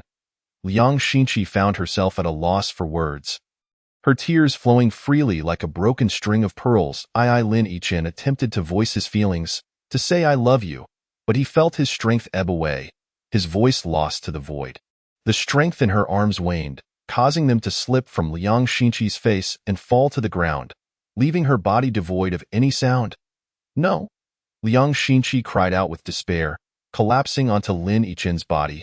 Weeping in agony, in that moment, she felt as though she had lost everything, for in her heart, Lin Yichin was her sole companion. Within her family, she was utterly alone, despite her lofty status and the countless admirers surrounding her. She lacked a single confidant with whom she could share her true feelings. Even her personal freedom was not hers to command, and her fate had long been predetermined. She yearned for freedom more than anyone else, which is why she sought solace in solitude, eventually arriving at this place where she met him. They became friends bound by life and death, and an ambiguous relationship blossomed between them. Yet, at this very moment, she lost him, igniting an impulsive desire within her to follow him into the afterlife. Just as Liang Xinqi was engulfed in her anguish, a figure slowly emerged from the dense forest. "Miss," the figure bowed slightly in greeting to Liang Xinqi. Upon hearing the voice, Liang Xinqi felt as though she had grasped a lifeline. "Xiaobo, please save him. He has lost all signs of life, and I am powerless." Xiaobo sighed deeply. "No, Xiaobo, you must have a way. I beg you, save him," Liang Xinqi pleaded, having completely forgotten her own noble status. Observing Liang Xinqi's distress, a look of struggle crossed Xiaobo's face. "Xiaobo, do you have a solution? Please just tell me." With a determined expression, Xiaobo remarked, "Miss, do you remember the dragon's blood life-extending pill your family bestowed upon you when you first ventured out? The dragon's blood life-extending pill?" Liang Xinqi suddenly recalled the jade vial her father had entrusted to her, sternly warning her not to use it unless she faced certain death. "Is this it?" She retrieved the jade vial from her spatial ring. At that moment, Xiao Bai, having endured confinement, dashed out, exuberantly frolicking on the ground. Spotting Lin Yichin lying there, Xiao Bai rushed over, licking his face with its tongue. When it received no response, it sniffed his body, seemingly realizing something. "Woo-woo," Xiao Bai whimpered, its tiny frame trembling with urgency, tugging at Lin Yichin's collar in an attempt to rouse him. Yet, all efforts appeared futile. Nevertheless, its unwavering spirit evoked sympathy. Upon seeing the jade vial Liang Xinqi produced, Xiaobo affirmed, "Yes, that's it. Does it truly work?" She earnestly hoped for Xiaobo's confirmation. "According to my knowledge, the dragon's blood life-extending pill is effective only if consumed within an hour of death. If too much time passes, it will lose its efficacy. Since this young hero has just ceased to breathe, he should still be savable." Hearing Xiaobo's words, Liang Xinqi's heart swelled with elation as she opened the jade vial, ready to administer it to Lin Yichin. However, Xiaobo interjected. "Miss?" Liang Xinqi, puzzled, inquired. "What is it, Xiaobo? Is it not suitable for direct consumption?" Xiaobo shook his head. "That's not it. I merely wish for you to reconsider. Are you truly prepared to give this young hero the pill? What is there to reconsider? The dragon's blood life-extending pill was crafted precisely for the purpose of saving lives. Moreover, he was injured while rescuing me. Miss, do not deceive yourself. Even if it were only you, the tree demon would not pose a threat. This is merely enough. I do not wish to hear any more of this." Liang Xinqi retorted sharply. Xiaobo's words deepened her sorrow. She had possessed the ability to deflect the attack, yet at that moment, inexplicably, She had desired to witness Lin Yichen's reaction to her perilous situation. Upon seeing what she had longed to see, it was too late for her to intervene, leaving her heart laden with guilt and regret. Resolving not to dwell further, she fed the dragon's blood life-extending pill to Lin Yichen. "Miss," Xiao Bo exclaimed urgently, "there are only 3 dragon's blood life-extending pills in the entire Honghuang continent." It was a hard-fought prize for the family patriarch, who risked his life to obtain one when it was given to you. Every member of the family opposed it. You cannot fathom the immense pressure the patriarch faced at that time. Now you wish to give it to someone outside our family, upon your return? Who knows what punishment awaits you? Xiao Bo was genuinely concerned about the repercussions Liang Xinqi would face upon her return, regretting having revealed the efficacy of the dragon's blood life-extending pill. Listening to him, Liang Xinqi hesitated not for a moment, resolutely administering the pill to Lin Yichen. Sighing heavily at the unfolding circumstances, Xiao Bo gradually faded into the darkness. In the chapter titled The Painful Breakthrough, a quarter of an hour after Lin Yichen consumed the dragon's blood life-extending pill, his body began to respond, and he suddenly sat upright, expelling a mouthful of congealed blood. Xiao Bai, who had been perched on his shoulder with its little paws resting on his garment, was jolted into the air by Lin Yichen's abrupt movement, landing precariously on his back. Seeing Lin Yichen awaken, Xiao Bai joyfully scrambled back onto his shoulder, licking his face exuberantly. "Feeling better?" Liang Xinqi hastily inquired. Her heart racing as that quarter of an hour felt like a century. Lin Yichen did not respond but instead questioned, "Wasn't I dead? How am I alive again?" "Humph, with me here, it's not so easy for you to die." Liang Xinqi replied playfully, "Thank you." Lin Yichen noticed her slightly swollen eyes, realizing she must have cried quite a bit, which filled him with a sense of joy. "Your survival is merely due to your own luck. It has nothing to do with me." Liang Xinqi blinked her large eyes. Overjoyed at Lin Yichen's recovery, she felt a wave of relief wash over her. Lin Yichen, astonished by his miraculous return to life, was uncertain of the reasons but was certain that it was inextricably linked to Liang Xinqi. Since she chose not to disclose the truth, he would keep it to himself. Teasing her, he remarked, "Why are your eyes so puffy? Were you crying for me?" Liang Xinqi did not expect him to jest upon awakening, especially since she had indeed shed tears for him. She playfully retorted, "Stop being vain. If you had died, I would have merely dug a hole to bury you, and that would have been the extent of my kindness." "It hurts." Lin Yichen suddenly grimaced, clutching his chest, alarmed by his expression. Liang Xinqi panicked. "What's wrong? Where does it hurt? Are you still unwell?" "It hurts here," Lin Yichen agonized as he pointed to his chest. "Here?" Liang Xinqi reached out, intending to soothe him. Upon seeing her hand approach, Lin Yichen seized it, placing it against his chest, saying, "Right here, but your touch makes it feel much better." Realizing she had been tricked again, Liang Xinqi's cheeks flushed, and she yanked her hand back, giving him a glare. "You should focus on healing. Get better quickly, or you might end up as a meal for some beast." Hearing her words, Lin Yichen ceased his playful banter, sensing a warm current swirling within his body, lingering in his chest. He surmised that Liang Xinqi must have given him some miraculous elixir that had yet to fully take effect. Sitting cross-legged on the ground, he began to cultivate. However, as he initiated his energy circulation, he felt an unusual sensation and opened his eyes to address Liang Xinqi. "I'm about to break through. Guard me." Without waiting for her response, he plunged into the breakthrough process. His body was on the verge of slipping out of his control, and he could not fathom why this breakthrough had come so abruptly, with no prior indications. The dragon's blood life-extending pill was a rare treasure, with only 3 known to exist in the entire Honghuang continent. Underscoring its immense value, the inclusion of the word dragon in its name signifies that it is crafted from dragon essence. Long ago, an individual stumbled upon an ancient relic, emerging with a wealth of treasures, prompting a rush of people eager to claim the spoils. Among these treasures, the dragon's blood life-extending pill was revered as the ultimate elixir, with only 3 pills contained within 3 jade vials. Once discovered, it incited fierce competition among the top families and sects, ultimately culminating in Liang Xinqi's father, who, despite sustaining injuries, managed to secure one, promptly returning to their clan without pursuing the other two. As a medicinal pill, its primary purpose is to heal and save lives. Regardless of the severity of one's injuries, even if one were on the brink of death, consuming it or having it absorbed into the body within an hour allows for complete recovery. Additionally, it possesses the remarkable ability to cleanse and enhance one's constitution, aiding in breaking through barriers. Though this secondary function pales in comparison to the miracle of resurrection, it is still invaluable.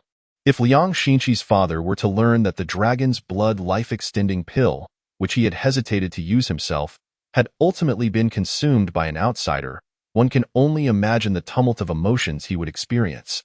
At that moment, a mysterious orb within Lin Yichen's dantian spun autonomously, drawing a frenzy of spiritual energy into his body. If one were to gaze from above, they would witness the spiritual energy from miles around converging toward him. The ethereal energy surged toward the dantian like a mighty river breaching its dam, incessantly washing through the meridians, instilling in him the sensation of imminent explosion. Despite his utmost effort to control and absorb the influx, the results were hardly perceptible. The energy coursed through his meridians, inflicting excruciating pain. Yet Lin Yichen persevered, his body trembling slightly, sweat pouring down like rain. Upon closer inspection, one might discern dark impurities mingling within the sweat. A testament to the toxins within his body, as the energy surged through his meridians, Lin Yichen felt as though they were on the verge of splitting apart. In truth, he was not mistaken. His meridians had indeed begun to fracture. However, as they cracked, they were also continuously mended, rendering them wider and more resilient, thereby maximizing their capacity to absorb the energy. This cycle of rupture and repair had fortified his meridians to an extent previously unimaginable. After a prolonged period, Lin Yichen sensed the influx of energy slowing, a faint sigh of relief escaping his lips. Although the pain was significantly less than when he had consumed the meridian separation pill, it was still far from pleasant. Just as he began to relax, an unnameable pearl within his dantian suddenly unleashed 5 flames, each a distinct hue: red, blue, green, white, and yellow. They diverged in 5 different directions. Meandering along his meridians, upon noticing the flames, a wave of fear washed over Lin Yichen, as if they were born of the very essence of the world, and he felt insignificantly small, bewildered by their presence within his own body.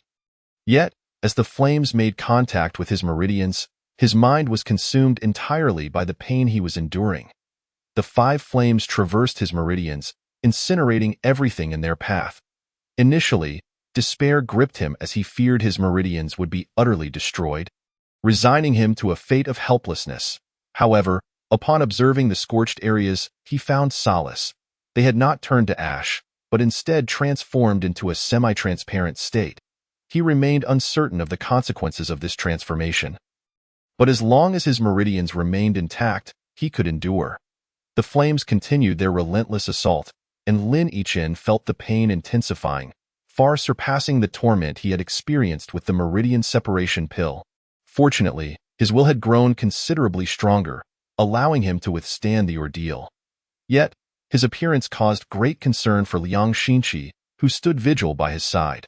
With sweat pouring from him and his face contorted in agony, she feared he was on the brink of losing himself to madness, feeling utterly helpless to intervene. Although the flames primarily targeted his meridians, the surrounding flesh was also affected, resulting in an abundance of black filth emanating a foul odor. Lin Yichen gritted his teeth, puzzled as to why he had experienced no pain upon breaking through to become a spirit master, yet now faced such torment upon reaching the rank of king. He feared that future breakthroughs would subject him to similar suffering, causing a flicker of dread to invade his once indomitable spirit. Liang Xinqi remained vigilant, assisting Lin Yichen with utmost caution, aware that he was at the epicenter of the energy flow.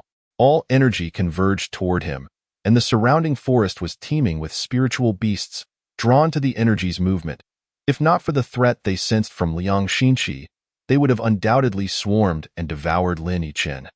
The refining of his meridians concluded, yet Lin Yichen's heart remained tense, for 4 of the flames had manifested at his limbs, while 1 burned at his chest. Indeed, They were now incinerating his very bones from within. The agony was beyond articulation. Fortunately, this phase did not last long, as the destruction of bone was less extensive than that of the meridians, concluding in about half an hour, after which the flames gradually coalesced at his chest. Lin Yichin exhaled deeply, hoping there would be no further need for incineration. However, to his dismay, the flames did not retreat to his dantian, but instead began to encroach upon his mind. Panic surged within him. The mind was no place for such reckless flames. One misstep could result in utter devastation. He yearned to halt their advance, yet found himself powerless, forced to endure passively. Finally, the flames engulfed his mind, spreading rapidly without restraint, illuminating his consciousness in a blaze that threatened to obliterate all. The pain became unbearable, and he could no longer withstand it, collapsing to the ground, clutching his head in agony. Witnessing his plight, Liang Xinqi gasped in shock. "What is happening? Please, don't scare me." Tears streamed down her face, revealing her helplessness. Lin Yichin, who had always endured what others could not, now felt a surge of despair. Rolling on the ground in turmoil, his heart burned with rage. Why did others breeze through their breakthroughs, emerging invigorated, while he was condemned to suffer this excruciating torment? Liang Xinqi held him tightly, uncertain of how to assist. Xiao Bo, please save him," she silently pleaded, believing Xiao Bo to be the most formidable figure after her father, certain he would know how to help. Yet he did not appear. "Miss, this tribulation can only be faced alone. No one else can assist him," Xiao Bo's voice echoed from afar. Upon hearing this, Liang Xinqi clutched Lin Yichin even tighter, her tears flowing freely as she witnessed his suffering. As time passed, Lin Yichin's struggles gradually subsided. Although he still trembled slightly, his complexion had improved significantly. After what felt like an eternity, he opened his eyes, uttering his first words. "I thought I was going to break down, but thankfully, I persevered." He reached out to wipe the tears from Liang Xinqi's reddened eyes. "I'm sorry for worrying you." Upon seeing Lin Yichin regain consciousness, Liang Xinqi could no longer contain herself and broke into sobs. "It's all right now. I feel so exhausted. I just want to sleep," Lin Yichin murmured weakly. "Sleep? I'll be right here," she reassured him. Lin Yichin smiled faintly, nestled in Liang Xinqi's embrace, and succumbed to a deep slumber. Chapter 41. Returned to the village after a night of rest, Lin Yichin awoke in the morning, his spirit completely rejuvenated. The first thing he sought was a water hole, diving in without hesitation, for he could no longer tolerate the unpleasant odor clinging to him. Liang Xinqi had endured his stench throughout the night without a hint of disdain, leaving him deeply touched. The two soared through the air on their swords, their speed markedly increased. By evening, they finally arrived at Li family village. "Let us walk the rest of the way," Lin Yichin suggested as they neared the village, fearing their arrival would cause too much commotion. "All right," Liang Xinqi nodded. "I wonder how they will react to my return?"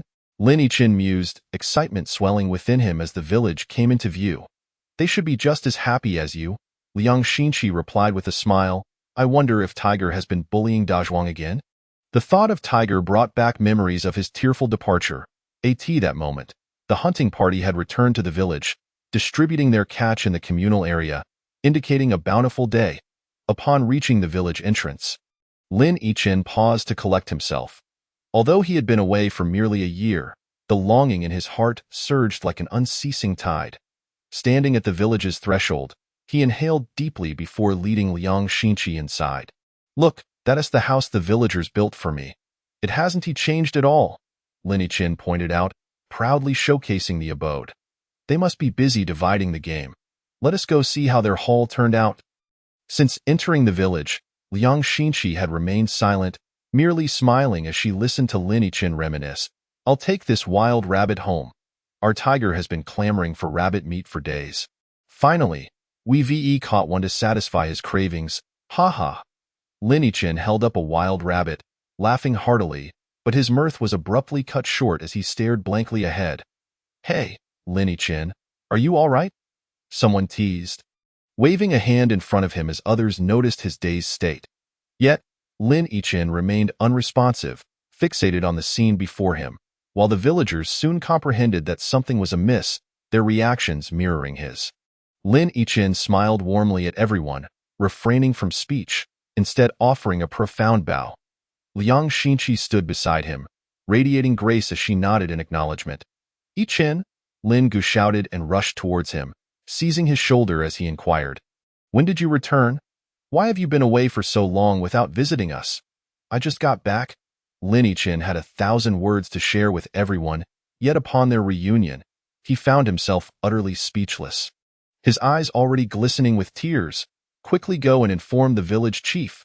Lin Gu instructed someone to fetch the village chief. Yichin, my brother.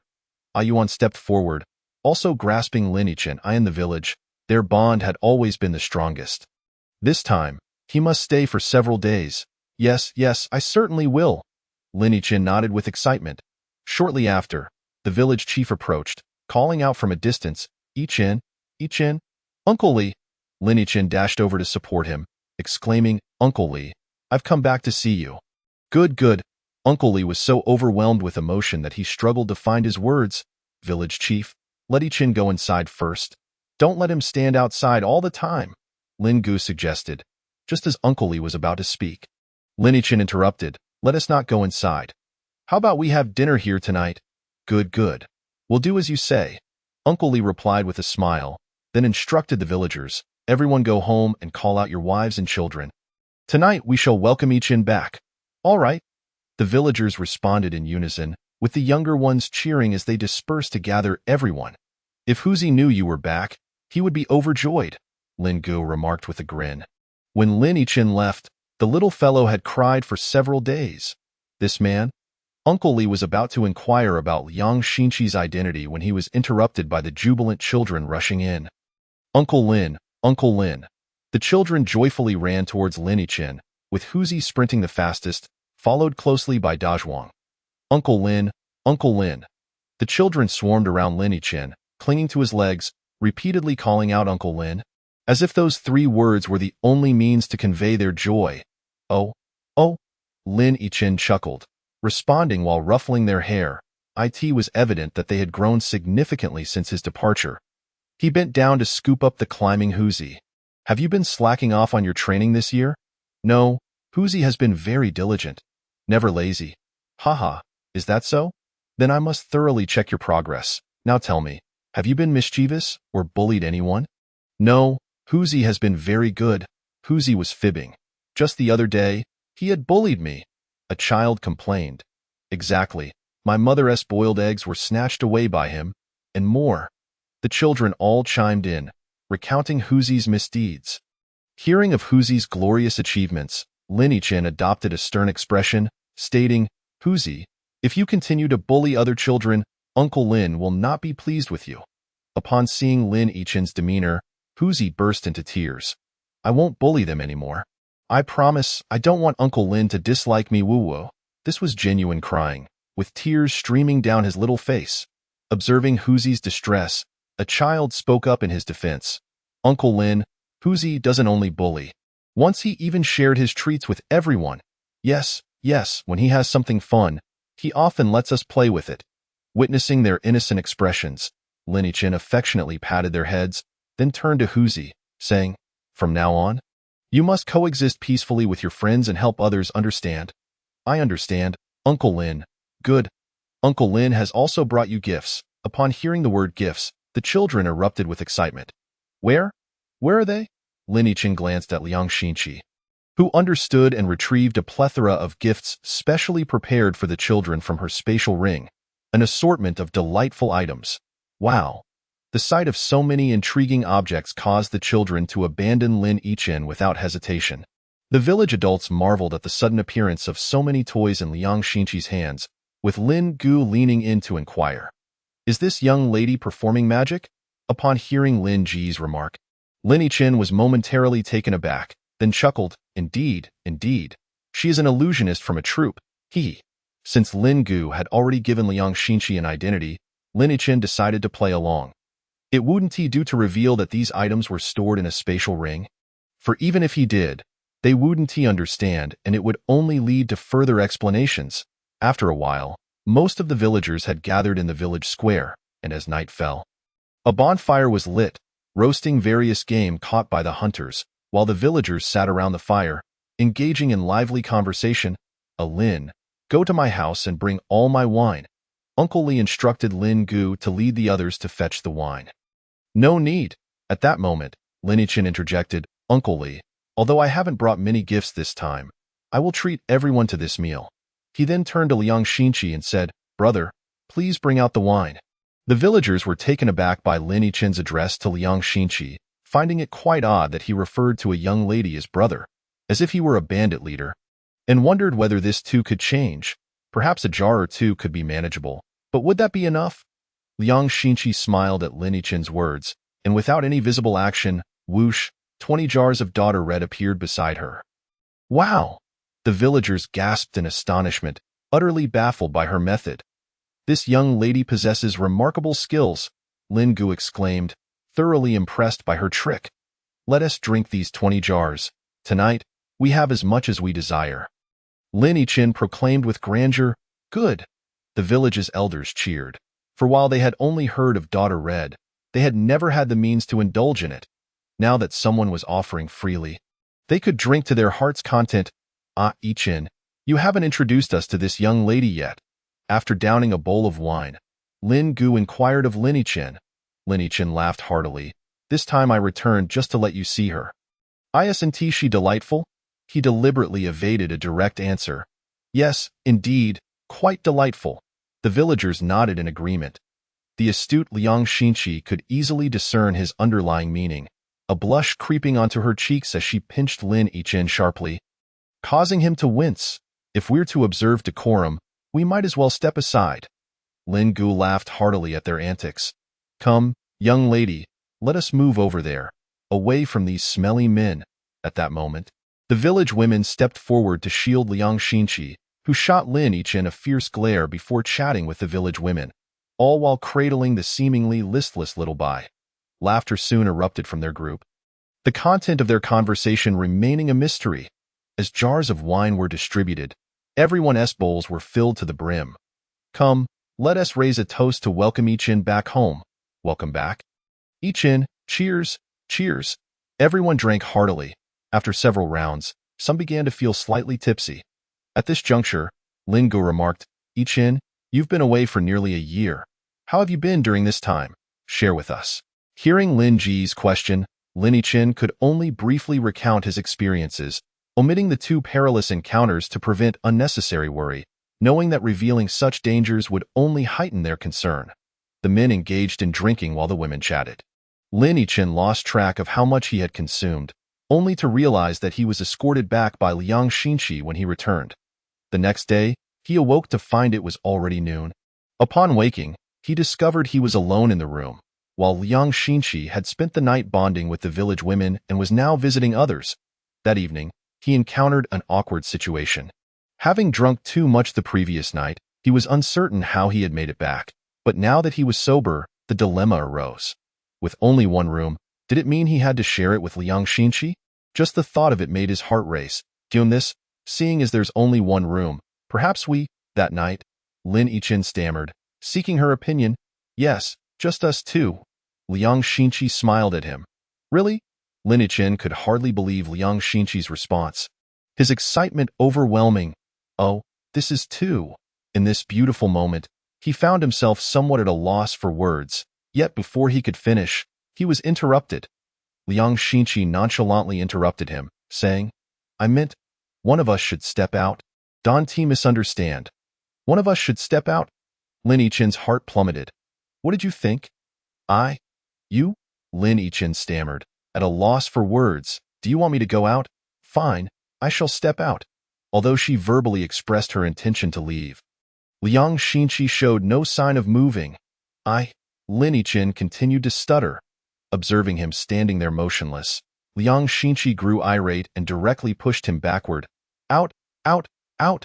She propelled him outside, slamming the door behind him with a decisive thud.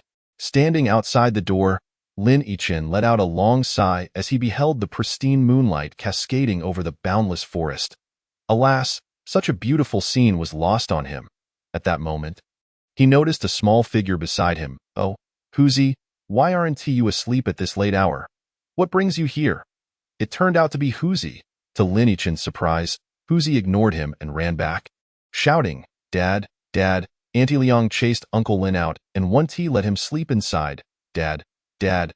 Auntie Liang chased Uncle Lin out, and 1T let him sleep inside. Huzi! Lin Yichen reached out, attempting to stop him. But the words had already escaped, and the child's voice carried a remarkable clarity, especially in the stillness of night. The entire village of over 20 households heard his shout, and soon men, women, and children emerged to comfort the young couple. Oh my goodness! Lin Yichen slapped his forehead. This was a situation that was difficult to explain. Before long, several villagers arrived to offer their reassurances to Liang Xinqi. What obstacles can't be overcome? Men are bound to be careless, and couples shouldn't harbor overnight grievances, and so forth. This only served to infuriate Liang Xinqi inside the house, who stormed out and twisted Lin Yichen's ear before retreating back indoors. The women of the village, witnessing their reconciliation, chattered about how things should be, before scattering back to their homes to sleep.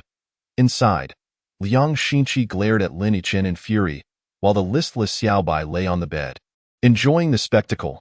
Was this intentional? I certainly did not. Lin Yichen protested, genuinely bewildered by the entire affair, as he had no idea why Huzi was there. Humph, you shall sleep on the floor. Liang Xinqi shot him a disdainful glance and snuggled with Xiaobai, drifting off to sleep, dismissing any further conversation with him.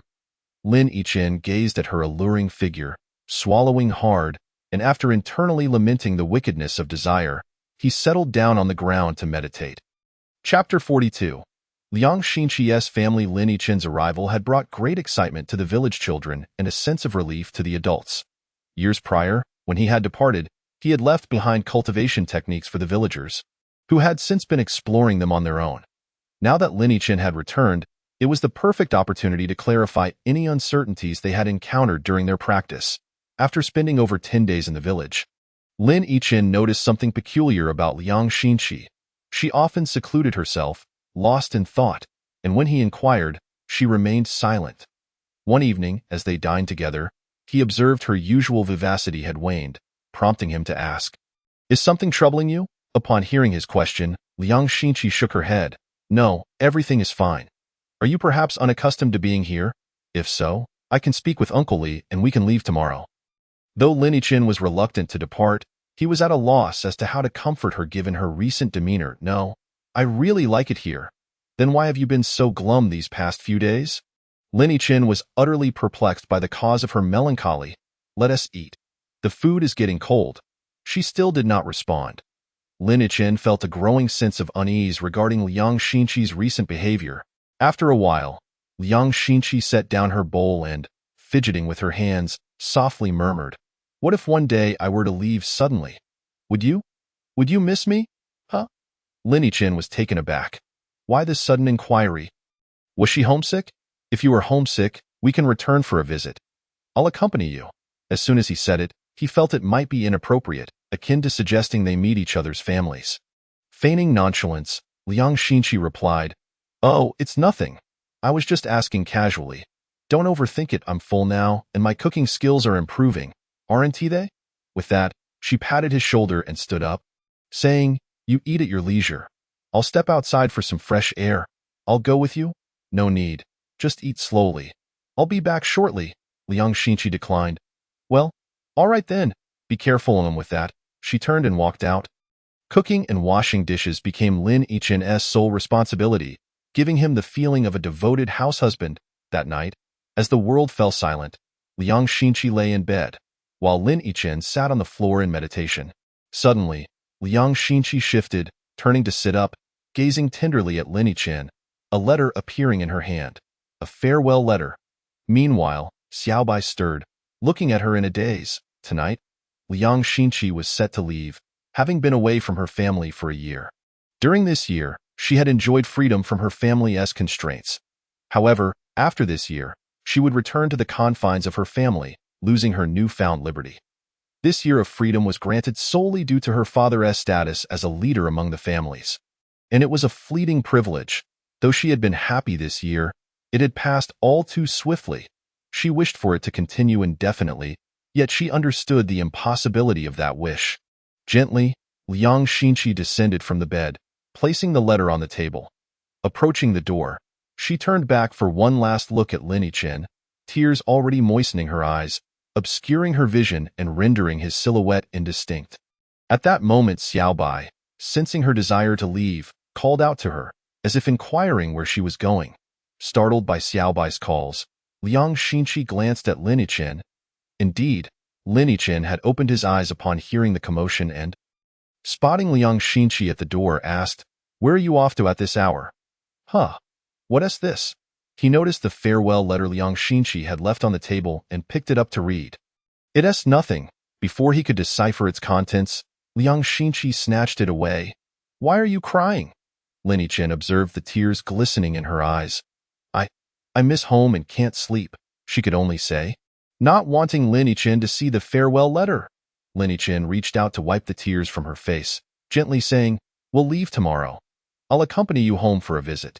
If it's inconvenient, I can hide away for a bit. All right?" Liang Xinqi nodded, tears cascading down her cheeks. After comforting her for a while, Liang Xinqi returned to bed, still contemplating a chance to leave on her own. But she was acutely aware that Lin Yichen had not entered a meditative state, discernible in the rhythm of his breathing. Indeed, Lin Yichen had not found peace, for he had come to a realization. That night, his heart was restless as dawn broke and nature stirred. The two were having breakfast when Liang Xinqi suddenly seemed to sense something. She abruptly set down her bowl and rushed outside. Gazing intently at the sky, Lin Yichen followed closely, looking in her direction, but saw nothing. "What's wrong?" he inquired. "I'm leaving. Let me inform the village chief before we go." "No, I'm the one leaving," Liang Xinqi insisted. Lin Yichen was taken aback. Hadn't they agreed that he would accompany her home? Why the sudden change of heart? He could not comprehend the shift. Liang Xinqi shook her head, remaining silent as she continued to gaze ahead.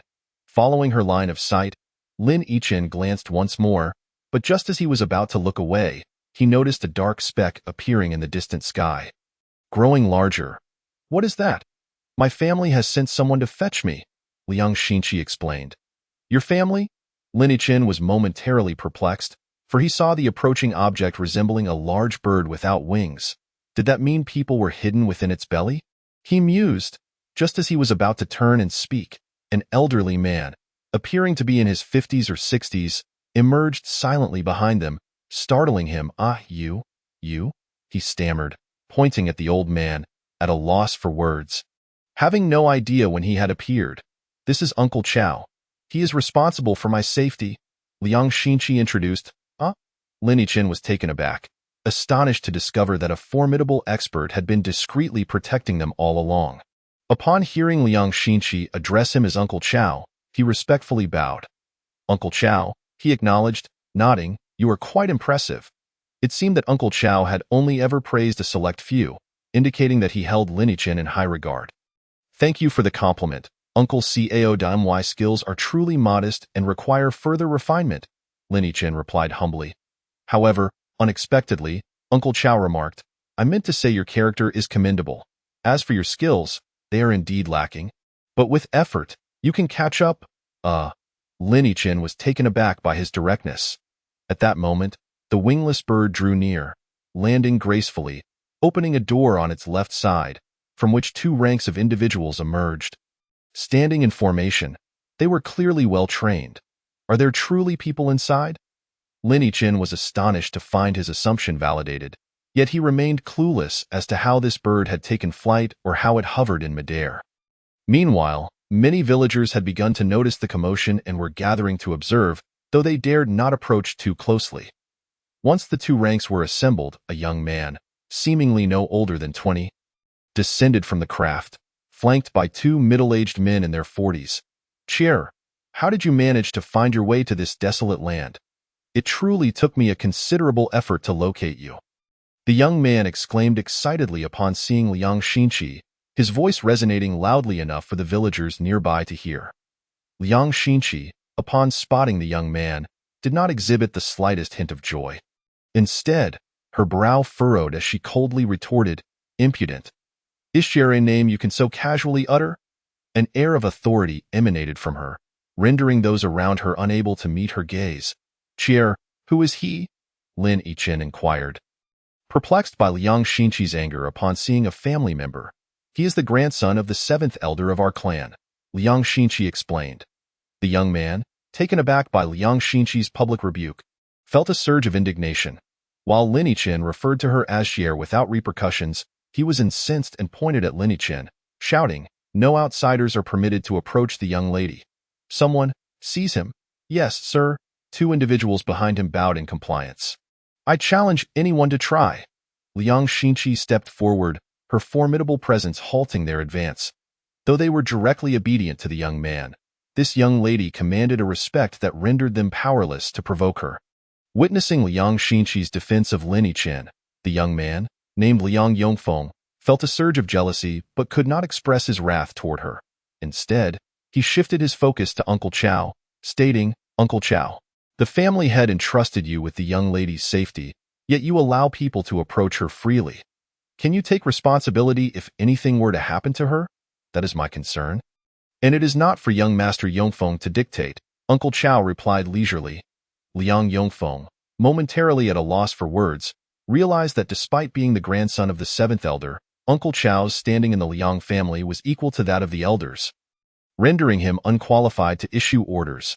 The earlier joy he felt upon seeing Liang Xinqi evaporated, replaced by a cold tone as he declared, "Miss, the year has come to an end. Your uncle awaits your return to the family. Now, please come back with me." "Chier, allow me to accompany you," Lin Yichen interjected. Before Liang Xinqi could respond, Liang Yongfeng burst into laughter. "Ha ha ha! You, a pauper from a desolate region, dare to aspire to our Liang family? How utterly ridiculous!" Infuriated, Lin Yichen retorted. "When did I ever aspire to your Liang family? If I wish to accompany you back, is that not an aspiration?" Liang Yongfeng coldly shot back. "If you are merely concerned for your safety, then what is it if not an aspiration? I simply do not trust her to return alone," Lin Yichen defended, insisting he had no intention of seeking elevation. However, in Liang Yongfeng's ears, it sounded like mere justification. Chapter 43. Farewell. Liang Yongfeng found Lin Yichen's words to be the most amusing joke he had ever heard. "Ha ha ha! How laughable! You, a pauper from a desolate land, doubt the safety of the lady in our company? Truly absurd." Lin Yichen's anger boiled over. Though he maintained an outwardly humble demeanor, he harbored immense pride as the undisputed champion of Longting Academy, the strongest among his peers. How could he not be enraged at being looked down upon by someone of similar age? He exclaimed, "If my cultivation is low, what gives you the right to mock me? Are you truly so exceptional? Not exceptional, but more than sufficient to handle you." Liang Yongfeng sneered, his eyes filled with disdain. "Oh, is that so? Then I eagerly await your instruction," Lin Yichen challenged defiantly. At that moment, Liang Xinqi, who had remained silent until now, interjected, "You are not his match." "You do not believe in me?" Lin Yichen gazed at Liang Xinqi, disappointment evident in his eyes. "It is not that I do not believe in you. It is simply a fact," Liang Yongfeng mocked further. Lin Yichen could no longer endure the taunts. "Very well. Let us settle this. I insist on a demonstration with that." He summoned the five-element sword, unleashing a wave of sword energy towards Liang Yongfeng. "You are far too weak," Liang Yongfeng retorted, vanishing from Lin Yichen's sight. Suddenly, Lin Yichen felt a foot collide with his chest, and before he could react, he was sent flying over 10 meters, crashing through the nearby fence. With a gasp, he spat out blood. "Enough!" Liang Xinqi intervened. Halting Liang Yongfeng's advance, he paused, realizing that had she not intervened, he could have genuinely harmed Lin Yichen. Grr! The small white creature nestled in Liang Xinqi's arms growled at Liang Yongfeng, radiating hostility. "What species is this?" Liang Yongfeng finally noticed the small creature, his eyes filled with curiosity and contemplation. Ignoring him, Liang Xinqi rushed to assist Lin Yichen. "Quick, take this pill." Lin Yichen's complexion was pale, not from injury, but from shock, his once proud cultivation deemed insignificant in the eyes of others. Defeated by someone his age, he felt a chilling realization wash over him. "I am so weak." he murmured to Liang Xinqi, despair evident in his expression. It seems I have truly overreached. No, no. Liang Xinqi's eyes brimmed with tears. This past year of knowing you has been the happiest of my life. Just knowing you has brought me immense satisfaction. I truly wish we could continue along this path, carefree and unburdened. But, her voice faltered. But what? Lin Yichen felt a wave of relief wash over him upon hearing her words. But this is simply impossible. I have only 1 year of freedom. After that, I must return to my family and adhere to their dictates. No one can change that. No one can prevent it.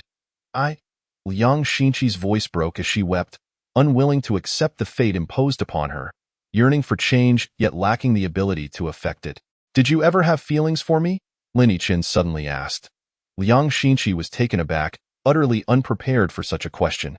She had liked him. Indeed, she still did, but she could not admit it. No. Hearing her response, Lin Yichen felt no sorrow. Instead, he smiled. You lie. Your eyes betray you. Chair, I love you. Those simple 4 words struck Liang Xinqi's heart, and she could no longer contain herself, collapsing into Lin Yichen's embrace, weeping openly. Witnessing his beloved in another's arms, Liang Yongfeng's fury flared. Yet he found himself powerless to intervene, standing rooted in place, his eyes ablaze with rage. After a moment, Liang Xinqi pulled away from Lin Yichen. Speaking softly, in the land of fallen gods, the Liang family awaits. She continued, you must remember, if you do not reach the realm of the saint in 3 years, do not return. 3 years? A saint? Lin Yichen muttered to himself. Liang Xinqi removed the ring from her hand and handed it to Lin Yichen, saying, this is a spatial ring. Didn't you desire one? I offer you this, for within it are items that may prove beneficial to you. No, miss. Upon witnessing Liang Xinqi's gesture of bestowing the spatial ring upon Lin Yichen, it was not only Liang Yongfeng who objected, but even Uncle Chao voiced his disapproval. Liang Xinqi rebuked them. This was given to me by my father. Thus it belongs to me. Am I not entitled to manage my own possessions? But, miss, enough. I will explain it to my father. Whatever consequences arise, I shall bear them alone. It is none of your concern. Liang Xinqi interrupted them decisively. Lin Yichen, observing the situation, declined to accept. I cannot take it. It must hold great significance for you. It's nothing. My father cherishes me dearly. I will simply request another from him. They are merely afraid of punishment. Liang Xinqi feigned indifference.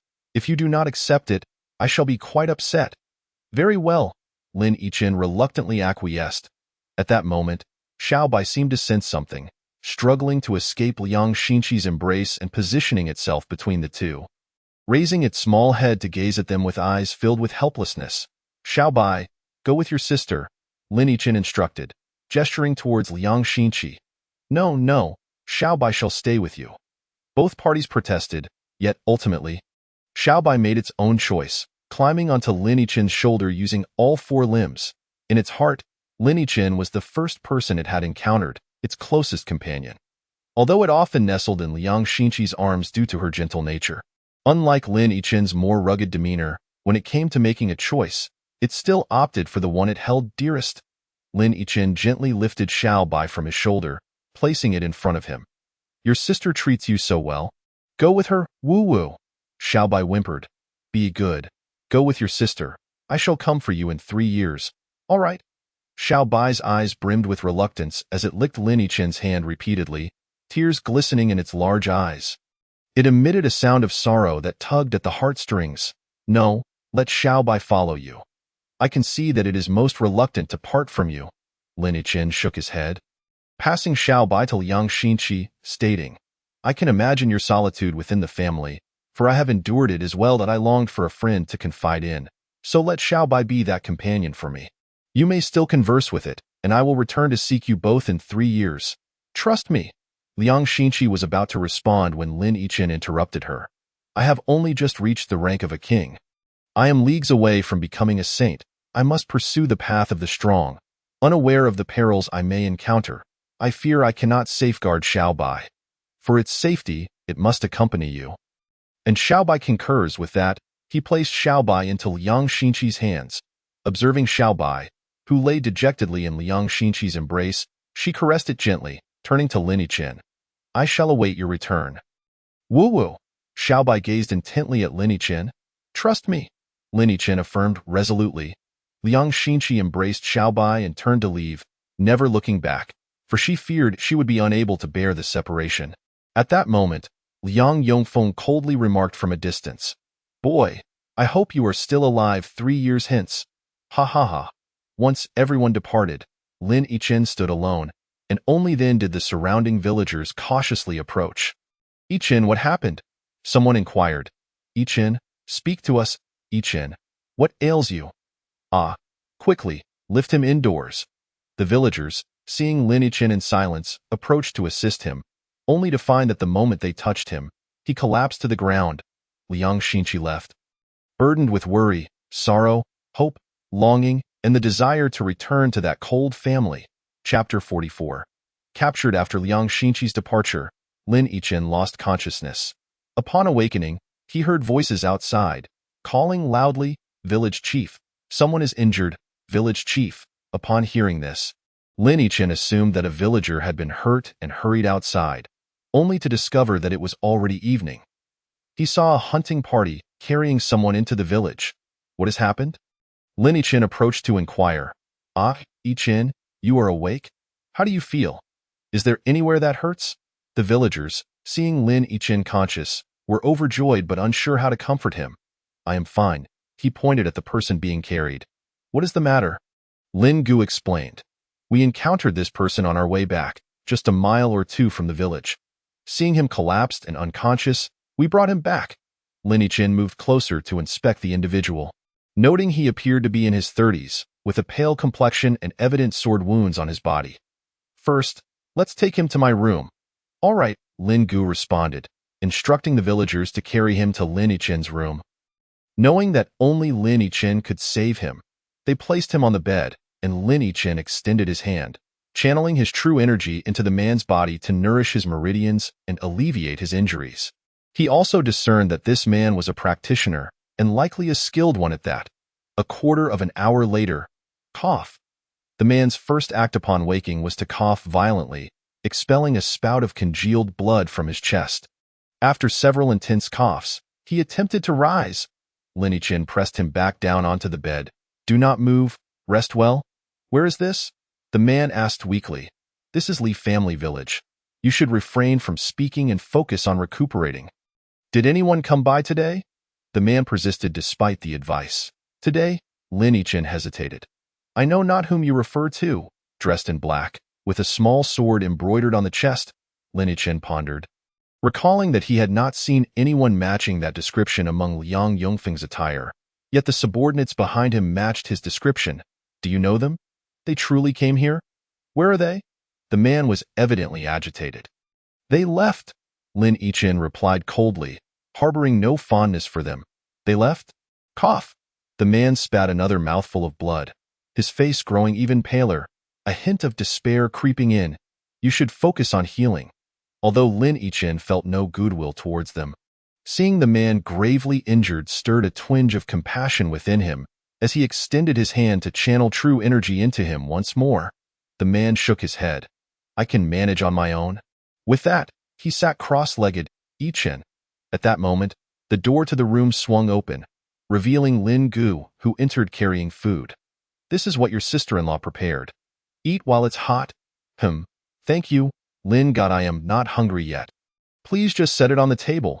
Lin Gu placed the meal on the table, saying, Yichen, if there is anything troubling you, do not hesitate to share.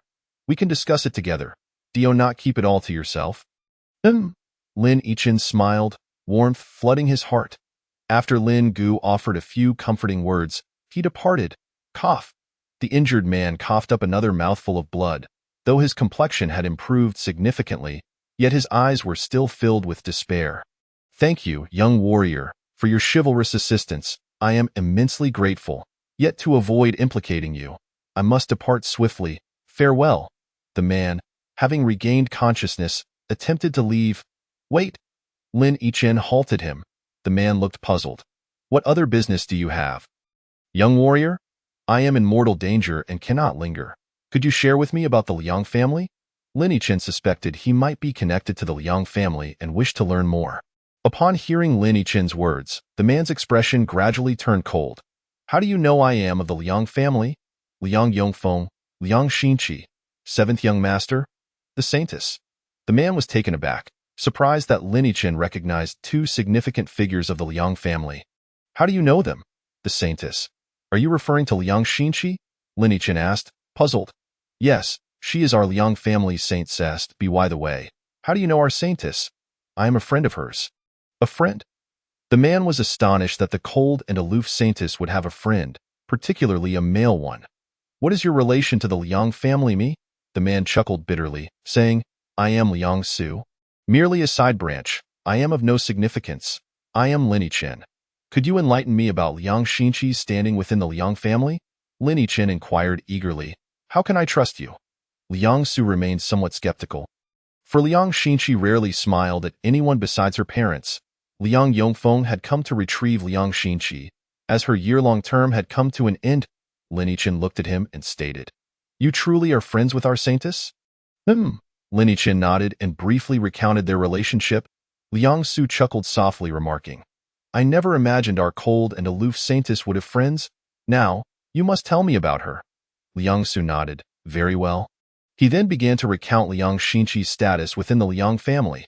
It seems I have indeed overreached, Lin Yichen mused to himself. Liang Su spoke in great detail, and he finally understood why Liang Xinqi had declared their impossibility. It turns out that there is a tradition in the Liang family. Daughters must marry either a disciple of their own surname or a closed-door disciple taken in by other elders. Moreover, Liang Xinqi is the saintess of the Liang family, and her marriage is of utmost importance. Every time a saintess of the Liang family is to be wed, a grand martial arts competition is held, and only the champion has the right to wed the saintess, gaining significant favor from the family in the process. Thus, the young talents of the Liang family all participate. Setting aside the saintess's beauty, the potential for future development is boundless, and indeed, every saintess of the Liang family is renowned for her stunning beauty. Furthermore, the minimum cultivation level for participating young talents must reach the saint level. Otherwise, they would have no opportunity to compete. Being a saint is merely the baseline requirement. Can you take me to the Liang family? Lin Yichen asked. Brother Lin, I advise you against going. You do not understand my situation. I must go. Seeing the determination in his eyes, Liang Su sighed and said, To the north of your Dragon Rising Academy, 100 miles away, there is a spring with a hidden teleportation array nearby. It seems to have been abandoned for quite some time, but is still functional. It was how I inadvertently teleported here. A teleportation array? Lin Yichen was puzzled, unsure of what he meant. Noticing Lin Yichen's confusion, Liang Su understood he was unfamiliar with the concept. Here, take this. It contains the instructions for using the teleportation array. He produced a chip from his bosom. What is this? Lin Yichen examined the chip, unable to discern any writing upon it. This is a memory chip. You do not know what that is? Liang Su was astonished, unable to believe that Lin Yichen was unaware of such a commonplace item. A memory chip? What is it for? Does it store memories? Lin Yichen asked, bewildered. By using your spiritual energy to touch it, you will be able to see its contents, Liang Su explained. Lin Yichen attempted it. And to his surprise, it worked. Seeing he could use it, Liang Su bid farewell, saying, I must take my leave. Otherwise, it will be too late. What is happening? Are you being pursued? Yes, I am being hunted by righteous individuals. If I do not leave soon, their pursuit will endanger the villagers. Righteous individuals? Are you involved with evil forces? Lin Yichen inquired, looking at him with suspicion, though Liang Su seemed anything but sinister. Righteous? A smirk of disdain crossed Liang Su's lips. They merely disguised themselves as righteous while secretly engaging in nefarious deeds. Lin Yichen opened his mouth to speak but was interrupted by Liang Su. If anyone asks, just say you do not know me. I will surely meet my end if you are implicated with that. He clasped his hands and strode outside. However, as he stepped out, he paused and turned back to Lin Yichen, saying, They are coming. Just claim you do not know me. He then stood coldly, awaiting their arrival. Lin Yichen stepped outside to see 5 individuals soaring towards him on swords. each exuding an extraordinary aura, unmistakably young masters, radiating an overwhelming sense of power. Liang Su. This time, there is nowhere for you to run. The five flew closer, surrounding Liang Su. Humph, truly tenacious. If it weren't for being injured by the black scale python, how could you all possibly catch up to me? Liang Su retorted coldly, though he knew he was destined to face his doom. He did not bow in submission. I believe there is a misunderstanding. Let us speak openly instead of resorting to violence. Brother Liang, you? Lin Yichen attempted to mediate, but before he could finish, Liang Su seized his arm. Did I not tell you to say you do not know me? You? Ha ha ha ha. I never expected to encounter members of the demonic sect here. What a delightful surprise. Capturing you will be a great achievement. One of the men laughed heartily, disregarding Lin Yichen's presence entirely, counting him among the demonic sect.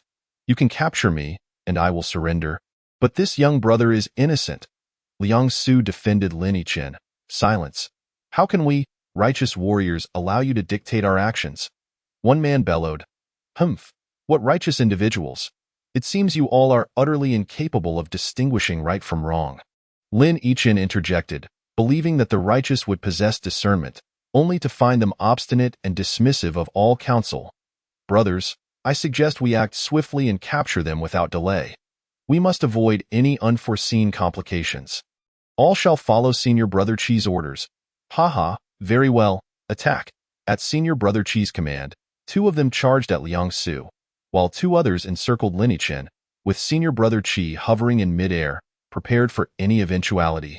Liang Su shouted, I will hold them off. You must flee. With a flick of his long sword, he drew Senior Brother Chi into the fray. Just you? None of you shall escape. Senior Brother Chi scoffed, revealing no hint of anxiety. Seeing Liang Su being gradually overwhelmed, Lin Yichen could not stand by idly and escape alone. Though they had known each other for less than an hour, Lin Yichen sensed that Liang Su was not a villain. And moreover, he was from the family of his beloved Liang Xinqi. Thus, he could not simply abandon him. If we are to leave, we shall leave together, Lin Yichen declared, joining the battle. Junior brother, you, deal with him. Understood. One of them broke away from the fight to confront Lin Yichen directly. Lin Yichen and the junior brother exchanged blows, and he felt a suffocating pressure in his chest, staggering back a dozen steps before regaining his footing. How weak, junior brother, you sneered, leaping into the air, his sword radiating a brilliant light as he pressed the attack, swiftly subduing Lin Yichen in 3 moves, sealing his cultivation, while the 5 elements sword returned to his body. Senior Brother Chi, I have dealt with him. Junior brother, you shouted. Senior Brother Chi glanced over, laughing heartily. I did not expect Junior brother you to have grown so strong. Wait, we will finish this shortly. With that, his offensive intensified. After several exchanges, Liang Su ultimately fell, his cultivation sealed. Alas, I have implicated you, Liang Su said, his expression filled with regret. Lin Yichen began to speak, but was interrupted by Senior Brother Chi. Enough of your chatter. Save it for the underworld. With that, he struck both of them at the nape of their necks, and Lin Yichen felt himself gradually succumbing to unconsciousness, falling into an endless abyss of darkness. Let us take them back to Elder Zhai. The group soared away on their swords, disappearing in an instant. Due to the brevity of the struggle, the villagers had not yet emerged, and they found Lin Yichen's room empty. Filled with confusion, Chapter 45. The ice prison. After being captured, Lin Yichen lost consciousness. Devoid of any sense of the outside world, he felt himself enveloped in an endless darkness, vast and frigid, causing his body to tremble uncontrollably. Where is this? Why can I see nothing? He wandered aimlessly until he suddenly spotted a flicker of light ahead, resembling a flame. His frozen body seemed to awaken with a flicker of warmth. Yet, amidst that fiery glow, he felt a sense of danger, but he could not afford to dwell on that. If he did not find warmth soon, he would surely freeze to death. Without hesitation, he rushed towards the flame. Like a moth drawn to a fire, embracing his reckless fate, at last, he drew near, revealing the full visage of the flame. Beneath his feet lay an enormous abyss, and at its depths roared a fierce inferno. Flames reaching skyward as if seeking to scorch the heavens. Below the flames bubbled magma, boiling like water on the verge of a boil. What is this place? Only the area surrounding the flames was visible, and even at the abyss's edge, darkness prevailed. Strange. How can I see so far? Lin Yichin pondered, bewildered by the phenomenon. Wait, how did I get here? He noticed that aside from the land at the cliff's edge, everything else was shrouded in darkness. Had he been running through the void just moments ago? His mind raced, and now standing firmly at the cliff's edge, he felt a sense of grounding that had eluded him before. To test whether he could stand in the void, he stepped toward the cliff's edge. No. Lin Yichin attempted to tread into the void, staggering forward and nearly plummeting into the abyss, causing him to break into a cold sweat. Where is this? Why is this happening? Were his surroundings visible, he would see that the cliff he stood upon resembled a lantern suspended in the night sky. Lin Yichin turned back, moving inward, and peering down at the fiery sea. Felt the scorching winds enveloping him, a growing sense of being consumed by the flames, intensifying with each passing moment. He wished to resist, yet his body betrayed him. Slowly, he leaned forward, arms flailing as he sought to grasp something, but found nothing. His entire being plummeted downwards, the speed increasing as he approached the inferno, on the verge of being engulfed. Is this how I die? Fear gripped him, his heart racing as he cried out. Yet his pleas were in vain. Splash! He fell into the magma. Who? It was merely a dream. He awoke in terror, drenched in sweat, instinctively wiping his forehead. He discovered his hand had not touched his forehead. He had not moved at all. Opening his eyes, he scrutinized his surroundings and was taken aback by what he beheld. I have been encased in ice. This was his immediate thought. He realized that he was trapped within a massive block of ice, his entire body frozen solid. Was his earlier dream of coldness due to this? And what of the flames? He was engulfed in confusion, unable to comprehend the situation. Now awake, he felt no significant chill upon his body, but rather a faint sense of warmth that was oddly comforting. He attempted to move his fingers, only to discover that every part of his body was frozen solid, rendering him utterly immobile. The only part he could move were his eyes, which he directed forward, peering through the icy barrier. Faintly, he discerned that outside lay another colossal ice wall, seemingly encasing yet more individuals. Where on earth was this place? Alarm surged within him, and at that moment, he overheard voices approaching from a distance. He hurriedly closed his eyes and remained perfectly still, straining to listen. Hey, brother we're almost there. Let us go take a look. One voice remarked, Brother Zhao, we've already checked for over 10 days. Nothing will appear now, so why bother? Brother Yu retorted, clearly displeased. Let us take another look. Who knows, it might just flare back to life. Brother Zhao insisted. Ultimately, Brother Yu, unable to withstand his persistence, acquiesced and followed him. Inside, Lin Yichin listened intently as the two conversed, feeling as though they stood right before him, gesturing animatedly, which terrified him so much that he dared not make a sound. Brother Yu, isn't it strange? The moment he was captured a month ago, his body emitted light daily, changing colors each day. If I recall correctly, there were 5 different colors, right?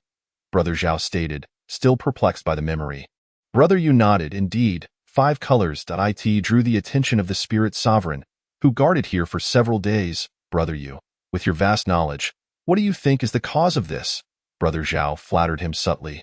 Evidently pleased by the compliment, Brother Yu's expression brightened, yet he ultimately shook his head. I don't know. The elders took this matter seriously, but after a month, the light ceased. It has been over 10 days since, and there's been no sign of activity. Perhaps he has succumbed to the ancient ice's frigid aura and perished. True, Brother Zhao agreed.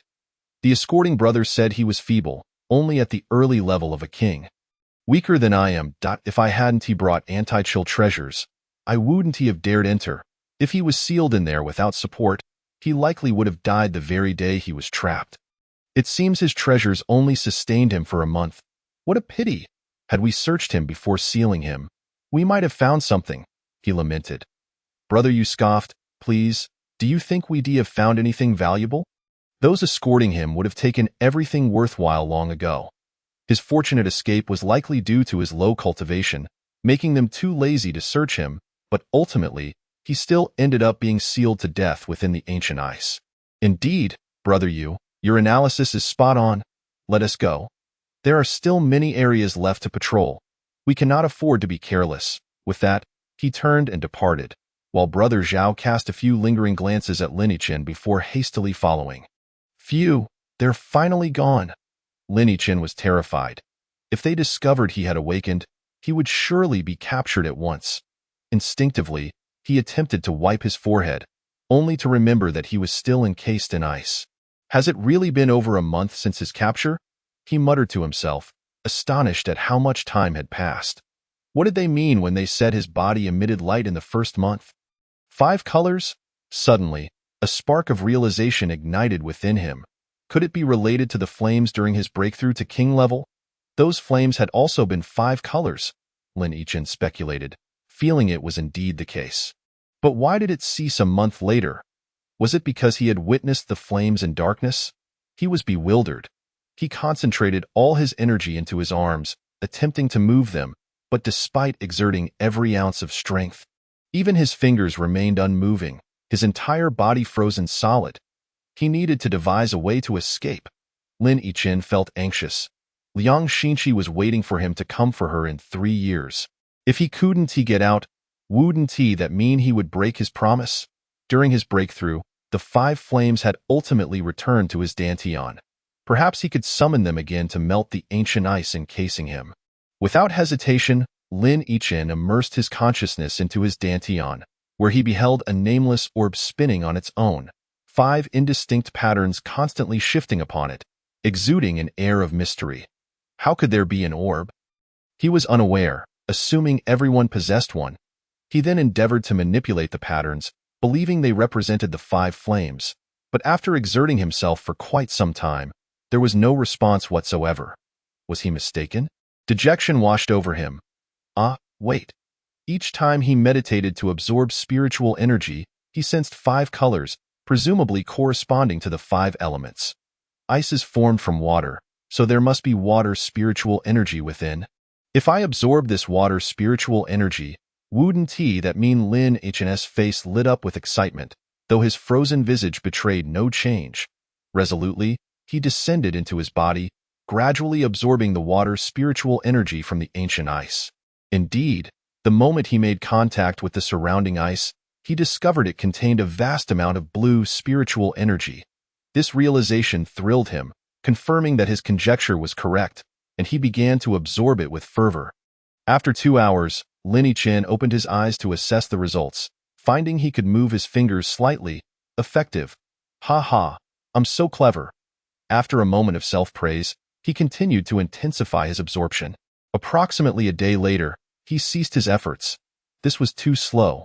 The ice wall was at least a yard thick. At this pace, escaping within a year was nothing more than a pipe dream.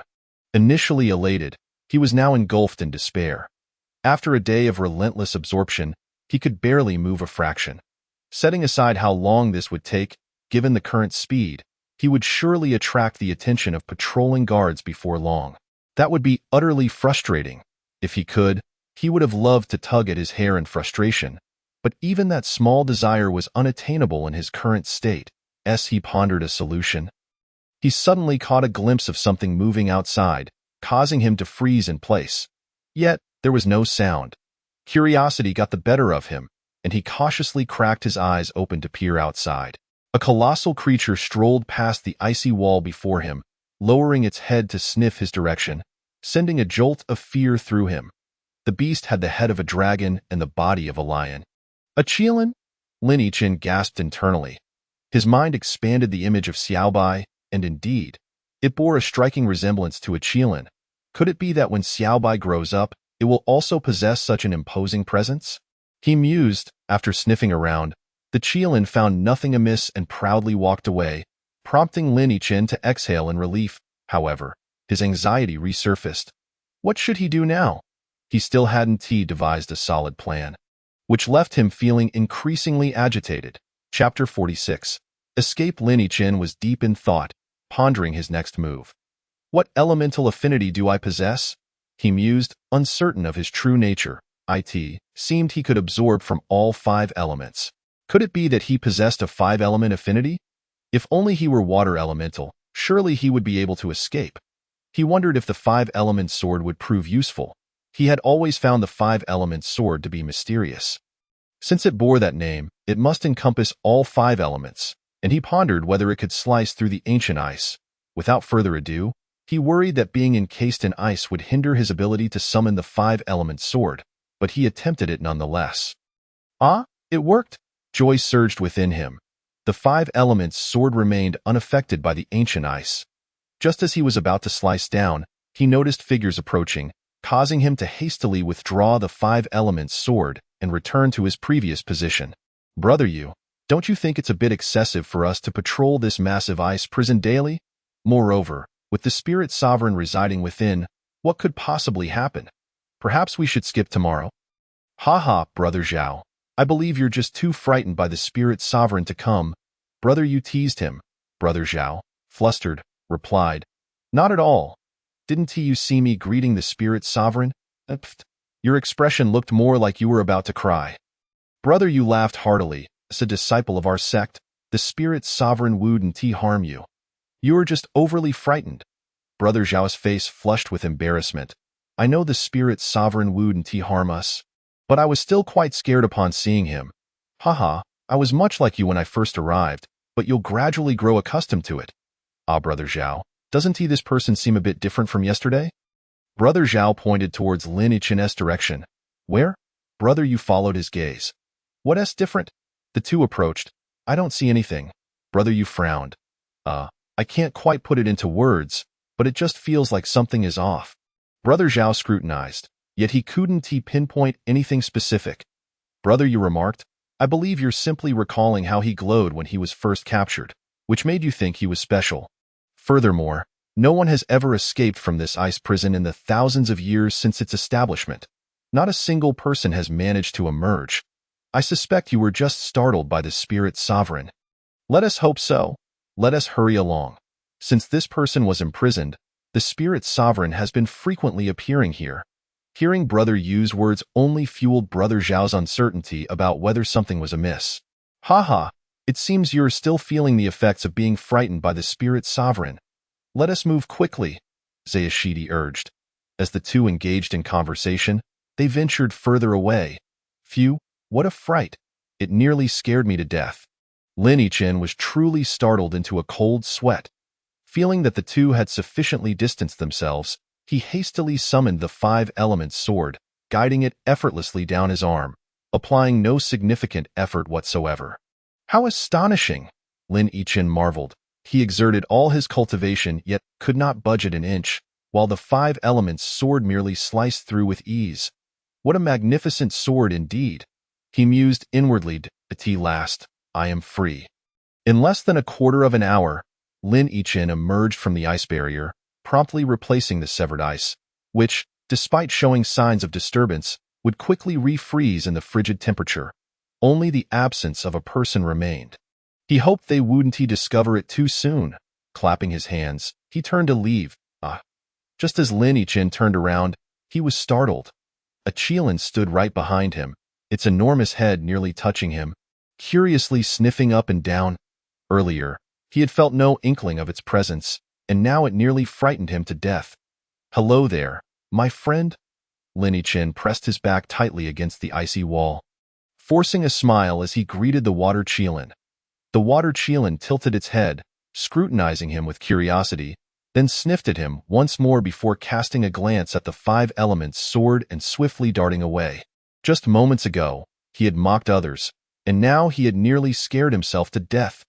Lin Yichen patted his racing heart, feeling that the day's shocks surpassed anything he had ever experienced. It was too cold. Huff! He exhaled, and the warm breath crystallized into tiny ice particles that fell to the ground. Witnessing this, he felt an additional chill. Once he managed to calm his nerves, he began to survey his surroundings. Within the ice barrier, visibility was limited. Now that he was outside, the astonishment in his heart was beyond articulation. He beheld an expansive space exceeding 20 zhang in height, with the ice barrier he had been in connected to the ceiling. spanning 5 zhang in width and 3 zhang in thickness. As he gazed, rows upon rows stretched endlessly, and most of the ice barrier encapsulated a person. Wow! How many people must there be? Lin Yichen exclaimed in shock. The degree of his astonishment was indescribable as he searched among the surrounding ice walls for Liang Sue's figure, but found none. Suddenly, he noticed a pool of water not far from him. Remarkably, it remained unfrozen despite the intense cold. He approached and lightly touched the surface with his hand. Ah, so chilly!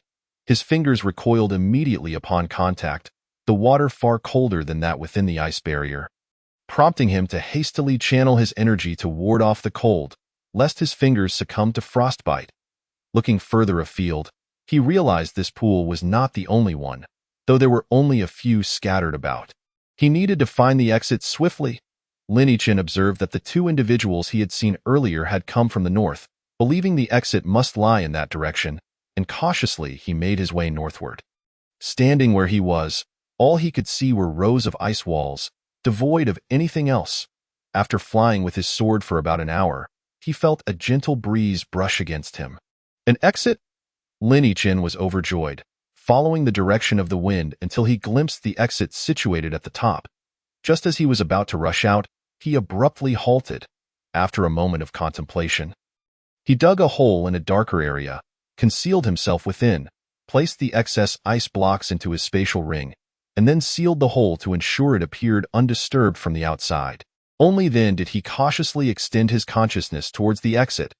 Lin Yichen's heart raced furiously, anxiety gripping him as his consciousness slowly reached the exit, where he discovered 8 individuals meditating.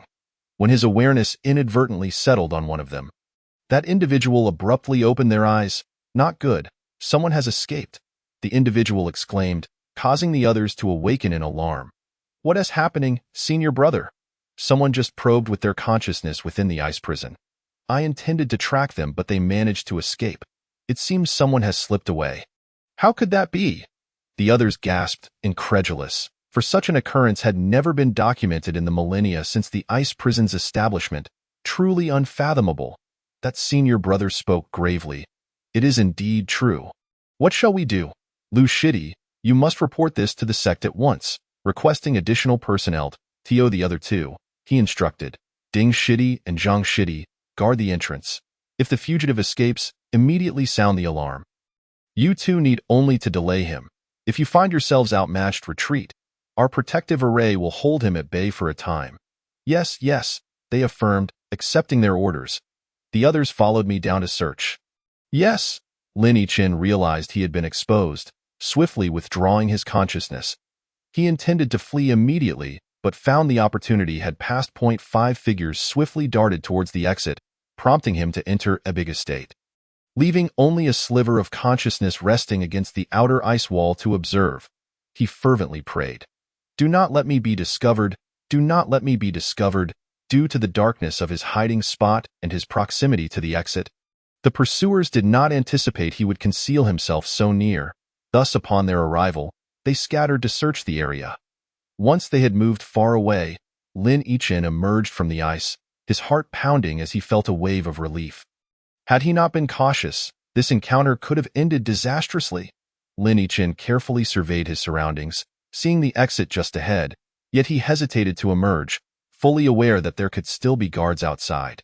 He wondered about the thickness of the ice wall and whether he could dig his way out. His eyes lit up as he observed the edge of the ice wall, deeming this method feasible. Without delay, he set to work, though not at his current location due to its proximity to the exit, fearing an unforeseen incident. After flying inward along the ice wall for a meal's duration, he found a suitable spot, squatting down to commence his labor with the 5-element sword, striking with a rhythmic ping-ping-pong. It truly worked. Lin Yichen's heart surged with joy as he dug inward for about 10 zhang without encountering any hindrance. The ice blocks he excavated were used to seal the entrance, while the remainder was stored in his spatial ring. Seeing hope on the horizon, he worked even harder, feeling that escape was imminent. However, the good fortune was short-lived. After digging approximately 15 zhang, he hit an impasse. Not a wall, which would have been preferable, but a barrier. Before him appeared a translucent shield. As the five elements sword struck it, ripples spread outward like those on a water surface, extending infinitely within the ice wall. Though the barrier seemed fragile, Lin Yichen's attempts to cleave, stab, and dig proved futile against it. Feeling disheartened, he became desperate, channeling all his might into a swift wind slash, accelerating to more than 20 times his usual speed. Gripping the five elements sword with both hands as he thrust the sword's tip at the barrier. With a resounding thud, the force of his momentum slammed his entire body against it, rubbing the sore spot from the impact. Lin Yichen cursed under his breath. What to do? I can't exit the entrance, and I can't dig my way out either. What now? Desperation surged within him, and an inexplicable rage began to rise. As his eyes gradually turned crimson, at that moment, a gentle chill emanated from the five elements sword, soothing his turbulent heart. Should I go out and explain my background?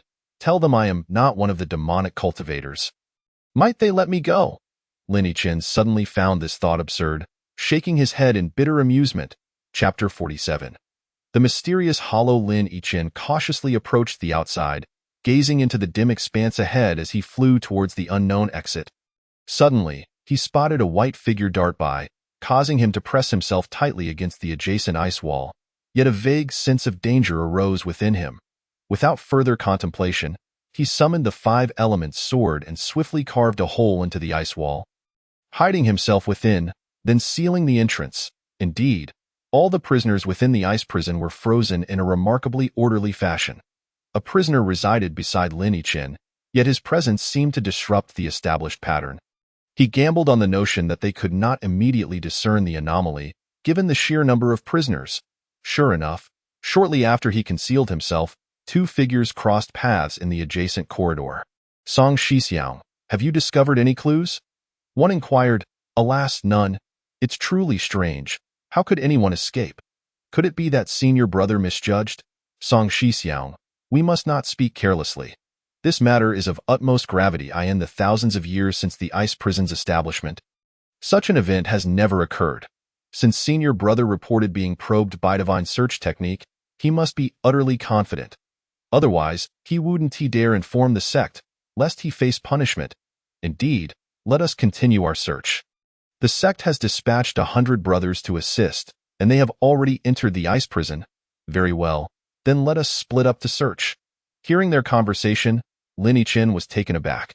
The ice prison had been established for thousands of years. No wonder it contained so many frozen individuals. Once they moved further away, he hurriedly emerged, not even taking the time to seal the hole before sprinting off into the distance. Although the vast expanse of the ice prison was immense, with hundreds of individuals searching, it was merely a matter of time before they would locate him. It seemed he had to act swiftly. Wait. Something feels amiss. At this moment, Brother Song, who had wandered off, furrowed his brow in contemplation, sensing that the spot where he had conversed with his junior was somewhat peculiar. There was something wrong. A startled cry echoed in his heart, and he hastily returned on his sword. Arriving at the very location of their previous exchange, there, he beheld the ice wall nearby, visibly damaged, unmistakably a result of recent events. Alas! Regret flooded his heart. Had he discovered the anomaly sooner, he would have already apprehended the fugitive. Emitting a sharp whistle, he summoned his fellow disciples, for since the escape had just transpired here, the fugitive could not have ventured far. Upon hearing the whistle behind him, Lin Yichen's heart tightened. Oh no? He had been discovered, but thankfully he had fled early. The inhabitants of the ice prison rushed towards Brother Song's call, converging from all directions, encircling him, while Lin Yichen felt like a fish caught in a net, desperately struggling to break free. The sense of crisis did not diminish. Instead, it grew stronger. He felt an instinctive urge that if he continued to flee forward, he would inevitably encounter those rushing this way, leaving him with no escape. He halted his advance, surveying his surroundings, feeling that any direction he chose would lead to a dead end, his heart brimming with anxiety. Just as he pondered, he noticed a pool of water beside him. He knew the water was frigid, far colder than the ice itself. After a moment's consideration, he gritted his teeth and leapt into the icy depths. Hiss! Lin Yichen involuntarily sucked in a breath of icy air. forcing himself to conjure a protective barrier to keep the frigid water at bay. Yet, the chill pierced through the barrier, invading his body. He felt his blood freeze, an indescribable cold enveloping him, penetrating to the very marrow. His body began to feel unresponsive, stiffening and sinking uncontrollably. The pool, though small, was bottomless. The icy waters threatened to lull him into unconsciousness, yet they forbade him from slipping away entirely, compelling him to remain painfully aware of the extreme cold. Rendering his face a deep shade of purple, a wave of fatigue washed over him. Am I to perish like this? Lin Yichin mused inwardly. He was laden with an overwhelming sense of unwillingness and profound regret. Just as he was about to succumb to the effects of the meridian separation pill, it was the vision of his mother from his dreams that urged him to persist. Meeting his mother had been his greatest childhood wish, his pillar of strength, the beacon of hope for his survival. After being cast out from his family, he found solace in the bustling world. Encountering Liang Xinqi, a year spent together left an indelible mark on his heart. The laughter shared during their time together and the sorrow of parting replayed endlessly in his mind. Additionally, the villagers of Lijia village treated him with genuine kindness, granting him a true sense of home. Yet, all this was on the verge of ending. The fatigue weighed heavily upon him, and he yearned to struggle against it, but found himself too weak to resist. His consciousness began to blur, and he felt utterly disconnected from the world around him. However, just as he was on the brink of losing consciousness, the protective barrier shattered, and the heaven and earth heart method activated uncontrollably, maintaining the faltering barrier from collapsing. Surrounding him, unseen blue points of light converged towards Lin Yichin's body before entering him. The blue light traversed the pathways of his energy channels, illuminating each point it passed, until it finally returned to his dantian, ceasing its flow. Upon entering the dantian, all the blue lights coalesced around a mysterious orb, which then emanated a blinding radiance. If anyone were to stand beside the pool at that moment, they would surely behold something shimmering beneath the water's surface. After a brief moment, the brilliance receded, and upon closer inspection, one would notice that the blue patterns on the orb had deepened in hue compared to the other four patterns, with the designs becoming clearer. Just as everything settled, Lin Yichin's tightly shut eyes flew open, only to be followed by a shiver. How cold! He felt as if he had merely taken a brief nap, awakening to find the chill less severe than before. Though still uncomfortable, yet it was considerably improved. What on earth is happening? How could resting have made me feel so much better? He wondered, completely unaware of the automatic operation of the heaven and earth heart method or the changes occurring within the orb in his dantian. Is it not over yet? He realized that his body was still gradually descending, glancing upwards to see but a faint glimmer of light. Should he attempt to escape? He noticed that his body was no longer as rigid, allowing him to perform some simple movements. But what good would it do to ascend if he could not find the exit? Lin Yichin felt a sense of urgency creeping back into his heart. He could not dwell on it any longer. He resolved to take a gamble. With determination, he aimed to force his way through the exit. Wait, what is that light? Just as he prepared to swim upwards, he inadvertently glanced down to the left and noticed a glow emanating, not from an animal or object, but rather resembling a hole in the wall, with light streaming in from outside. His heart surged with curiosity. Perhaps it is an exit. Struggling to navigate through the water, he swam towards the light, excitement blooming on his face. The closer he got, the more his exhilaration grew. Indeed, it was an opening. He discovered that the hole was just big enough for a body to slip through. Once he confirmed this, he swam with renewed fervor. Why is the water not flowing in? Approaching the entrance, Lin Yichin noticed a thin barrier at the opening, preventing the water from entering. At that moment, Lin Yichin's heart plummeted. He recalled the barrier he encountered in the ice wall. If this was the same one, it would signify that this path was blocked. No. Lin Yichin fervently prayed that these two barriers were not one and the same.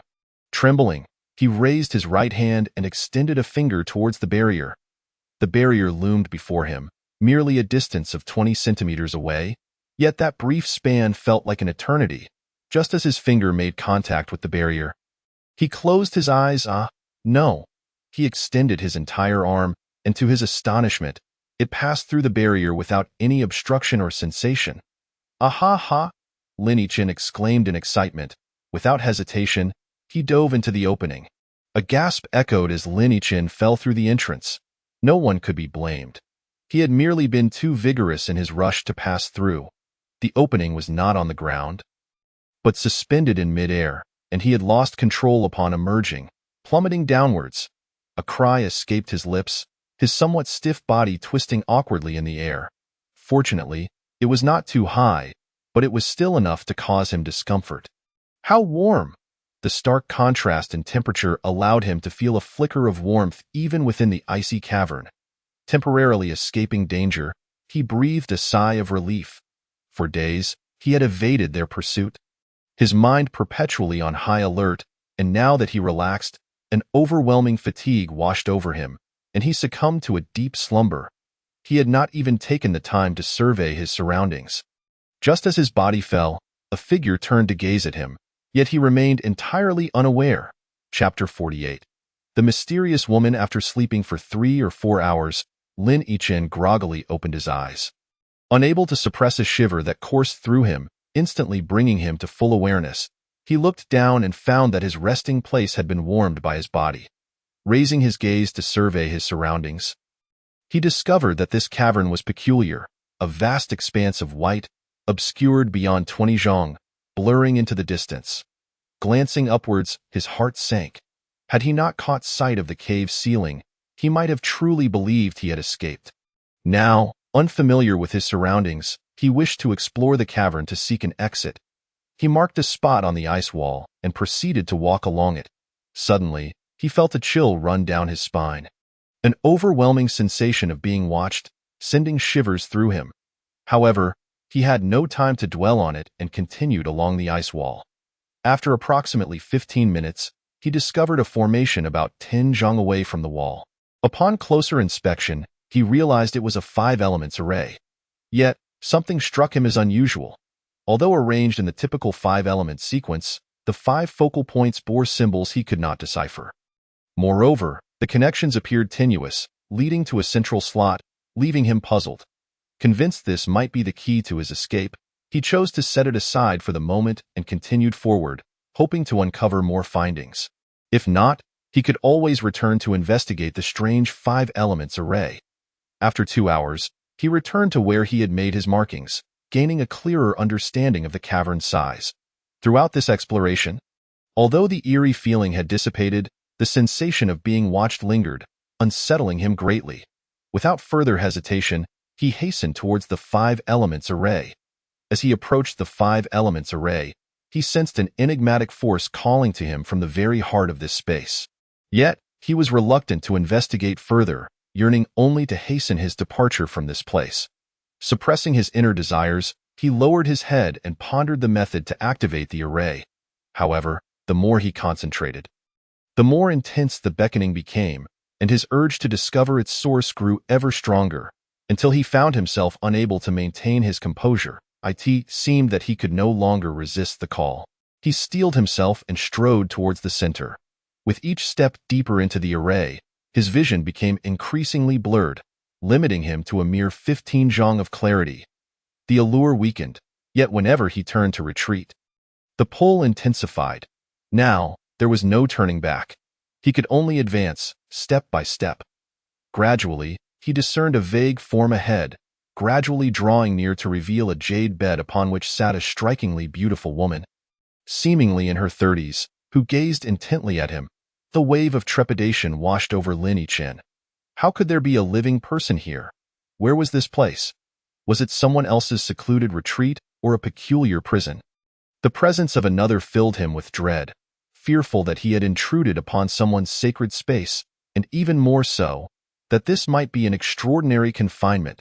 He regarded her with an equal measure of unease as their gazes locked for an extended moment. "You are," he began, but she interrupted softly. "I have been imprisoned here for 500 years. 500 years? Lin Yichin gasped, astonished and incredulous. The enormity of her statement struck him.